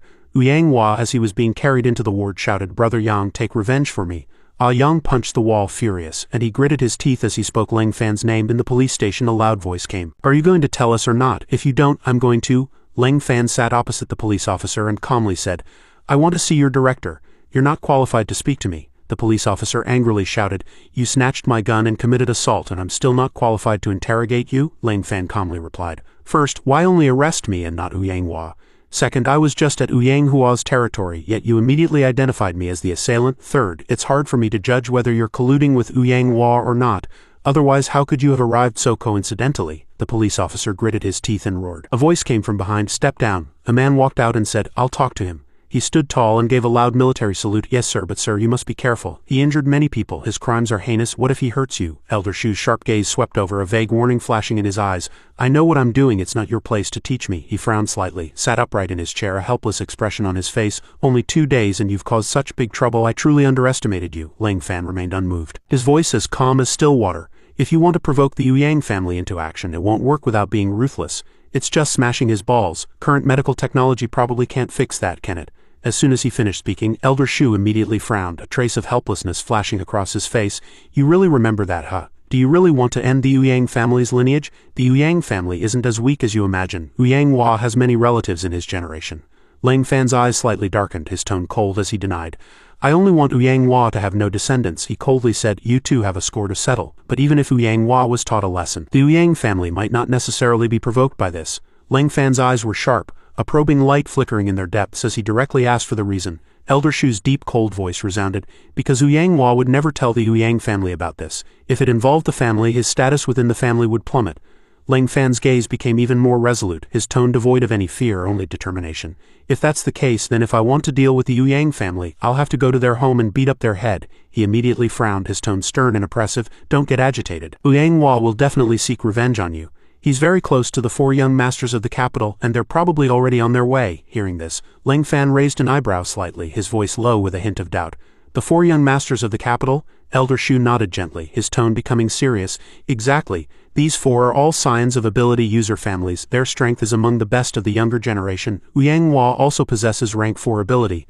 Lang Fan's eyes immediately glazed over and his lips twitched a few times. What? So the best of the younger generation in the ability world is at Hua's level? His face immediately changed, almost shouting. His brows tightly furrowed, his tone stern and heavy. It's just that compared to you, they're very weak. You're a monster. Even among the older generation in the ability world, you're a monstrous existence. Lang Fan raised a hand to stroke his chin, his eyes lost in thought. Anyway, I don't have abilities. I rely entirely on the cultivation methods taught by my master. Strictly speaking, I'm not part of the ability world, right? Since I'm not part of the ability world, how can I be considered part of the younger generation of the ability world? In an instant, his eyes suddenly lit up, his expression relaxed. So that's it. It's already been explained. Elder Shu looked at him for a long time, his gaze gradually becoming serious. Finally, he let out a soft sigh. When they come looking for trouble, it's bound to cause quite a stir. To avoid trouble in the bureau, so, as he spoke, he solemnly took out a red notebook and handed it to him. Here, take this. Lang Fan was stunned, his eyes fixed on the notebook, a strange premonition rising in his heart. This thing is? Elder Shu's lips curved upward, a smug smile on his face. You really dared to say that, making the atmosphere in the room cold all of a sudden. What's the use of this? Can it block bullets? He lightly snorted and pushed the red notebook towards Lang Fan, his voice slow and heavy. Take it. This is the National Security Bureau's invisible privilege. We not only protect the safety of the people in the hands of ability users, but also supervise whether local officials betray the people. Lang Fan raised an eyebrow slightly. That makes it easy then. Lang Fan glanced at the person next to him, and just one look startled the other party, making them tense up. He was here. His voice was heavy. Are you going to tell me or not? If you don't, the other person panicked. I'll tell. His face was grave, his tone nervous. Actually, we and Hua. Before he could finish, Lang Fan had already coldly turned and walked away, making Elder Shu slightly surprised. You don't want to hear the rest. His voice was indifferent. Hua covers up everything here. He's just a team leader. Can he resist? Besides, our target isn't him. He walked side by side with Lang Fan. You're quite understanding. So what are you planning to do next? Lang Fan gently held up the red notebook, a hint of arrogant smile appearing on his face. Aren't the 4 young masters of the capital coming to cause trouble? Then I'll turn everything upside down. Night gradually fell, and in the small room a trembling and worried voice broke the silence. Sister, will Brother Lang Fan be all right? The little boy pursed his lips, his eyes serious, his voice choked. Brother Lang Fan was caught by the police because of us. Hanwen's eyes drooped slightly, a hint of indescribable pain and powerlessness in their depths. Tomorrow I'll go find someone, no matter what. I must. She heard a strange sound and suddenly stopped. The little boy was also stunned, looked up following his sister's gaze, his pupils suddenly constricted, and Hanwen exclaimed, Impossible. Lang Fan floated in the air, gently tapped on the window glass, a faint smile on his face. Why do you two look so unhappy? Hanwen panicked, her tone urgent. Get down quickly. How did you climb up there? It's very dangerous. The little boy was also stunned. Yeah, Brother Lang Fan. Come down. Lang Fan calmly replied. No need, I just came to greet you. I'll take care of your demolition issue today. Don't worry about having no place to live in the future. They will give you enough relocation funds. Lang Fan smiled, suddenly giving a thumbs up, and I'll be going now. With that, he decisively turned and flew into the night. A panicked cry came from behind him. Brother Lang Fan. At that moment, Lang Fan suddenly fell into thought. A hint of imperceptible confusion flashed in his eyes. Was it dangerous to stand on the window? His foot lightly touched a branch by the roadside. Lang Fan appeared and disappeared, moving through the air as if walking between 2 worlds. She was stunned, her lips trembling slightly. The little boy next to her excitedly shouted, Brother Lang Fan is a real Superman. Suddenly, there was a knock on the door, breaking the excited atmosphere. The cracked door slowly opened and the light from the hallway poured in, revealing an old man with a kindly smile. Uncle Hu, what's wrong? Elder Hu nodded gently, his eyes full of concern. The tuition subsidy letter has been approved. I'm here to deliver it to the children. Hanwen received it in a panic, her hand trembling slightly. Has it really been approved? I thought there was no hope. She opened the envelope. Inside were stacks of brand new banknotes, neatly arranged. Hanwen looked up, her tone full of doubt. That's not right. Isn't the tuition subsidy 200,000 yuan? How? He smiled kindly, his eyes full of warmth. This is because the superiors saw your family's difficult situation, so they approved a little more. In his memory, Lang Fan silently handed Elder Hu an envelope, his tone firm yet sincere. I just want to help the siblings, but I don't want them to know. Elder Hu genuinely expressed his gratitude, thinking he was a good person. The scene shifted to the Longtong Group building where he spoke in a low voice. The name is the same, so it seems the developer is this company. The building is tall, but their conduct is insidious. In his memory, Ling Fan encountered Elder Hu, who had said, "We just want them to compensate us at market price, plus 3 years of resettlement fees. Otherwise, with so many of us, are we supposed to be homeless?" At this moment, Ling Fan frowned, his murderous aura seemingly oozing with every word. "I'd like to see who gave you the guts to demolish other people's houses." Suddenly, an arrogant voice rang out. "Kid, I've been waiting for you for a long time." Ah Yang walked in, his face contorted, and seeing him walk calmly past, his eyes turned bloodshot with rage. He angrily gritted his teeth. "Dare to underestimate me?" Ah Yang swung his hand, viciously biting out the words, "I'm going to twist your neck." But at that moment his rough hand was seized. Ah Yang suddenly froze, his whole body seemingly stiff.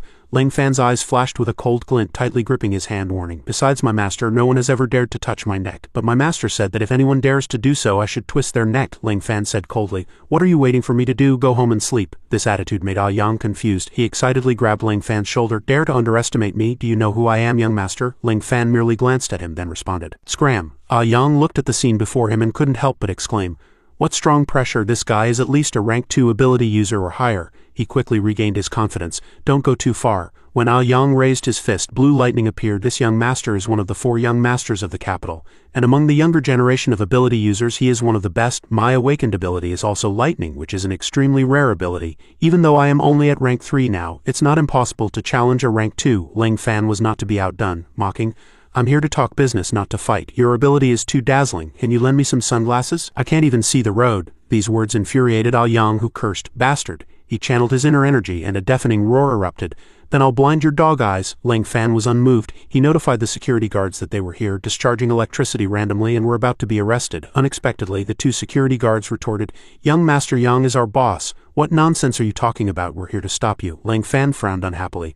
"So if I don't beat you up, I can't pass, is that what you mean?" At this moment, Ah Yang floated in the air like a light bulb, and he defiantly replied, "Exactly." Ling Fan stroked his chin, lost in thought. "Do you enjoy getting beaten up?" Ah Yang's eyes turned red with fury. "Bullshit, what I mean is I'm going to send you flying here." He burst into flames and charged fiercely. "How dare you ruin my brother's future happiness? I'll take your dog's life." As Ah Yang approached, Ling Fan suddenly extended his hand to block him. He was quick-witted and flicked Ah Yang's forehead. With just one flick, a huge power erupted. Ah Yang was controlled, sent flying 100 meters away, and finally fell to the ground in a disheveled state, his face bruised. Ling Fan impatiently mocked, "I thought you were more formidable, so I didn't hold back my strength." The 2 security guards were also terrified at this sight. Young Master Yang, with just one move, before he could stammer out the rest of his sentence, Ling Fan had already slowly walked towards them. He placed a hand on the short-haired security guard's shoulder, scaring him into a panic. The guy stammered out a plea for mercy. "Don't hit me, I'm just a worker, spare me, I'll resign immediately." Ling Fan replied, "I just wanted to ask for directions to your general manager's office." The short-haired security guard was surprised. That night the moon was bright and the wind was clear, as if nothing had happened. The previous scene had all been recorded. Yang muttered to himself, "Rank 3 ability, and it's a rare elemental ability." Slapped by him, he painfully asked himself, "Did I escape a disaster today?" Meanwhile, the phone on Yang Hua's desk rang. He saw the name on the phone and shouted, "C2 Heoshin." This guy called. Heoshin had previously set a plan. If he could lure Ling Fan here and let them both suffer, wouldn't he be able to reap the benefits? Yang Hua picked up the phone. "Hello, young Master Heoshin. The guy that I first mentioned last time is breaking into our company. Just now he slapped Ah Yang to death. If you come now and defeat him, you'll be the undisputed leader of the younger generation in the ability world." C2 Heoshin leaned back in his chair, arms crossed, and muttered to himself, "For a young man to defeat Ah Yang, I'm quite curious. After all, Ah Yang is the only one of the capital's 4 young masters who can keep up with me." His eyes held a mysterious glint as he replied, "In that case, I really should go and see for myself. Wait for me, I'll be there soon." C2 Heoshin then abruptly stood up and said, "Excuse me, cousin, I have to go out now." Zhou Jiaqi was a bit confused. "Is it important? If so, then you go ahead, cousin." C2 Heoshin waved goodbye. "I'll host you next time, cousin." The next second he transformed into a beam of light and sped away. Zhou Jiaqi looked at him, her eyes filled with admiration. Her cousin was becoming increasingly formidable, and she wondered if this was a good or bad thing for the C2 family. Yang Yi seemed very worried. "Xiao Yi has a bad feeling. Why isn't brother Ling Fan back yet?" Zhou Jiaqi replied, annoyed. "He might have been delayed by something. I hope he's safe." With his troublemaking nature, she sighed, and Yang Yi innocently asked, "Can someone really defeat brother Ling Fan? Hasn't he always been the one beating others?" Zhou Jiaqi, however, wasn't so sure. "That's true, but what if things go wrong?" And so they waited until late into the night. A female secretary fearfully blocked the doorway. "Sir, you can't go in. To see Mr. Yang Hua, you need an appointment first," Ling Fan replied impatiently. Move, the female secretary, teary-eyed, stammered in panic. Sir, I'm just an employee. If I move, I'll lose my job, Lang Fan continued to persuade her. But if you don't move, many people will have their homes forcibly demolished. Do you want to help those who do evil? At this point, the female secretary wavered, but just then a bolt of lightning struck, separating the two. The female secretary was unfortunately struck and sent flying into the wall. Lang Fan immediately sensed trouble. He quickly ran to the female secretary's side. Lang Fan helped the female secretary up and said, "Harm ordinary people and the National Security Bureau will come after you." Situ Haoshin's appearance was a dramatic entrance. "The National Security Bureau will come after me. Who in the National Security Bureau dares to come after me?" The female secretary's face flushed crimson as she excitedly said, "That's young Master Haoshin of the Situ family, the head of the capital's 4 young masters. He broke through to rank 2 ability at such a young age, a genius among geniuses, and a successor the National Security Bureau is cultivating for the future. He fears no strong enemy, only a clumsy secretary." Situ Haoshin continued impatiently. "This secretary is truly Yang Hua's confidant. As soon as she arrives, she reveals all my information to the enemy." She was filled with regret and quickly covered her mouth. "I didn't mean to," Lang Fan kindly intervened. "Go, this has nothing to do with you." Lang Fan turned around and questioned Situ Haoshin. "Are you trying to stop me too? I want to see Yang Hua. What does that have to do with you?" Situ Haoshin replied without hesitation. "Originally it had nothing to do with me. But you defeated Ah Yang, and I'm very curious." At this moment, familiar spiritual energy was released from his hand. Situ Haoshin smiled. "You're so young, can you be stronger than a genius like me?" Lang Fan threw a punch and Situ Haoshin immediately let out a cry of pain. He asked, "What nonsense are you talking about?" Situ Haoshin fell to the ground after taking a punch, his face covered in bruises, thinking, "That punch was really heavy. If I fall like this, the capital's 4 young masters will lose all face." He struggled to his feet, letting out a shout. Lang Fan was a bit surprised and somewhat helpless. "You can still stand up, much stronger than the people I've seen before." Situ Haoshin raised a hand to wipe the blood from the corner of his mouth and laughed arrogantly. "You do have some skill, but that's all." He straightened up, one hand in his pocket, the other gathering winds from all directions, preparing to attack. "Before my fierce winds, you have no chance of winning." Before Situ Haoshin could even finish speaking, Lang Fan punched him in the face. "I have things to do, stop wasting time, let's go." Situ Haoshin was sent flying, spitting out blood. Lang Fan unexpectedly grabbed his ankle. He easily threw Situ Haoshin aside and kicked the door open and walked in, one hand in his pocket, the other holding Situ Haoshin by the ankle. He hung him upside down. Yang Hua stood inside, backing away in terror, trembling as he said, "Don't come any closer, I'm warning you. If you take one more step." Yang Hua's face was ashen, tears and snot streaming down his face. "I'll jump down and those residents of that community will never get their compensation," he sneered, looking at him as he replied. "It's fine, jump if you want, I'll catch you before you hit the ground. It's just that you might end up severely paralyzed like my master used to say. Only able to watch others play on their phones and computers, while you yourself can only stare with anger and helplessness." Yang Hua imagined the scene he had just described, his whole body wrapped in bandages, living a life worse than death. Lang Fan walked closer to him and continued, "You should be clear about my demands by now. Before the double compensation is paid, you are not to touch a single brick or tile of that community. I'm not being unreasonable, am I?" Yang Hua fearfully backed away, his face pale, asking with a dry laugh, "What if I don't comply?" Lang Fan unexpectedly punched him in the face, making him cry out in pain. Lang Fan said seriously, "We must be reasonable, so tell me, why won't you comply?" One side of Yang Hua's face was swollen, and he stammered in panic, "I can acquire it at market price." Lang Fan punched him on the other side of his face. Lang Fan slowly asked, "Let's continue being reasonable. How many times the compensation did I say earlier?" Yang Hua's face turned ashen with fear, tears streaming down. Trembling, he replied, "Double, not a single cent less." Lang Fan walked up to Yang Hua, facing him. "Go arrange it tomorrow, I'll personally verify it. Pleasure doing business with you, young Master Yang." After saying that, he turned and left. Yang Hua walked with difficulty, both sides of his face swollen, thinking, "This bringer of misfortune." As he was thinking, Lang Fan suddenly turned his head, startling him into a panic. "Don't curse me in your mind, I'm a Taoist priest anyway. I know a bit of fortune-telling." Yang Hua immediately stood at attention and saluted after hearing that. "I wouldn't dare, please take your time." Lang Fan walked on, muttering to himself. After this, Yang Hua will have to seek help from the Yang family no matter what. As long as he seeks help, my goal will be achieved. The scene shifted to a room where Situ Haoshin and Yang Hua were sitting on chairs conversing. Yang Hua spoke, "Brother Haoshin, I'm sorry. I also didn't expect him to be so strong." Situ Haoshin glanced at him and replied, "He truly is a monster. Where on earth did you provoke such a person?" Both were beaten beyond recognition by Lang Fan. Yang Hua heard his question, averted his gaze and said unhappily, "I don't know either. I was just demolishing an old community and suddenly this bastard popped up. Annoying." Situ Haoshin cast his gaze towards Yang Hua's nether region and asked, "I heard he even hit you there, and it's completely ruined." His face was ashen and he covered his vital part with his hand, trembling as he replied, "It's gone, it's shattered. That thing, I've lost it forever." He frowned in anger and said definitively, "This is a blood feud. I will make him pay in blood. Situ Haoshin closed his eyes and said helplessly, easy to say, but can you beat him? He's already beaten us at our doorstep. All we can do is take the beating. He picked up his phone in anger. We can't beat him, but the Ouyang family is a prestigious family in the ability world. The Ouyang family isn't to be trifled with. He frowned, looking at Ouyang Hua. If you make that call, your status in the Ouyang family will plummet, Ouyang Hua said through gritted teeth. I can't worry about that now. As he dialed on his phone, he declared, I don't need status. I don't need to be the Ouyang family head's successor. I just want him dead. The scene shifted to another place where Ling Fan was chatting with Old Shu. Old Shu said happily, well done, that's really satisfying to hear. Both Ouyang Hua and Situ Haoshin deserve to be beaten, Ling Fan replied with a smile. Not only did I beat Ouyang Hua, I also conveniently helped him solve some troubles. Old Shu looked at him puzzled and asked, what troubles? Ling Fan pointed to his index finger and replied, I helped him sever his thoughts of women. That thing of his is gone. Old Shu immediately gave a thumbs up after hearing that, laughing in praise. You're really ruthless. When I helped you at the police station, no one mentioned this. He raised a hand to stroke his chin and thought, it's probably because Ouyang Hua also had no face to spread this matter around right. He couldn't possibly tell everyone. Ling Fan turned around, smiled at Yuan Qingrong Yin Zhengqi and said proudly, Aunt Yuan, look at me, I no longer have worldly desires. He couldn't help but laugh heartily after hearing Ling Fan's words.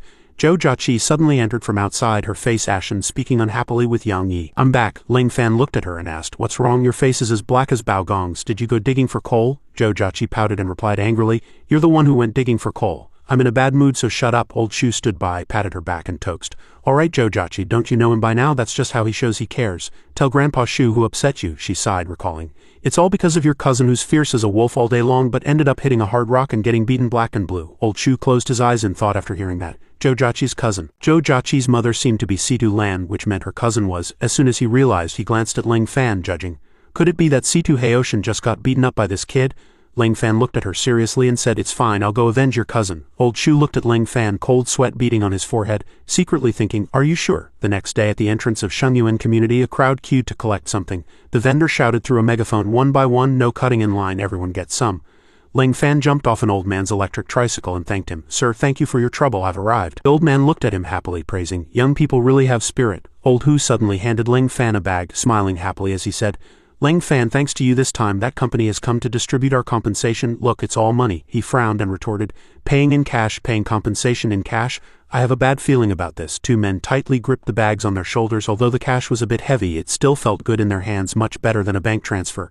It seems that young Master Ouyang Hua isn't so bad after all. Ling Fan glanced at them, thinking, since everyone is happy, there's nothing for me to worry about. Old Hu stepped forward, happily asking for help.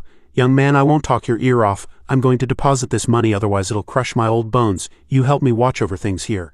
If anyone causes trouble, you'll have to lend a hand. He immediately agreed. No problem, go ahead. Ling Fan turned his gaze to the bustling crowd. The compensation distribution event was the only thing that felt effortless now, and the queue was envied by all. On a sunny morning at one location, the man handed over a banknote. This is your compensation. You're Zhang Xiaomao, right? He scratched his head, a little embarrassed. Yes, I'm Zhang Xiaomao. I can finally marry the girl next door. At this moment, three men carrying large and small bags, hastily packed up, preparing to leave at rocket speed. A truck sped away, leaving behind plumes of smoke that made Xiaomao cough. Finished distributing money and running so fast, are they rushing to reincarnate? Ling Fan's expression couldn't help but turn cold.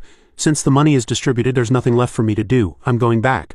I'll find a new reason to provoke Ouyang Hua. An angry voice rang out. Everyone, don't leave, don't sign, those bastards cheated us. The young man's face was filled with worry as he asked, what's wrong, Uncle Hu? He asked, confused. What happened? Old Hu angrily pointed at the money bag on the ground. Those bastards cheated us. These bills have one real note sandwiched between two fakes. The bank almost accused me of fraud. Hearing this, they picked up the money to check, and indeed it was counterfeit. The man cursed. How can there be such heartless bastards? Ling Fan asked, puzzled. Uncle Hu, what happened? Old Hu's face was filled with resentment as he tightly gripped the counterfeit bills. Those bastards used these incredibly realistic counterfeit bills to deceive us poor people. Now everyone is signed and our houses are gone. He frowned in confusion. How could this be? The young man covered his face with his hand, sadly saying, how could it be counterfeit? How could we have been so mistaken? Old Hu's face was filled with anger.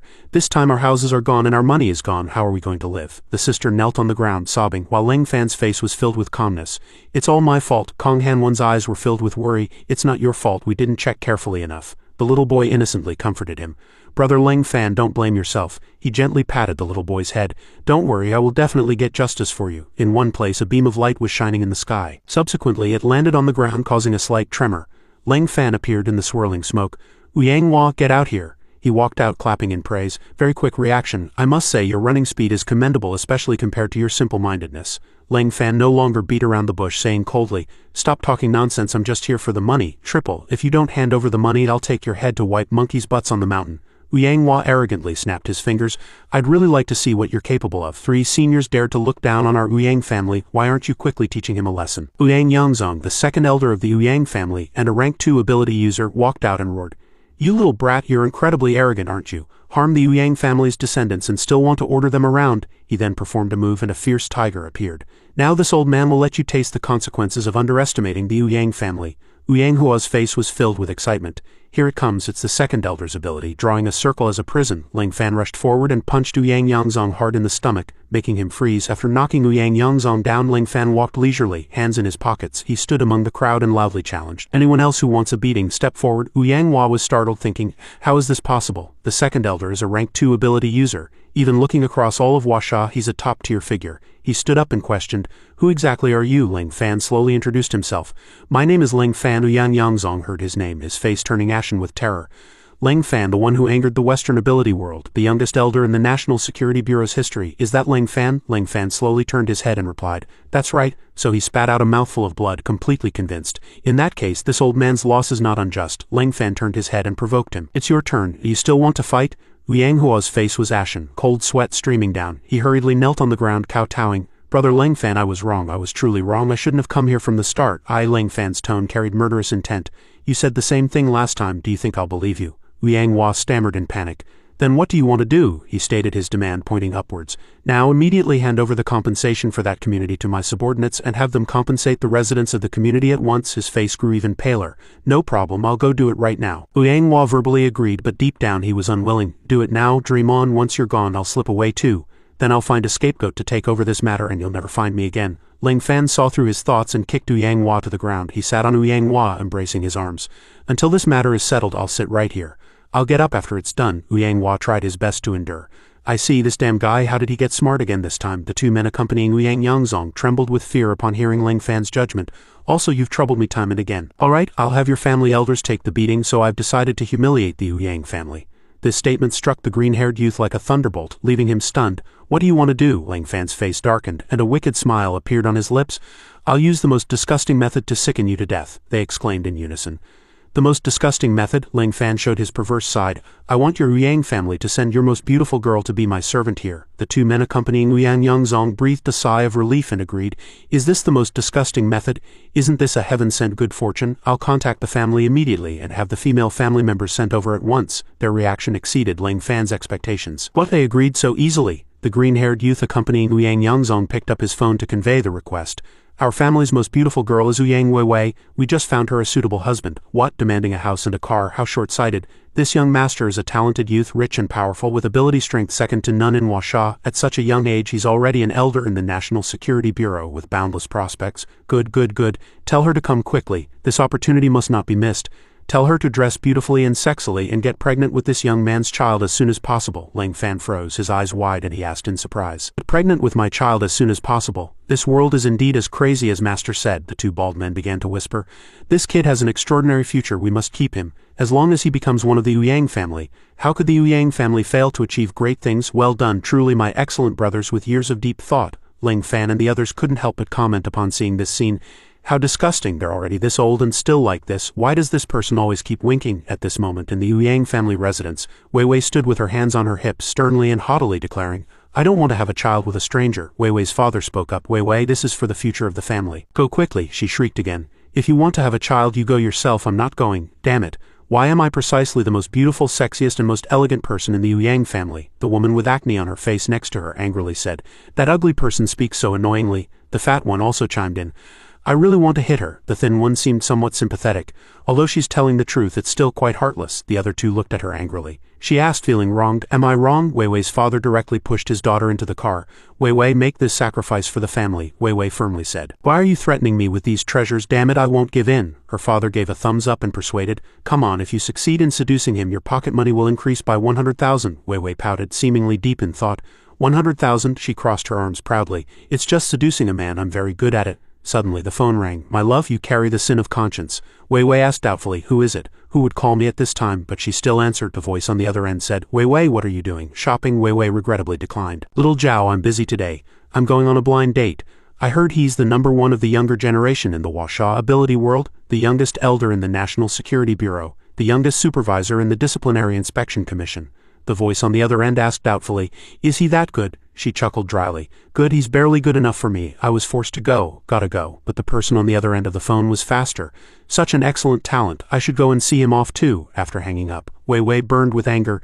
Damn it, this Bai Xiaojiao wants to steal my man again. It seems today will be a fierce battle. Bai Xiaojiao sat on a swing, proudly looking at the white clouds. The number one of the younger generation in the Washa ability world. Only I, Bai Xiaojiao, am worthy of being his woman. She looked back and commanded, Butler, head to Longton Group and install the eavesdropping device in Wei Wei's car. The butler bowed respectfully and took the order. Bai Xiaojiao licked her lips excitedly. Little cutie, I'm coming. White clouds drifted across the sky again. Yang Hua anxiously poured tea for Ling Fan. Brother Fan, have some tea. Ling Fan directly asked, Did you poison it? He was startled. How could I? Ling Fan picked up the teacup, directly pouring it out. The smell is too strong, even an idiot could tell. He maliciously picked up the entire teapot. How can there be such a foolish trick? Drink it all. Yang Hua cried out in fear. Mercy, Brother Fan. Suddenly, someone announced the Yang family's most beautiful eldest daughter. Yang Wei Wei has arrived. Both looked in the direction of the voice. Wei Wei stood haughtily at the door, hands on her hips. She opened her mouth and asked, Who is my husband? The man who had accompanied Yang Yangzong quietly whispered a few words into Wei Wei's ear. She nodded. So that's it, I understand. Wei Wei shyly pulled open her collar. Everything that should be shown is shown. Are you the future husband of Yang Wei Wei, the most beautiful in the Yang family? She glanced proudly at Ling Fan. No man can resist this move of mine for more than 3 seconds. Men, they're simple. As long as there's a little bit of depth, none of you can break free. Ling Fan looked confused. Yang Wei Wei's husband? He casually sent Yang Hua flying into the wall. Wei Wei smiled triumphantly.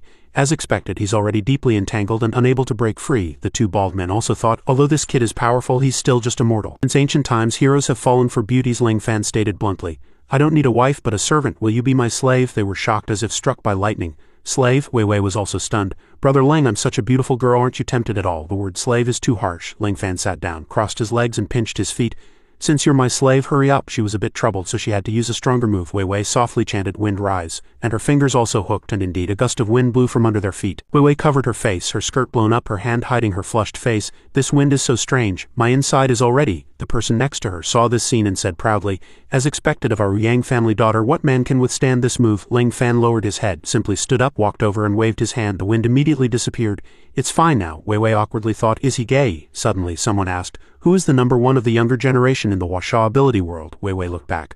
Oh no, Ling Fan also looked back, confused about what had happened. Bai Xiaojiao stood there, covering her mouth and laughing. Bai Xiaojiao, I'm here. Wei Wei was a bit confused. What kind of opening line is this? I couldn't even impress him. What good will you do? Ling Fan didn't beat around the bush. What are you here for? Wei Wei glanced at Ling Fan helplessly. Why do you answer such a cliched opening line? Xiaojiao asked with excitement. Are you the number one of the younger generation? Ling Fan was a bit unsure. Maybe. Xiaojiao was happy. Great, if you're the number one, then do you dare accept my challenge? Bai Xiaojiao? Ling Fan seemed to find amusement. Challenge. You want to fight? I'm good at it. Xiaojiao blinked and held up 3 fingers. What are you talking about? I'm giving you a chance. Win me over within 3 days. Ling Fan was stunned, very disappointed. Are you crazy? Win you over, she confirmed proudly. That's right, I've never given ordinary people a chance. At this moment, Wei Wei also rushed over and blocked Ling Fan. First come, first served. Brother Ling is already my Yang Wei Wei's man. Her face was red, but she wasn't shy at all because he has already seen all of me. Bai Xiaojiao gnashed her teeth in anger. What? The 2 men accompanying Yang Yangzong covered their mouths and snickered, as expected of the Yang family's offspring. So thick-skinned, with the demeanor of a family head from a young age, I always thought Wei Wei had potential. Yang Wei triumphantly hooked Ling Fan's arm. Brother Ling is already my Yang Wei's man. Bai Xiaojiao, why don't you hurry back and cry your eyes out? She rubbed her soul against Ling Fan's arm. Men definitely can't resist a plump soul. Ling Fan impatiently shook Yang Wei Wei's arm away. Rubbing what? Go fetch foot-washing water. This scene made Bai Xiaojiao mockingly laugh. Is this what you meant by getting him, fetching foot-washing water? She immediately retorted indignantly. Damn it, I'm here to be your wife, not a slave. Ling Fan's single sentence chilled the atmosphere. I need a slave. I didn't say I needed a wife, they grimaced, scared. Do young people nowadays prefer slaves and not beautiful wives? Ling Fan pointed at them angrily and sternly said, If I marry a wife, I'd have to pay the Yang family a betrothal gift, wouldn't I? I'd have to wipe the floor and wash dishes at home, wouldn't I? I'd have to protect her and by extension the Yang family, wouldn't I? Most importantly, with shameless people like your Yang family, how can I be sure the child she gives birth to is mine? Considering all conditions, the best choice is of course a slave, not a wife. I'm very clever. Don't take me for a fool. The 2 men accompanying Yang Yangzong immediately changed their attitude and flattered. At such a young age to have such enlightenment, what he said is too reasonable, Yang Weiwei shrieked with tears in her eyes. That's too much. Although I, Yang Weiwei, am unrestrained, smoking, drinking, clubbing, and I've played with handsome men's feelings, I know I'm a good girl. She didn't get a response from the three men. Feeling confused and ashamed, Bai Xiaojiao walked up to Ling Fan. Not choosing her is your luck, but missing out on a good girl like me is your loss. Ling Fan glanced at Bai Xiaojiao, showing disdain. You're so confident. Where does your confidence come from? Bai Xiaojiao firmly stated her conditions. It'll scare you to death when I tell you. Do you know who my dad is? Do you know what my dad does? Do you know that marrying me means marrying my dad, becoming my dad's son-in-law? Ling Fan acted nonchalant. So who's your dad? She pointed to the sky and proudly introduced, my dad is Bai Dao, the commander-in-chief of the Eastern Theater region of the Wuxia ability world. Ling Fan still seemed unconcerned, picking up Bai Xiaojiao and setting her outside. Enough, after all this, I think my background is the coolest. Go home and play. Bai Xiaojiao stomped her foot in anger. Damn it, so annoying. Did you even hear me clearly? My dad is the commander-in-chief of the Eastern Theater region of the Wuxia ability world. No matter how much Bai Xiaojiao nagged, the only response was the closing door. She clenched her fist, trembling with anger. Damn it, I'm calling my dad right now. I want him to beat you up. Not marrying me, this is your consequence. Bai Xiaojiao immediately called Bai Dao to complain. Hello dad, someone's bullying me, bullying your cute daughter. Back in the room, Ling Fan walked in and waved his hand dismissively. I'm tired of playing with you all. Finish distributing the compensation for that community, then you can leave. The green-haired youth who had accompanied Yang Yangzong chuckled dryly. Then our grudge also, Ling Fan nodded, affirming. Of course, I'll remember it and visit the Yang family anytime. This sentence hit the two men accompanying Yang Yangzong like a thunderbolt, turning their faces pale. If he targets us, how will our Yang family make money in the future? Not being able to bully others with power, what's the point of working so hard to develop abilities? The tightly closed door was suddenly kicked open. Bai Xiaojiao stood with her hands on her hips, head held high, smiling triumphantly. Ling Fan, my uncle Blood War is here, come out and get beaten. Yang Weiwei's eyes widened in surprise. Blood War. Bai Dao's only confidant, the legendary killer, Blood War of the battlefield. The two men accompanying Yang Yangzong grimaced, panicked. I'm afraid he really has the strength to fight Ling Fan, as expected of the god of war. Bai Dao, so protective of his own, he immediately sent his top general. Ling Fan lowered his head, then said, Blood War, that's an interesting name. It feels like every time you have a blood war with someone, you end up half dead yourself to resolve the opponent, right? Bai Xiaojiao pointed at them and commanded, Damn it, don't insult Uncle Blood War. Uncle, quickly teach him a lesson. Blood War walked step by step towards Ling Fan, his fists clenched, and he questioned powerfully. You are Ling Fan? Ling Fan calmly faced him. You know me, they laughed triumphantly. Hurry and do it, Blood War, beat him to death. Even if both sides suffer, our Yang family will reap the spoils. Bai Xiaojiao clenched her fist tightly behind him, shouting loudly. Hit his face, Uncle Blood War, I want to see him bleed from his nose. Blood War did not follow Bai Xiaojiao's request. Instead, he knelt before Ling Fan. I, on behalf of Commander-in-Chief Bai Dao of the Eastern Theater region, apologize to you. My young lady is ignorant. Please forgive her. His action made the faces of the two men accompanying Yang Yangzong turn pale with shock. Ling Fan pointed at himself and provoked. Don't be so polite. Whatever moves you have, bring them on. Blood War was sweating profusely, his face contorted in distress. You're joking, not to mention me. Even Commander Bai Dao wouldn't dare to lay a hand on you. He stood up and pulled Bai Xiaojiao away from there. It's nothing, we're leaving first. Bai Xiaojiao struggled indignantly. Hey Uncle Blood War, this story isn't going as it should. Immediately after, Blood War and Bai Xiaojiao quickly departed. They left. They stood there dumbfounded. Blood War left. He just greeted him and left. Ling Fan put his hands in his pockets, turned and walked away. It's done. Our karma is completely intertwined now. I'll visit your home when I have time. The two men accompanying Yang Yangzong were greatly surprised to see Ling Fan disappear out of thin air.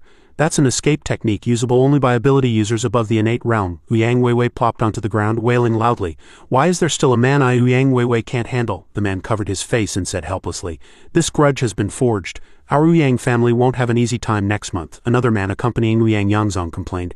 It's all because of this damn kid. If he hadn't been greedy for a small profit, how would we have fended such a big shot? Yang Hua cried with his head in his hands. Stop hitting me, it's already come to this. Finding a solution is the most important thing. The man then offered another idea. Actually, there's another way. The Yang family's warm family chat. An elder sent a notification. I've received an invitation from the Western ability world. I must attend tonight. Everyone watch the family home carefully. Others replied, received. But Yang Diao sent a swear word. The elder angrily announced, Yang Diao, you've been expelled from the family. The green-haired youth accompanying Yang Yangzong asked worriedly. You mean? The brown-haired youth accompanying Yang Yangzong affirmed. Since the Wuxia ability world wants to cause trouble, then we'll go all out, even if it means destruction. Night fell, enveloping an old mansion.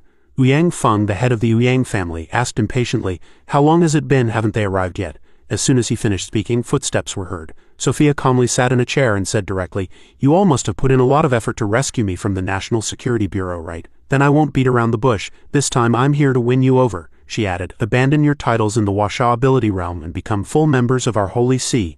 A man in a cloak reminded, "If you agree you will betray Washa." The man with slicked back hair spoke, a trace of hesitation flashing in his eyes. "Although all our industries are related to foreign countries, directly betraying Washa might not be appropriate." The red-haired man turned and questioned, "How will these families born and raised in Washa establish themselves after leaving Washa?"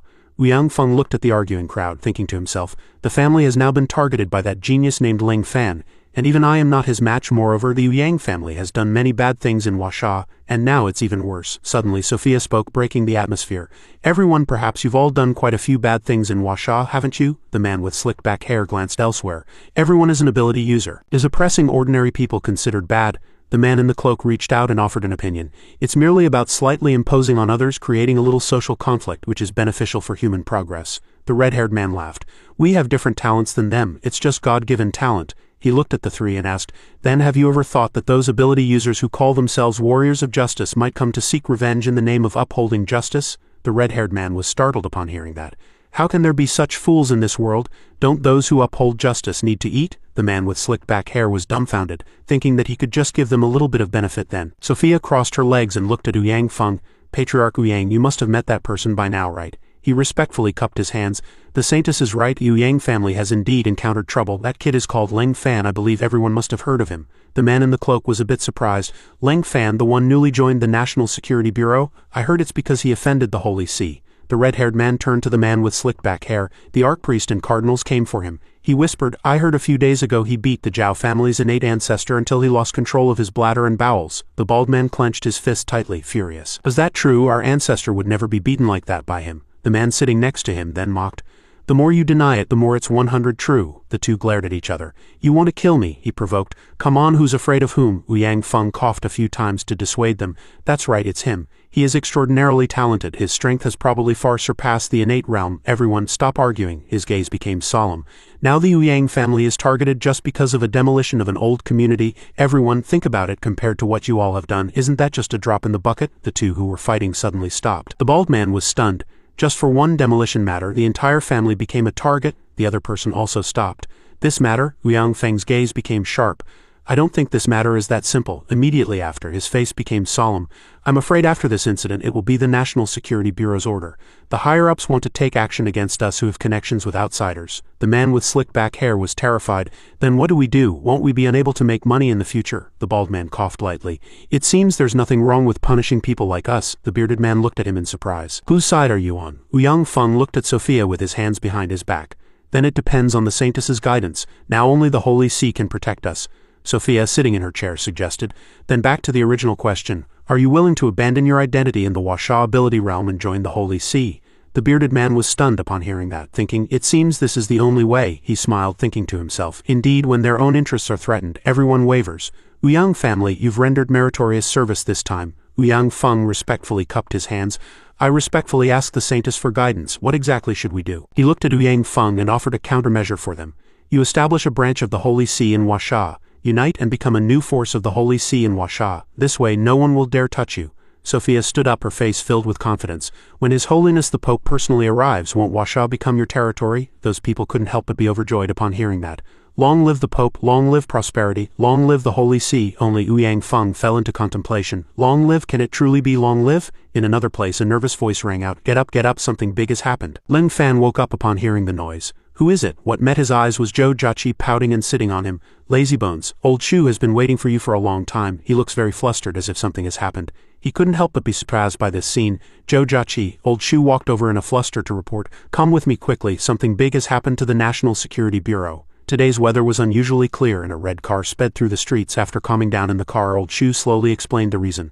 "Just now, with Zhou Jiaqi there, it wasn't convenient for me to speak. Now something has happened. Last night 3 elders already." His expression became solemn. 9 elders, each representing a major ability user family's power, equivalent to the pillars of our Washa ability user families, already reduced by 1/3. Ling Fan was also very confused upon hearing that. 9 elders, 3 resigned at the same time. "What's going on?" Old Shu unhesitatingly stated his guess. "I'm afraid it's because of the Holy See." He frowned tightly, displeased. "The Holy See, they announced they would invade Washa to find trouble with me, but they haven't arrived yet." He explained his meaning clearly again. "No, my meaning is their infiltration has reached a point where it must be dealt with. The resignation of the 3 elders might have been manipulated by them in secret." Ling Fan cautiously probed. "Old Shu, can you be sure?" Old Shu wasn't 100 sure, only about 7 or 8 tenths. because something else happened last night. The Holy Sea Saintess already escaped from prison. Lang Fan had a flash of inspiration and thought of a possibility. It seems we already have an inside traitor. After some discussion, the car also arrived at its destination. Destination reached. Follow me to meet the three elders. Looking at the surroundings, his mind was full of questions, very confused. Where are the elders here? However, as soon as Lang Fan finished speaking, the ground where the car was parked suddenly sank and he was very shocked to see this scene. The car rapidly descended. Lang Fan felt this excitement and became exhilarated. The National Security Bureau finally looks somewhat decent. Old Shu was puzzled upon hearing that. What do you mean somewhat decent? Didn't it used to be, he stammered, and died not before. The location you chose was a bit low grade. He was dumbfounded upon hearing that. Low grade. Not long after, a loud sound came, indicating that they had arrived at their destination. Lang Fan held his head, feeling uncomfortable. I'm a bit dizzy. Old Shu also echoed from the side. Me too, but the Grand Elder said this matter is very serious and involves secrets. So we must come here. Just then, Yin Zhengqi walked out. You've arrived. Old Shu went straight to the point. Elder Yin, I've brought Lang Fan. What's going on? Yin Zhengqi didn't answer, but turned and told them to follow him. Follow me, you'll know when you get there. After a while, he took the two of them to meet someone. They arrived. Ouyang spoke sternly. Let's begin. It was the Grand Elder of the Ouyang family. Lang Fan was stunned, thinking to himself, he is the Grand Elder of the Ouyang family. I only beat their family members a few days ago. He's not here to complain, is he? Ouyang Feng slowly said. The Holy Sea Saintess has already swayed many of our Huasha ability user families. They said they want to leave Huasha and become lackeys of the Holy Sea. Old Shu was very angry upon hearing that. This is an act of treason. You can't just say that, Ouyang Feng. He used his ability to show them. See for yourselves, this is the image I left using my ability. Ouyang Feng clearly recounted everything. Last night I also attended the gathering, but I cannot betray Huasha, which gave birth to and raised me. That's why I chose to tell everyone everything. The people in the photo excitedly shouted, Long live the Pope, long live the Holy Sea, long live prosperity. He slammed the table fiercely. Ouyang Feng affirmed excitedly, Huasha, the sky is changing. This is the Western ability realm declaring war on us. Ouyang Feng said solemnly, the three elders who withdrew from the National Security Bureau must have been enchanted by the Saintess. The forces of those three major families will support the Holy Sea. Old Shu was also very worried upon hearing that. Wouldn't our Huasha face a huge crisis this way? There are strong enemies outside coming fiercely, and now there's another rebellion internally. Lang Fan immediately asked in confusion, is there no way to solve it? Ouyang Feng nodded and said, yes, and only one way. He slowly explained the solution. To catch the bandits, first catch their leader. Find the missing Saintess and the alliance of those ability user families will collapse without attack. Moreover, we can use the Saintess as a bargaining chip to negotiate with the Holy Sea. He agreed without hesitation upon hearing that. No problem, leave this to me. Yang Feng cautiously reminded him. Don't forget there are currently 3 elder-level forces protecting her. Do you think you can find her in the capital by yourself? He looked at him with his arms crossed dismissively. You're being delusional. Lang Fan was not worried at all. A force gathered in his hand. Master, I say what you fear most is self-negation. If you don't dare to challenge, then just take 10,000 steps back and go raise pigs directly. I think the Ouyang family's Grand Elder looks very suitable for raising pigs right now. Ouyang Feng's face turned red with anger because of him. You. Yin Zhengqi saw the situation was bad and advised them. Enough, stop arguing. The current plan is to gather all forces and find that Saintess. He immediately set about implementing the plan.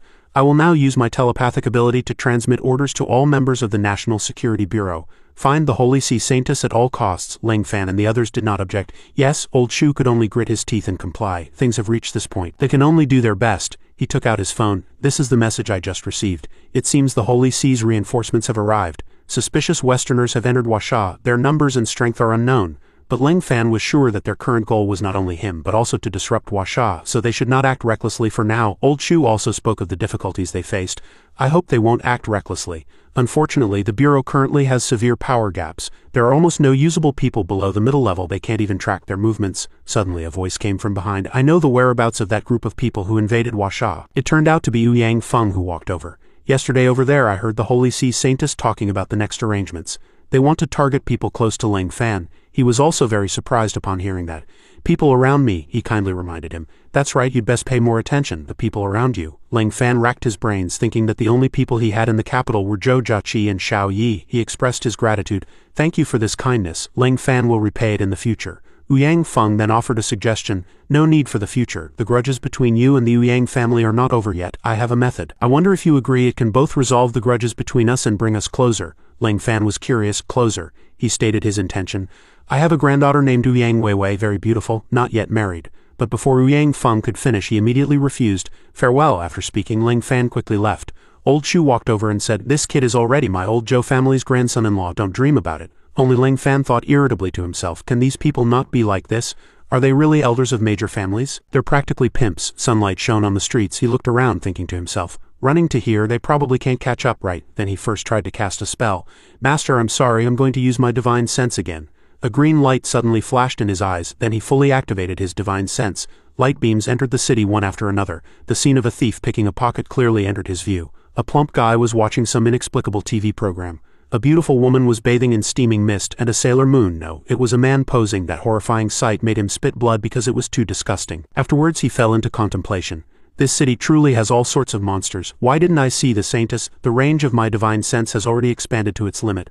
Although there were still many questions, he still decided, never mind, I'll take Zhou Jiaqi and Xiao Yi away first. The capital is about to become a battlefield. I can't let the two of them stay in a dangerous place. Time passed. In a large house, a sound of surprise came. What? They've already left. Old Shu handed him a piece of paper and said, Zhou Jiaqi and Xiao Yi should have already flown to Rong City by now. She left you a letter and didn't tell me anything else. He picked it up and looked. The content on the paper was, do whatever you want, I'll always support you. As Ling Fan read, he thought of Zhou Jiaqi, who wrote the letter. He recounted while smoking a cigar. I just briefly explained the situation. She immediately made this judgment. Zhou Jiaqi, that girl, no wonder she could found such a large company. Her courage is not small. Old Shu said, Zhou Jiaqi's nature is very good, although sometimes she gets angry, hits people, and gets jealous. He added, she judges others by her own mean standards and is clumsy. He replied, your words somewhat ruined the atmosphere. Then he asked, so what do you plan to do next? Do you want to join the National Security Bureau search team? He refused. No need, I just used my divine sense to scan 1/3 of the city. I didn't find any trace of the Saintess. Upon hearing this number, his head was so shocked it almost burned. Scanned 1/3 of the city with divine sense. Do you know how big 1/3 of the capital is? Lang Fan thought this was a small matter and answered nonchalantly. I don't know how big. Anyway, I want to start from the periphery, searching layer by layer inwards, probably starting from 4 a.m., he said after hearing that. Your words sound too real. I can't find any reason to refute them, he continued. So next I decided. He hadn't finished speaking when his phone rang in his pocket. Oh my, you play dirty. You can't win. You're just trash. You have no strength. Lang Fan took out his phone to answer. Hello? He sighed behind him. This ringtone is too realistic. Old Hu on the other end of the phone asked urgently. Hello, is this Lang Fan? I'm Old Hu. He replied. Old Hu, what's wrong? He briefly explained. A girl you helped is in big trouble. If you don't come soon, someone will die. The little boy next to him also started shouting, Brother Lang Fan, please hurry and save my sister. On Old Hu's side, a girl was sitting on the balcony railing facing outwards. That was Kong Han-won talking to herself. Indeed, I don't deserve to live in this world. A car sped along the road, and an urgent voice came from inside. A life is at stake, no time to lose. I'll take you there. Lang Fan then asked the person on the phone, what happened? Why did she suddenly want to die? Old Hu frowned and said helplessly, it's a long story. The little boy next to him, seeing his hesitation, quickly grabbed the phone and said, it's not long, not at all. My sister's university wants to force her to die. Old Shu, who was nearby, couldn't believe it.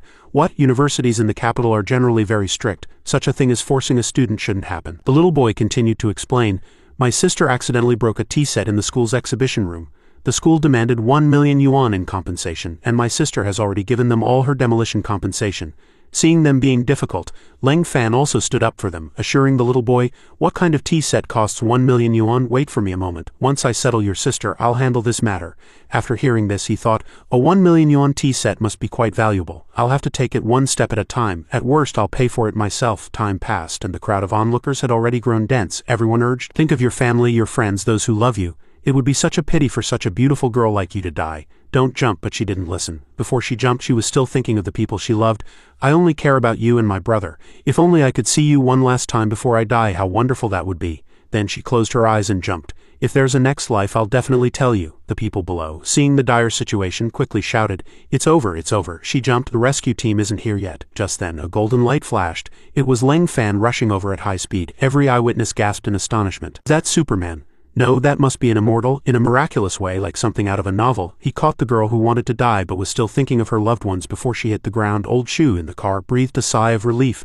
Good thing we arrived in time. The two landed safely, embraced. He asked unhappily, are you stupid? She sobbed. I don't want to, but all the demolition money is gone. If I die, my brother can go to an orphanage, otherwise he'll just starve to death with me. After she finished, he was speechless. Then he said, I'll help you solve it. Do you know how to get me to your school? Kong Han-won, like a trembling kitten, asked blankly, but that's 1 million yuan. But he said something that was very provoking. Do I look poor? After the matter was handled, the three got into the car and left. She still asked shaken, I think I've seen this car before. It looks like a limited edition in the capital, he replied, making her a bit embarrassed. This is Old Shu's car, not mine. I'm just a bit poor. Hearing him say that, Old Shu spoke up. Xiao Fan, do you like this car? Then I'll give it to you. Han Wen stammered in surprise. Give? She frowned, thinking this car is worth millions and it's a limited edition that money can't buy. Lang Fan looked at her and said impatiently, forget it, this car isn't as fast as I am. No thanks. Hearing him say that, Han Wen was stunned. The phrase, this car isn't as fast as I am, echoing in her mind. Old Shu turned around laughing. You're too picky, kid. How about I give you my private jet then? No matter how fast you run, you can't be faster than a plane, right? Imagining Lang Fan piloting a private jet, a handsome and suave image, Han Wen froze for a few seconds. A private jet. Lang Fan, hearing that Old Shu always wanted to give gifts, said, no need, Old Shu. Why are you always setting traps for me? He still didn't give up. What kind of trap is this? I'm giving you money. Lang Fan seriously listed the things needed to own a plane. If I have a plane, don't I need a private pilot? Don't I need private crew members? Don't I need a private airport? Then he looked at Old Shu. How much would the whole process cost? And it's a continuous long-term expenditure. Unless I can fly the plane myself, but I can already fly. Old Shu smiled helplessly. You're right, let's not talk about it anymore. We're almost at Capital University. After hearing Lang Fan's analysis, Han Wen couldn't help but admire his rigorous thinking. She had originally thought he was just someone good at fighting, but she never expected him to have such a profound background. Looking at Lang Fan, she thought, good thing I didn't confess my feelings to him. I truly don't deserve him. They arrived at Capital University. I'll go park the car, you two go ahead. It seemed it wasn't class time yet, and students were chattering noisily on the playground. Let me tell you, I drew another SSR yesterday. I heard that classmate from your literature department confessed to you. I found another great post, it's definitely going to go viral. Looking at the students in the school, Lang Fan felt a little lost. He had never been to school and now felt a little envious of them. But then he thought of his master. Although I didn't go to school, I have a master, so I'm not worse than them, am I? It was then that Lang Fan noticed Han Wen had been hiding behind him. He asked in confusion, why are you walking behind me? This is my first time here. Do you want me to lead the way? Han Wen looked up at him and said, a little embarrassed, I'm sorry, I am too nervous. They didn't know that Ouyang, Wei Wei and Bai Xiaojiao were discussing them behind their backs. Wei Wei, look at him, he has another new girlfriend, damn it, it's infuriating. Xiaojiao looked at them proudly. Let's go see what kind of girl she is to make him abandon two beauties like us. Wei Wei replied, you've got a point, let's go see. At this point, Han Wen and Lang Fan had already entered the school. The responsible teacher is in this office.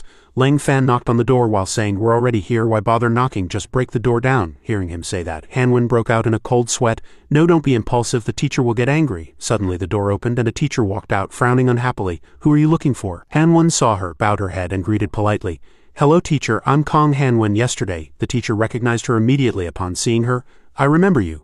You're the student who broke the principal's first tea set. Haven't you already paid for it? Han Wen stammered. Lang Fan interjected, frowning. We're here to get that 1 million yuan back. His expression grew even more serious when he brought this up. I feel that tea set your principal used for his first term isn't worth 1 million yuan at all, the teacher, hearing this, said unhappily. I see, you're here to back her up, but what does that have to do with me? Lang Fan retorted, it has nothing to do with you, she frowned. I wasn't the one who fined her. Go find the person who fined her yourself. With that, she slammed the door shut, but the matter remained unresolved. Han Wen hesitated at this point, looking uneasily at Lang Fan. The teacher who fined me wasn't her. That person's name is... Before she could finish, someone interrupted. That's Guan Yun. You still dare to call someone to back you up? You're really bold. Aren't you afraid I'll expel you? Guan Yun was indeed the counselor from the logistics department. Han Wen knew who it was as soon as she heard the voice. She turned around, a hint of fear on her face. Teacher Guan. I at the same time. Lang Fan also turned with her. Guan Yun glanced at them. You made a mistake first. Finding you instead of expelling you was already a great favor. I didn't expect you to be so ungrateful. Han Wen broke out in a cold sweat upon hearing this, pleading pitifully with her eyes. No, it's not like that, teacher. Please don't expel me. Lang Fan was fearless. He stood in front of Kong Han Wen, frowning at Guan Yun. So you're the one who fined her 1 million yuan? Guan Yun then continued. That's right, she broke the principal's first teacup, which is the school's treasure. Only fining her was already merciful. Lang Fan said flatly, I haven't been to school, so I don't know how expensive your school's treasure is. Since you say it's worth 1 million yuan, can you give me a receipt? Hearing receipt, he frowned. A receipt? Why should I give you a receipt? I even paid a lot out of my own pocket to settle this matter. You're truly ungrateful, like a dog biting Lu Dongbin. Seeing his reaction, Lang Fan turned to Han Wen. See, he's flustered. From his behavior, he's lying, she asked blankly. Then is that true? Is teacher Guan lying to me? Guan Yun still wouldn't admit defeat. He pointed at the two and shouted loudly. What's there to be flustered about? Who's flustered? Kong Han Wen, if you continue to associate with outsiders like this, I'll expel you immediately. Lang Fan had long disliked this teacher. Hearing this, he quickly rushed in front of him, startling him. Ling Fan punched Guan Yun in the face, catching him off guard, then twisted his arm. He couldn't resist and could only frown in pain. Han Wen, seeing this scene, couldn't help but worry. "Brother Ling Fan, what do you want to do?" Ling Fan unhappily twisted his wrist. "This scoundrel won't give a receipt, won't return the money, and wants to expel someone. I'll beat him up for you first." At this point he was sweating all over, but still defiant. "Do you know what you're doing? You're openly assaulting a lecturer at a top-tier university in Huasha. This is against the law." Ling Fan frowned. "If it's illegal, it's illegal. It's not the first time." Suddenly, the teacher from earlier heard the commotion. She rushed into the room and shouted, "What's all the noise? All of you shut up!" Upon seeing Guan Yun's mouth full of blood, she was speechless. Guan Yun, seeing this, glanced at her and said, "Quickly call the police for me. This kid wants to kill me. He wants to kill someone." She stammered, Kill someone." Then he continued, "That's right, call the police, quick." As soon as he finished speaking, Ling Fan slapped him hard. The door slammed shut. She seemed to be preparing to call the police. Han Wen's face was now filled with worry. "It's over, Brother Ling Fan. Things have escalated." Outside, the teacher was indeed calling the police. She frowned, her tone urgent. "Hello, police station. Someone is committing murder in broad daylight here. Please come quickly." Han Wen tried to stop him. "Brother Ling Fan, stop quickly." But it was too late. Ling Fan slapped Guan Yun again. "No need, I want to make it big." She still tried to hold Ling Fan's hand and dissuade him. "Stop it, Brother Ling Fan. Even if you beat him to death, it won't solve anything." Ling Fan comforted her. "Don't worry, I have a sense of proportion, and I know that just beating him is futile." But was it satisfying? Ling Fan looked at Guan Yun's battered face. It was only then that Han Wen realized she had forgotten. Everything Ling Fan was doing was for her. He was taking out his anger for her sake. Bai Xiaojiao and Ouyang Weiwei were whispering in a corner. "That guy actually ignored us two young ladies and went to help an ordinary girl." Ouyang Weiwei crossed her arms and asked doubtfully, "Does he dislike plumpness?" Bai Xiaojiao puffed out her cheeks. "I feel like he thinks he's not good enough for me." Wei Wei glanced at her. "Do you think you're bigger than me?" Bai Xiaojiao frowned. "A contest, who's afraid of whom? If you dare, strip and let's compare the real thing," Wei Wei challenged. "Strip, compare the real thing, no faking." Bai Xiaojiao wasn't to be outdone. "Who's afraid of whom?" Suddenly a scream interrupted the two. "Stop!" The two involuntarily looked in that direction. It was a white-haired man and a team of guards. Both were now pale with fright. Bai Xiaojiao quickly explained, "We didn't do anything." Wei Wei also agreed. "That's right," but he completely ignored the two. He stepped forward and announced loudly, "Everyone stop, I am the vice principal of Capital University. You can tell me directly if you have something to say." Ling Fan looked at him, finally calming down. "Vice principal, finally someone in charge has arrived." Han Wen, however, frantically called out, "Vice principal." Ling Fan kicked Guan Yun away. "This person abused his power. Deceived students." "Vice principal, what do you say we should do?" The vice principal looked at him. "Deceiving students, abusing power." "Guan Yun, what's going on?" Guan Yun remained defiant. "Vice principal, I didn't deceive any students. He's slandering me, and he deliberately assaulted me. If everyone had arrived a little later, I would have been beaten to death by him."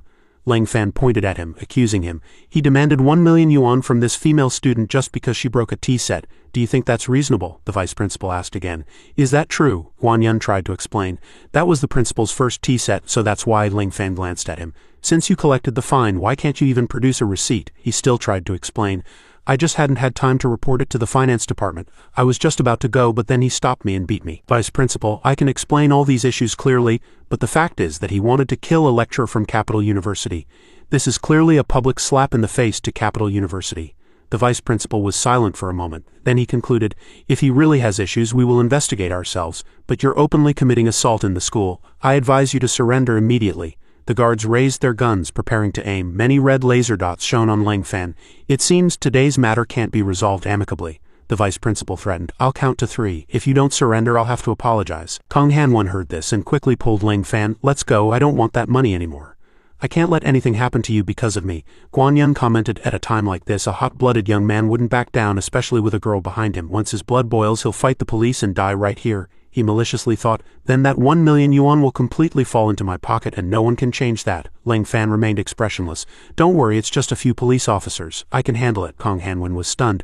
"Just a few police officers?" She looked at the menacing gun-wielding guards. "This is far from being described as just," the vice principal said in a deep voice. 3. "You only have 2 numbers left." Ling Fan turned around and instructed Han Wen, "See, I'm out of time, you hide yourself. I'll be back after I'm done." The vice principal continued to count 2. Suddenly Ling Fan disappeared. He panicked, unable to believe his eyes. Then Ling Fan suddenly appeared in front of him, counting 1. He raised his hand and punched the vice principal in the face. Ling Fan's punch knocked the vice principal to the ground. The guards began to fire. "Don't let him assault anyone further. Fire, the guns are loaded with rubber bullets. They won't be fatal, just control this kid." The bullets whistled as they flew towards Ling Fan, but all of them seemed to be blocked by an invisible wall and fell to the ground. It was then that the guards frantically discovered, "Impossible, he disappeared. Is he an ability user? That kid can actually dodge bullets."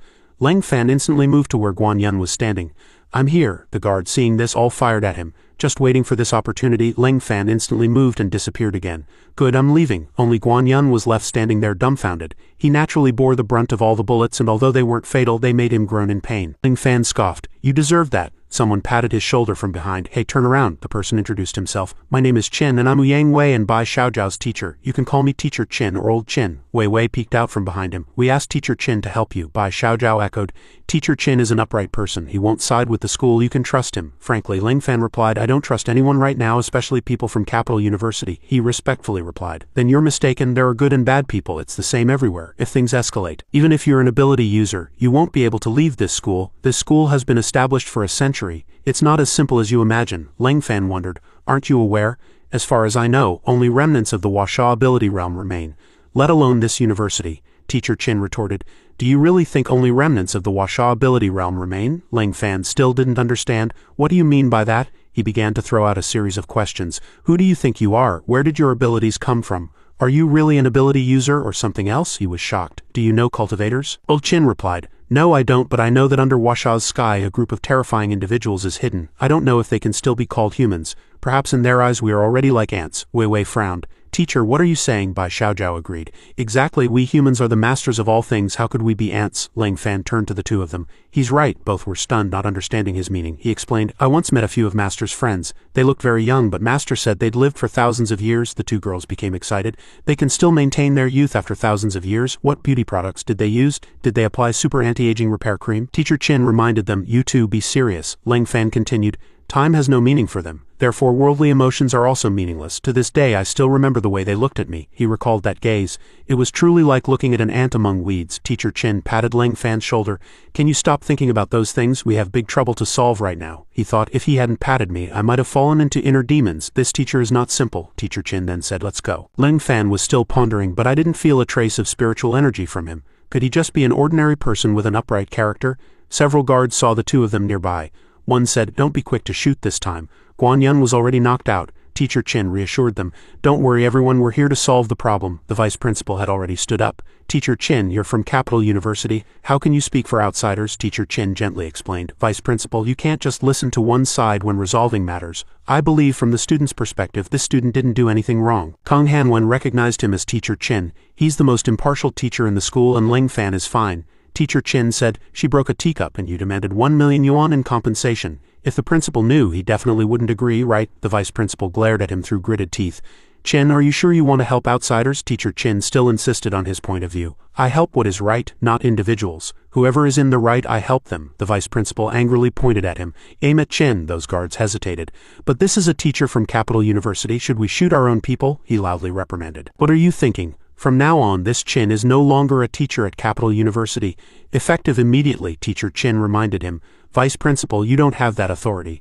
To dismiss an officially appointed teacher, you need to report to the principal and get approval. The vice principal sneered. The principal isn't at school. I am the principal. Qin, from today onwards, you are no longer a teacher at Capital University. Moreover, I will notify the entire nation, so that all universities in Huaxia will refuse to employ a teacher like you who betrays their own and turns against them. Suddenly a voice interrupted him. Who said I'm not at school? I'd like to see who dares to dismiss my teacher. The vice principal turned around in a panic. Ku Waidi, the principal of Capital University, finally appeared. I'd like to see who dares to dismiss my teacher today. The crowd murmured. It's the principal. He came in person. The vice principal panicked. Old Ku, why are you here? It's just a small matter. A student brought an outsider in to cause trouble. The principal frowned and questioned, can you handle it? Then why did I just hear someone wanting to dismiss people and hit people? Has Capital University become a martial arts performance venue? He was speechless. The principal pushed him aside. Move aside, I'm taking over now. I officially take over. What exactly happened? Ling Fan explained. Your school's teacher swindled students out of money. Is that acceptable? The principal looked at him, puzzled. Why is this kid here? Did that old man let him come down the mountain for experience? Kang Hanwen raised her hand. No, principal, please listen. I'll explain to the teacher. She recounted everything to the principal. She finished the story. That's how it is, which is why Ling Fan and Teacher Qin helped me. After listening, the principal's face turned ashen. He turned and reprimanded the two. You two really know how to handle things. From today onwards, Guan Yun is officially dismissed from Capital University. As for the vice principal, he decreed, you will reflect behind closed doors for a month and are forbidden from stepping foot in the school. Then the principal patted Kang Hanwen's head to comfort her. You are the victim. I will help you get your money back. No one's cup is worth 1 million yuan. Study hard. The girl looked up and asked him, does the teacher mean he won't expel me? I made such a big mistake and even alarmed the principal. he assured her. No one dares to expel you. Go back to class, she said emotionally. Thank you, teacher. Kong Hanwen turned to Ling Fan and Teacher Chin. And to you too, thank you for your help. Teacher Chin only said it was a teacher's responsibility, but your friend here should be properly thanked. Kong Hanwen held his hand. Then I'll treat you to dinner tonight. Order whatever you'd like to eat. He looked at her. Really? Kong Hanwen blushed. What do you want to eat? She thought. It's not my beauty he's after, is it? If he really wanted to eat me, I guess it wouldn't be impossible. Ling Fan's eyes lit up. Can you treat me to beef noodles? I want 3 big bowls. Kong Hanwen was surprised. So ordinary? But a voice interrupted her. You won't have a chance for dinner. You must come with me. Ling Fan turned around. The principal told him, Ling Fan, don't look so confused. You must come with me. He didn't understand why. He replied, you want to know about Dao Kun? Ling Fan was shocked, thinking, how does he know Master's Taoist title when talking about Master to outsiders? I only mentioned Master Kun, Dao Kun, a Taoist title known only to those Master trusts. The principal turned around. If you don't want to know, that's fine. Ling Fan caught up. I'll go with you. Kong Hanwen called out to Ling Fan, come back. Ling Fan made a promise with her. Treat me again next time if you have the chance. Live well and don't give up on your life so easily again. Then he ran to ask the principal, what exactly do you know? He looked at him. Dao Kun's disciple disrespectful to elders? Is that so? This isn't the place to talk. Let's go somewhere else. The vice principal behind him was furious. He glared fiercely at Ling Fan. You little brat, you're really something, daring to humiliate me like this and have the principal personally punish me in front of everyone. I will never let you off. He picked up his phone, dialed the number and hurriedly called. Hello, Chen Tianming. I want to take care of someone to the point of death. The other end of the phone replied, Brother, who made you angry? Let me help you deal with it. He replied, This time the target is an ability user. You'd better put in more effort. I heard that the Western Holy See Saintess is colluding with the 3 great families. You don't mind joining forces with them, do you? The other side immediately agreed. No problem, leave this to me. Chen Tianming turned to the girl next to him. The Holy See Saintess? Just hearing the name makes me unable to resist. Let me bestow my favor upon you. The principal's car was speeding. Ling Fan asked him, Principal, do you really know my master? He replied, More than just knowing him, we've been old friends for many years. If he hadn't secluded himself from the world back then, perhaps the 2 of us could still be drinking together now. Ling Fan wondered, is Master secluded from the world? I always thought Master was cultivating in the deep mountains and old forests, unwilling to descend, the principal said. That's right, because he was burdened with immense trouble he had to leave, Ling Fan retorted. Trouble with Master's strength? Who in the current Wuxia ability realm could cause him trouble? The principal frowned. Do you really think you or your master are invincible? On this ancient land there are far more hidden powerhouses than you imagine. If you truly disturb the foundations of Wuxia, those old individuals hidden in the dark will naturally appear. Ling Fan still didn't understand. But why don't they act when the Western Holy See oppresses our Wuxia like this? The principal corrected him. Oppression, that, he explained, is merely a whetstone, forcing Wuxia's younger generation to continuously grow stronger. If there are no strong external enemies, how can a strong sense of resistance be fostered? Once strong enemies are lost, one will gradually become weak themselves. Enemies will only make you stronger. Ling Fan finally understood. So that's how it is? This surprised the principal. This kid actually achieved enlightenment, he sighed. That old man of yours picked up a good disciple. He achieved enlightenment with just a few words. He will certainly surpass me and him in the future. Perhaps he can resolve your grievances. But the principal was still unwilling. But since he can take you as a disciple, why can't I? He joyfully picked up a disciple with extraordinary talent. It would be inhuman not to seize such a good opportunity. Ling Fan also noticed, I seem to have advanced again. My body feels lighter. Is this the enlightenment Master spoke of? He put his palms together, respectfully thanking the principal for his guidance. The principal seized the opportunity to say, Don't be polite. By the way, your current way of acting is too impulsive, and the Western Holy See might come looking for trouble at any time. Therefore I have a suggestion that can both protect your safety and help you improve your strength. He wondered. What suggestion? He replied. Come study at my school. Ling Fan was shocked. But I haven't even attended elementary school. I was taught by Master. Is he deciding to let me study at a prestigious institution like Capital University? The principal decided. From today onwards you are a specially recruited student personally guided by me, the principal of Capital University. There's no distinction by department, but you also won't receive a degree certificate. Ling Fan asked, No degree certificate, just auditing classes? What's the point of me attending your secular university? I heard many people pursue certificates. The knowledge itself isn't important. I rarely study. Don't fool me, the principal frowned. Kid, are you also like those ordinary people? Shouldn't true men enjoy the yearning for knowledge? It's just a worldly certificate. Can it bind you? Ling Fan looked at him, finding him too dazzling. This was the highest realm Master once spoke of. But the more he looked, the more he felt the principal's smile was cunning.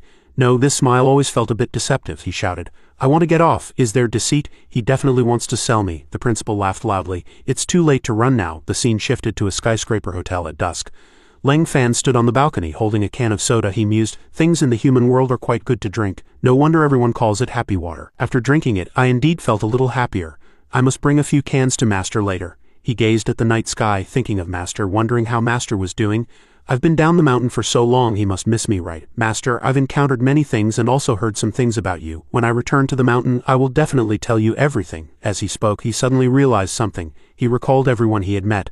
No, I came down the mountain specifically to resolve karmic ties. Now why does my chest feel like my karmic ties are only increasing, and the biggest trouble right now is the Holy Sea? They haven't made a move yet. What are they waiting for? Suddenly something flashed past him. Lang Fan was alert. Who is it? A beautiful woman appeared before him. Sophia, she spoke. Long time no see.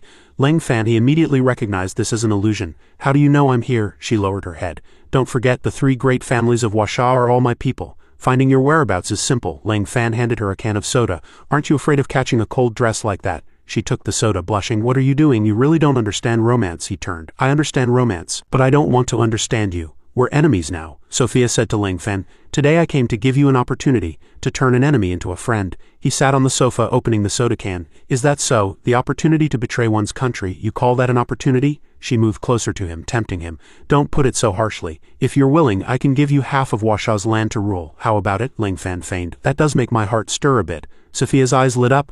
I can give you this promise as long as, before she could finish speaking, he slapped her. Lang Fan glared at her resentfully. But my hand is itching more. I won't feel relieved until I give you a beating. Sophia turned hostile. All right, I'd like to see if you can get through this. Come out. 3 girls appeared before Lang Fan. Sophia introduced. These are the Holy Sea's highest-ranking female envoys. They will show you what heaven is. Sophia reached out, then ordered, go capture him and make him completely a man of our Holy See. The female envoys began to surround Lang Fan, but he still calmly joked, can't you use a little positive energy? People from the Holy See also gloomy? They closed their eyes, creating a purple glow. Lang Fan's face was full of confidence.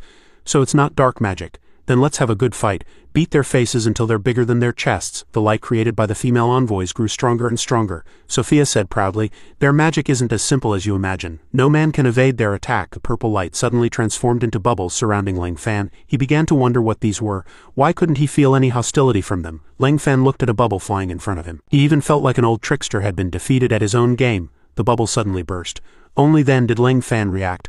Oh no, is it bone poison? Sure enough, it was an old monkey trick, pouting and farting when they couldn't win. He immediately covered his nose, certain that this stuff would poison people into unconsciousness, and inhaling it would be fatal. A female envoy spoke from within the bone mist. This bone gas couldn't be avoided by merely covering your nose. Sophia pursed her lips and blew softly, and the female envoys disappeared. As the bone mist dissipated, 4 stunningly beautiful girls appeared.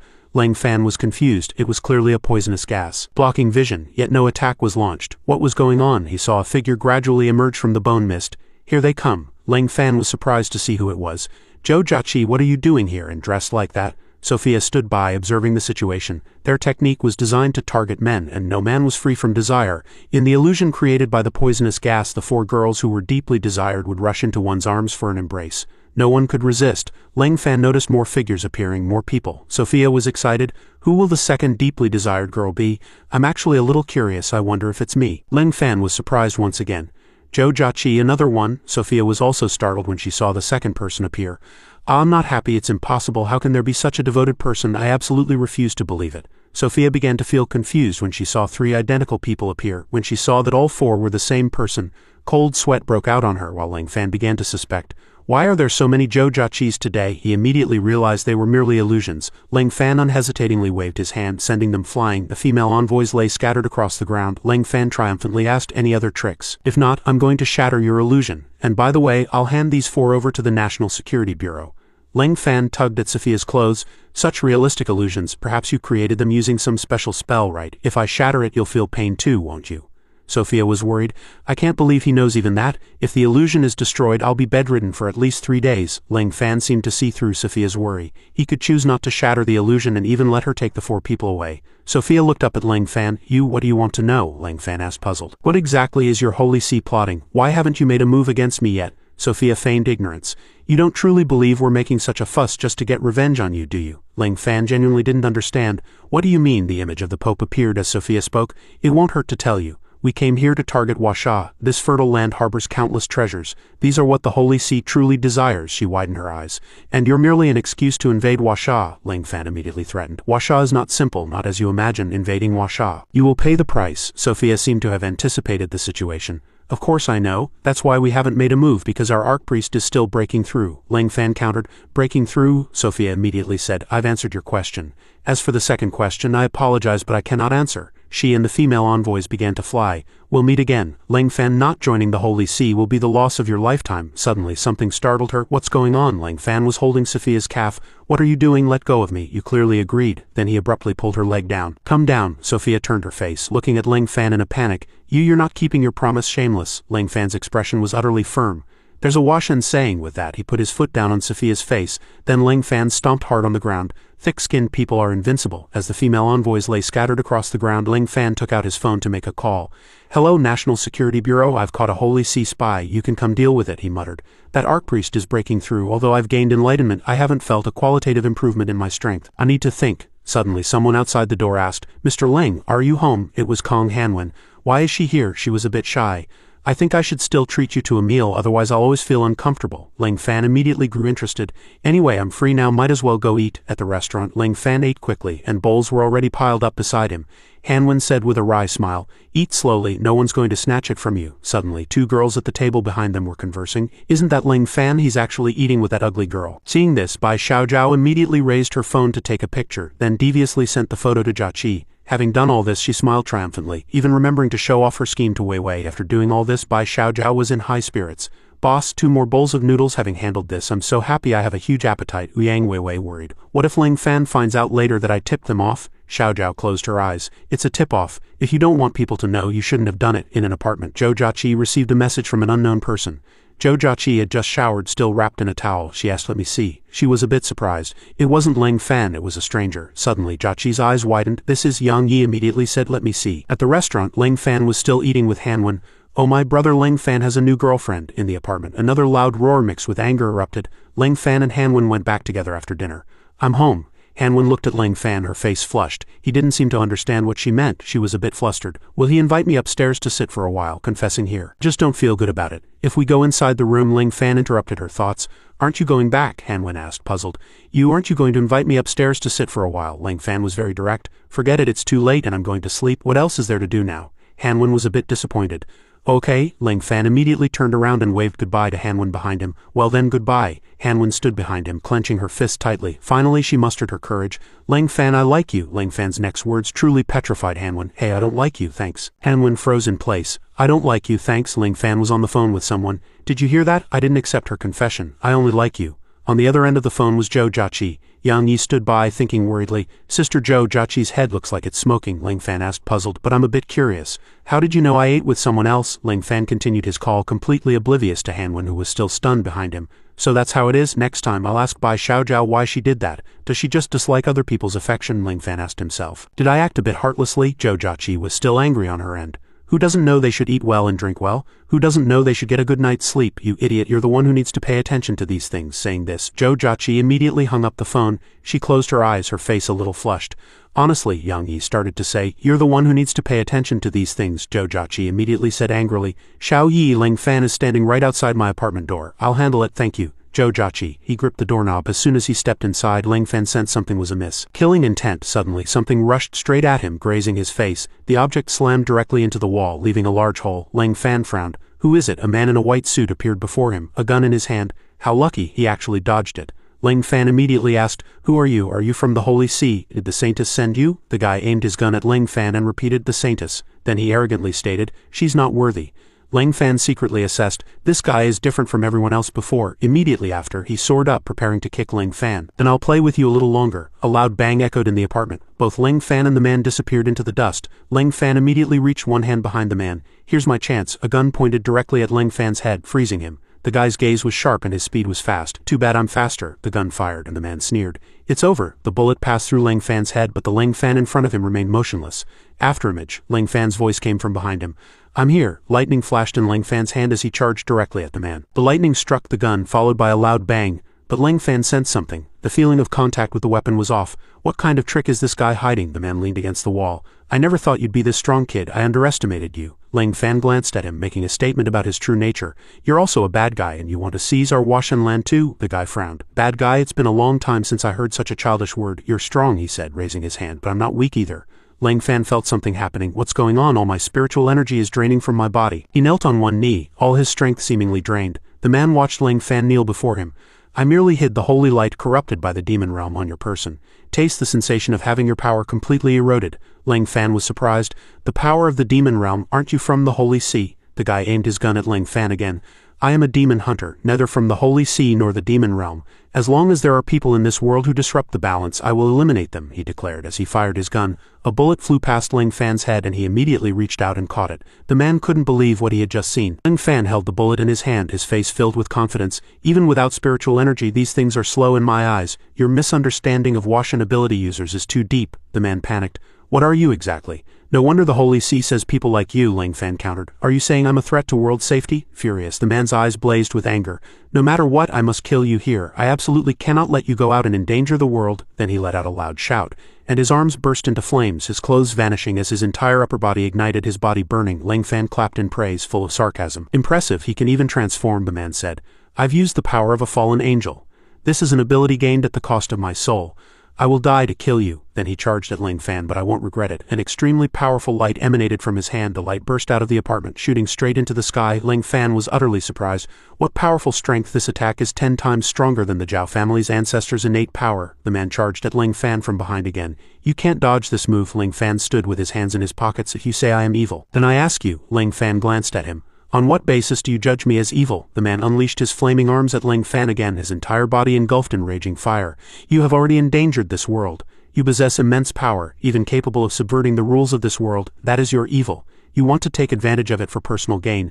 That is also your evil, Ling Fan retorted. Have I ever harmed an innocent person? Possessing great power is evil. The man seemed to be at a loss for words. You, Ling Fan continued to question. If that's truly the case, then you should destroy all ability users in this world. Destroy the Holy See. Destroy yourself. The man panicked. Destroy myself, Ling Fan smiled faintly. Don't you have power? He shouted loudly. You don't have the ability to endanger the world. The man turned back into human form. But I, Ling Fan said gently. Think carefully. You're not a bad person. I don't want to create ambiguous karma. The burns on the man's skin were healing automatically. Ling Fan put one hand in his pocket, turned and walked away. What a mess. Looks like I'll just have to find somewhere to sleep tonight. Suddenly, a glowing orb appeared beside the man and said to him, hunting down evil people. Have you really been convinced by him just like that? His power is different from yours. Once he loses control, the world will lose control with him. The man wavered a bit. But he just healed me, and he's right. Possessing great power doesn't necessarily mean one is evil, the orb continued. Great power isn't evil, but excessive power is evil because no one can restrain him. If you give up now, you'll lose your last chance. It then presented a vision of destruction. Do you wish for all these prophecies to become reality? Let cities be destroyed. Let children become orphans. Let ordinary people be slaughtered. The orb continuously tried to persuade the man. Do you want something like this to happen? Ling Fan looked at the mess in his apartment. It's been trashed like this. How am I supposed to sleep? Ling Fan was startled by a thin thread that brushed past his cheek.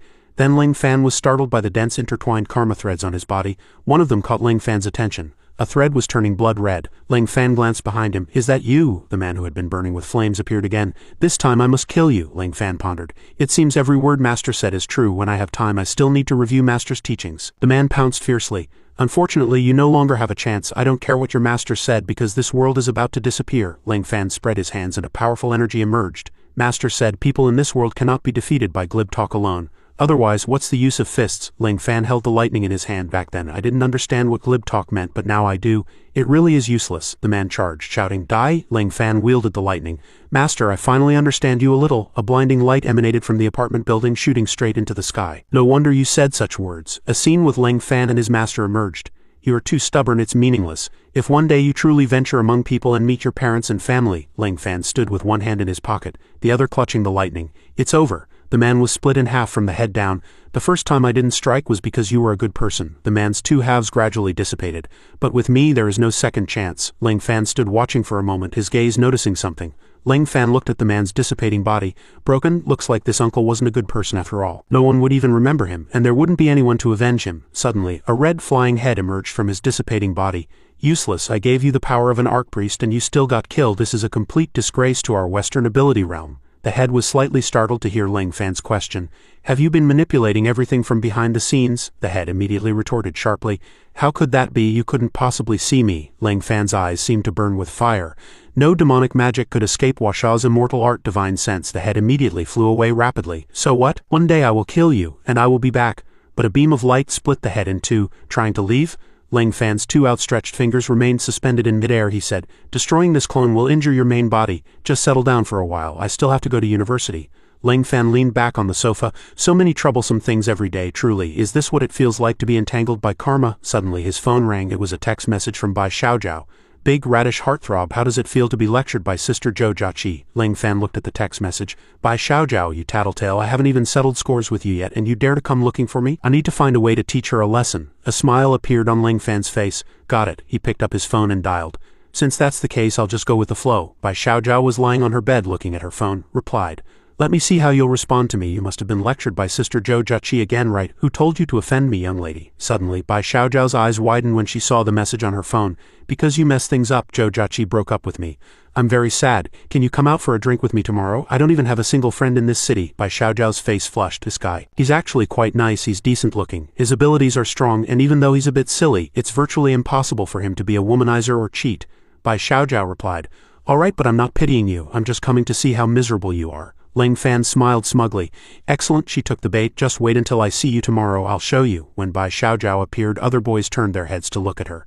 That girl is so cute. The girlfriend next to one of the boys glared at him, preventing him from looking. You can only look at me. Is there a chance to get her phone number? Bai Xiaojiao waited for Ling Fan, muttering to herself. What kind of person is this, making a beauty wait here for so long? Damn it, suddenly. A car sped up to Bai Xiaojiao. Who is it? Who dares to drive like that on campus? It was Zhang Yang.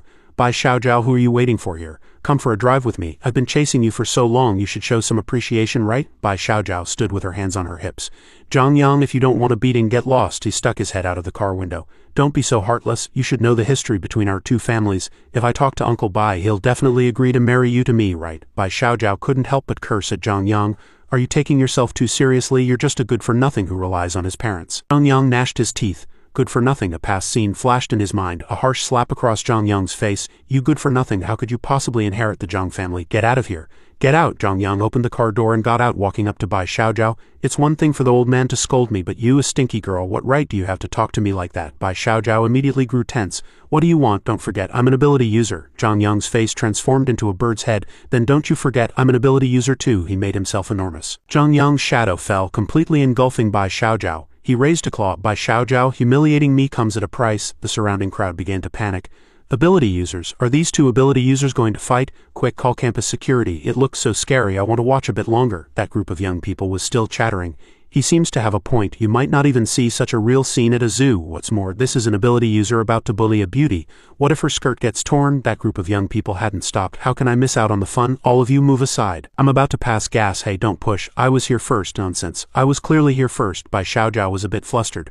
Are you sure you want to fight me in this situation? The bird-headed figure still roared. What, are you scared? If you're scared, admit you're a good-for-nothing and get lost. Bai Xiaojiao raised a hand. Bai Xiaojiao straightened herself, a blue light in her hand. The word fear has never appeared in Bai Xiaojiao's dictionary. Then she charged directly at Zhang Yang. Watch closely. This is the difference between you and me. Zhang Yang also raised a claw. How could I possibly lose to a woman? Ling Fan looked at the crowd, puzzled. What are they doing? Is someone performing a rock-breaking feat, or is an influencer live-streaming outside? He felt like the place he arranged to meet Bai Xiaojiao was right here. It couldn't be such a coincidence, could it? Ling Fan pushed through the crowd. Brothers, please move aside. I'm the protagonist. Two unfamiliar young men immediately retorted upon hearing this. You're the protagonist and I'm the protagonist. Dad, who isn't the protagonist. My mom even praised me as the most handsome person in the world this morning. They were very fierce. What are you looking at? Haven't seen a handsome guy before. Scram. Ling Fan closed his eyes. All right, since you don't believe I'm the protagonist, then I'll show you the evidence. He pulled out a stack of money from his pocket. Look closely. The two young men took the money happily. Go ahead and squeeze in to watch, Ling Fan asked again. Is that enough? If not, I'll take it back. Enough. You're the protagonist, Ling Fan mused. This money definitely has to be charged to Bai Xiaojiao. Although I'm not short on money, spending other people's money is the ultimate strategy. Ling Fan saw the scene of Bai Xiaojiao fighting Zhang Yang. You're really fighting someone? Zhang Yang grinned. Dangerous. Bai Xiaojiao also added fuel to the fire. What a pity. Almost torn, Ling Fan crossed his arms and said, What's so interesting about these two idiots? Their fighting is a mess. It's not even as good as watching monkeys in the mountains. Two young men behind him immediately retorted. You must have misunderstood the situation. Do we look like we're watching a fight? Talking so tough. Why don't you go in and try fighting yourself? Ling Fan retorted. Then what are you watching here? You raise your index finger. Friends, let me teach you. Bai Xiaojiao is dancing in the air. Look. Bai Xiaojiao falls to the ground. It's truly thrilling. Ling Fan looked at these young people, cold sweat beading on his forehead. He said coldly, Your benefits are about to end. They started clamoring again. What do you want? Even if you call a teacher, it won't work. You want to interrupt this competition? We absolutely forbid it. Ling Fan looked up because in at most 2 more moves that guy would lose. That group of young people started to make noise again. Impossible, I don't believe it. They're clearly still trading blows, Bai Xiaojiao spoke. You lost, Bai Xiaojiao's blue light shot straight forward. Mockery, it seems the title of good for nothing still belongs to you. That group of young people was surprised. It's actually true, how did you know? Ling Fan said indifferently. Isn't it obvious at a glance? They didn't understand why Ling Fan kept repeating their words. Isn't it obvious at a glance? Isn't it obvious at a glance? Bai Xiaojiao turned coldly. Go back and cultivate for a few more years. With your current skill, you can only bully ordinary people. Bai Xiaojiao secretly compared them. This guy is no match for Ling Fan at all. I really don't know where he gets the confidence to provoke me. Zhang Yang called out from behind, making Bai Xiaojiao turn around. Wait. Zhang Yang's face showed unwillingness. I haven't lost yet. I can still fight. Bai Xiaojiao put her hands on her hips. What more do you want to fight? Even if you try 100 more times, you'll still lose. Zhang Yang reached into his pocket. I must. He pulled out a red bottle. I must win. I'm not a good for nothing. The crowd started murmuring again. Is that a pill? Definitely. Or maybe Red Bull. I'm guessing it's concentrated juice. Ling Fan raised a hand, stroking his chin. That is, Ling Fan immediately recognized what it was. The smell of explosive pill, a medicinal pill that can forcefully stimulate power for a short period, but after its effects wear off, all power will be temporarily lost, and the most terrifying thing is, Ling Fan continued to ponder. After use during the period of its effects, one loses their mind, completely unleashing the madness within, turning them into a lunatic. Zhang Yang muttered to himself, Dad, I'm not a good for nothing, I'm not. The image of his father and that slap reappeared in his mind. You can't even reach rank 5 ability, you're already 24, with this strength how can you inherit the Zhang family? Even Bai Xiaojiao is almost at rank 4, look at yourself, are you even a man?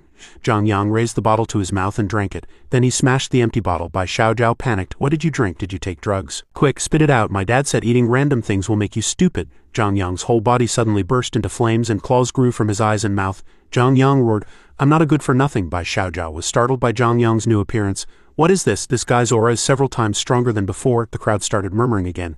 Superman, he's clearly activated a blood burst skill. Ling Fan immediately stepped forward and said to Bai Xiaojiao, move aside, he's lost his mind now. It's not appropriate to fight a lunatic. But Bai Xiaojiao disagreed. You want me to run away in front of Zhang Yang? What a joke, this kind of thing. I can kill in 1 minute. Zhang Yang's fist shot straight for Bai Xiaojiao's face. Bai Xiaojiao panicked. How is this guy so fast? I hadn't even finished speaking and he's already hitting my face. How can I face Ling Fan after this? How can I face myself? Bai Xiaojiao started to get scared. If this punch lands, my face looks like it's going to be shattered here. No, my beautiful face. Suddenly a man appeared in front of Zhang Yang, blocking him. He shouted, attacking a girl and exposing your identity as an ability user in front of ordinary people, you've made a big mistake. Then he punched Zhang Yang. Zhang Yang was knocked backward by the punch. Get back here, that's Zhang Wei, the director of academic affairs at Capital University. At my Capital University, don't even think about touching my students. The crowd grew excited. It's teacher Zhang, Director Zhang Wei of Academic Affairs is so cool. Although Zhang Wei was saying not to expose abilities, he was actually exposing his own abilities, still incredibly cool. Zhang Wei seemed to realize something. He turned around and roared at that group of young people. All of you get out, anyone who dares to spectate will have points deducted and won't be able to graduate. That group of young people immediately turned and fled. Zhang Wei walked up and asked Ling Fan and Bai Xiaojiao, aren't you two leaving yet? Bai Xiaojiao stammered.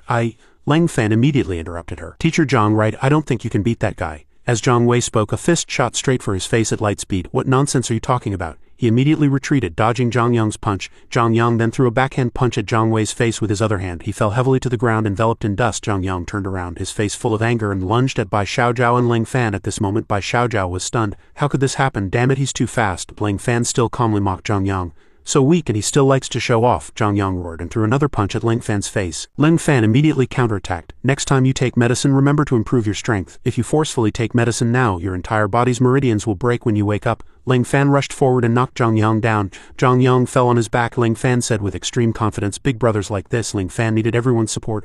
I'll lead the way. Zhang Yang lay on the ground, the matter resolved. Ling Fan glanced back at Bai Xiaojiao. You can go now because I've forgotten why you came. Ling Fan left. It's so early, why not have a bowl of river snail rice noodles? Wait, Bai Xiaojiao ran over and asked him, you just said when Zhang Yang wakes up, his entire body's meridians will break. Ling Fan calmly replied, that's right, it would be too abnormal for such a powerful medicine not to come with a price. This world is always fair. Bai Xiaojiao suddenly grew worried.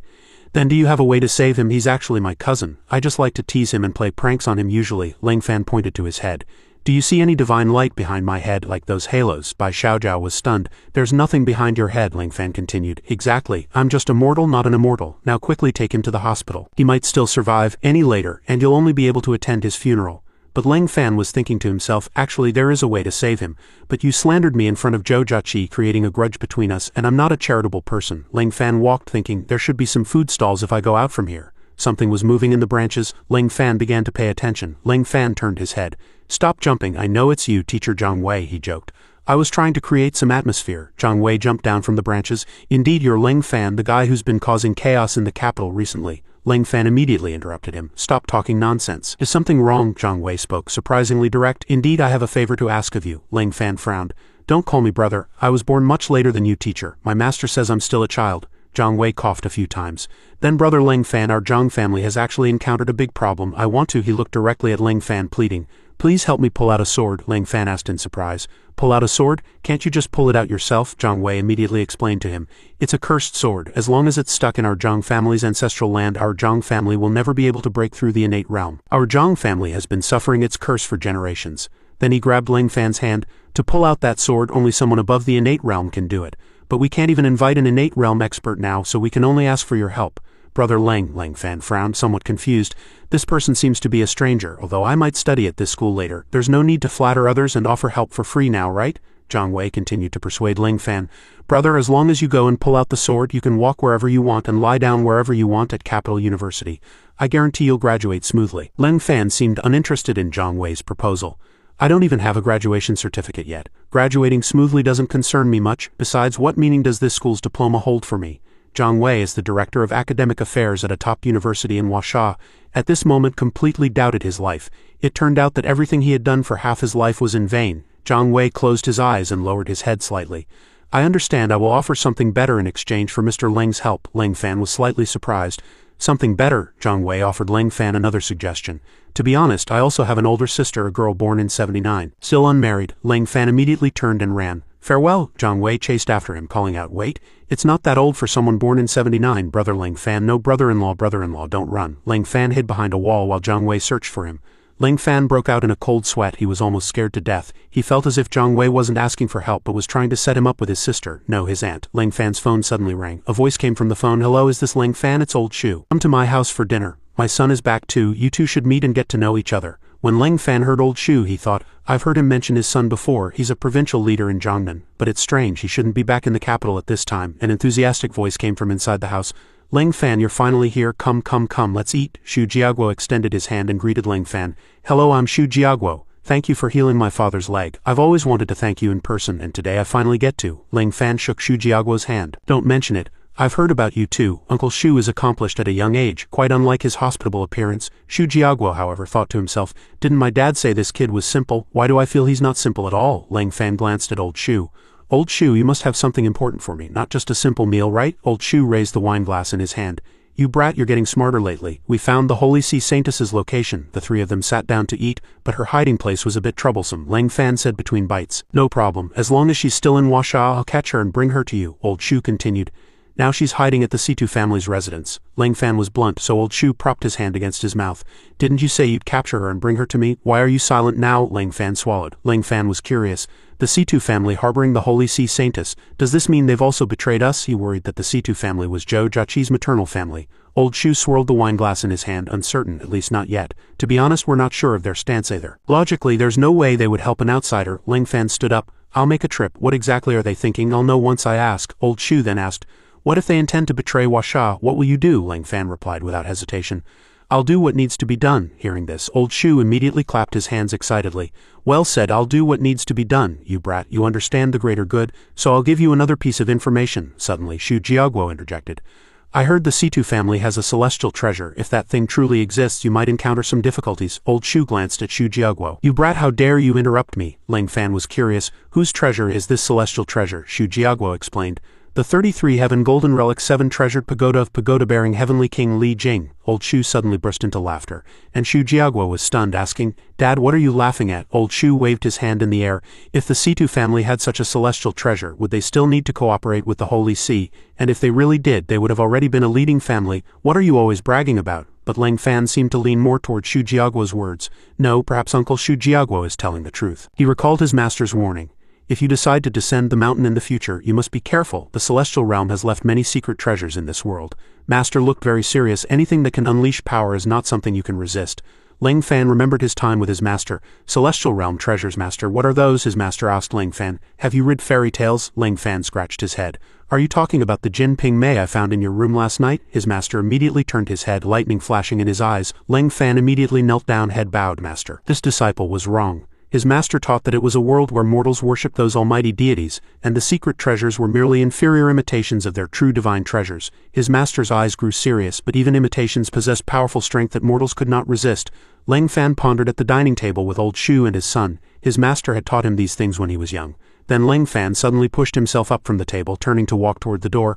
Old Shu, please let me go alone this time. Only then did old Shu ask his son, this kid is so serious, could what you said be true? Shu Jiaguo picked up some food. Actually, I've only heard bits and pieces of information, so I'm not sure. In the shower, Leng Fan leaned against the wall thinking, if Zhou Jiaqi's maternal family really betrayed the country, what should I do? Can I really act? Those people are Zhou Jiaqi's relatives. After his shower, Leng Fan was drying his hair with a towel. He picked up his phone and looked at it. Sister Li Yan, why is she calling me at this time? Leng Fan spoke. Hello, is that Leng Fan? Leng Fan sat on the bed. It's me. What's up? Just tell me. Li Yan suggested. I'd like to ask you to concoct a pill, can you? Leng Fan repeated. A pill, Leng Fan remembered. Is she trying to concoct a pill for Zhang Yang? Li Yan was surprised. He's severely injured. How did you know? Are you in the capital too? Leng Fan lay back on the bed. That's right, I'm here too. Li Yan immediately grew anxious.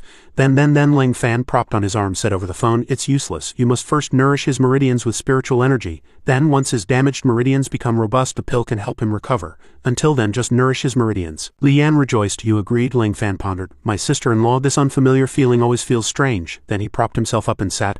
I don't want to talk anymore. That's it. Oh, by the way, please tell Dad and Li Yan for me again. This made Leng Fan stop. What did you say? Tell who for you? Leng Fan quickly finished his sentence and hung up. Nothing, that's it. The phone's dial tone sounded. Li Yan was still confused. Did he say Dad or Uncle or Aunt just now? Leng Fan breathed a sigh of relief. He almost let it slip. He closed his eyes and composed himself. Stop thinking about this. There's big trouble tomorrow. Leng Fan, wearing a black baseball cap, quietly left. A man from the Situ family and a black car were already waiting at Leng Fan's doorstep. I've been waiting for you for a long time. I'll go to the Situ family with you today. Leng Fan then asked the man, Old Yin, why are you coming with me? Do you want a piece of the pie or what? Old Yin stood with his arms crossed. Is there a pie to share in this matter? I'm just guiding you, and with my status it's also more appropriate for me to persuade the Situ family to turn back. Old Yin rubbed his hands, explaining why he came. Old Shu spent 3 hours talking to me yesterday. I reluctantly agreed to be a mere tool. Leng Fan turned his head. He saw Old Shu peeking out from the window. Leng Fan secretly affirmed, Old Shu is a good person. Old Yin turned around, raised an arm as if waving goodbye to Old Shu. I'm leaving, stop looking. The car began to move on the road. Old Yin warned Leng Fan while driving. Leng Fan, I know you're very strong, but the families that have established themselves in the capital are not weak. Leng Fan drank water while listening to him. The Situ family might be stronger than you imagine. Leng Fan cast a strange glance at Old Yin. Sensing Leng Fan's strange look, Old Yin asked, Why are you looking at me? Leng Fan said, I'm not here to cause trouble for the Situ family. Whether they're strong or not has nothing to do with me. Watching him lean his chin absent-mindedly against the car window, Old Yin secretly mused, this kid, when it involves someone he cares about, he really can't be cautious. I can only take it one step at a time. If he's incited by the Situ family, I'll have to act at all costs. Old Yin, while focusing on driving, constantly plotted how to eliminate this hidden danger for Washa. Their car had already arrived at the Situ family's residence. Someone immediately came to open their car door. Young Master Situ, one of the capital's 4 young masters. It's truly an honor to have you wait for us like this. The young man then warmly shook Old Yin's hand. Elder Yin and Mr. Leng are distinguished guests. I wouldn't dare to be slow. He extended his hand and invited them in. Please follow me, both of you. The patriarch has been waiting for a long time. Old Yin adjusted his tie, then followed the young man inside. After his last lesson, he seemed to have become more obedient. Old Yin turned his head and quietly reminded Leng Fan, this kid was originally the most outstanding among the younger generation. Now he's been humbled by your beating. The young man chuckled dryly. Elder Yin, please don't tease me. The living room is just ahead. The patriarch is inside. But in his heart, he was constantly calculating whether this was a calamity or an opportunity for his Situ family. He mused, I don't want to be suppressed forever. Leng Fan walked in and quipped, a second-rate family's mansion isn't bad either, much better than the National Security Bureau's. Old Yin's face contorted. Damn it, I can't even refute that. Suddenly a majestic voice rang out, Distinguished guests, forgive my discourtesy for not coming out to greet you. I am Situ Kongchen, the patriarch of the Situ family. Situ Kongchen appeared with 2 subordinates. I am Situ Kongchen, patriarch of the Situ family. May I ask what brings the 2 of you here? Situ Kongchen, Leng Fan and Old Yin took their seats together. Old Yin glanced at Leng Fan quietly, saying, Stick to the plan. Leng Fan slightly adjusted his baseball cap and responded, Old Yin stood up unhurriedly, saying, Patriarch Situ, hello. Our main purpose for coming here is, suddenly, Old Yin enthusiastically offered a pack of cigarettes. to ask if you smoke. Old Yin's sudden unusual behavior left Patriarch Situ a bit bewildered. Old Yin stiffened in place. Despite his age, he was completely unsuited for such things. Old Yin secretly urged, Ling Fan, hurry up. Ling Fan's eyes suddenly shimmered with divine sense light, and then his eyes opened wider, the light growing stronger. The light from Ling Fan's eyes swept across every corner of the room they were in. The light swept across the entire courtyard outside. Then it swept into a room where a girl was lying on a sofa playing with her phone. Ling Fan paused for a moment. There were 3 people in red robes around the girl. Suddenly, the light swept across one of the red-robed figures. That red-robed figure seemed to sense something strange. He looked up at Ling Fan, his eyes suddenly widening as if he had seen something. Here, Old Yin was still trying to attract Patriarch Situ with his cigarette-related stories. I usually like to smoke Wangling. What kind of cigarettes do you usually like? I'm about the same as you. I usually like the 8 yuan a pack Langu, it's very good. Suddenly, Ling Fan took off his hat and asked, Patriarch Situ, do you have guests in your living room? Patriarch Situ suddenly stammered, You don't talk nonsense. He gripped his cane, inwardly alarmed. How did he know? That room is clearly very secluded. Ling Fan casually said, Am I talking nonsense? We'll find out in a moment. Can I go over and say hello now? Situ Kangchen suddenly flared up.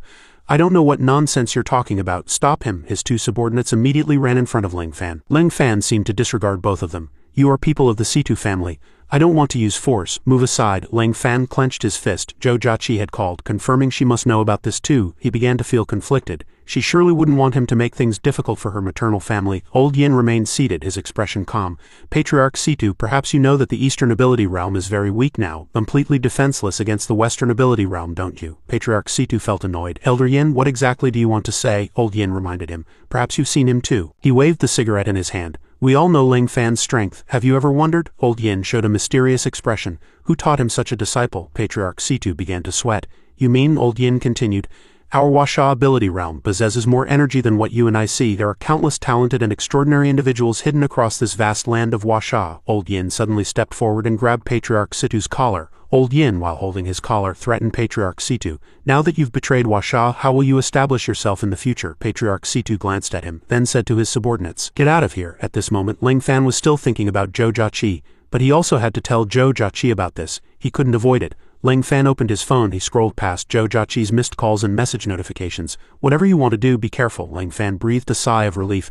So she was just worried about me. I thought she was a girl who didn't understand the greater good. Ling Fan then rushed forward. Even for Zhou Jiaqi, I must protect this Huasha well. Ling Fan shot out at light speed, his eyes burning with intense light. Ling Fan pushed open the door of a room. Inside, a girl was applying lipstick. Ling Fan spoke. We meet again. How does escaping from prison feel? Come back with me obediently to avoid a fight. I'm quite calm, of course. She put on her socks, but I need to finish putting on my socks first. Ling Fan was a bit impatient. Stop with these useless actions. Are you coming or fighting? The red-robed figures raised their hands to block him. Fight? It's not that easy to take the Saintess from us. Ling Fan said to one of the red-robed figures, You're very special. You sensed my divine sense just now. He pulled back his hood. You're also very special. You're the first person I've seen who can use divine sense in Huasha. Then he showed a cunning smile. Perhaps killing you would be very interesting. Ling Fan sighed. Everyone from the Holy See says that. Can't you use some new lines? He immediately charged at Ling Fan, jumping up, a sharp blue light flashing in his hand. Next time, definitely. Ling Fan frowned, immediately bending to dodge his attack. Ling Fan grabbed his arm and he laughed mockingly. Trying to catch me? He slammed his hand down and light surged along a long line, ripping up the floorboards. It depends if you have the life for it. Something suddenly made him look back. It was Ling Fan standing behind him. Interesting, quick to strike. Ling Fan approached his face, but I'm faster. Saying this, Ling Fan single-handedly slammed him to the ground. In an instant he was stunned, and before he could understand what was happening, his back hit the floor heavily. Seeing him unconscious, the remaining people grew worried. My lord, my lord. Sophia looked at the scene before her, somewhat dazed. Ling Fan calmly said, It's time to go with me. The remaining 2 red-robed figures stood in front of the girl. I will never let you touch the Saintess. If you dare touch her, I'm willing to sacrifice my life for her. Ling Fan replied, So if I don't touch her, you won't fight me to the death? But Ling Fan was still worried about another thing. She was dressed so revealingly, and if Zhou Jiaqi found out he had touched her, it wouldn't be good. Better to use a spell. The 2 red-robed figures looked confused. Is something wrong with this kid's head? Ling Fan began to chant a spell, and a huge dark shadow immediately appeared behind him. The dark shadow gradually spread to the feet of the 2 red-robed figures. What is this? One of them waved a hand, trying to stop the shadow from spreading. Quick, stop him, the ground is cracking. Ling Fan still stood there chanting, while the dark shadow continued to spread towards Sophia. Then the dark shadow suddenly split into many small branches. Suddenly, the dark shadow spread over, tightly entwining the 2 red-robed figures. What is this thing? Damn it, I can't break free. The dark shadow continued to spread. Sophia watched the dark shadow advance towards her and began to panic. What is this? Don't come any closer. The dark shadow had already tightly wrapped around Sophia's limbs and lifted her up. What is this? Lang Fan waved his finger, taking her away. The dark shadow had already lifted her to the window. 2 fingers were casting a spell. The dark shadow entangling Sophia stopped. She glanced behind her, wanting to see who had done it. Hold on, it was a hand. The red-robed guy Lang Fan had knocked unconscious earlier had propped himself up with his hand. We haven't decided the victor yet, the girl immediately said urgently. Quickly, break his spell. Let me down. The dark shadow immediately wrapped around her mouth. Lang Fan was not in a hurry to turn around. On the contrary, he was very confident. He would just have to beat him a few more times. That subordinate propped himself up with one hand, supporting his red robe. Then he roared and ripped open his red robe. I'll see this through to the end. Before we decide the victor, no one can touch the saintess. He stood on his tiptoes, then jumped out the window. Follow me if you dare. Lang Fan glanced at the bound Sophia. I'll be back, don't think about escaping. Lang Fan jumped out the window, leaving Sophia bound. She saw that the situation seemed to have improved, and a little provocation would make her chase after him. Is this a man? She began to muster all her strength. Does he think a minor Taoist spell can trap me? Too naive. Suddenly, the dark shadow tightened its grip, making her cry out in pain. She glanced at the thing entwining her. This thing can actually counterattack. I really underestimated it. I'll have to use that. Suddenly, a strange light appeared between her eyebrows. Divine thought. After only a moment, the dark shadow was burned away and gradually dissipated. In a forest, Lang Fan was confronting the subordinate from before. Not bad, you can actually keep up with my speed, Lang Fan said confidently. That's what I should be saying. He immediately kicked. Next I'm going to be serious. Lang Fan grabbed his calf. Oh really? Then he slammed his hands into his chest, sending him flying. He cried out, spitting blood. He flew into the air, hitting a tree heavily with his back. But he still had the strength to stand up. Damn it, you'll know soon enough. I am invincible. He placed his hand on his chest and a blue glowing cube suddenly appeared. This is my key to victory, Lang Fan asked in surprise. What is that thing? He extended his hand forward and the cube flew towards Lang Fan. Great formation, I'll kill you. The cube flew while burning with blue flames. Then the entire forest lit up with a blue light. Lang Fan was surrounded by the cube formation. The subordinate placed 2 fingers on his chest, smiled smugly, and then a strong wind appeared. Lang Fan raised his hand to cover his eyes. Then he seemed to discover something. His hands were tightly entangled by blue light and lifted up. Then it continued to wrap around Lang Fan's neck. He looked at Lang Fan with a sinister gaze. This formation will drain your power, leaving you with only 1/3 of your strength. With only 1/3 of your strength, are you still my match? Lang Fan looked in surprise at his tightly bound hands. His hands were surrounded by blue light. The subordinate excitedly raised his hands. Don't struggle. These chains don't bind your flesh and blood. They won't be broken, Lang Fan understood. So that's it. No wonder it shattered at a touch. If I only have 1/3 of my power, he pouted. Suddenly an extremely powerful golden light appeared, connecting to his hands. Isn't that the move I can try then? Lang Fan asked him. But can you really withstand that attack? The subordinate retracted his hand, bluffing. I'm not a pushover, he shouted. His hands gradually turned black. In this area I can also fully unleash my power. Then he charged at Lang Fan. Die! Suddenly he disappeared, leaving only black smoke swirling around Lang Fan. Lang Fan looked at the black smoke surrounding him. Are you jumping around to make me dizzy? His voice sounded again. Continuously accelerating can break through my speed limit. Your power has been weakened, so you definitely can't keep up with my speed. This is my tactic. Lang Fan chuckled. Very reasonable as long as you're fast enough. Lang Fan was halfway through his sentence when the subordinate already appeared behind him. He secretly rejoiced. Got him. He immediately extended his arm towards Lang Fan's back of the neck. A leaf brushed past Lang Fan's face and he realized he had missed Lang Fan. Suddenly a sharp sword was already at his neck. He was shocked to find Lang Fan holding the sword at his neck. Then Lang Fan immediately stood a short distance away with the sword. Lang Fan held the long sword and he dodged quickly. What a pity. He raised his hand and touched his neck. How did you do that? He began to doubt. There's no way you could keep up with my speed. Lang Fan raised the sword again. It's simple. Then he jumped up and swung the sword at him. Just be serious. He was startled. Lang Fan chopped down with a sword. He charged again. Did he dodge it? Then once more. The subordinate clutched the wound on his chest. Do you really only have 1/3 of your strength left? Elder Yin and Patriarch Situ stood on the balcony observing the battle between Lang Fan and that subordinate. Patriarch Situ, do you understand now? Situ Kongchen was sweating. This is the power of our Washa. Our Washa actually possesses such formidable power. Elder Yin stood with his arms crossed. So, do you really want to betray Washa? Patriarch Situ glanced worried. It's not that I want to, Patriarch Situ began to explain. It's because our Situ family's celestial treasure fell into her hands and she also knows how to use it. He lowered his head slightly. That's why we reluctantly submitted to her. Elder Yin turned to look at Patriarch Situ. You mean, before Elder Yin could finish, yes, she controls that celestial treasure. Elder Yin was surprised. How could this happen? But how did that thing fall into her hands? Patriarch Situ frowned. Because of one person, a traitor appeared in our Situ family. He clasped his hands under his chin. My third brother, Situ Kanghai. He led those who supported him to betray Washa and defect to the family, Elder Yin retorted. Is Situ Kanghai Jojachi's maternal grandfather? Patriarch Situ answered affirmatively. Exactly. Lang Fan flew up bidding farewell. He chopped at that subordinate with his sword. His eyes widened. An extremely powerful force appeared. A corner of the forest shook and a tree was burning. Lang Fan tightly gripped the long sword, kneeling on one knee among the burning tree roots. Lang Fan touched the invisible wall surrounding him. This thing isn't broken yet. How do I open it? Should I try to break it? Suddenly, that subordinate appeared again, patting Ling Fan from behind. Ling Fan dodged his arm, grabbed it, and asked in confusion, "Why are you still alive?" Ling Fan tore his arm from his body. Ling Fan's eyes widened. That subordinate still stood there, his torn-off arm still in Ling Fan's hand. Ling Fan looked at him.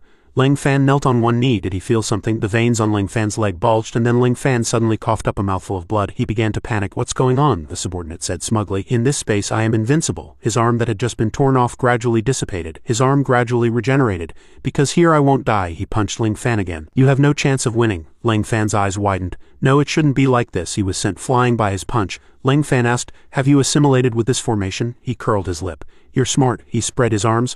"I've assimilated my life with this formation. As long as the formation isn't broken, I won't die," he continued. "But the price is that once the formation is dispelled, I will surely die." He didn't hesitate. "However, as long as I can kill you for Her Holiness the Saintess, it will all be worth it." The subordinate clenched his fist. He said through gritted teeth, "You lowly Washians." Saying that, he punched Ling Fan again. "You are not worthy of fighting against our holy sea." Ling Fan carefully observed the subordinate. This guy's speed had increased. Suddenly, Ling Fan bent down and charged at him again. Then he immediately kicked him in the neck. The bones in his cervical spine shattered under this kick, and a large cloud of dust appeared. The dust gradually dissipated. After the dust cleared, the subordinate looked unusually distorted. He knelt on the ground, his upper body twisted backward. Then he immediately straightened up. "I told you your attacks are meaningless." He swung his palms at Ling Fan, and two pitch-black orbs flew out from his palms. "Taste this." Ling Fan swung his sword, cutting through the two orbs. The orbs exploded, and his hand gripped the long sword. Ling Fan's entire body radiated an extremely powerful light. "I didn't expect you to be so difficult to deal with. I underestimated you." He still remained confident. "This is the power of religious faith. How could you, an Easterner, understand?" Ling Fan immediately swung his sword and cut him in half at the waist. "Nonsense, just fight. What's all this preaching about?" His remaining upper body and head suddenly smiled, and his hand touched Ling Fan's waist. His remaining upper body was holding Ling Fan's waist. Suddenly he shouted, "Lost lamb, go to hell!" Ling Fan was startled. An extremely powerful force appeared. When the dust settled, shattered human remains were revealed. Ling Fan stood there, radiating powerful light. Ling Fan glanced behind him. "See, all your efforts were in vain." The shattered human remains instantly reassembled. "No one can defeat me in this great formation." Ling Fan still looked very calm. "Master once said, as a person, don't set goals arbitrarily. It seems you completely misunderstand." That subordinate was still very fierce, still talking tough. "In your words, you won't shed tears until you see the coffin." He extended his hand towards Ling Fan again. "If you're so capable, try to break this barrier." Black bubbles flew towards Ling Fan. Ling Fan squinted at the orbs flying towards him. Ling Fan retreated. "Your broken cage is indeed good, but its strength." Ling Fan stood on his toes, stopping his body. Then he charged forward again, powerfully chopping at that subordinate with his sword. "It's still not as good as a tiny bit of the iron coffin I was punished in on the mountain back then." That subordinate was sent flying again, hitting a tree heavily with his back. He lowered his head, and then something caught his attention. He turned to look at the spot where he had just collided. "How is this possible? This great formation can even block the Pope's attacks." Ling Fan continued to cast the spell. "It traps it, preventing it from breaking free, but there's a limit. As long as the power exceeds what it can withstand, it can be forcibly broken." A golden chain entangled that subordinate. "Master said I wasn't very capable. It's just that the power in my body happened to be very strong." Ling Fan looked at the bound subordinate. "Do you want to self-destruct?" Ling Fan sneered. "Then I'll save a lot of effort. Go ahead if you dare." Ling Fan continued, "Uncle, is there something wrong with your brain? Which normal person would think of self-destructing for no reason?" The subordinate said angrily. "Try swearing at me one more time," Ling Fan said first. "This move of mine is very powerful. Before coming down the mountain, Master specifically told me not to use it casually." Ling Fan began to cast the spell. "Now is a good time to try it on your uncle's cage." The subordinate began to worry. "What kind of monster is this kid? Even the center of the formation is starting to collapse." Suddenly, other red-robed figures appeared. "Hold on, we're here." They landed on the ground trying to stop Ling Fan's power. "This guy is so terrifying, we can't let him stay. We absolutely cannot let him ruin His Holiness the Pope's plan." A golden flame lit up. "Are you here to help?" Ling Fan prepared to raise his sword. "It's all right at first. Those old monkeys also like to gang up on others." The subordinate's eyes widened. "This is it."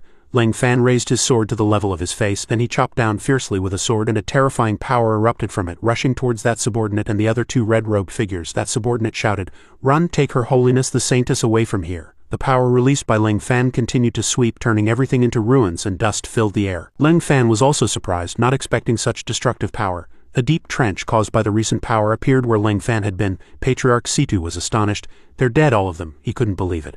The red-robed bishops capable of destroying Huasha couldn't withstand that young man's attack. Elder Yin smiled. "Didn't expect that, did you?" Elder Yin placed a hand on Patriarch Situ's shoulder. "Before meeting Ling Fan, I also didn't expect Huasha to have someone so powerful." Elder Yin then reminded Patriarch Situ, "Patriarch Situ, you must believe in the country. Don't go down the wrong path again." Patriarch Situ immediately agreed. "Definitely. Let's go to the backyard and capture that person called the Saintess in the dim courtyard." Saintess, stop your futile resistance. Quickly bring out the celestial treasure and we'll ensure your safe departure from Washa. Patriarch Situ was full of confidence. Your companions have been defeated, you might as well surrender quickly. The Saintess held the pagoda in her hand. This is the pagoda I obtained through great effort. Why should I give it to you? If you want it, come and take it. Patriarch Situ was furious. This girl is too arrogant. He extended his hands and a force immediately appeared. Hand over the pagoda. Suddenly a man appeared, blocking Patriarch Situ's attack. The window was blown open. Patriarch Situ glared at the newly appeared person through gritted teeth. Old Zimin, I didn't expect you to be here too. That was Patriarch Zimin Shenhung. Since His Holiness the Holy Sun is personally present, how could I not come to help? Patriarch Situ gritted his teeth. Zimin Shenhung, you won't end well aiding tyranny, Zimin Shenhung repeated. Traitor, what kind of person are you then? Suddenly someone spoke. Stop wasting words with them. Situ Kanghai appeared. Quickly deal with these two, we still have important business to attend to. Patriarch Situ sternly reprimanded. Third uncle, how could you do this? How did it come to this? This is your betrayal of the nation and the family. Situ Kanghai said in a deep voice. Betrayal for 40 years, Yin Zhengqi. Don't you understand what I've been doing? Elder Yin then said. I understand your ideals, but your methods back then were too radical, Elder Yin continued. If you were allowed to continue, it would have shaken Washa's very foundations. Situ Kanghai said impatiently. It's those corrupt scoundrels who are still alive that will affect Washa, he then retorted, accusing Elder Yin. A group of corrupt families, they only erode national interests. If they are not eliminated, Washa will never prosper. Elder Yin continued to argue vehemently with Situ Kanghai. How could we not understand, but everything must proceed step by step. If we act recklessly, the consequences will be unimaginable. Situ Kanghai closed his eyes, raising a hand to signal that further discussion was futile. Saintess, please make your move, she spoke. Very well. Then she flew up with the pagoda, saying, let me test the power of this pagoda. A massive flame erupted from her hand. Let it be the first sacrifice to the pagoda's appearance. Elder Yin and Patriarch Situ resisted with all their might. What kind of fire is this? The temperature is too high, Elder Yin realized. This is bad. Something will happen if this continues. Elder Yin anxiously called out, Ling Fan, haven't you fully recovered yet? A sword descended from the sky, plunging straight down. Ling Fan appeared. Sorry, I'm late, Ling Fan declared impressively. Please step back, both of you. I'll deal with the Saintess. The Saintess looked down at Ling Fan and said, I thought you would flee, but I didn't expect you to dare to return. Her eyes sparkled. The Linglong Pagoda is no ordinary item, even you might not be able to withstand it. Ling Fan immediately struck a pose. Oh really? How would you know without trying? Sophia immediately waved her hand. I'll let you try death. Ling Fan brandished his sword. Useless. Her lips curled into a smile. Oh, is that so? A massive flame swirled around, completely engulfing Ling Fan. Elder Yin shouted loudly. Ling Fan, Sophia raised the pagoda in her hand. Even if you possess extraordinary abilities, you are nothing before the Linglong Pagoda. Her face was filled with confidence. It's just a shame I couldn't properly teach you a lesson. Elder Yin roared. Bastards, I will make you pay. A powerful force began to erupt from Elder Yin's body. You scum, none of you will leave the Situ family today, Zimin Shenhung said worriedly. This is bad, he's going to self-destruct. Sophia immediately spoke. Leave him to me. Suddenly, Ling Fan appeared again with his sword. Elder Yin, please don't get angry. I'm not dead yet. This warm flame can't break through my defenses. Elder Yin was overjoyed. Good boy, you scared me to death. If something really happened, I wouldn't have the face to go back and explain. Lightning flashed in Ling Fan's eyes. You reap what you sow. If I unfortunately died, I wouldn't blame anyone. Sophia interrupted. Stop talking nonsense. I'll show you the secret technique bestowed upon me by His Holiness the Pope. She began to cast her spell. Ling Fan also charged forward. He stared directly at his opponent. The pagoda had too many functions. He couldn't let her use it freely. He wielded the sword. Ling Fan swung his sword down fiercely. How is Sophia so tough? Suddenly a powerful force repelled Ling Fan. Sophia spoke again. This thing isn't just tough. Ling Fan was slammed hard against the wall. Ling Fan couldn't move. This shouldn't be happening. How can a Westerner control the pagoda so easily? Sophia continued to cast her spell with clasped hands. Ling Fan exclaimed in surprise. Chains of binding. He was instantly immobilized in a panic. Sophia began to fly. I also know a little about the pagoda's origins. This thing is best suited to deal with you. Ling Fan struggled to break free from the restraints. Don't struggle. Once entangled by these chains of binding, even an immortal would be helpless. Ling Fan thought, Master was right. Even if it's an imitation, I shouldn't confront it head on. Sophia stepped forward and lifted Ling Fan's face. Seeing you like this, I'm truly excited. She leaned closer to his face. Ling Fan looked at the pagoda. He discovered that a stream of energy was powering the pagoda. No wonder this woman could use it so freely. So where did the energy come from? It was Zhou Jiaqi's maternal grandfather. He had actually connected his vital essence with this Linglong Pagoda. Sophia continued to tease Ling Fan. Just give up obediently. Think carefully about how to flatter me. If I'm pleased, I might even leave you a complete corpse. Ling Fan looked at Situ Kanghai. Since I began cultivating, I've never seen such complex intertwining of good and evil karma in one person. It seems Zhou Jiaqi's maternal grandfather didn't merely turn to the Holy See out of fear as it appeared. Sophia began to lose patience. I don't have much time, you'd better give me an answer quickly, or else, Ling Fan spoke. Elder Situ Kanghai, stop. Patriarch Situ was confused. Ling Fan, what are you saying? Elder Yin was also perplexed. Isn't third uncle standing right there? Situ Kanghai secretly admired him. You are truly formidable. You actually discovered it, Ling Fan immediately said. Elder Patriarch, I don't know why you're helping the Holy See, nor do I know your difficulties, he continued to persuade Situ Kanghai, but if the Linglong Pagoda continues to absorb your energy, you won't survive.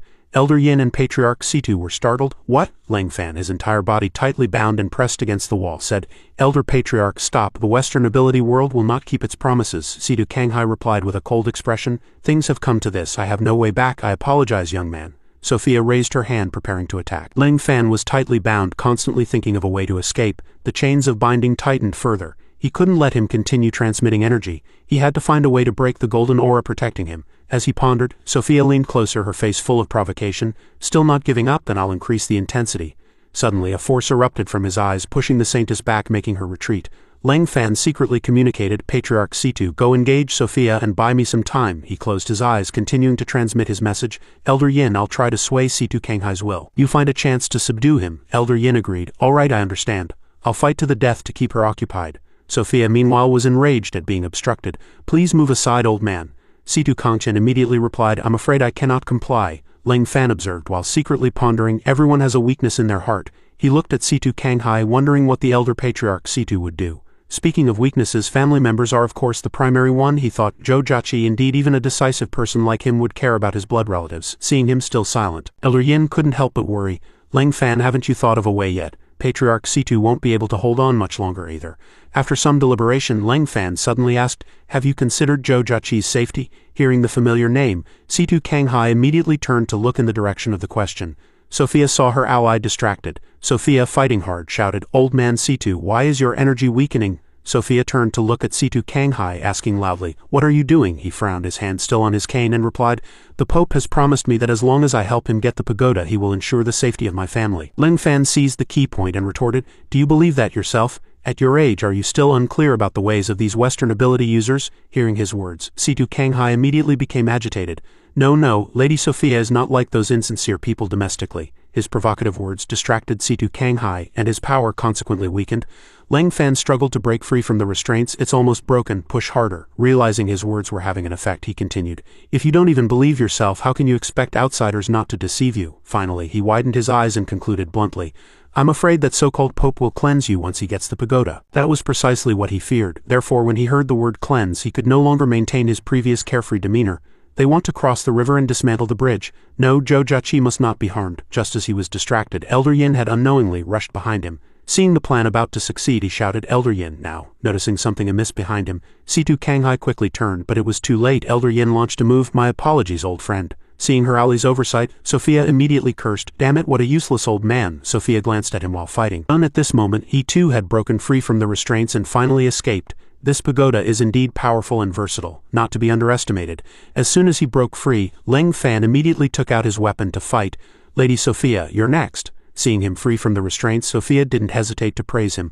I didn't expect you to be so highly skilled and resourceful. Powerful force continuously erupted, enveloping his every powerful stride. Don't struggle. Without energy supplying the pagoda, you're no match for me. Sophia was unmoved. While flipping him the middle finger and cursing, she summoned her magical treasure again. I really can't defeat you. But he detected Sophia's intention and immediately grew wary. This is bad, she's going to run. He then quickly raised his weapon, intending to strike. With a swish, his sword sliced through empty air. Sophia had successfully escaped. Before fleeing, Sophia left a provoking remark. If I want to run, you can't stop me. Ling Fan retracted his weapon, somewhat annoyed, still couldn't keep her. This pagoda is too troublesome. Patriarch Situ also ran over, lamenting, if third uncle hadn't betrayed us, the saintess wouldn't have escaped. He looked at the elder and asked, Patriarch Situ, I'm out of strength now. Can you go assist Elder Yin? The old man replied, clutching his chest. I was also injured just now, I can't help. But Elder Yin is enough to deal with old scoundrel Zimin. Meanwhile, Elder Yin and Zimin Shenhung were still fiercely battling, powerful energy radiating and illuminating the entire area. Old scoundrel, take this move. The force was like lightning, continuously flashing with light, neither side gaining an advantage. Zimin Shenhung rubbed his wrist, secretly admiring, it's been years since we fought. I didn't expect you, old man, to have become so powerful. Elder Yin, enveloped in a lightning-like strong light, said proudly, This old man entered the first grade realm long ago, and I am confident that no one at the same level can match me. Elder Yin glanced at the ground and said, unless you immediately advance to the innate realm, you might as well surrender. Hearing this, Zimin Shenhung looked at his hand and asked himself, innate realm? He recalled scenes he had witnessed in the past, but that power was far beyond the innate realm. Then he still unleashed his power, red light radiating in all directions. You want me to surrender? Dream on? The force grew larger and larger, flying up and piercing towards someone's head. Seeing this, Elder Yin immediately rushed forward to attack. Still playing tricks, that power entered the person's body and instantly drained them into a withered corpse, leaving them to die with unseeing eyes. By this time, Elder Yin had approached him, raising his hand forward to deliver a fatal blow. However, Zimin Shenhung's body was completely unharmed. Elder Yin cried out in surprise. What? With a boom he launched an attack, and everything around was repelled. Scram! Elder Yin clutched his stomach and asked the old scoundrel Zimin, what demonic art did you use? He looked proudly at the power surging from his hands and replied, this is power. His eyes turned blood red, and he let out a sinister cackle, absorbing others' life force to feed oneself. Only in this way can one reach the innate realm and break through the innate realm. After speaking, he charged forward. Die! Elder Yin's eyes widened, feeling as though he would truly perish here, when suddenly a force blocked Zimin's move. Ling Fan frowned and said, with me here, you won't kill anyone. His appearance further enraged Zimin Shenhung. Fine then, let's see if you can take this move. Seeing Zimin prepare to unleash a stronger attack, Ling Fan's eyes widened and he quickly retaliated.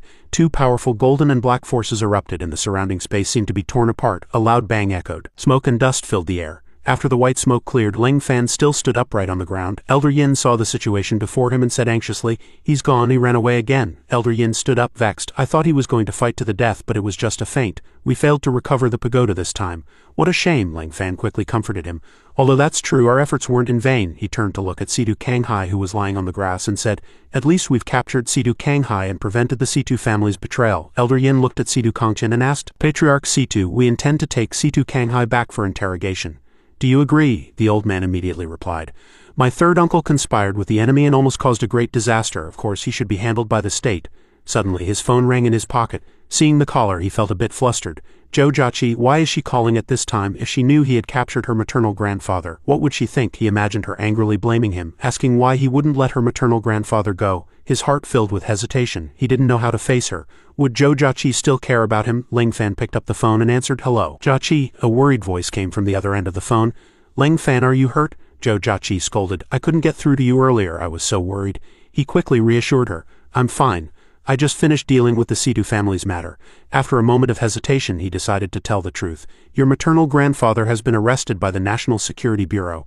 A hint of sadness flashed in her eyes as she kept saying, it's good that you're all right. Maternal grandfather committed a serious crime, so this is unavoidable. She recalled her mother's words, Jojachi, this time you must help your maternal grandfather. Then she continued to him, but my mom still wants to go to the National Security Bureau to make some arrangements. She might cause you trouble in a couple of days. Ling Fan frowned upon hearing this. I understand Auntie's feelings, but forget it. I'll personally talk to Auntie when the time comes. She also said reassuringly, thank you. I'll also try to persuade my mom. You go ahead and get busy. Then he hung up the phone. He closed his eyes thinking, it's a good thing Jojachi didn't blame me, otherwise I wouldn't know how to face her. Elder Yin patted his shoulder and praised, Ling Fan, if it weren't for you this time, the Situ family might have made a grave mistake. He immediately replied, Elder Yin, you're too kind. I merely did my best. Then he voiced his concern. But the pagoda was snatched by the saintess again, Elder Yin, I'm afraid. Elder Yin immediately replied, so what? Without vital essence to empower it, those Westerners won't be able to use it again anytime soon. Then everyone left. Come on, you're tired today. Let's go back and rest. The next morning in an apartment, Elder Shu came in from outside and asked, Xiao Fan, how are you feeling? He quickly replied with a laugh, still a bit weak but nothing serious. Seeing Elder Shu's appearance, he tentatively asked, Elder Shu is so happy, is there something good happening? The greatest joy was the notice from the National Security Bureau. Of course it was good news since yesterday. The National Security Bureau has suppressed numerous Western parasitic families within our Washa. Those families that had committed evil prostrated themselves, begging for forgiveness and promising never to betray the country again. Moreover, some normally unruly families also vowed allegiance, no longer daring to cause trouble. This significantly increased Washa's security. It's truly... Ling Fan coughed a few times. Seeing his discomfort, Old Shu advised, Xiao Fan, are you really okay? I'll take you to the hospital. He also sensed his internal injuries and requested, it seems I've sustained some internal injuries. Old Shu, could you trouble yourself to find some medicinal herbs for me? Hearing that he wanted herbs instead of going to the hospital, Old Shu was a bit surprised. Herbs are simple enough. Xiao Fan, do you know medicine? Ling Fan replied, as long as I have the herbs I'll be fine. He quickly wrote down what he needed and said, all the herbs are listed there, I'll trouble you, Old Shu. Old Shu looked at the swiftly written characters, feeling a bit dizzy. What was written? Though he didn't understand, he still agreed to his request. All right, I'll arrange it immediately. You rest for a while. Sitting alone in the chair, he felt a little emotional, thinking how good it was to have help. In the past on the mountain he always gathered herbs himself. Night soon fell, with a bright moon hanging high in the black sky. Old Shu opened the door and happily said, "Xiao Fan, I'm back, look who's here." Li Yan anxiously ran over to greet him. "Leng Fan, are you hurt?" He was also surprised to see who it was. "Li Yan?" Leng Fan slightly frowned and asked anxiously, "Why are you here?" She recounted what happened 2 days ago. "That day when my parents and I found out about your big battle with the Saintess, we were really worried. I thought I should come and check on you." Old Shu, leaning against the doorframe with crossed arms, added, "I just stepped out and ran into this girl. She bought all these herbs and they weren't cheap, and all the way here this girl kept asking about you, so you can't say she doesn't care." Hearing this, her face flushed crimson, and she said indignantly, "Old Shu, you don't have to say it out loud." Old Shu, getting more playful, said, "What's wrong now? This girl is shy. Young people, when it comes to feelings, they should." Ling Fan closed his eyes, coughed lightly, and said, "Li Yan, thank you, but I'll repay this favor in the form of a medicinal pill in the future." A pill furnace appeared in his palm, emitting spiritual energy, which amazed the two onlookers. "I can't see through you anymore, kid. Is that the legendary pill furnace?" He raised his hand and the medicinal herbs flew into the pill furnace one after another, each step executed with professional precision. This series of actions left Old Shu astonished. "Xiao Fan, you can also refine pills?" He held up the pill furnace and confidently replied, "My talent in swordsmanship is exceptionally high, and I also have some experience in pill refining. The herbs you helped me buy just now are all for refining spiritual pills for healing. I'll refine a healing pill first." Old Shu continued to praise. "It's truly amazing." The herbs rotated continuously in the pill furnace. Step by step they solidified into a pill. When he felt the time was right, he raised his hand high and shouted, "Collect." Looking at the formed pill, he said, "Success." Old Shu stared intently at the newly refined spiritual pill and the floating pill furnace, astonished. "I heard that the art of pill refining has been lost. I never expected to witness it firsthand today." Then he turned to question Ling Fan. "Xiao Fan, what other secrets are you hiding from me?" He looked at the pill in his hand and answered perfunctorily, "What I know is merely a trivial skill, Old Shu. Don't overestimate me." Hearing this, Old Shu crossed his arms and turned his face away, no longer looking at him. "If you keep being so humble, won't it make us old folks seem ignorant?" Old Shu then left, leaving the young people alone. "All right, this old man will leave first. We'll talk once you've recovered." Li Yan looked at him and asked, "You'll need someone to protect you while you take this pill, right? I'll stay with you." Ling Fan hesitated. "Wouldn't that be inappropriate?" She immediately retorted, "There's nothing inappropriate about it. You've helped our family greatly. It's what I should do." Since she was willing and he wanted to, he agreed. "All right, you might see me a bit emotional later, so I'll count on you." He put the pill in his mouth, closed his eyes, and meditated, but there were too many entanglements this time. Hopefully it will end soon. Seeing him so calm, she was a bit speechless. "Being alone in a room with me is something many men dream of, yet he is so composed. Speaking of which, I feel very close to him and very concerned. It's not romantic love, how strange." Ling Fan frowned tightly, cold sweat streaming down. "No, Mom and Dad, don't go." Then he comforted himself. Don't be afraid, it will be all right." He lay down, still calling out, "Why did you abandon me?" Seeing this, she anxiously called out to him, Ling Fan, what's wrong with you?" When he turned his head, a scar on his neck was revealed. Li Yan, seeing it, was stunned. That's impossible." She covered her mouth, wondering why he had such a scar. Memories of the past flooded her mind, of her and her younger brother happily playing. She ran and played, "Brother, come catch your sister." Her younger brother chased after her, calling out, "Sister, wait for me." Suddenly a tree branch reached out and her younger brother accidentally fell, scraping his skin and bleeding. She quickly went to help him up. "Brother, don't cry, let's go home." Li Yan tightly covered her mouth, staring in panic at the scar on Ling Fan's neck, which was exactly like the injury her brother sustained that year, asking herself, "Why is the scar on your neck exactly like my brother's?" She reached out to touch his scar. Who are you exactly?" Li Yan touched the scar on his neck, thinking to herself, "No matter who you are, I will take care of you like a brother from now on." The sunlight came in, waking him from his sleep. After waking up, he suddenly remembered, "Is it morning? I remember I have to see Zhou Jiaqi and Auntie today." A voice sounded, "Ling Fan, you're awake?" Li Yan looked at him worriedly and asked, "You trembled all night and only fell asleep at dawn. Are you still uncomfortable anywhere?" Unexpectedly, she was still waiting, so he spoke. "I'm fine now. Why haven't you left yet?" She lowered her head and awkwardly replied, Isn't it that I was worried? I was afraid something would happen to you." He coldly got up, preparing to leave. "Thank you, I still have some things to do, feel free." Seeing this, she loudly called out, "Ling Fan." She wanted to know if he was really her younger brother. "Were you really always on the mountain when you were little?" But feeling the question wasn't clear enough, she asked more directly, do you still remember what your parents looked like?" Ling Fan reached up and pulled down his cap, covering himself completely, and replied without turning his head, "From what I can remember, Master raised me. I don't remember what my parents looked like." After saying that, he left and the door clicked shut, leaving the room silent. He recalled Li Yan's words about the distance between them, and then thought to himself, "I thought coming down the mountain this time would completely cut off worldly karma, but instead the connections are getting deeper." Thinking this, he put his hands in his pockets and continued walking. No more overthinking. "I should go see Zhou Jiaqi first." The scene shifted to a tall building, Ling Fan's destination. While waiting for Zhou Jiaqi, he felt a bit flustered and very nervous. What if Auntie gets angry and doesn't let me get close to Zhou Jiaqi anymore? Master never taught me how to deal with this kind of thing. A voice came from afar calling him, "Ling Fan, over here." Suddenly she rushed over and hugged him. How have you been recently? Are you hurt? Ling Fan smiled and greeted her. Jojachi, I'm fine. Does auntie have any issues on your side? Behind her, Situ Lan walked over and said, Xiao Fan, I'm sorry to keep you waiting. Jojachi and I were delayed on the way. My apologies. He saw his mother-in-law and felt a little nervous, so he quickly replied, Auntie, please don't say that. I just arrived. She also walked forward, pulling her mother inside. Don't stand here. Let's go inside and talk. But she seemed to understand what her mother was worried about, so she comforted her. What are you worried about? Xiao Fan will come in with us. Seeing that the situation was going smoothly, he breathed a sigh of relief.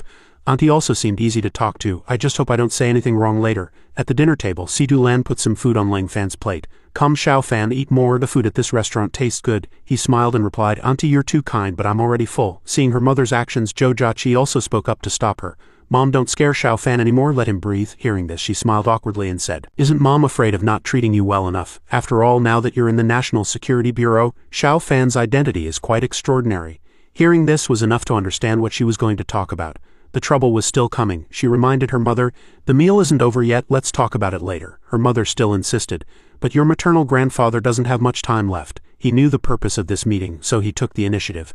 Auntie, I know you're looking for me because of Jojachi's maternal grandfather. He firmly refused, but having committed such a grave mistake, even I cannot plead for him. Situ Lan's eyes widened and she said anxiously, But that's Jojachi's maternal grandfather. Xiao Fan, there must be some misunderstanding about this. Please help us. Ling Fan, surrounded by these voices, had no choice but to cover his ears. Jojachi grabbed her mother's hand, seemingly wanting her to sit down. Mom, don't trouble Xiao Fan anymore about Grandpa's matter. Betraying the country is an unforgivable crime anywhere. Situ Lan knelt down and pleaded, Xiao Fan, I'm begging you, please save Jojachi's maternal grandfather. Ling Fan, seeing Situ Lan kneeling and hugging his leg, felt a little embarrassed.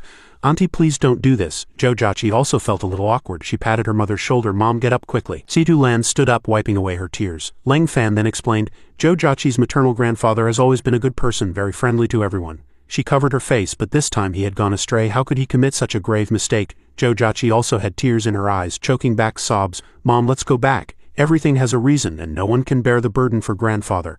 Ling Fan looked at the scene, frowning and thinking, karma cycles, but compared to Jojachi's sadness, what does it matter if I incur a little karma? So he handed her a tissue and comforted and encouraged her. Don't be sad anymore. Ling Fan then continued, About your maternal grandfather, I'll go and see again. Perhaps there's still a turn for the better. Hearing this, Jojachi wiped her eyes. Xiao Fan, if something can't be changed, then so be it. Don't offend others.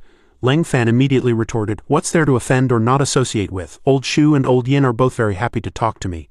At this point, Situ Lan was already very grateful for his actions. She lowered her head. Xiao Fan, Auntie truly thanks you this time. After speaking, he walked forward, opened the door, and said with a smile, Then I'll head back to the National Security Bureau first. I'll contact everyone when I have news. Seeing this, Jojachi ran forward. I'll see you off. She walked beside him and said, Xiao Fan, I'm really sorry for putting you in such a difficult position. Then she suddenly leaned close to his ear and whispered a few words, making both him and her blush like tomatoes. After this matter is resolved, I'll give you a surprise. After saying that, she ran off, leaving Ling Fan still stunned, his face red. Why is Jojachi always in such a hurry, like those monkey mothers in the mountains? But he didn't care about that anymore. Never mind, I'll deal with Situ Kanghai first. The scene shifted to the interrogation room, where arguing voices could be heard. Situ Kanghai, if you don't cooperate, we won't be lenient. At this moment, Yin Zhengqi was enraged, pounding the table and shouting, Speak quickly. What other conspiracies do those holy sea people have? Situ Kanghai remained unmoved, his face expressionless as he replied, I'm just a confused old man. I only brought out the pagoda to save my life. He pretended to be completely ignorant, claiming to know nothing of conspiracies or schemes. His answer only made Yin Zhengqi angrier. This old man is unreasonable. When suddenly a voice interjected, Old Yin, don't be anxious, that's old Shu and Ling Fan is with him. You've been busy for hours, let Xiao Fan try. Seeing Ling Fan, Yin Zhengqi walked over and patted his shoulder. All right, then I'll go out for a walk, I'll leave this to you. Xiao Fan, Ling Fan calmly pulled up a chair. Old man, I know you disagree with him. Why don't you tell me what's on your mind? Situ Kanghai looked at him and asked, somewhat surprised, Young man, you're so powerful, why would you associate with these old men? After hearing this, Ling Fan frowned in surprise and retorted, In my opinion, Old Yin and the others are all dedicated to serving the country. How can you say they're associating with bad people? He immediately retorted, Ridiculous, if they hadn't stopped me back then. How could the Washa ability world be gradually declining? He looked at Ling Fan with determined eyes. Now a single red-robed bishop can push us to the brink of disaster. The more he spoke, the more resentful Situ Kanghai became. He tightly gripped his handcuffed hands. If I had succeeded back then, why would I, this old man, have to struggle to protect my family's lives, sacrifice my dignity, and curry favor with those Westerners? Hearing him speak, Ling Fan understood the problem. He frowned, so he felt despair. Thinking the power gap between the two sides was too great, this problem is easy to solve. He took out a red pill and offered it to Situ Kanghai. Old man, there's a faint aura of a cultivation master hidden within you. Do you recognize this pill? Seeing the pill, he became excited, stammering, I've seen it when I was young. This is an immortal's pill, a divine medicine that can bring the dead back to life. Hearing that he also recognized it, Ling Fan pressed on, since you know this medicine, you should also know something about immortals, right? At this, Situ Kanghai became even more agitated, his voice much louder than before, as if he was shouting at him. Young man, what's your connection with those immortals? Who is immortal Ji Lun to you? Ling Fan simply explained. He is my master. The word master astonished Situ Kanghai, his eyes widening. What? Situ Kanghai couldn't hide his surprise, saying, so those old seniors have all agreed to act? Ling Fan replied. Master sent me down the mountain for experience. At this point he still didn't quite understand Ling Fan's meaning, this period of experience down the mountain. He suddenly understood. I get it. The immortal must want his disciple to face the Western ability users, while he supports him from behind. Thinking this, Situ Kanghai was overjoyed.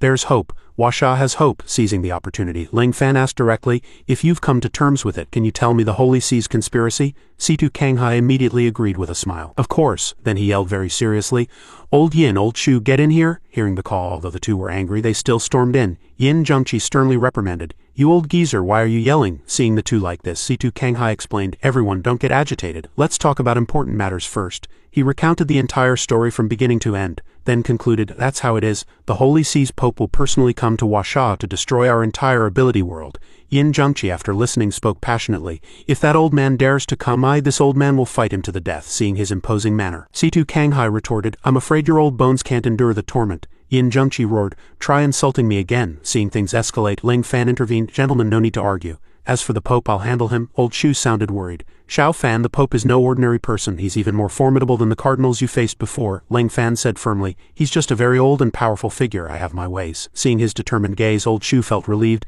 Since you have it all figured out, I'm at ease. You should rest now. Then he looked at Situ Kanghai. As for Situ Kanghai, seeing the look of remorse in his eyes, Old Shu stated that given he hadn't committed a major crime and had provided reliable intelligence, the organization had decided to exempt him from the death penalty. Situ Kanghai was extremely grateful to Ling Fan at this moment. He shot up. Xiao Fan, thank you. Ling Fan didn't pay him much mind, merely stating politely, it's nothing. Everything I do is for Zhou Jiaqi. Just as he walked out of the interrogation room, his phone rang. Looking at the notification on his phone, he frowned.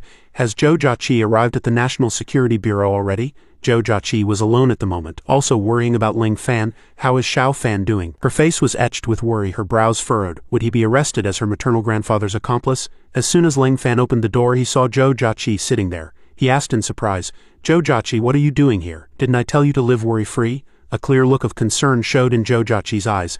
I just couldn't rest easy, so I came to check. Seeing her worried expression, Ling Fan told her everything to reassure her. Old Shu didn't make things difficult for me, and your maternal grandfather is fine. You should tell your aunt. Hearing him say that, Zhou Jiaqi breathed a sigh of relief. It's finally resolved. Now my mom won't act recklessly anymore. Ling Fan checked the time on his phone, then turned to her and said, it's late. I'll walk you back. She looked at Ling Fan's hands. Wait, Xiao Fan. Zhou Jiaqi's face suddenly flushed as she prepared to say something with a shy expression. Didn't you say you'd give me a surprise earlier? Ling Fan, seeing this, turned back and asked, puzzled, a surprise? Are you trying to trick me? Then she suddenly lunged at him, catching him off guard. Zhou Jiaqi pinned him down on the sofa, climbing all over him. Ling Fan immediately yelled, Zhou Jiaqi, what are you doing? Zhou Jiaqi couldn't help but find Ling Fan's reaction amusing. Her face grew redder and redder. She looked at him, then said, it's not about what I want to do, but what you must do tonight. Hearing Zhou Jiaqi's words, Ling Fan's mind started racing, and then he suddenly remembered his master's words. What do you want to do? At that time his master's gaze was very serious, and every word his master said was etched in his memory, now resounding again. Disciple, remember, when a woman wants you to do something, always follow your initial intention. Now Zhou Jiaqi's face was even closer to his. Both of their faces flushed. Anything was possible looking at Zhou Jiaqi on him. He silently remembered that phrase, follow your initial intention. Ling Fan still didn't seem to understand Zhou Jiaqi's meaning, and he made a completely unrelated remark. Then let's go stargazing together. This left Zhou Jiaqi stunned. The two arrived on the rooftop, and Zhou Jiaqi complained with her arms crossed, such a good opportunity and you didn't seize it. Hearing this, Ling Fan, while looking at the starry sky, explained, precisely because it's a hard-won opportunity, I wanted to do something I truly enjoy with you. Zhou Jiaqi found his character somewhat perplexing. He truly was an oddball, though he said that he had other thoughts, but that's why I like you. Ling Fan also held Zhou Jiaqi's hand and looked at her, hoping they could often stargaze together in the future. A meteor streaked across the sky. That night the two simply watched the stars in a romantic setting, doing what they enjoyed, and finally concluded with a tonight's nightscape is truly beautiful. The next morning in the conference room, Old Shu was the first to speak. Xiao Fan, now only the Zimin family in the country, refuses to turn back.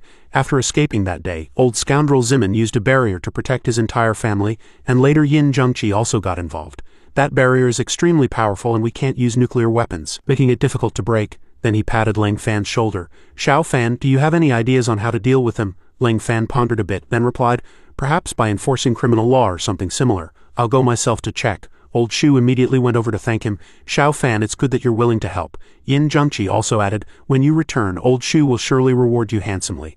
Ling Fan stood up and gently explained, "This is related to my karmic entanglement with the Zimin family, so it's natural that I should resolve it myself. You all can rest assured and await news." At this moment, in the Zimin family compound, Zimin Shenhung was meditating while also questioning his brother. "Have you handled everything I instructed?" He immediately replied respectfully, "Big brother, please rest assured.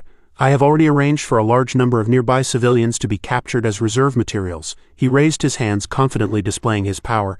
"As long as their blood is continuously drawn, this bloodlight technique cannot be broken." Zimin Shenhung, seeing his confidence, also stood up and praised him. "Good. With this grand formation, the National Security Bureau won't be able to enter." After speaking, he looked at him seriously.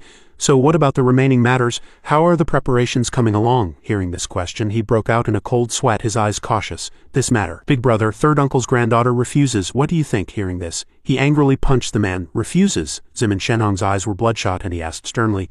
"A junior dares to disobey my orders," he explained, fearing Zimin Shenhung and sweating profusely. "With third uncle protecting her, I couldn't force her." Zimin Shenhung suddenly threw a skull token. He said unhappily, "Take this to third uncle if he still doesn't cooperate." Zimin Shenhung emphasized, "I will personally pull out his tendons and break his bones." He couldn't help but tremble under Zimin Shenhung's authority, accepting the skull token, knowing only to obey. "Yes, big brother." Zimin Shenhung turned, looking at the book in his hand, thinking, "That kid named Ling Fan will surely come looking for trouble. I must improve my cultivation before he arrives." The book in his hand was precisely the dual cultivation secret technique. "The immortal art is my last chance." He walked into a room where a girl in tattered clothes was weeping. Zimin Shenhung walked in, slamming the door shut, and threatened the girl. "Little girl, you must dual cultivate with the patriarch today." His brother rushed in from somewhere shouting, "You are a descendant of this family, you must make sacrifices for the family." The girl tightly clutched the handkerchief in her hand. "My poor girl, isn't there any other way, second uncle?" Hearing this, he roared even more furiously. "Big brother has already said it, don't you think you can refuse?" The girl also erupted, waving her hand to strike Zimin Shenhung's brother. "No, I will never do such a disgusting thing." Seeing this, he unleashed his power to suppress the girl. "It's come to this, accept your fate." Suppressed by his power, she grimaced in pain, saying with difficulty, "Second uncle, just kill me." "I won't agree." His eyes grew even more cunning and his teeth bared. "Just like third uncle." Then he slowly withdrew his ability. "All such stubborn people." She collapsed on the ground, unable to resist his power. "Anyway, you can't escape. I'll give you a little final time." Seeing his niece's disheveled appearance, he remained merciless, casually tossing a skull-shaped token in front of her. "Perhaps you don't know the meaning of this token. I advise you to give up." She stared powerlessly at the token in front of her. Must she truly submit to them? Then she gradually sank into darkness, as if no hope would ever glimmer again, knowing only to ponder in despair. "Who can save me?" At this moment, Ling Fan stood before something, thinking, "Bloodlight formation. This wicked old scoundrel is truly inhumane." Looking at the people tied to the pillars, Ling Fan felt pity. Their lives were already connected to the formation, and forcibly breaking it would also kill them.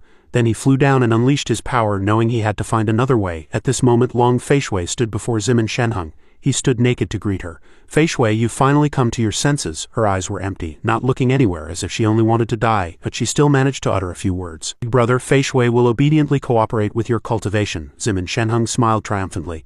"Good, don't worry, I won't let you suffer after this is done." She began to take off her clothes one by one. "If you wish to humiliate me," she said, as her clothes gradually came off, "then I won't make it easy for you either." Unexpectedly, Long Feishui had a knife hidden on her back. She deliberately hid a knife behind her, waiting for him to relax his guard. Then she would use this nether bone to kill him. Ling Fan stood in the air, witnessing everything that had just happened. He looked at Long Feishui, thinking this girl was hiding a knife. It seems she holds resentment towards that old scoundrel. Then he fell into contemplation. Perhaps he could try to win her over. Suddenly, Ling Fan's voice sounded in Long Feishui's ear. "Hey girl with your bear behind, can you hear me?" This made her involuntarily turn her head. "I'm not your enemy. If you're willing to cooperate, just nod." Hearing this, Long Feishui gently nodded. Upon receiving the signal, Ling Fan gave an order. "See that stone statue? It's the core of the bloodlight formation." Long Feishui then looked at the stone, her face somewhat confused. He continued, "Break its head and I can help you." Long Feishui was a bit skeptical of Ling Fan's words. She hesitated. "Is what this person saying true? Should I believe him?" Long Feishui began to walk towards Zimin Shenhung, still clutching the hidden knife. Seeing her approach, he smiled slyly. "That's it." Long Feishui also began to unleash her power, frowning, not caring about anything else. Thinking this, electric light shot from her hand, and her power enveloped the head of the statue behind Zimin Shenhung, making him shout loudly, "Stop!" The statue had already been smashed to pieces by her power. Long Feishui looked at Zimin Shenhung triumphantly and said, "It seems you're very afraid of this thing being destroyed, big brother." His expression was getting uglier now. He gritted his teeth and said, "You fool, I must teach you a good lesson for third uncle." He spread his legs and roared loudly, "Kneel and be my servant for the rest of your life." Zimin Shenhung could no longer control himself at this point, and he began to use his power on Long Fei Shui, making her shout, "No!" Ling Fan immediately flew over. He used his power to counter Zimin Shenhung, shielding Long Fei Shui, just blocking that attack. He frowned and looked at him. "Old man, we meet again." Zimin Shenhung was stunned to see Ling Fan appear. He trembled all over. "When did you get here?" "Why didn't I sense you?" Ling Fan's expression darkened, and he began to walk towards him. "If I can't even avoid the attacks of an old man with failing eyesight like you, wouldn't that be too embarrassing?" Then he swung a power-infused blade at Zimin Shenhung, saying, "Surrender obediently." He immediately resisted, conjuring a shield that blocked Ling Fan's blade, but it was extremely difficult. No, impossible. How did he get stronger again? This shield couldn't stop Ling Fan's blade. It began to crack. The shield shattered into pieces and the blade also pierced Zimin Shenhung's body, blood splattering. Only now did Zimin Shenhung realize his true power. He clutched his wound, trembling as he begged for mercy. "Brother Ling Fan, can you spare me?" After a pause he added, "I'll agree to whatever you want." Ling Fan looked at him, calmly replying, "I don't need anything else. I just want to resolve our karmic entanglement quickly." Hearing this, Zimin Shenhung immediately knelt down. "I was wrong. Please spare my dog's life. I promise never to collude with foreign enemies again. Please let me go." Long Fei Shui saw him like this, but she still didn't relax her guard. Though her body was still exposed, she shouted loudly, warning Ling Fan, "Don't be careless, he's definitely playing a trick." As soon as she finished speaking, a sly smile appeared on Zimin Shenhung's face. "I've stalled for enough time." He began to unleash his power, lifting the bound civilians, making them scream in terror. And his face was even more triumphant. They were tossed into the air, tears and snot streaming down their faces, loudly begging for help. "Can someone delete the learning materials on my computer? No, I don't want to die. Help!" Seeing this scene, Zimin Shenhung's face grew even more maniacal. He laughed. "Still want me to worry about how to save them first?" Then he tossed the civilians into the air up and down. Long Fei Shui also panicked at this sight. "Damn it, there are too many people to save them all in time." Ling Fan also began to unleash his power. He looked at him contemptuously, using ordinary people as stakes, truly despicable. He unleashed his power, casting a net of spiritual energy that safely rescued the people who had been tossed. Looking at the rescued commoners, he merely said softly, "But such a small matter can't stump me."